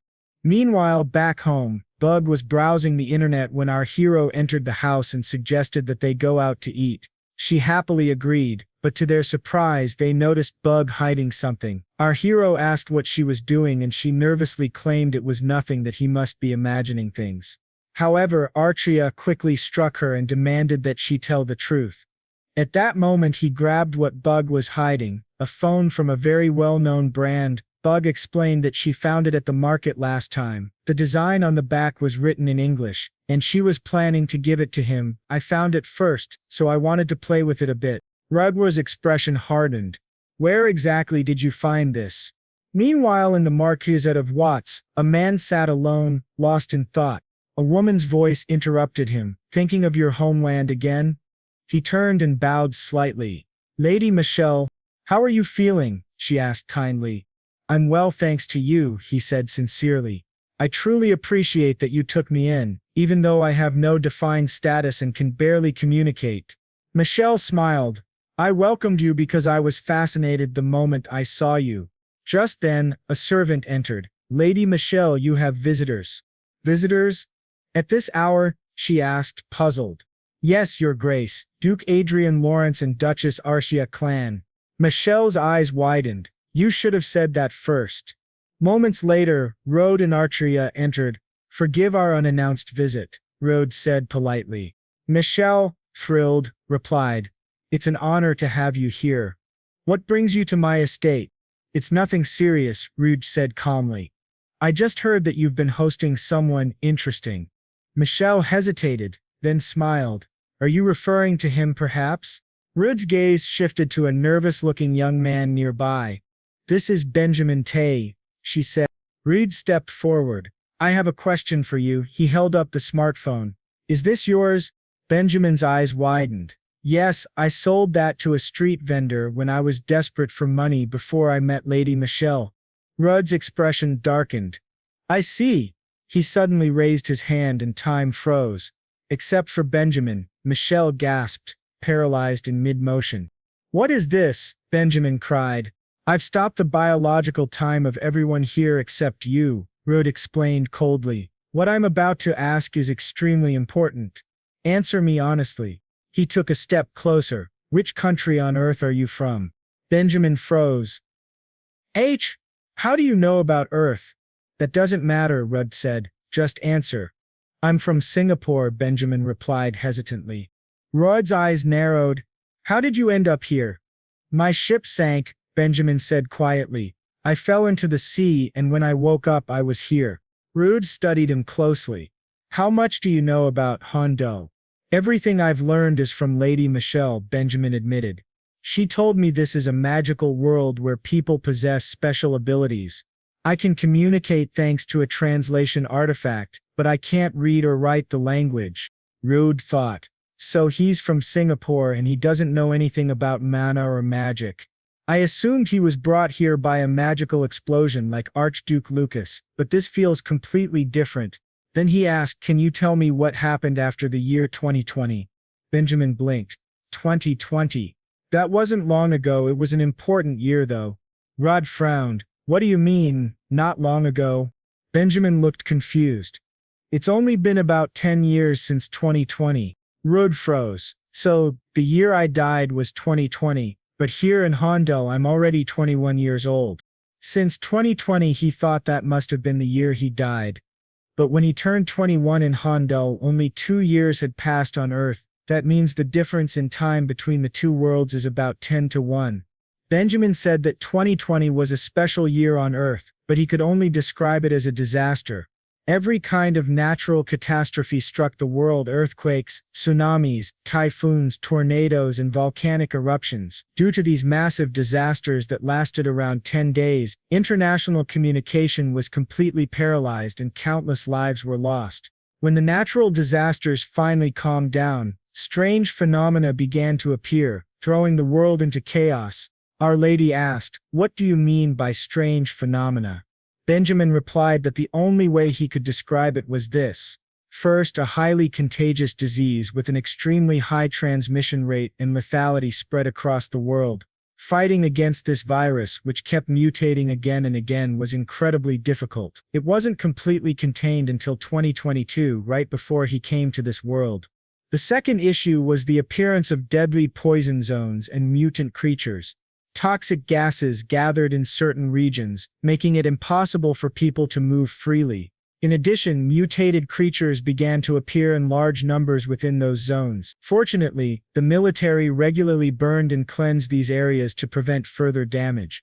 And lastly, out of nowhere, new lands began to appear on Earth. One day, islands would rise from the ocean where there had been none, or mountains would suddenly emerge from flat plains. Adrian was deeply troubled. He realized that all of this happened within just 2 years since he'd been in Handal, and he wondered whether his family was still safe. He also thought that this might be connected to the goddess's prophecy. He thanked Benjamin for telling him everything, saying that the information was very helpful. Then Benjamin asked if he, by any chance, was from Earth, because he had said he wasn't born in this world and had a precious family there. But he also had memories of a previous life. What he meant was that he had been Korean in his past life on Earth, which greatly surprised Benjamin. Then the lady said they should stop talking about this. No one in this world could understand his situation better than she could. If it were up to her, she would have already sent him back to Earth. But interdimensional travel was impossible at the moment, so he should stop thinking about it. He asked excitedly if there was any way for him to return. Adrian replied, "Who knows? I'm the only one who might be able to find a way to send you back to your original world. Until then, I'll help you survive and adapt here, but in return, you must swear never to reveal my secret or talk about Earth to anyone without my permission." Benjamin nodded, saying he understood and would follow every instruction carefully. He addressed him as Sir Adrian and said, "If it's not too much trouble, may I ask something?"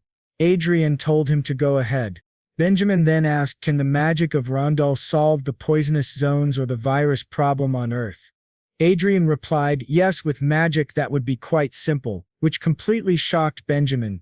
Benjamin wondered aloud, "Then maybe I was sent here to find the savior of Earth." Adrian was surprised. "Savior of Earth? That's impossible," he muttered. Just then, with a snap of fingers, Michelle, who had been petrified, returned to normal and asked, "Hey, where's my dessert?" Someone had eaten it all. Adrian told Michelle that he would be taking Benjamin with him. Michelle, shocked, asked, "What do you mean?" Adrian replied that she was coming too, which surprised Asiya even more. She asked, "Do I really have to go to His Grace's palace?"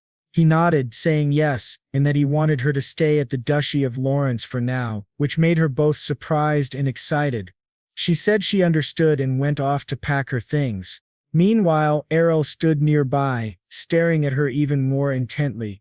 Adrian thought that after him, she was the person who had come closest to crossing paths with destiny. If she had met Benjamin just a little later, she would have already learned the entire English alphabet. He wondered if it was just a coincidence, but when coincidences pile up like this, they call it fate. He decided that before anything troublesome happened, he would keep that crazy girl under his watch, but someone behind him said no, they should just kill her now. Later, after she packed, she told her father she was leaving. Her father asked, "What do you mean? What kind of mess are you getting into this time?" Meanwhile, in a secret meeting, a man with silver hair asked, "Are we just going to let the Lawrence Magic Tower do whatever they want?" Last month alone, they bought nearly 60% of what they purchased in the entire previous year. The number of power engines they've sold has already surpassed international demand. We must impose sanctions against them. If we don't act, the entire international market will fall into the hands of one single group. This man was a prince from the Qing Empire. One of the other figures said, "Then the Xing Empire must have a brilliant plan." The prince replied, "We can impose anti-dumping tariffs to solve this issue." A woman responded, "Anti-dumping tariffs are imposed by the countries that buy the products. From their point of view, purchasing high-quality power equipment at low prices is an advantage. There's no reason for them to agree with you." But the prince said, "We'll just force them to align with us. The countries buying such advanced equipment are at best of medium power. If we all work together to pressure them, we can handle this easily." The woman glared at him and said, "So you're asking us to pressure another country just to squeeze money out of them? That's disgraceful for a prince." He frowned and asked, "Disgraceful? How so?" But from the way she spoke, he could tell she completely disagreed with him. "The Duchy of Riverdale must be like this." She asks on what basis His Highness believes he has the right to make such a judgment, and if by any chance he thinks he owns the place. At that moment, an old woman speaks up, telling them to stop fighting. This is the Marchioness Cordelia Winfred, leader of the second largest magic tower in the Brine Empire. She says that, personally, she finds it difficult to accept the Crown Prince's opinion, although it is possible to discuss anti-dumping measures and request voluntary cooperation. Pressuring foreign countries to impose sanctions is both illegal and unacceptable. This has gone too far. The prince, visibly angry, returns to his office, muttering that this is ridiculous and that those bastards only react that way because they are not the ones being pressured. His side is taking the greatest losses. He curses the kingdom of Hyrat and Duke Adrian, calling them a bunch of bastards if they think he will stand by and do nothing. He orders his soldier to contact Count Tre, saying that he will show them what happens when someone dares to provoke the Empire of Xing. The Crown Prince then declares that about 2 hours ago, around 2:30 today, the Viscounty of Pier collapsed. The one responsible was Count Tre, a marquis of the Kaisin Empire, who launched a surprise attack with 200 vanguard soldiers, instantly capturing the local lord's castle. The Kaisin Empire denies any involvement, claiming it has nothing to do with the incident. All the nobles call them shameless, while our protagonist thinks that the Empire of Kaisin's behavior has become an annual tradition, but this time it is far worse. The prince summons our protagonist. When he asks what is happening, the prince orders him to capture the Marquis Tree's territory. Surprised, he asks what he means, and the prince replies, "An eye for an eye, a tooth for a tooth." He adds, "Aren't we simply returning the favor? What's the problem?" Nasor thinks that, although he knew the prince was different from the late king, this reaction was unexpected. He nods and promises to ensure that Marquis Tre pays dearly for his crimes.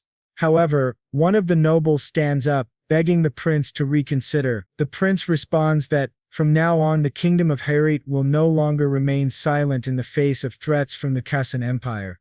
They will make sure their enemies understand that any provocation will have consequences. Marquis Zudis asks if that wouldn't lead to an all-out war. The prince simply asks, "Isn't that what it means to accept?" Frightening everyone in the room, then he clarifies that they cannot simply cause trouble without restraint, and for that reason he wants to introduce someone to them. That person is the 6th Grand Master of Hondel, the former Marquis Gabriel James. He reveals that their kingdom now has a Grand Master. In addition, they will lift the restrictions on the number of vanguard soldiers and fortresses the lords are allowed to own. Everyone is shocked, wondering if he truly is a Grand Master. Nasor asks if this means he will finally make his debut. Meanwhile, in the Kaisin Empire within the Marquis Tre's territory, one of the imperial commanders says that the operation was dull, since even after causing such a stir there was no response. Another laughs, saying that it's typical of the cowards from the kingdom of Heirship, but suddenly a soldier reports that someone is approaching an old man. Everyone laughs, thinking they sent a wrinkled old man to meet his end. In that instant the old man draws his sword, sealing the fate of all of them. In another scene, in the Kaisin Empire within the Marquis Tre's castle, a blonde young man asks his father if this plan will really work, taking over an entire territory without resistance. His father cuts him off, saying that they are only following the orders of the first prince. The soldiers of the Heirship kingdom won't want a real war, they'll just pretend to react and let things calm down as they always do. This man is Count Tre. At that moment a guard rushes in, calling out, "Your Excellency," and reporting that the Viscounty of Pirin has been retaken, and in the process almost all their forces were wiped out. Count Tre, shocked, asks how that's possible since they had deployed an aerial fortress and an escort unit. The guard replies that the enemy was a single Grandmaster. Count Tre jumps to his feet, asking what he just said. There's actually a Grandmaster in the kingdom of Heirship. The guard answers that it must be from their secret forces, and that the supposedly deceased Marquis James is in fact alive and has become a Grand Master. Suddenly the ground begins to shake, and the security systems report that the enemy has been detected. 5 aerial fortresses and 300 vanguard units from the Heirship kingdom have teleported into the area. Among them 2 individuals, a man and a woman from a special unit, break through the defense barriers and infiltrate the lord's castle, terrifying the count and his son. The system continues reporting Sir Ludes, Sir Ara and Sir Marces have all been killed. Count Tre orders his son to retreat.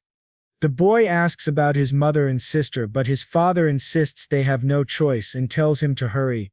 As they run, an explosion erupts in front of them and suddenly our protagonist appears. He coldly asks where they think they're going. Recognizing him as Duke Lawrence, they demand to know why he invaded their border and attacked their castle. Adrian replies, asking if they're joking, they were the ones who attacked first. Count Tre asks if the kingdom of Heirship is truly declaring war against the Kaisin Empire. Adrian retorts that they should know better than anyone how wars begin, and the right thing now is that both of them will die before doing anything else. Archia gestures as if slicing a throat, and the father and son begin to scream in terror. A massive explosion then erupts at the center of the palace. Now in the crown prince's office, he receives the news. He wonders if the kingdom of Herat has completely lost its mind. Why on earth are they acting like this all of a sudden? One of his aides explains that a few days ago, news came out that the first prince of the kingdom of Herat had taken over state affairs, and it seems he's very different from the previous king. He's adopting a much harsher approach, which leaves the prince furious. He thinks back to when he competed for the throne against the second prince. At the time he thought his rival was useless, but who would have imagined he'd be so cold and calculating? He admits he doesn't know much about him anymore, but Adrian Lawrence and the first prince together make an extremely dangerous combination. He mutters that before that man with closed eyes officially becomes king, he must do something and it must be done immediately. After that confrontation, numerous reports spread about the ongoing battles between the Sising Empire and the Kingdom of Herat. Our protagonist reads the updates on his wrist device and notes that relations with the Empire of Sising have continued to deteriorate. The Crown Prince of Sising says it's probably because of the previous conflict involving Marquis Tre, and that the invasion of the Perrine barony was officially announced as the result of the Marquis's unilateral decision, an isolated incident from both sides. However, in truth it was most likely done under royal orders.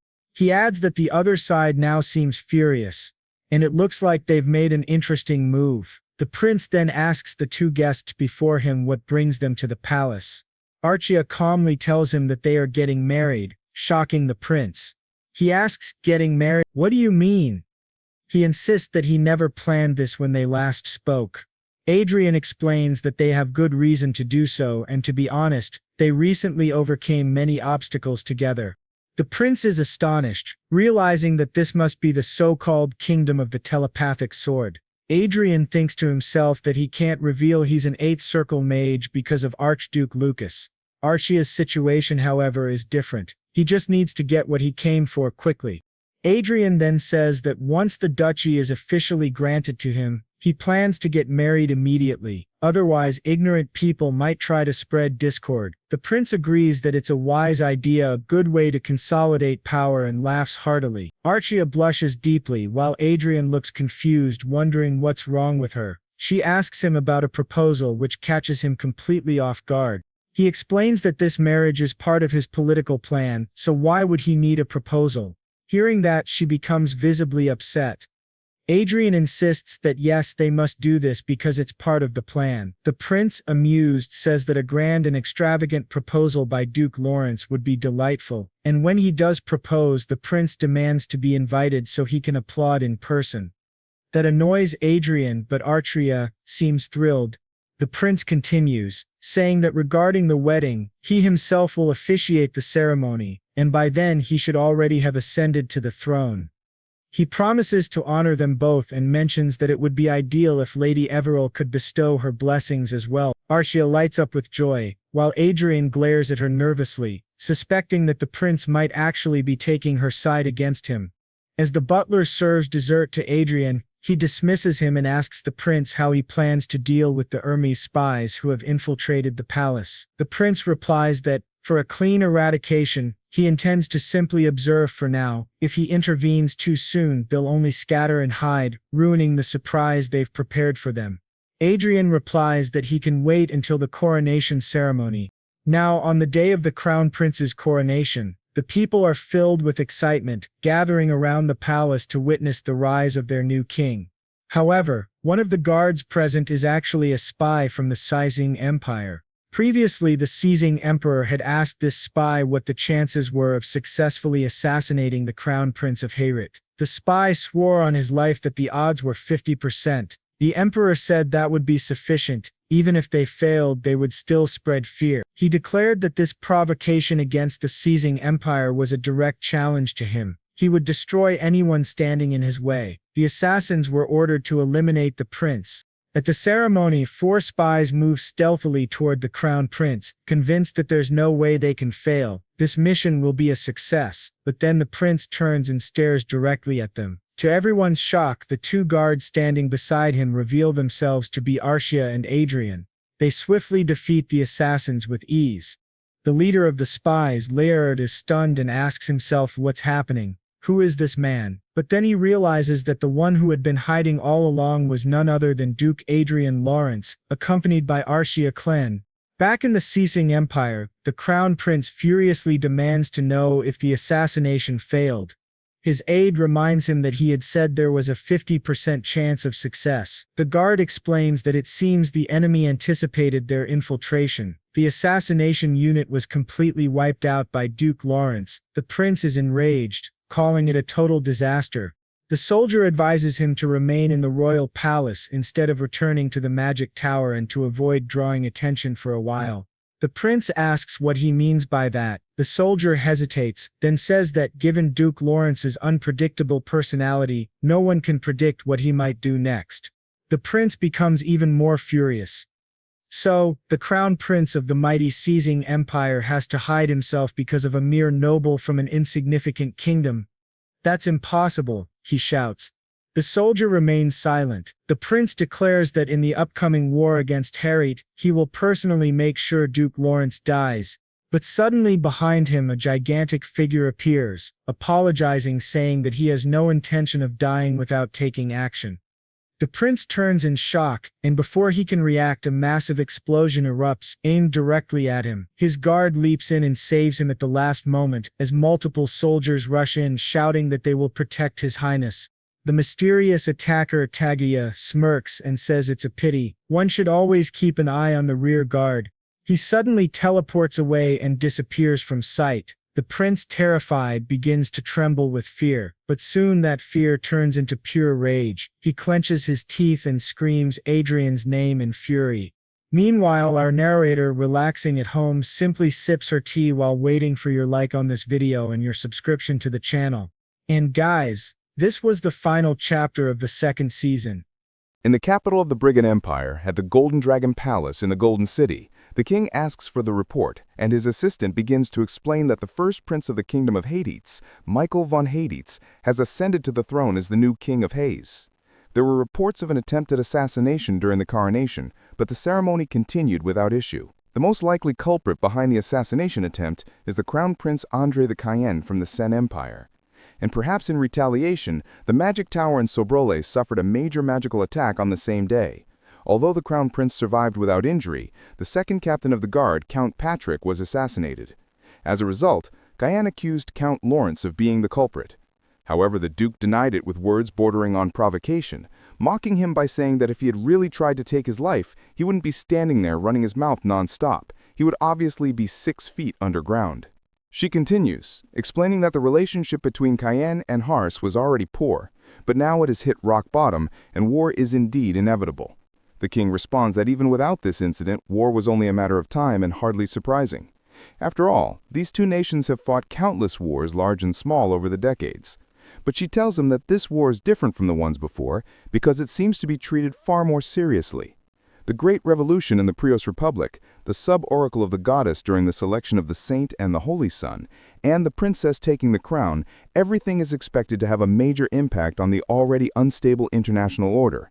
And at the center of the major incident shaking all of Hondel stands the shining star of the kingdom of Hades, Duke Adrian Lawrence. Even the old king becomes curious about him, saying that if she had succeeded in recruiting him, that would indeed have been incredible. She apologizes, admitting she couldn't complete such a task, but the king says the fault lies with him, as he couldn't offer anything more than a county. Then he asks her what Hars's chances in this war are. She replies that maybe 40%. The king is surprised. How can it be 40%? She clarifies. To be precise, she would say between 40 and 50%, which he considers a very generous evaluation for Hars. She explains that Duke Adrian Lawrence and King Michael are both exceptionally talented men, and she doubts Adrian would provoke Cayenne carelessly. The king remarks that if Hades truly wins the war, things will become very interesting. Now back in the kingdom of Hades at the imperial palace, the new King Michael declares that the time has come to end the tyranny of the Cayenne Empire. This war will not end with simple border skirmishes. It will be a campaign of conquest and territorial takeover. The nobles, nervous, ask whether they should call on allies for help.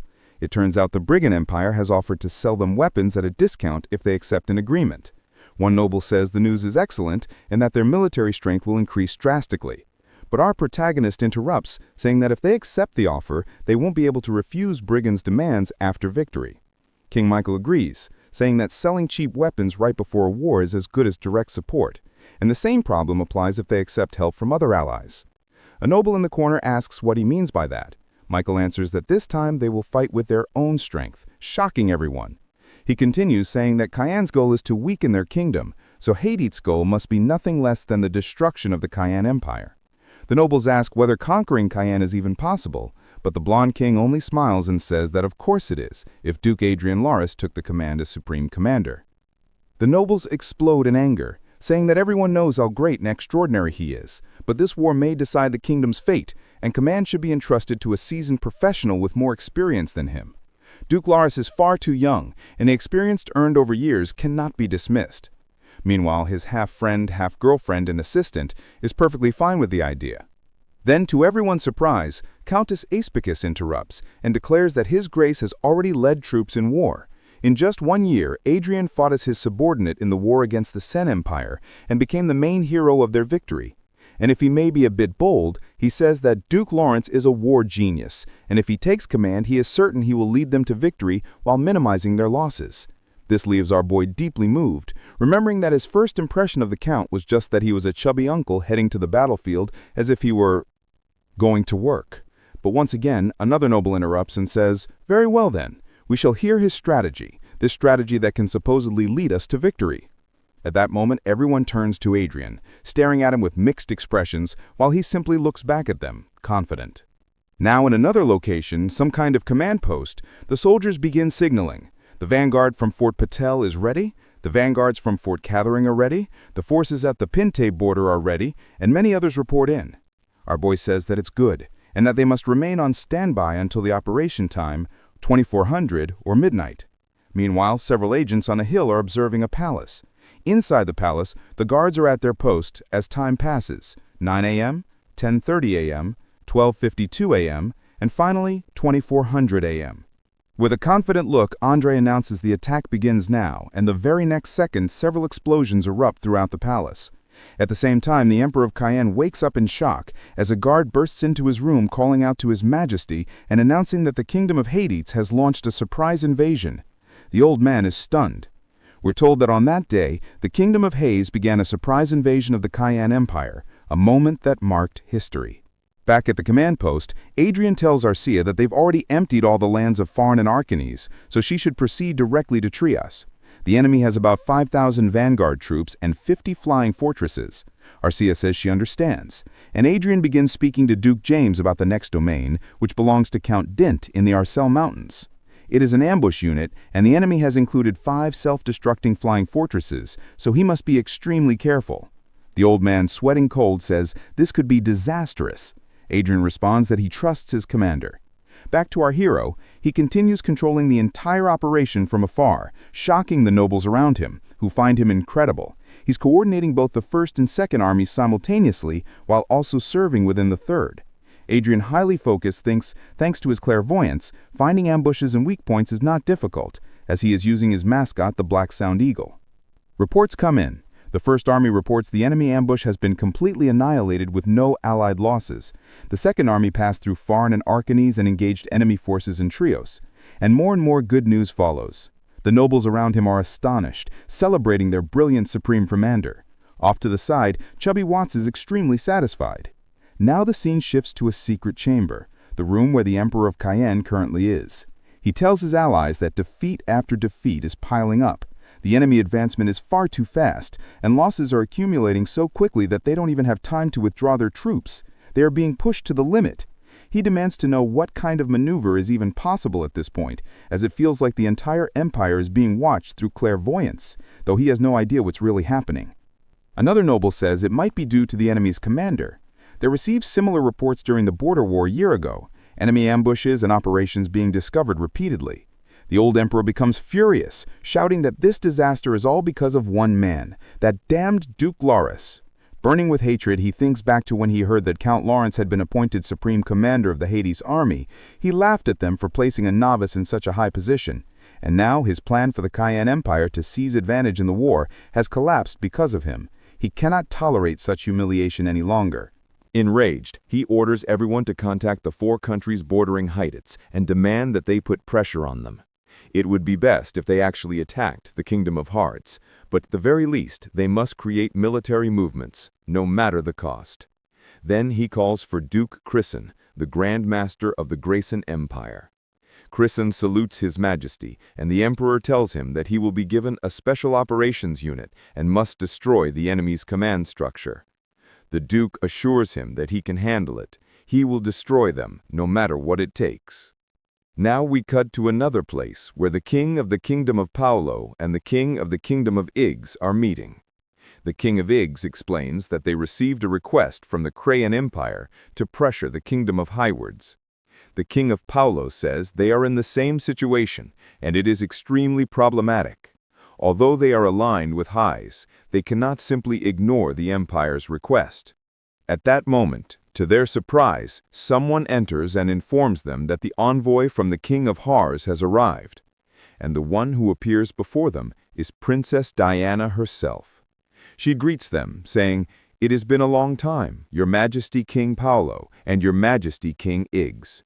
King Paulo says that for royalty from the Kingdom of Highwards to visit them in times like these must mean the news of their involvement with the Crayon Empire reached Highwards, and that is exactly what they were worried about. Diana says she understands, of course. The king then says he will ask directly what her plan is to ease their worries. She asks if he could please take a look at this, and she sends him several documents. As the 2 kings open them and read them, their eyes widen in shock, wondering what they are seeing. Diana explains that this is a proposal to establish a duchy, and that this war will definitely end in victory for her kingdom. Thus, the Kingdom of Hides will be reborn as an empire, and when that happens, relations with their current allies may become ambiguous. Therefore, they are considering creating a buffer zone. King Paulo asks if that would be a duchy, and the girl confirms it. Yes, he is correct. She adds that His Majesty, the King, has stated that if this war ends in victory, he will share part of his gains with the allied nations.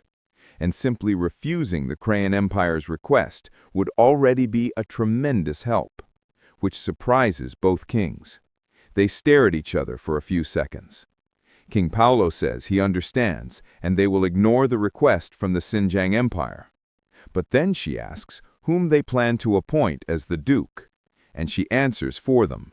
It will be the cherished hero of the Kingdom of Hyde, Duke Laris. He is speaking with some soldiers, and one of them asks the commander, if their kingdom wins this war, what will happen to the Crayon Empire? Adrian replies that first they must eliminate all members of the imperial family, nobles, and key figures of the empire. The soldier asks whether there is no other option, such as exile or life imprisonment. Adrian thinks to himself that King Michael might choose that option, but personally he dislikes leaving loose ends.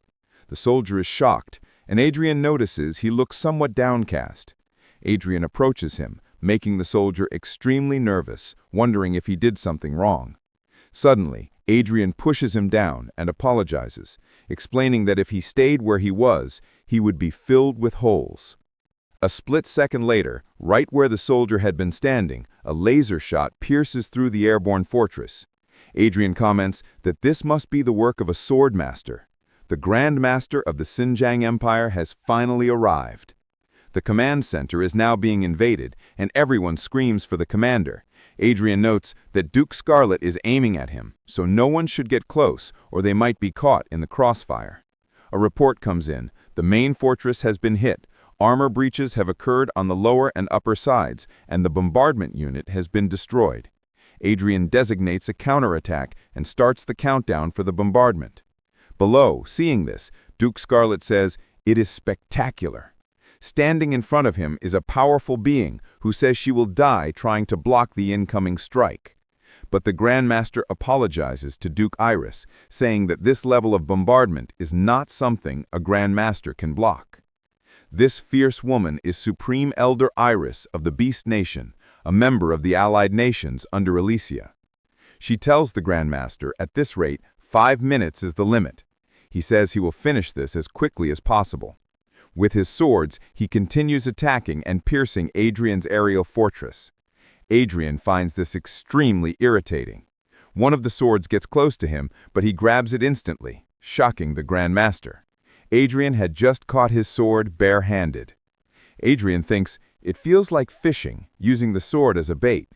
He tells the soldiers he will go out and deal with the enemy himself. From now on, the vice commander will lead all forces.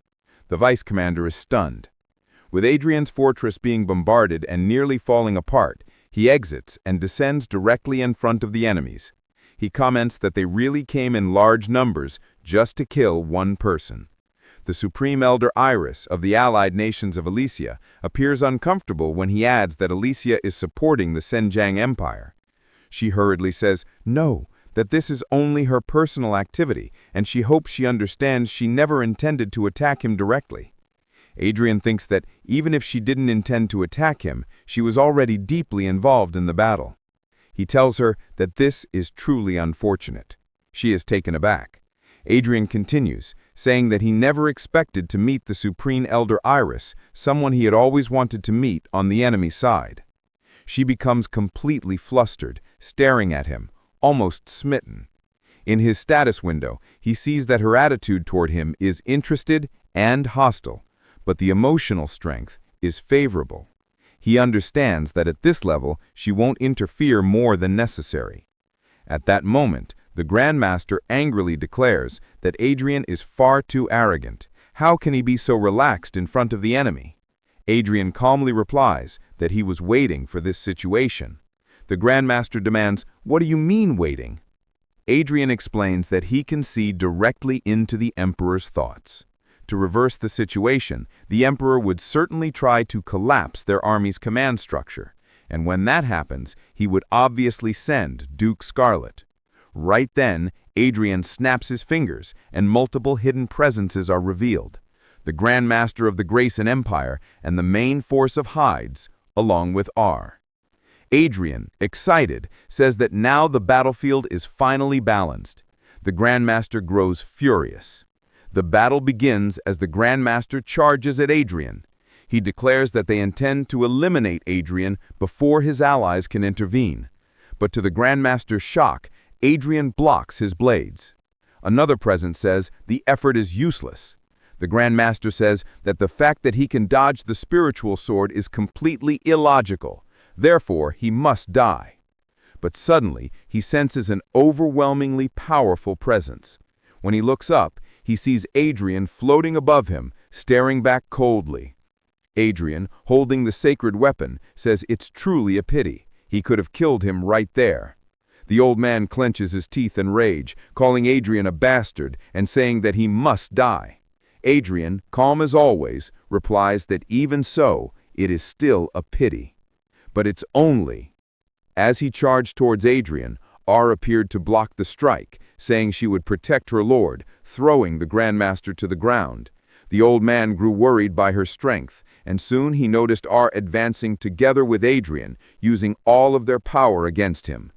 Even so, since he was a Grand Master, he managed to block their blows. But the situation was still terrible. He kept thinking that this fight was humiliating. He was fighting against a novice who had only recently become a Grand Master, yet he was being overwhelmed by a combination involving only a 7th Circle Mage.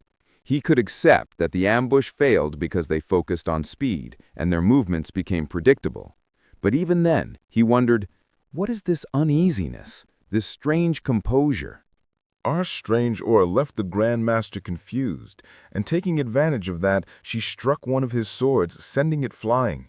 But he quickly took control of another sword and tried to attack her from behind.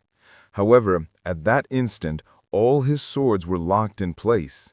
Completely shocked, he asked himself what the hell was happening. When he looked to the side, he felt as if he were fighting an 8th Circle Mage using 7th Circle magic. In that moment, he realized his mistake and whispered that it couldn't be possible, that Adrian couldn't be 8th Circle. Right then, Adrian cut open his stomach. During his final moments, the old man thought about how they had been deceived from the very beginning. From the start, this guy was a monster. After a long battle, all the enemies were finally cleared, and the fight came to an end. The old beast woman was grinding her teeth and screaming while clinging to R. She asked Adrian if she could take R with her because she found her very cute. R, shocked, demanded to know who this woman even was, saying she was far older than her and should not even think of doing something like that. Iris began shouting that they were barbarians and questioned if that was how they treated their prisoners. But Adrian calmly reminded her that she herself had said she was not acting as part of the Elysian Union and was acting on her own. Therefore, she was not a prisoner. R, confused, asked what the hell he was talking about. Adrian explained that Iris was currently classified as a criminal for having participated in the war against their kingdom. He asked her what she had been thinking when she supported the Crassid Empire in the first place. If she had stayed out of it, she wouldn't be suffering like this. Andre added that he had planned to get involved only enough to obtain what he wanted before pulling out again, but he didn't expect Duke Scarlet to fall so easily. Adrian then said that they had no intention of hurting her, so she should stay where she was until the war ended. He told her to play with R for a while, which left her even more confused and offended, asking if he meant they were going to keep her as a prisoner and let her play like a doll with a child. While she argued with Adrian, one of the soldiers approached him and asked if it wouldn't be better to kill her. Adrian refused, saying she wasn't a hostage meant to prevent possible interference from the Elysian Union. Besides, they had won this battle easily because Iris had acted passively. If she had actively opposed them, the damage would have been enormous. R kept playing with her like a toy, making Iris even more frustrated. A soldier behind them asked whether their chances in the war had improved. Adrian confidently answered that, of course they had. Their chances are 100%. Meanwhile, back in the Emperor's office, he was angrier than ever. The gathered nobles wondered why the other kingdoms still hadn't contacted them, and whether their slaves were rebelling. At that moment, the Emperor demanded silence. The Crown Prince stood before him, and the Emperor ordered him to take the royal guard and head to the land of dragons. Their empire had an agreement with them. The prince, terrified, wondered why it had to be that place. Among all the realms in the world, it was the most dangerous and the first to be isolated. He asked whether there was at least a safe route. The Emperor said no such thing existed, but if the prince managed to find it, the tide of war would immediately turn. The Emperor then handed him a pendant and ordered him to find the path and return, or fail and meet death. The prince trembled, saying he would do his best, though clearly terrified. We then learned that Duke Scarlet, after defeating the special forces in the surprise attack by the Hayards Kingdom, had triggered movement in the Crassid Empire, which had begun to lose ground. The eastern region of the Sing Empire, near the Hayards' border, finally collapsed. Marquis Metis, who had been seeking negotiations with other countries, was assassinated. Duke Jessus suffered a complete defeat, losing 30% of his forces due to the slave revolt. Meanwhile, Adrian was gradually destroying the Crassid Empire and taking control. As an ultimatum, the Hayards' army was allowed to approach the capital. A masked soldier reported that the Crown Prince of Grayson, leading the royal guard, had gone to the Draconic lands. Adrian questioned how they managed to reach such a place, but the masked man explained they hadn't managed to go any deeper. Adrian said he understood. At that moment, the commander announced himself as Marquis Agahar Heidel, the supreme commander of the Sing Empire. In the name of the honor of the empire, he challenged the cowardly commander of the Hayards' army, Duke Lawrence, to a one-on-one duel. He shouted that if Duke Lawrence was truly a man, he would accept the duel, and he would make him pay for his crimes. Andre asked if he was serious, a simple knight challenging a mage to hand-to-hand combat, which went completely against. It's common sense, they must be surrounded as well, and it's obvious this is some kind of publicity stunt. They would want something like this. But R just looks at him with a confident little smile. Even though he thinks this is total crap, he's going to accept it. And our boy simply jumps from the airborne fortress, heading straight into combat, telling them to make sure they film him properly and send it to the press. While the man is shouting, Adrian appears and says yes, he accepts. The old man says that he showed up without fear and that he will die here today. The king of Hayards will suffer greatly because of such reckless decisions. Adrian replies that he was the one who called him out here in the first place, and since he keeps talking nonsense, he should just come at him already. If he doesn't want to, Adrian will simply leave. Furious, he yells for him to wait. That he came all this way just to run back, he really is a coward. But he admits Adrian's courage, and says that for the honor of both armies, he will allow the duel to begin. Adrian stares at him, thinking, honor? Seriously, the guy is wearing modified armor that can self-destruct if necessary, a noble sacrifice apparently. And the Empire's filming drone seems very interested in all of this. The man draws his sword and says that they already know how Duke Lawrence fights. They may be surprised by Adrian's style, but he isn't.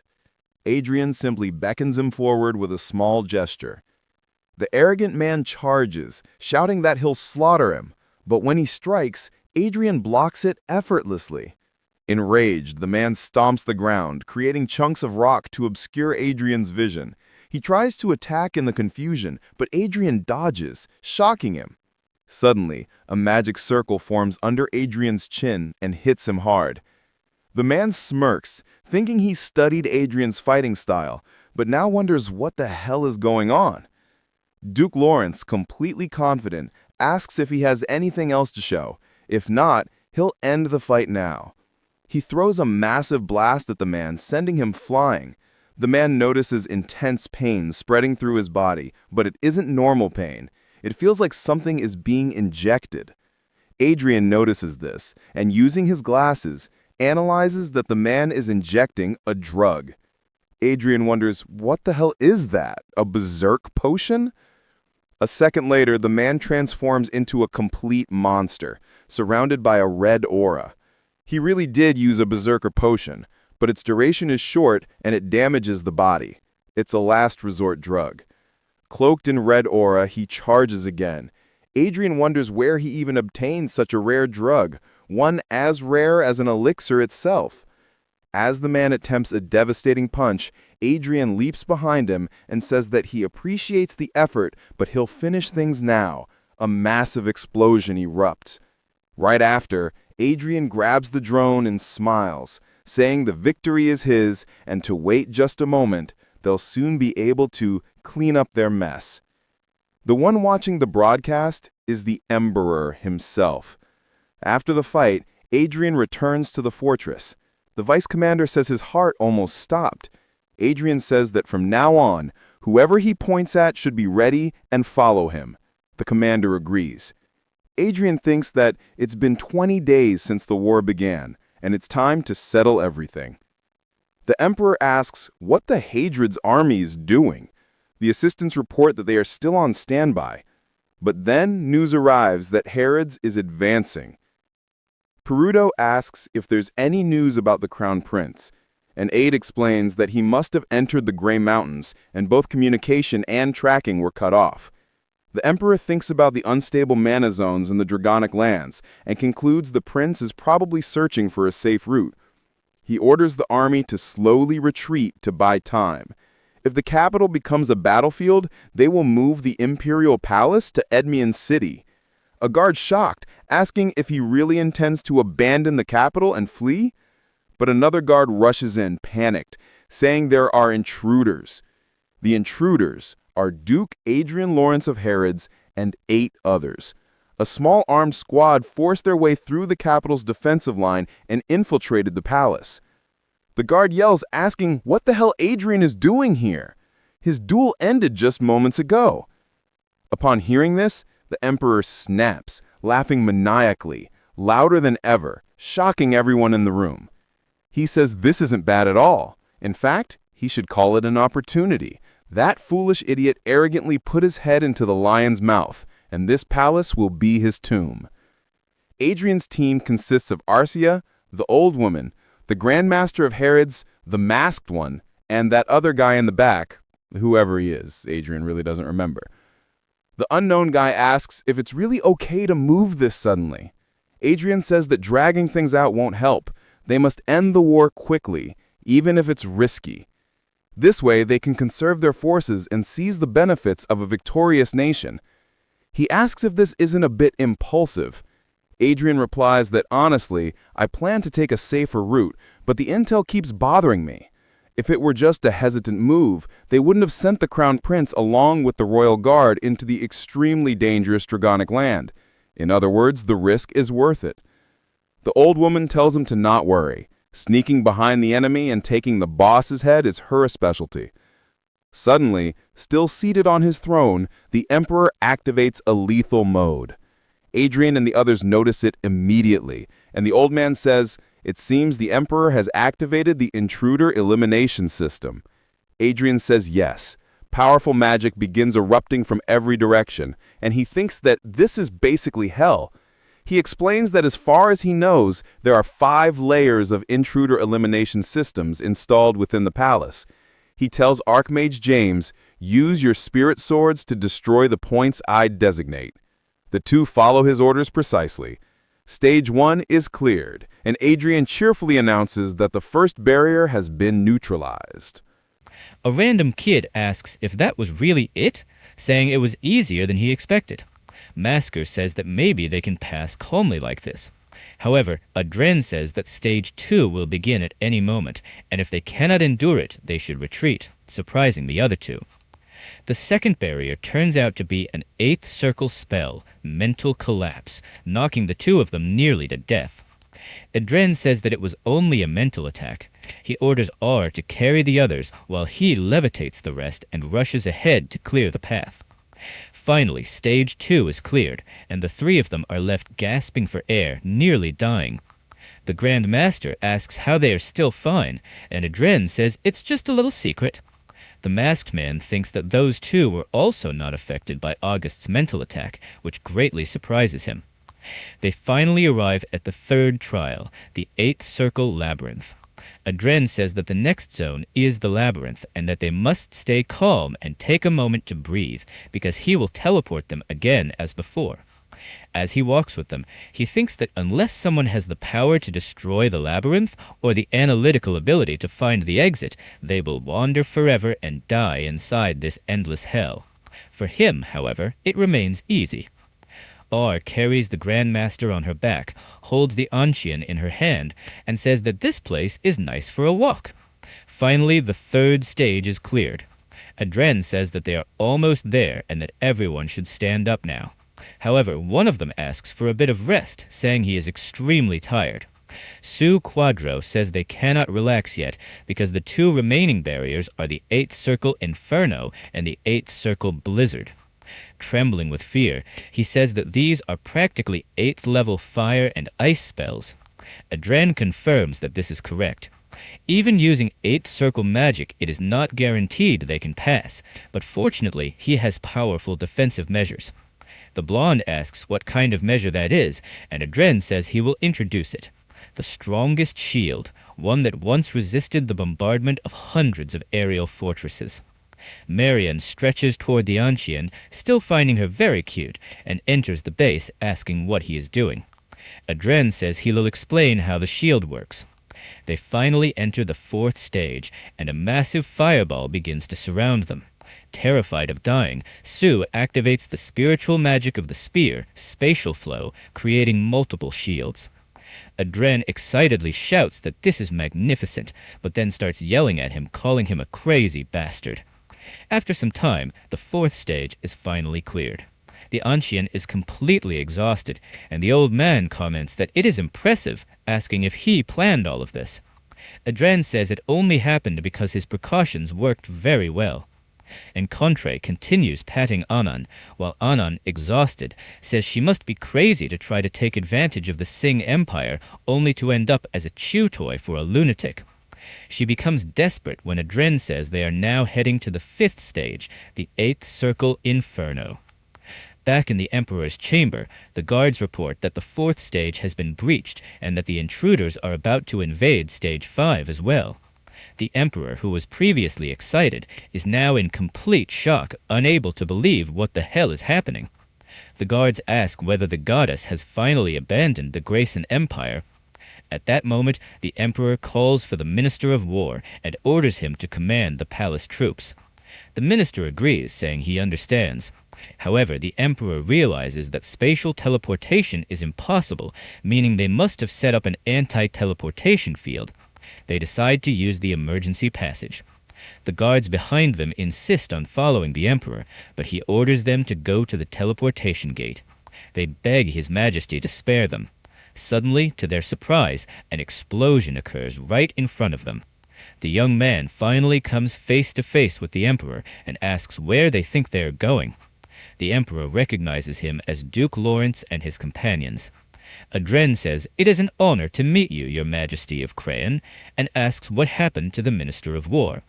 He then explains that the minister must be among those who stood in his way. He had been killing every noble and soldier he encountered and failed to notice who he was, so Adrian apologizes. Completely unhinged, the Emperor screams that Adrian is an insolent bastard and orders the others to kill him. Adrian looks at him as if he were nothing but trash and says that a dead man does not need more courtesy than that. At that moment, the Emperor's eyes widen. Before he can fully comprehend what is happening, his head falls to the ground. Adrian had instantly appeared in front of him and severed his head, bidding farewell to the Emperor. Elsewhere, a hooded figure feels something strange. In the middle of some gardens, the prince and a guard say that this is the way. The prince smiles brightly, feeling excited, thinking that his father must be waiting for him and he will arrive soon. Little does he know that his father has already met his end. Tragic, or maybe not. Finally, after a few hours, the prince enters the palace calling out for his father. Encontre says that his beloved son has completed his mission and returned. With that damned Dren and the trash from Hyde are finished. However, he looks around, wondering where everyone else is and why there is no one there. He thinks that perhaps the enemy advanced directly through the main gate and everyone must have retreated. These soldiers truly deserve death. At that moment, the hooded man notices bloodstains and begins to understand what happened. Meanwhile, the prince says that after crushing Hyde, they should hang upside down those who abandoned the palace. Just then, above them, Adrian appears and asks who this prince and Adrian are. The prince becomes furious, demanding to know what Duke Lawrence is doing there and why these damned people are in his palace. Our boy simply tells him to get it over with already. As the prince is shouting, a sword nearly kills him, but the mysterious man manages to catch the blade. The prince freezes in shock as the sword stops right in front of his face, and the captor asks whether the guards have truly fallen to the point of leaving the prince collapsed on the ground. Our boy notices something strange and realizes that he's grabbed Arsha's spiritual sword. This man is dangerous. Based on his information, his name is Blake Hugel, a Master Lord of the Dark Elf race, 852 years old, affiliated with the Draconic lands. Our boy tells the others that he is a Master Lord.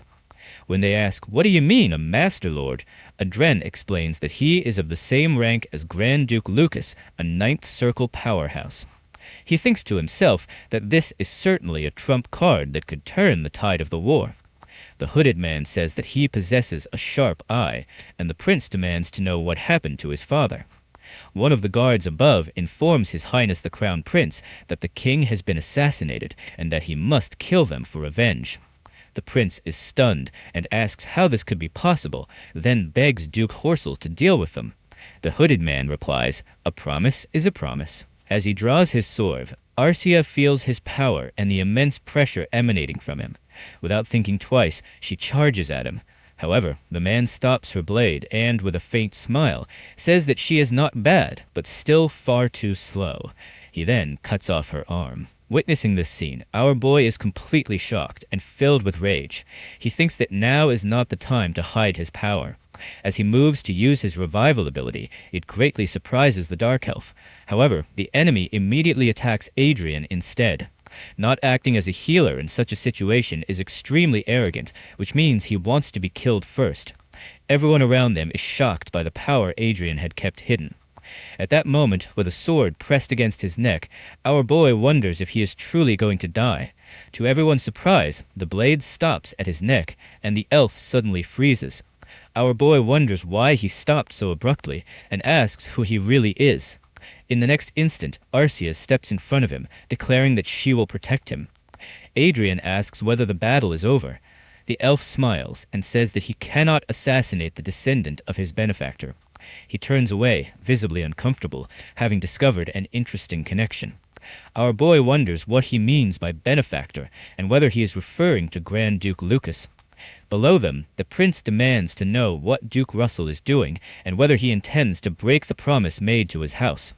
The elf replies that a promise is a promise, but then tells the prince that he should understand one thing. Humans do not always keep their promises. When the prince asks what he means by that, his body is suddenly split in half by the elf, shocking everyone. Russell says that this is a gift. Our boy realizes that he not only broke his promise to the Empire because of him, but also killed the promised target. A guard behind them charges at Russell, calling him a bastard, but Russell crushes the man's body with a single finger and says that this is not the time for discussion. He then looks at Adrian and says that he seems confused. He adds that he will visit him properly someday and that they can talk calmly then. With that, he vanishes from everyone's sight, leaving everyone stunned. One by one, they collapse to the ground, completely exhausted by the oppressive pressure of his power. The Grand Duke says that he could not properly swing his sword. It felt as if his life had been bound. Adrian says that the heavens helped them. He approaches Adrian and says that, as promised, he came to see them. He does not know the full situation, but he tells him to grow stronger. In any case, this victory in the war belongs entirely to him. He should enjoy the glory. Adrian smiles at him. It is said that on July 4th of that same year, the capital of the Kree Empire completely fell into the hands of the Hades Kingdom.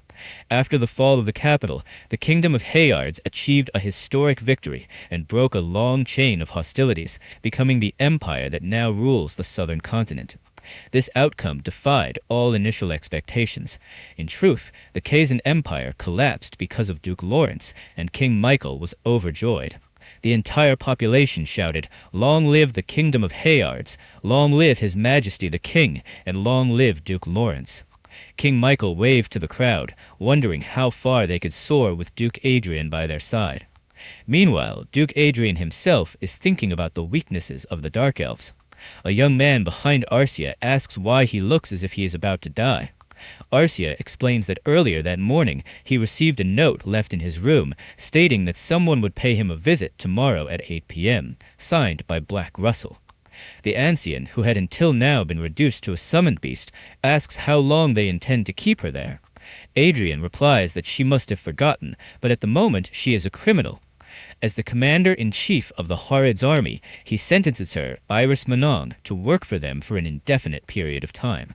She becomes extremely angry, wondering what kind of nonsense this idiot is talking about. Mandela tells her not to worry, because they will give her treatment appropriate for a criminal of her level. Then someone casually asks whether she would like a snack, which only makes her even furious. Meanwhile, Adra, holding his aching head, says that at least there is one good thing about this situation. Dark elves are aligned with the element of darkness and weak against sacred power. Just then, little Lucas appears and says that the name Black Russell sounds familiar to him. If he remembers correctly, Black Russell accompanied him on his journey to find a dragon, and surprisingly, they got along very well. He considers him a friend. Adra then asks, so he wouldn't kill the disciple of a close friend, would he? The old man replies that he heard Black Russell was unhappy with the fate of Grand Duke Lucas, and as far as he knows, he did not resent him for it. The masked man approaches Adrian and tells him that nothing bad will happen and that he can relax. However, Adrian is certainly not relaxed. Finally, night falls. Our boy and the others are waiting, and eventually Black Russell arrives. Our boy recognizes him immediately and says that he has heard he is a close friend of his master, Lucas, a master lord. He introduces himself, welcomes Mr. Russell as his master's friend, and explains that he prepared a variety of dishes because he didn't know his tastes. He hopes the food suits his palate. The elf acknowledges his hospitality. As they eat, our boy remains a bit nervous. Soon, however, Black Russell remarks that judging by his behavior, he seems to know something about him. Nasser replies that yes, Chester told him. Russell was his master's last adventure companion, who wandered the Dragonlands with him, and Nasser considers him a friend.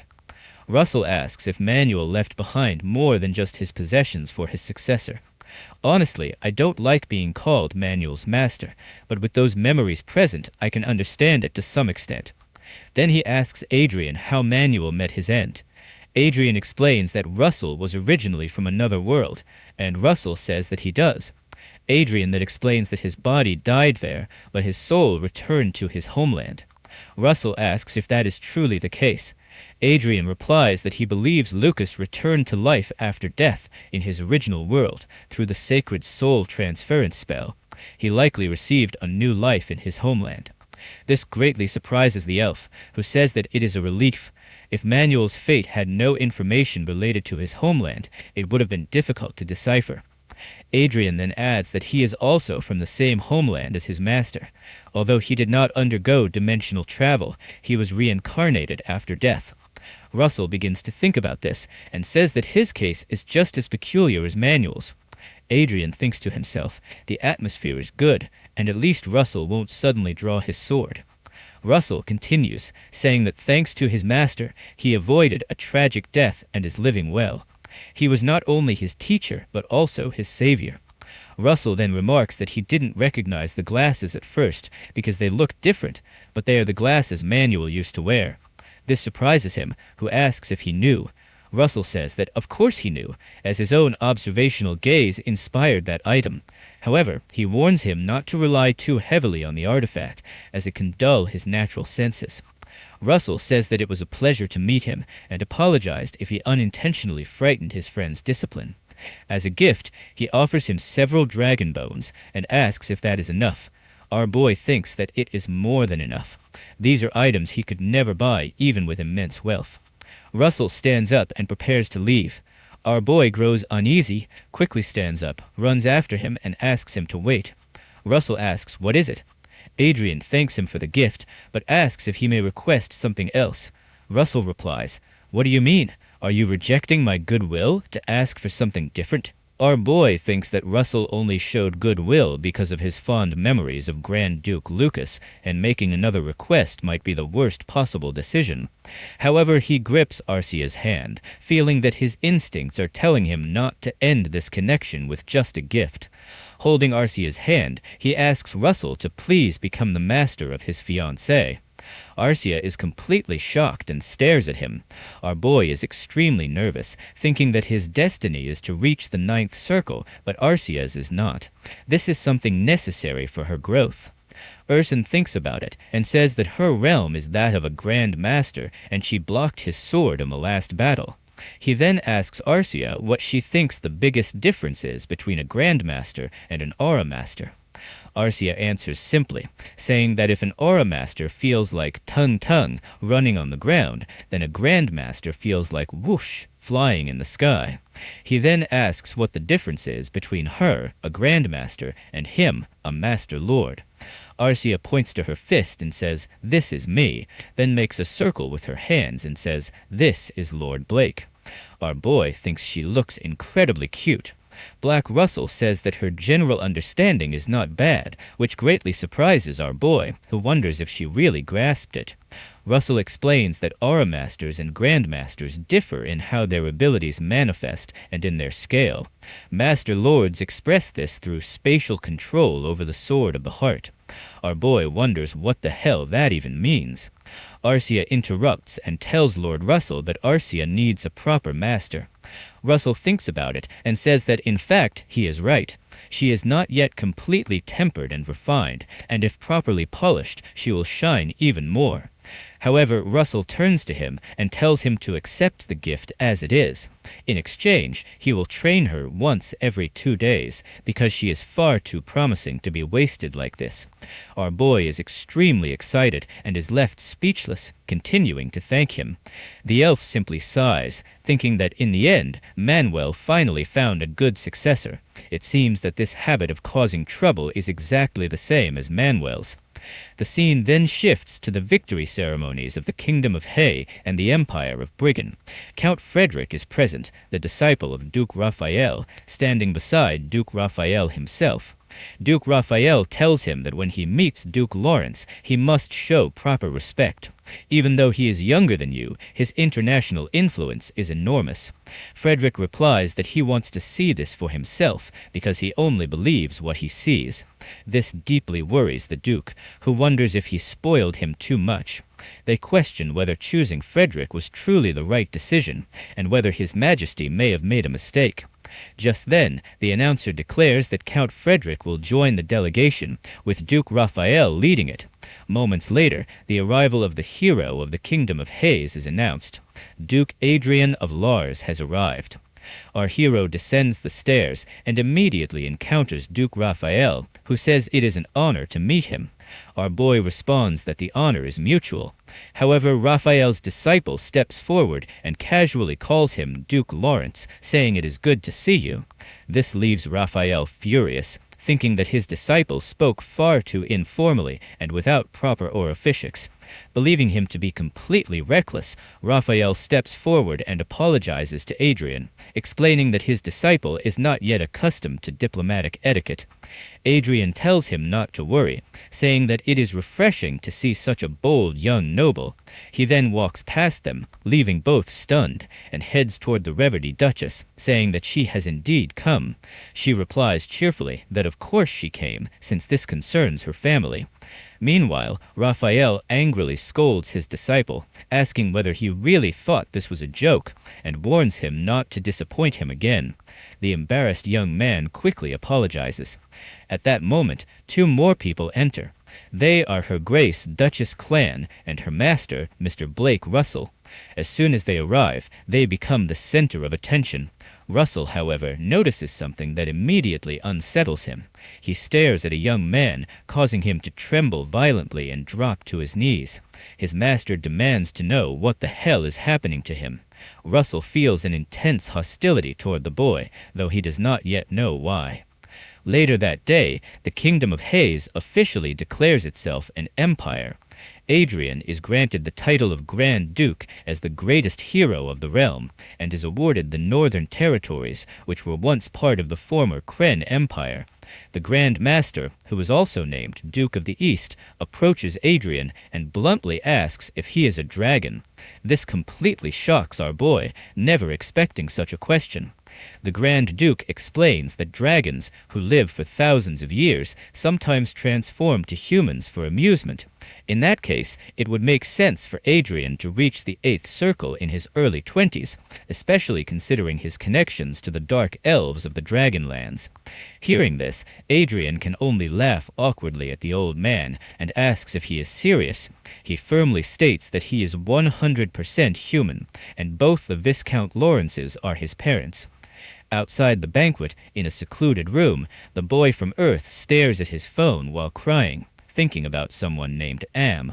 Suddenly, near the battery icon, he notices something extremely strange. His phone has signal. He is shocked, wondering how the signal returned out of nowhere. Without hesitation, he immediately calls his sister, hoping he can talk to her. After a few seconds, finally someone answers, asking if it is Benjamin. He calls her Am and shouts that he is alive. Before she can say anything, the call is abruptly cut off. He sees that the call lasted for only 3 seconds before ending. The connection has vanished. The scene then shifts to another location, Adrian's office.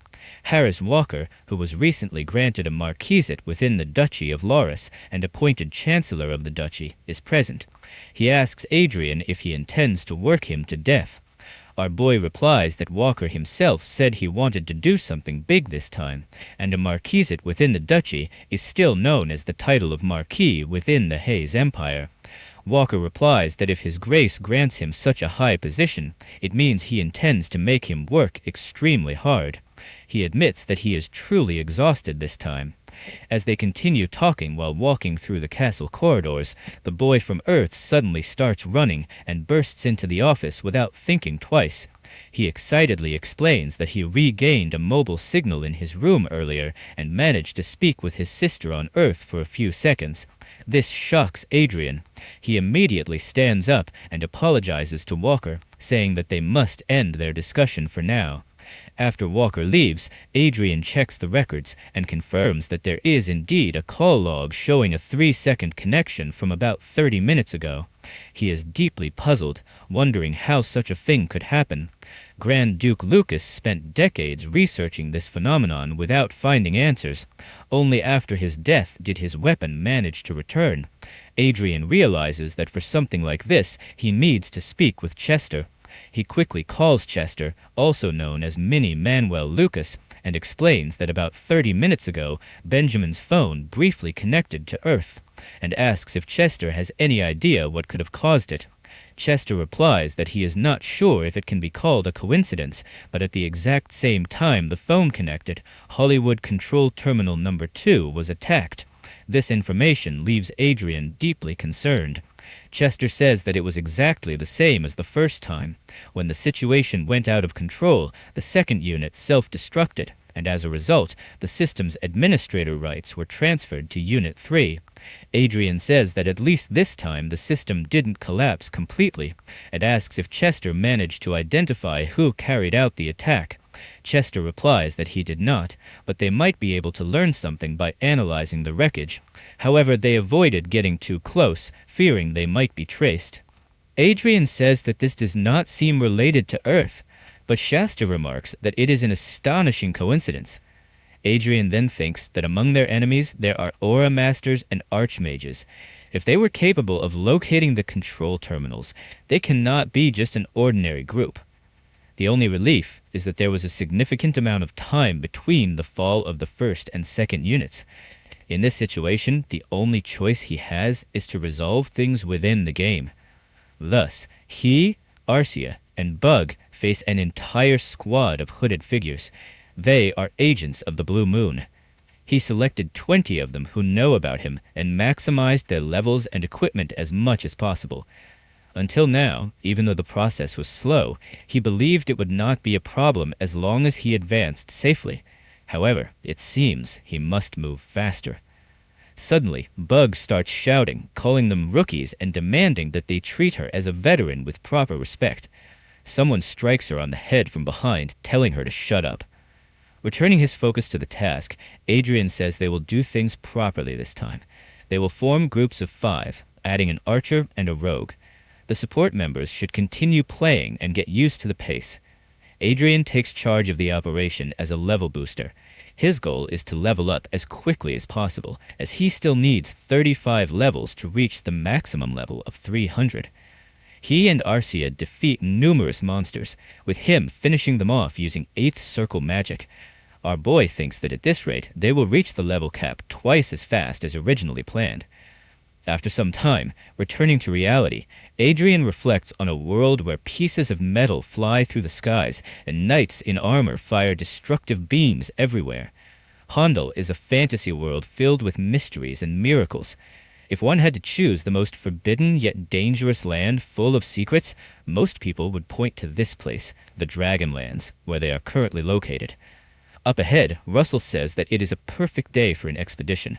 From behind, our boy replies that he is a king and that adventures are far removed from his social status.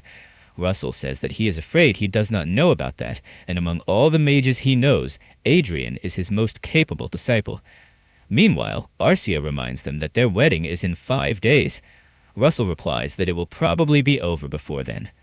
Adrian, feeling exhausted, thinks that he also needs to level up. This sudden adventure in the Dragonlands began with Blake's unexpected visit, when he appeared before him and said that this time they would discover ruins that seemed to date back to the mythical era. Their scale is unlike anything he has ever seen. If things go well, they might obtain many artifacts from the mythical era, and he promises to divide the rewards fairly based on merit. He orders Adrian to come along, stating that refusal is not permitted, and asks whether he truly wants to remain on good terms while standing right in front of him. This greatly startled Adrian, leaving him with no choice but to go with him. As they walk, our boy finds a baby hydra. Russell says it is extremely rare and tells him to pick it up immediately. Soon after, he finds a very pretty plant, but Russell quickly warns him that it is radiant grass, another rare item, and tells him to collect it as well. Our boy can only think that the Dragonlands are truly terrifying. Even snakes and weeds are 7th and 8th circle threats. Up ahead, Russell points to the ruins and says that he is the one who discovered them. As soon as they enter, our boy notices something that immediately catches his attention. He asks what that gigantic door is. Russell replies that he has heard that Titans existed during the mythical era and that the door may have been made for them. Our boy observes that the portal is made of white metal, a material he has never heard of before. Russell says that the real problem begins now. When he opens the gate, a blinding flash overwhelms Adrian, and they ask, "What is that?" When Adrian opens his eyes, he is completely stunned. Before him, he sees what appears to be a city from Earth. He immediately recognizes it as Gangnam Avenue. The three of them stand in the middle of the avenue, with our boy frozen in shock. Russell, standing behind him, explains that as they can see, passing through the door does not lead into a room, but into all kinds of strange landscapes. There must be a device somewhere that projects illusion magic, and he asks them to search for it. However, he notices that Adrian is completely paralyzed and asks what is wrong. Arcia quickly touches him and asks what is happening. Our boy apologizes and says that this looks like the world he came from before reincarnating. Russell thinks that in that case, this must be Manuel's homeland as well. Adrian confirms that it is, although probably a different region. Russell adds that the giant door they entered through has disappeared and that they had no trouble leaving the last time. He tells them not to worry about how to exit. The real issue is that the scenery looks completely real.